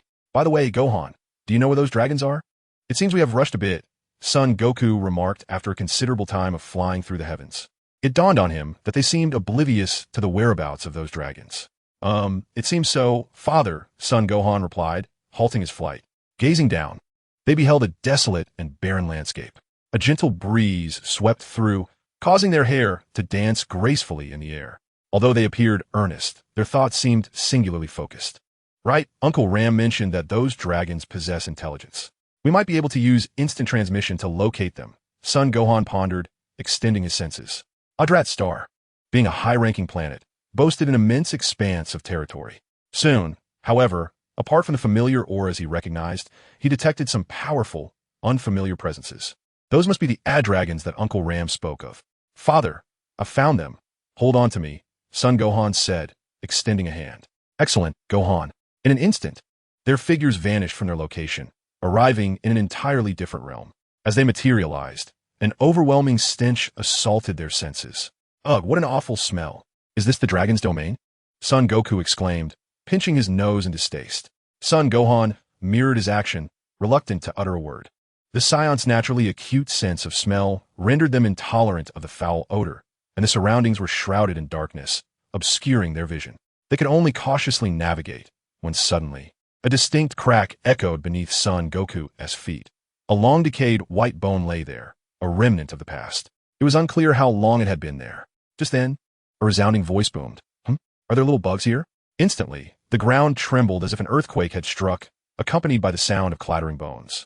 With a rush of powerful air currents swirling around them, akin to a tempest, the noxious odor intensified. Ugh, it stinks too much. Unable to mask the stench any longer, Son Goku decided against covering his nose and shouted, Hey, are you the Ad-Dragons?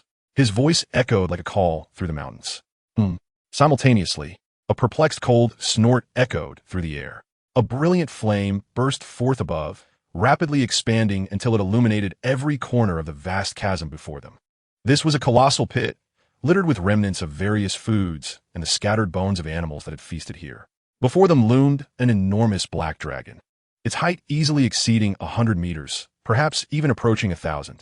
At that moment, Son Gohan and Son Wukong appeared minuscule in comparison, hardly the size of its toenails.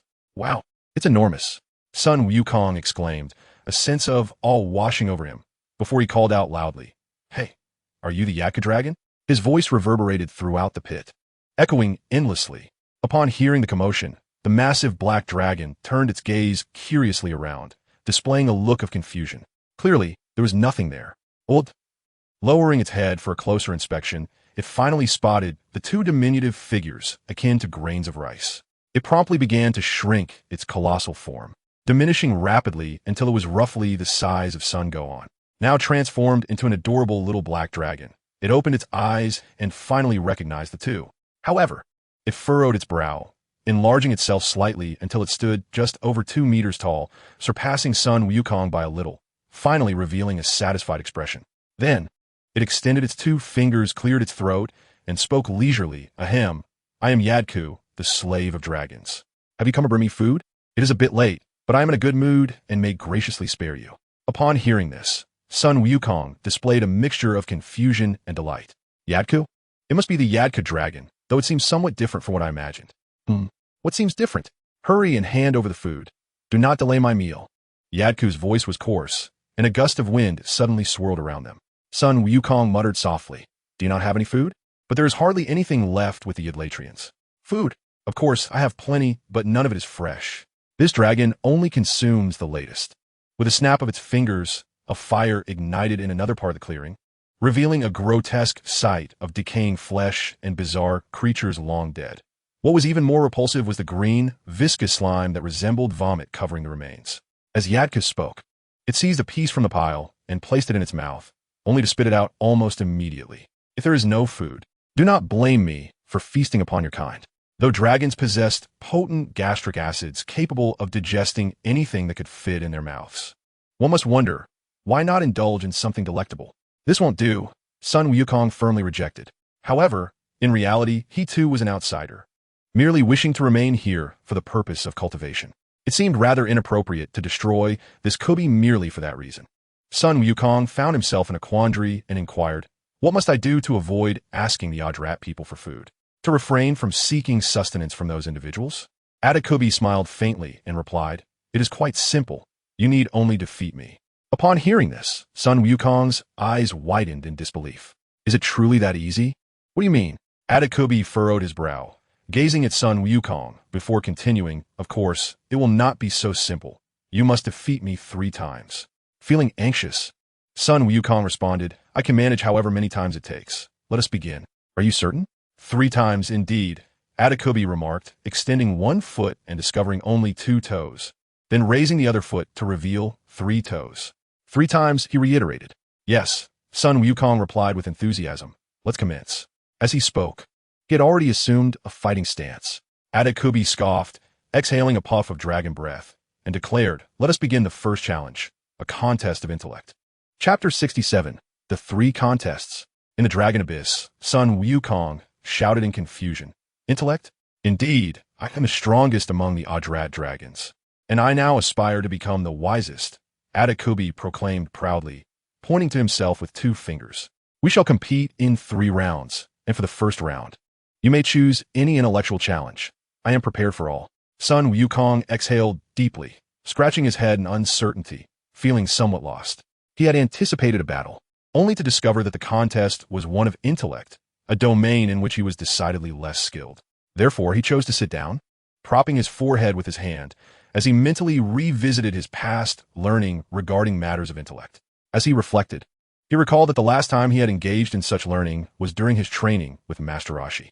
"Have you not yet formulated your thoughts?" Adakubi observed Sun Wukong, whose face was etched with the essence of wisdom, and felt confident of his victory. It was the first time he had encountered a being he deemed even more foolish than himself. No, rather a human. Sun Wukong tugged at his hair, grappling with the challenge of intellect, when suddenly Goten, after much contemplation, called out softly, "Dad, you can challenge him to that. You know that one." He gestured with his hands, illustrating a particular posture. Upon hearing this, Sun Wukong furrowed his brow, but quickly understood. "Of course, I can challenge him to that." With this thought, a smile unconsciously crept across his face. "Have you come to a decision?" Adakubi inquired, lifting his eyelids and regarding him with a gaze full of wisdom. "Yes, I have made my decision," Sun Wukong exclaimed, standing up with great excitement. "We shall compete in rock, paper, scissors." After Sun Wukong briefly explained the rules, Adakubi began enthusiastically clapping its 2 fingers in approval. This particular challenge perfectly suited its intellect, and it relished such formidable contests. "All right, let us commence," Sun Wukong chuckled, placing his hands behind his back. Adakubi mimicked Sun Wukong, hiding one of its feet behind itself as well. "Ready? Rock, paper, scissors." Sun Wukong declared rock. Adakubi responded, "Scissors? No, this dragon refuses to accept defeat. Let's try again." Adakubi felt that something was amiss, yet it could not pinpoint the discrepancy and insisted on another round. Very well, they agreed, and once more they prepared for the game. "Rock, paper, scissors." Sun Wukong called out, "Rock." Adakubi retorted, "Scissors? I refuse to accept this." "Let's go again." Sun Wukong said, "Rock." Adakubi insisted, "Scissors?" Again, the rounds continued until Adakubi was utterly exhausted, panting and realizing it had not won a single match. At last, gazing at its 2 fingers, Adakubi understood why it could not triumph. "Are you jesting with me? Isn't this the challenge you agreed to?" Sun Wukong responded, unyielding. Hearing this, Adakubi's voice softened slightly. "No, this dragon simply cannot win, and it does not demonstrate wisdom, so it does not count." Faced with Adakubi's obstinate stance, Sun Wukong found himself at a loss and turned his attention to Sun Gohan. After all, he was not particularly adept in matters of intellect. "Very well, I shall pose a riddle, and this time you must not back out." Sun Gohan stepped forward, recalling how his mother had encouraged him to learn some elementary knowledge during their time on Earth. Solving this dragon should not pose a challenge. "Go ahead, as long as it pertains to wisdom," Adakubi replied, proudly tapping its head. Sun Gohan pondered for a moment before speaking. "Consider that humans have 2 legs and dragons have 4. If there are 50 beings in a cage, comprising both humans and dragons, and their collective legs total 160, how many of each are in the cage?" Adakubi, upon hearing this, was momentarily stunned, its mind racing, yet unable to function. After contemplating for a long while without arriving at a definitive answer, It could only exclaim in frustration. What kind of question is this? How can one possibly deduce the final answer? Son Gohan effortlessly replied, there are 20 humans and 30 dragons. If you don't believe me, you can count. Forget it, I shan't calculate. I concede defeat, Yadakubi exclaimed, seemingly on the verge of smoke, and continued. For our second contest, let's compete in appetite. If you can eat more than I shall concede your prowess. Adakobi suddenly expanded his form, only to shrink back again, seemingly proclaiming the extent of his appetite. Appetite? Sun Wukong expressed surprise, then readily exclaimed, let us go. He took a deep breath, only to exhale it in haste. The stench was unbearable. Surely, the food for the contest could not be that foul substance, he thought, pointing incredulously at the decaying mass nearby. What else could it be? There is no other food here, Adakobi remarked nonchalantly, casually scooping up a portion and consuming it. After finishing, a nameless green acidic fluid continuously dripped from the corners of his mouth. Gathering his courage, Sun Wukong took a few steps forward but was overwhelmed by the noxious odor, gasping for breath. No, I can't eat that. He glanced around, but Son Gohan had already vanished. May I inquire what that green substance is? He asked timidly. He guess. Adakobi teased, his saliva glistening green. Sun Wukong sighed, forget it. I concede. Let us move on to the third contest. Despite his hunger, he simply could not stomach such repulsive fare. However, upon hearing Sun Wukong's declaration, Adakobi's expression shifted dramatically. The third contest? Are you certain? His demeanor turned serious, shedding the earlier playful tone. Of course. There are 3 rounds, right? You've won 1, we won 1. So there is still 1 left, Sun Wukong replied matter-of-factly. Adakobi erupted into laughter. You truly are naive. Even if you won the previous rounds, there will still be a third contest, for it is a battle. With that, Adakobi's form swelled dramatically, towering nearly a kilometer high amidst the sky pit, surrounded by vibrant dragon flames. You are quite amusing. I shall grant you a chance. Depart. His heavy, authoritative voice reverberated through the chasm. Suddenly, an intense wave of pain surged through him. He felt a small figure appear at his abdomen, sending a searing agony throughout his being. In his vision, he perceived a minuscule entity, akin to a grain of rice, wriggling across his scales. The pain surged persistently in his mind. Get away from me, you little pest. Adakobi thrashed his dragon body, attempting to dislodge Sun Wukong.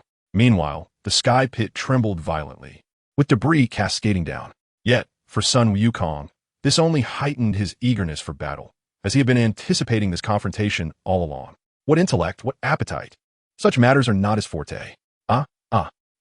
In response, Sun Wukong once again erupted in fury, a brilliant white aura enveloping his form. With one punch after another, he struck against the dragon form of Adakobi. Roar! Adakobi bellowed in pain, simultaneously unleashing a fierce torrent of dragon flames directed at Sun Wukong with precision. Too weak. Far too weak. Yet, with merely a single hand, Sun Wukong effortlessly crushed the flames, not even stirring a speck of dust. How could this be? Adakobi was taken aback, only then realizing the astonishing strength of the spirit possessed by this individual before him. And the little imp beside him also exhibited a formidable spirit. What's the matter? Adakodragon, are you ready to concede? To concede is to accept defeat, you know. Sun Wukong's voice echoed continuously within the chasm. Do not underestimate this dragon. Adakobi suddenly roared loudly, the powerful dragon's roar reverberating throughout the pit. A torrent of boulders cascaded downwards. Instantly, a mass of dark figures appeared above the chasm, resembling a dense black cloud. Upon closer inspection, it became evident that these were all Adakodragons, albeit significantly smaller in size compared to Adakobi. Roar! All dragons! Heed my command and unite your spirits with mine. Adakobi issued a commanding roar, asserting authority over the other Adakodragons. Observing the disparity in size, Sun Wukong comprehended that he was indeed the leader of these dragons, yet there seemed to be an overwhelming multitude. The swarm of dark figures appeared as if they intended to obscure the entire sky. No wonder the Adalatrians were unable to contend with them. Each possessed strength exceeding that of the other Adalatrians by 100-fold, and they too wielded mental prowess. How intriguing! Sun Wukong felt a flicker of interest, quietly watching the mass of giant dragons in the sky. Simultaneously, the dark dragons began to vanish in clusters, transforming into chaotic orbs of black energy, one after another entering Adakobi's body. Concurrently, Adakobi's spirit surged dramatically, enveloped in a powerful black energy. Not only that, but Adakobi's dragon form also began to expand further.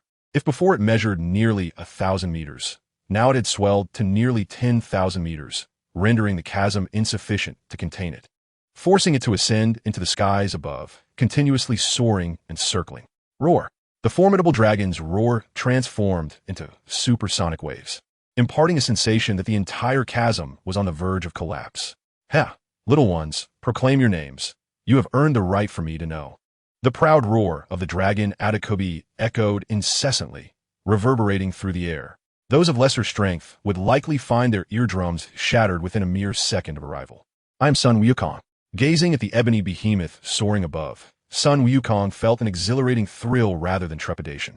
Father, the aura of this dragon seems exceedingly potent. Should I employ mental separation? Son Gohan expressed his concern.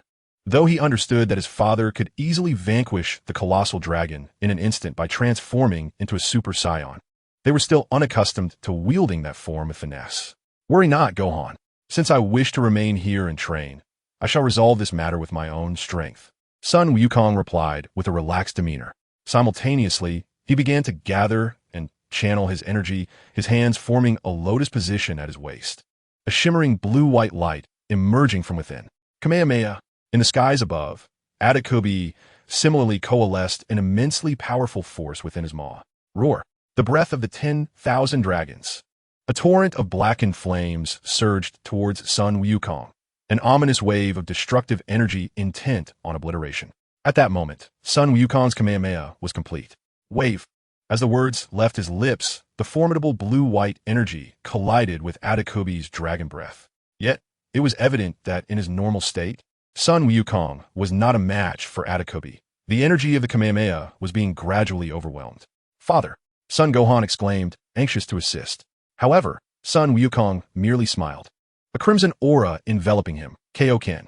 In an instant, the Kamehameha, which had been on the verge of being engulfed, rebounded fiercely, redirecting Adakobi's dragon breath back at him. On Earth, in the heavenly temple, Vegeta and Piccolo engaged in a fierce battle, their clashes resonating through the air with tremendous force. Vegeta, panting heavily, gazed at Piccolo, beads of sweat cascading down his form, his expression momentarily drifting into uncertainty. Yet, clarity returned swiftly, determination igniting in his eyes. Even if I suppress my power, I should not be outmatched by this Namekian. Vegeta concentrated his energy anew, unleashing his royal combat techniques in a barrage. However, most of his assaults were deftly evaded. Frustrated, Vegeta escalated his efforts, launching a potent energy blast that struck true. A fleeting moment of triumph flickered within him. Yet this recent attack merely exposed Piccolo's vulnerability. In an instant, Piccolo materialized behind Vegeta. Vegeta, you were careless. Channeling all his energy into his left arm, Piccolo unleashed a devastating strike. A precise strike landed upon Vegeta's spine. What? In the face of such an assault, Vegeta instinctively unleashed all his power, delivering a forceful blow that scattered Piccolo's figure. This was not good. However, as soon as he acted, Vegeta felt a twinge of regret. He had promised to restrain his battle power, and if he released his full strength, the fight would lose all significance. Although Piccolo felt some pain, it remained within his tolerable limits. A deep breath was all it took to conclude the confrontation.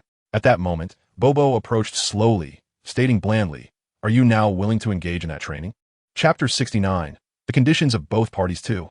During his days in the Sacred Realm, Vegeta pondered incessantly on how to transform into a Super Saiyan. Yet, regardless of his contemplation or actions, he found no semblance of clarity, as if facing an insurmountable mountain that inspired awe. He was unable even to achieve the forms previously attained by Gohan and Raditz. Thus, he had no choice but to set this pursuit aside. Coincidentally, Piccolo had been revived. Though his strength did not surpass Vegeta's, the gap was not insurmountable. Under the condition of restrained power, they could still engage in a meaningful battle. However, that so-called servant of the deity, Bobo, insisted that his energy was unstable, and coupled with an impulsive mindset, he was unable to unleash his full potential during combat. Although he had undergone some training, it was far too brief. The notion of meditative practice was met with profound resistance. Yet now, he seemed devoid of any grounds for refusal, for they had wagered on the outcome. If Piccolo triumphed under the condition of equalized power, Vegeta would have to submit to Bobo's training. TCH. A twitch played at the corner of Vegeta's mouth, but he was not the type to renege on his word. If it proves ineffective, I shall depart immediately. Very well, then, let us proceed with Bobo. Upon hearing this, Bobo appeared to breathe a sigh of relief. However, Vegeta felt perplexed. It seemed he had no real connection to them. Why did they appear so eager for him to grow stronger? Why do you insist that I partake in this so-called training? Bobo replied honestly, because it is the will of the deity. In a hidden corner of the sacred realm, the deity gazed solemnly in a particular direction.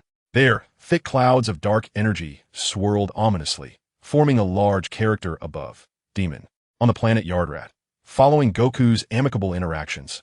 The current Yardration dragon had become proficient in agriculture and livestock. It not only facilitated the sowing of seeds, but also could summon winds and rains, thereby enhancing agricultural yields. In times of peril, it could even fend off attacks from other wild beasts. Not only did it resolve the food crisis of the Adratlans at its very roots, but it also ensured that there would be surplus year after year. Naturally, the sustenance required for the Adrat dragons would also be adequately provided. So, do you also wish to learn instant teleportation? Ram's small eyes sparkled with immense curiosity. It seems that everyone who arrives here desires to master the art of instantaneous travel. Indeed, is that possible? Sun Wukong inquired with utmost certainty. Ever since his time on Namek, he had long coveted this technique. Now that the opportunity had finally presented itself, he was determined not to let it slip away. It is indeed feasible, but just as Ram was about to acquiesce before he could finish his sentence, Sun Wukong grasped him and leapt into the air, exclaiming, "Oh, you are truly a remarkable person." Meanwhile, the blue chubby figure quietly made his way to the other side, saying, "Ram, you're the most proficient in instant teleportation here, so I leave it to you." With that, the blue figure swiftly dashed away. What a joke. Why should the one teaching them also have to manage their meals? Whoever wishes to shoulder such burdens may do so. Ram reflected, if he had known earlier, he wouldn't have mastered instant teleportation so thoroughly. As time flowed by, Sun Wukong commenced his daily training, reminiscent of his childhood days under Master Roshi's guidance. Each day was filled with the necessary regimen. Although it was exhausting and monotonous, it was profoundly fulfilling. Meanwhile, son Gohan was also engaged in training here. He had contemplated returning home, but he figured that if he did, he would likely forego training and would need to spend quality time with his mother. Gohan aspired to train until he had complete control over his Super Saiyan form before returning to Earth. After all, he had already waited so long. There was no need to rush. On Earth, at Master Roshi's humble abode, the group gathered, creating a rare atmosphere of warmth and camaraderie. There were Tianjin, Kaiatsu, Krillin, Launch, Puer, Oolong, Bulma, Chi-Chi, and Master Roshi, all reunited in that small dwelling, reminiscing about the past. Since the last World Martial Arts Tournament, they had not engaged in any battles, and Earth had enjoyed an extended period of tranquility. It was as if a gentle breeze caressed the ocean, stirring up only the slightest of waves. I wonder how Wukong is faring now. Krillin gazed into the distant sky, unintentionally voicing his thoughts. At that moment, Launch nudged Krillin with her elbow, persistently signaling with her eyes. What is it, Launch? Do you have something to say? Krillin was perplexed by the sudden change. Puer, speaking softly, remarked, Chi-Chi is still here. Realization dawned on Krillin. Right, Chi-Chi, Gohan. He quickly sealed his lips, but his words had already reached the ears of the others. Instantly, the group fell into a profound silence once more. Ultimately, it was Chi-Chi's sobs that shattered the stillness. There is no escape in Chi-Chi's heart. Wufan has nearly become a taboo. The mere mention of anything related to him brings her to tears. Krillin, hands on his hips, questioned, I'm sorry. I had forgotten Chi-Chi was here. He felt a twinge of regret. Yet, it was futile. Once again, Chi-Chi found herself in need of Bulma's comforting presence. After witnessing Chi-Chi's departure, Krillin couldn't help but reflect, to be honest, I truly miss Goku. Who doesn't? Tianjin fan pondered, gazing into the distant sky, his thoughts drifting back to the moments of the World Martial Arts Tournament. Ever since his last encounter with Son Goku, he had not relished a thrilling battle. Do not fret. In my heart, you are the strongest, said the dumpling beside him. This unexpected sentiment left Tianjin fan feeling a tad embarrassed. Suddenly, the heavens rumbled ominously. Dark clouds gathering above. It's gonna rain. Let us head indoors, someone suggested. We rarely gather like this. Let's not be so dismal. We must have faith in Goku. Has he ever let us down? Master Roshi chimed in, a mischievous grin on his face, revealing a plethora of Riscum magazines. The occasional nosebleed he experienced was enough to attest to their authenticity. Master Roshi has some treasures for Bulma and the others as well, Krillin exclaimed, his face flushing with embarrassment. Tianjin Fan and Lu Ping also felt the heat rising to their cheeks. "Aha, it's pouring outside. I shall take my leave indoors," Lu Ping stated, yet his body obediently moved inside. "You all go ahead.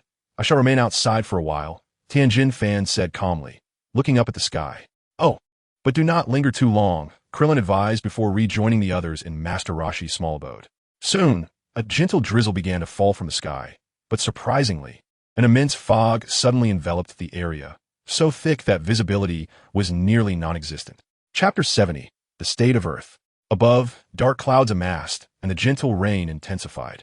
The rain poured down like a deluge, drenching the earth. A fierce wind swept in, akin to a furious tide, causing the sea to churn restlessly.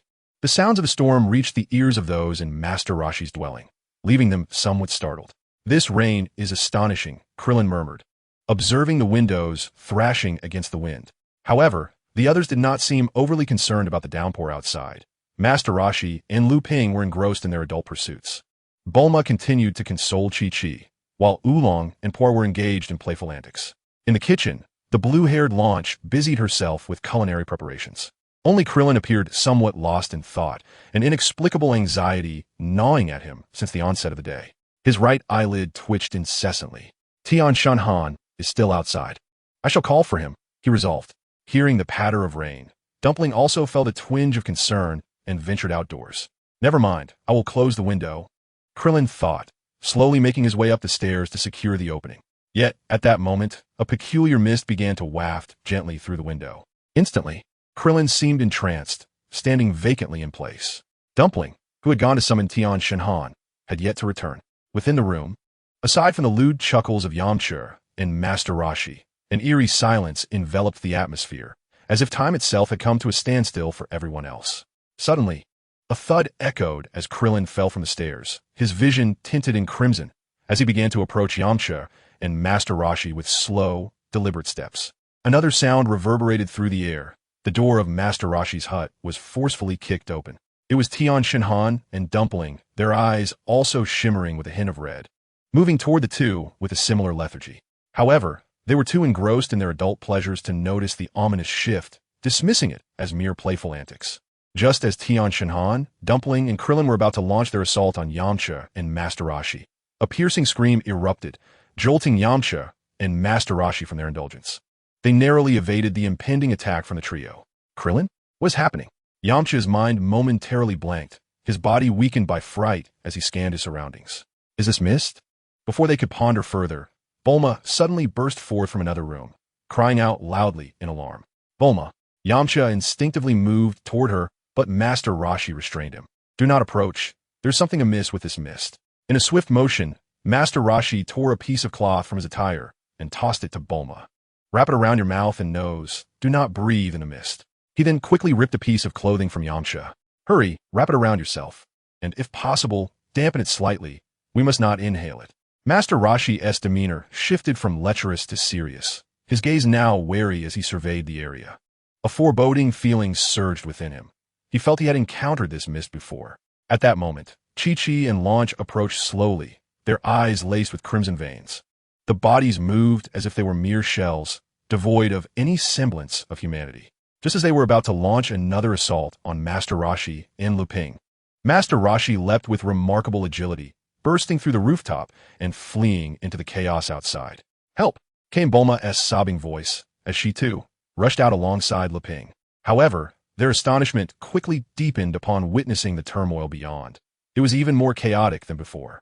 All around them, small creatures with glowing red eyes scurried about, while tigers and dinosaurs prowled the ground, and colossal birds soared through the skies. The sea roiled violently, and thunderous roars echoed from above as torrential rain poured down, drenching them instantly. Yet, this deluge was perhaps a silver lining, as it diminished the likelihood of the mist infiltrating their bodies.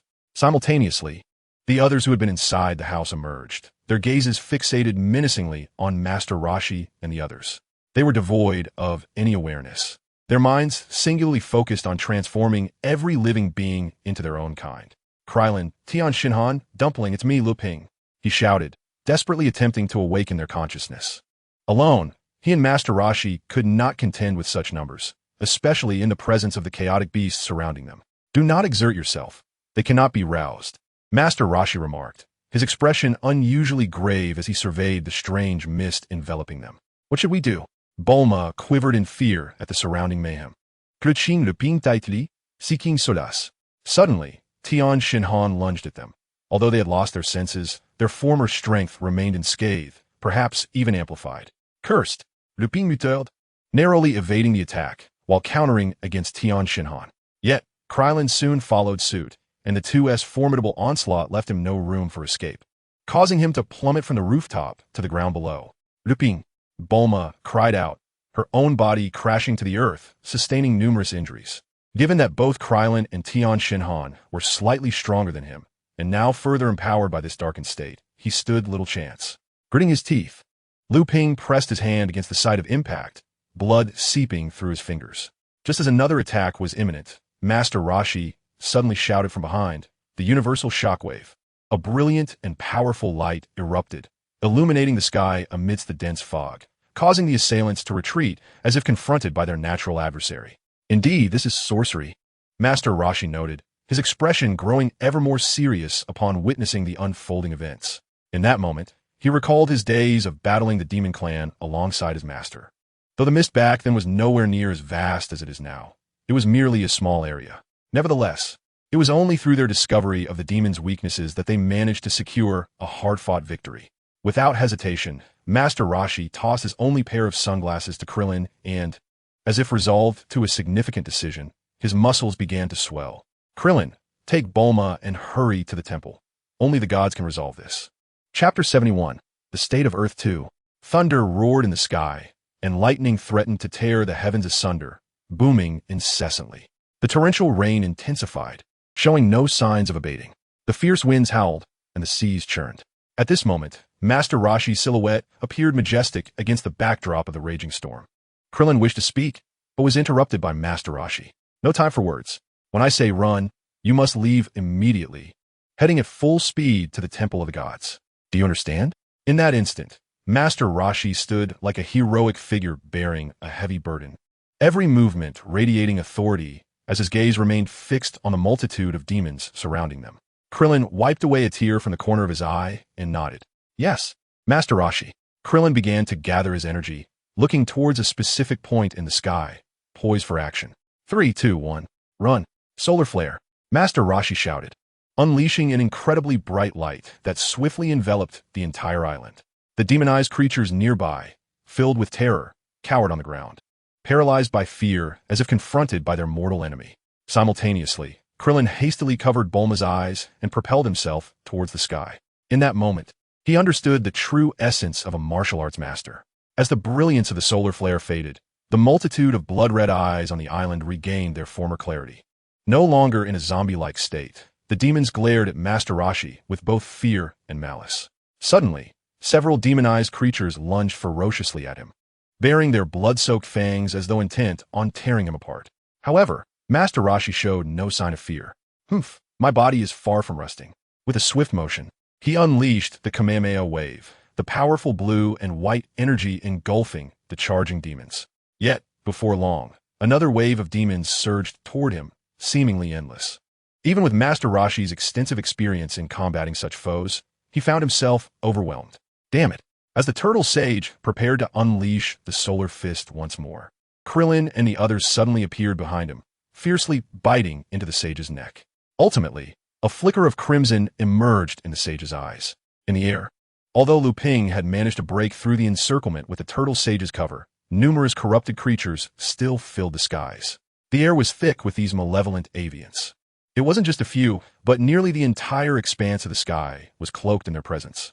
At this moment, one could assert that nearly all creatures on Earth had succumbed to corruption. With the key blast, Lu Ping fought valiantly against the onslaught, but he could only manage to knock down a few. Surrounding him, more of the avian fiends inflicted numerous wounds upon him, and simultaneously, he had to protect Bulma, which rendered him distracted and powerless. Suddenly, one of the creatures pecked away the covering from Lu Ping's mouth and nose. It was over. A surge of thick mist rushed into his lungs, and in an instant his mind began to cloud, his vision growing increasingly hazy. Bulma, too, sensed something amiss, and a wave of panic engulfed her. Compared to the physical pain, the terror that gripped her mind was far more daunting. I cannot disappoint Master Roshi's expectations. Lu Ping gazed at the phantoms in the sky, knowing that they were not far from their destination. However, with their current speed, reaching the temple was impossible. They could only fight with all their might. In the final moment before Lu Ping lost consciousness, he unleashed a ki blast with all his strength. The powerful thrust propelled both Lu Ping and Bulma toward the direction of the temple. Yet, Lu Ping's consciousness faded entirely, and he too succumbed to corruption. Just as Bulma was about to enter the temple, a sudden crash echoed as she collided with an unseen barrier. Help! Just as her form was about to plummet, a strong arm abruptly pulled her up. It was Vegeta. At the same time, he concentrated a ki blast aimed behind her. No, that's Lu Ping, Bulma shouted desperately, trying to deter Vegeta. However, he paid her no heed and accurately struck Lu Ping with the ki blast. Simultaneously, Lu Ping's figure began to fall. Why? Why won't you save Lu Ping? Bulma cried out frantically, striking at Vegeta in desperation. Shut up, foolish woman. Do not instruct me. I have no obligation to save you. Vegeta retorted. If it weren't for your normalcy, I wouldn't intervene at all. Before he could finish his words, Bulma suddenly collapsed to the ground, losing consciousness. The trauma she had endured, both physical and mental, were far too severe. It was a miracle she had held on this long. TCH, foolish woman. Though Vegeta was reluctant, he nonetheless lifted Bulma and carried her into the temple. He could not fully comprehend the situation unfolding around him. Yet an instinctive unease regarding the ominous mist outside gnawed at him. Meanwhile, deep within the temple, the Supreme Kai gazed upon the turmoil below with a heavy heart. It seemed that the temple was the last sanctuary left on Earth. Hey, old man, what on earth is happening? Vegeta inquired, having just emerged from his training to find something amiss. A mysterious barrier had inexplicably formed around the temple, enveloped in a dark haze that even instilled fear in him. It is the Demon Lord, Karrick II. He has broken his seal. If it weren't for Piccolo, I fear I would have. The Supreme Kai lamented, his gaze sorrowfully fixed on the chaos below. Just recently, Karrick had unexpectedly breached his confinement and appeared from within the temple. Fortunately, Piccolo had been there at the time. Yet, for reasons unknown, Karrick's power had surged dramatically. Presently, even Piccolo could only wound him before he managed to escape. Demons? You mean those repugnant creatures? I could crush them all with a mere finger, Vegeta scoffed disdainfully. No, that would endanger the innocent. Only Karrick II and his ilk are our true adversaries. The Supreme Kai countered, asserting, you must remain here to protect the temple. I shall venture to the ancestral shrine in search of the super divine water. It is our only hope to turn the tide. Karrick II will undoubtedly return, and I trust you will help safeguard the temple when he does. I implore you. The Supreme Kai bowed deeply, his expression earnest. Within the temple, the old Supreme Kai appeared grave and sincere.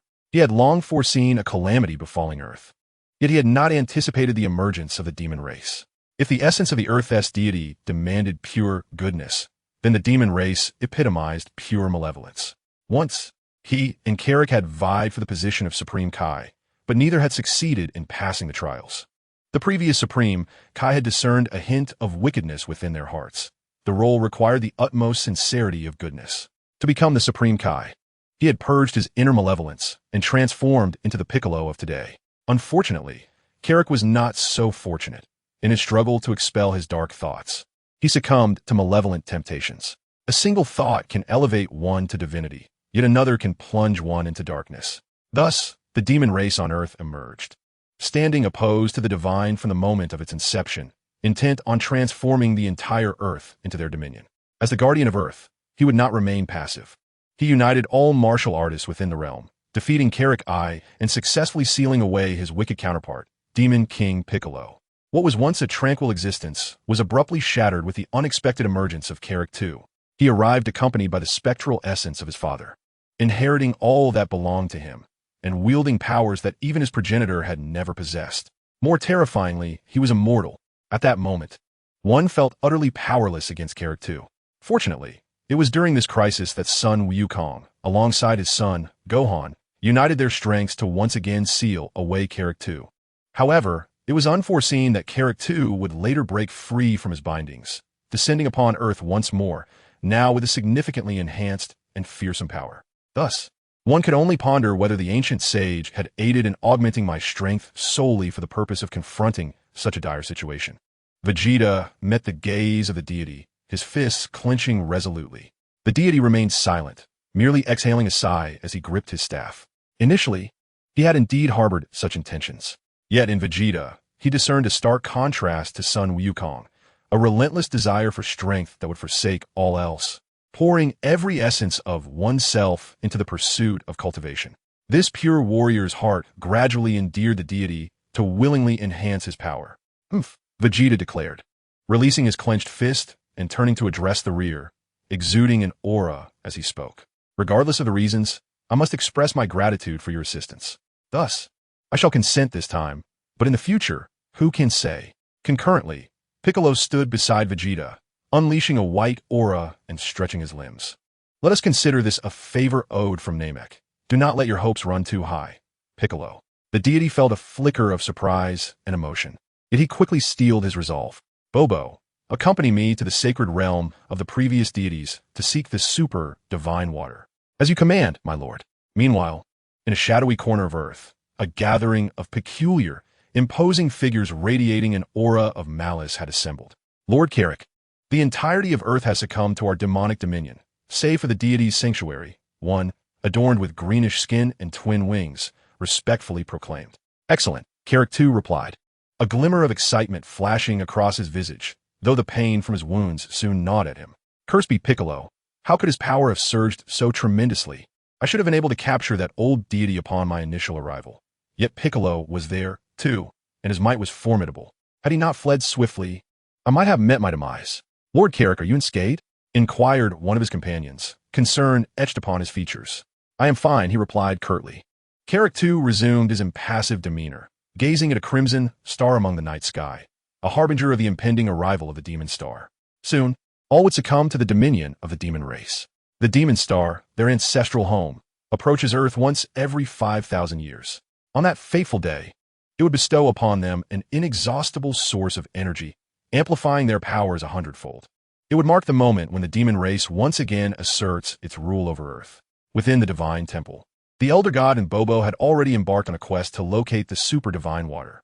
Meanwhile, Vegeta and Piccolo sat in meditative silence, eyes closed, awaiting the imminent clash. At that moment, Bulma, who had been in a state of unconsciousness, stirred awake, groggily clutching her head and surveying her unfamiliar surroundings in bewilderment. Cautiously, she rose, only to collide with a solid object. Yet it did not seem entirely rigid. Confused, Bulma began to pat the surface before her, her touch gradually transforming into a caress. It felt somewhat pleasant, reminiscent of abdominal muscles. Suddenly, Bulma's eyes flew open to reveal a face marked by cold severity. "Foolish woman, how long do you intend to continue this?" Vegeta's icy words pierced through the air, accompanied by a gaze tinged with irritation. Bulma snapped back to reality, exclaiming, "You rogue! Help!" Her hands flailed once more toward him. "Tisich, foolish woman," Vegeta scoffed, choosing not to dwell on the matter as he stood and repositioned himself, returning to his meditative state. Fortuitously, Vegeta had undergone training in the Divine Temple for some time. Had it been in the past, what a different scene it would have been. Bulma, now acutely aware of her actions, offered an awkward smile, her fear of the strange environment creeping in. She suddenly recalled that it was Lepin who had brought her here, mentioning something about notifying a deity. Yes, Lepin seemed to have perished. Realization dawned upon Bulma as she rushed back to Vegeta, her eyes glistening with unshed tears. With clenched fists, she confronted him, demanding, "Why did you not save Lepin? Why did you kill him?" Vegeta remained silent, his brow furrowing. Although he had attained a degree of calm through the Elder God's training, it did not imply he would tolerate provocations indefinitely. "Get lost. I have already stated my reasons. Do not disturb me." With a slight burst of energy, he sent Bulma staggering aside. She landed on the ground, pain etched across her features, tears shimmering at the corners of her eyes. As she scanned her unfamiliar surroundings in search of solace, a terrifying figure caught her gaze. "Piccolo!" Bulma gasped, fear propelling her to seek refuge behind Vegeta once more. At this moment, she could no longer contain herself. Tears streamed down her face abundantly. The unfamiliar and terrifying environment, coupled with the loss of her comrades, left her feeling utterly desolate, forced to remain among this strange and menacing group. Why, oh why, Must such a fate befall a fragile woman like her? Chapter 73. The Pretend Captive. Within the Celestial Hall, Piccolo paid no heed to Bulma's desperate cries. He recalled that this individual was a companion of Son Goku. Was she not? He chuckled to himself. Only Son Goku would seek out such a weak ally. Vegeta, on the other hand, found it increasingly unbearable. The foolish woman's wails disrupted his peace. Just as he prepared to rebuke Bulma, an ominous shadow loomed above, shrouding all light. This is not good. Vegeta swiftly sensed the gathering of a formidable energy. However, below, a malevolent force surged towards the temple, causing it to tremble violently, as if it were on the verge of collapse. "Help!" Bulma cried, swept up into the sky by the force of the wind, her voice nearly giving out. What a foolish woman. Although Vegeta was irritated, he channeled a portion of his energy to protect Bulma, placing her in a safe spot. He then unleashed a powerful white aura and ascended rapidly into the sky. "Who are you? Show yourself." At that moment, a vast cloud of dark mist surged towards Vegeta. Yet, in the face of overwhelming might, all mist seemed ethereal. "Who are you?" came a chilling voice from within the fog. "I seek the old god and Piccolo." To Vegeta's surprise, Piccolo had vanished, struggling in the depths of the mist below. How swift! Though slightly astonished, Vegeta quickly focused, gathering an immense wave of energy in his hands. "Whatever you are, vanish." He formed a golden sphere of light, launching it into the mist. However, it struck the fog soundlessly, akin to a stone cast into the ocean. Somewhat interesting. Vegeta swiftly conjured numerous light spheres, hurling them into the mist. With each utterance of ha, ha, ha, a torrent of golden light flooded the fog. Soon, a cacophony of ghastly screams erupted from within the mist. Unspeakable monsters began to descend from the sky. "Damn it, charge!" commanded King Karak II, as a multitude of creatures surged forth from a mist, each emitting chilling sounds as they lunged toward Vegeta. However, Vegeta exhibited not a trace of panic. Although these fiends had undergone 100-fold enhancement, they remained feeble in his perception. Insignificant pests begone. Among the throngs of monsters, Vegeta stood as a deity of war, delivering punches and kicks that shattered their forms with ease. Yet, these creatures seemed endless. For every one vanquished, another would surge forth to attack. Annoying insects. Vegeta's aura erupted anew, dispersing the surrounding horde of monsters as he raised both hands to the heavens. Soon, a colossal golden sphere of light materialized above, surrounded by arcs of golden lightning. The overwhelming radiance of this massive orb deterred the fiends from approaching, forcing them to shield their eyes. "This is bad. We must retreat." King Karak II sensed impending doom and commanded his subordinates to withdraw. However, the energy-laden sphere was already upon them. The ensuing explosion was cataclysmic. The immense golden orb detonated in the sky, annihilating all the smaller monsters amidst their anguished cries in an instant. A thick mist quickly coalesced in the air, only to dissipate just as swiftly. Even the insidious miasma seemed to yield to Vegeta's formidable assault. As the fog cleared, the desolation around him became evident, littered with debris and ruin. Even the distant temple of the gods felt the repercussions. Vegeta himself was slightly astonished by his own power, as if he had trained for so long that he had lost sight of his own strength. "Ha ha!" Vegeta suddenly burst into hearty laughter, rediscovering the thrill of battle. Having lingered in the temple of the gods for too long, he had nearly forgotten his true nature. Indeed, combat was the most exhilarating experience. Vegeta slowly ascended into the sky, his wrists cracking, savoring a sensation long absent. How nostalgic it felt. "Who are you?" King Karak II glared at the lifeless bodies of his subordinates, rage etched upon his face. Countless fiends had vanished in the blink of an eye. "You are not worthy to know." Upon seeing Karak's figure appear, Vegeta instantaneously materialized before him, delivering a piercing blow that tore Karak apart. Streams of green blood stained the air, cascading to the ground. Weakling. Just as Vegeta prepared to withdraw, the sky was once again shrouded in mist, revealing a massive dark red planet glimmering within. To his astonishment, Karak, despite being impaled, revealed a sinister smile as his wounds began to heal rapidly. Simultaneously, the dark red planet unleashed a powerful gravitational pull. "What is this?" Vegeta was taken aback, his body beginning to float uncontrollably upwards. This is my home planet, the Demon Star. As long as it exists, my power will flow endlessly." As his words echoed, the body of King Karak II rapidly expanded, horns sprouting from his head, tearing his garments apart. A formidable black aura enveloped him, and in an instant, he appeared before Vegeta, gripping his neck with an iron grasp. I care not who you are. No one can thwart me. Crack, crack. Vegeta felt his ribs begin to fracture. Just then, a voice resonated from behind. Demon Convergence Light Cannon. In an instant, an immensely powerful wave pierced through King Character's form, causing the grip on Vegeta's neck to loosen. That planet is the source of his power. We must destroy it while I hold him off. Piccolo emerged before Vegeta, having feigned capture to lower the enemy's guard, waiting for this pivotal moment to strike. Thanks. Vegeta glanced at Piccolo, his body once again gathering a formidable energy.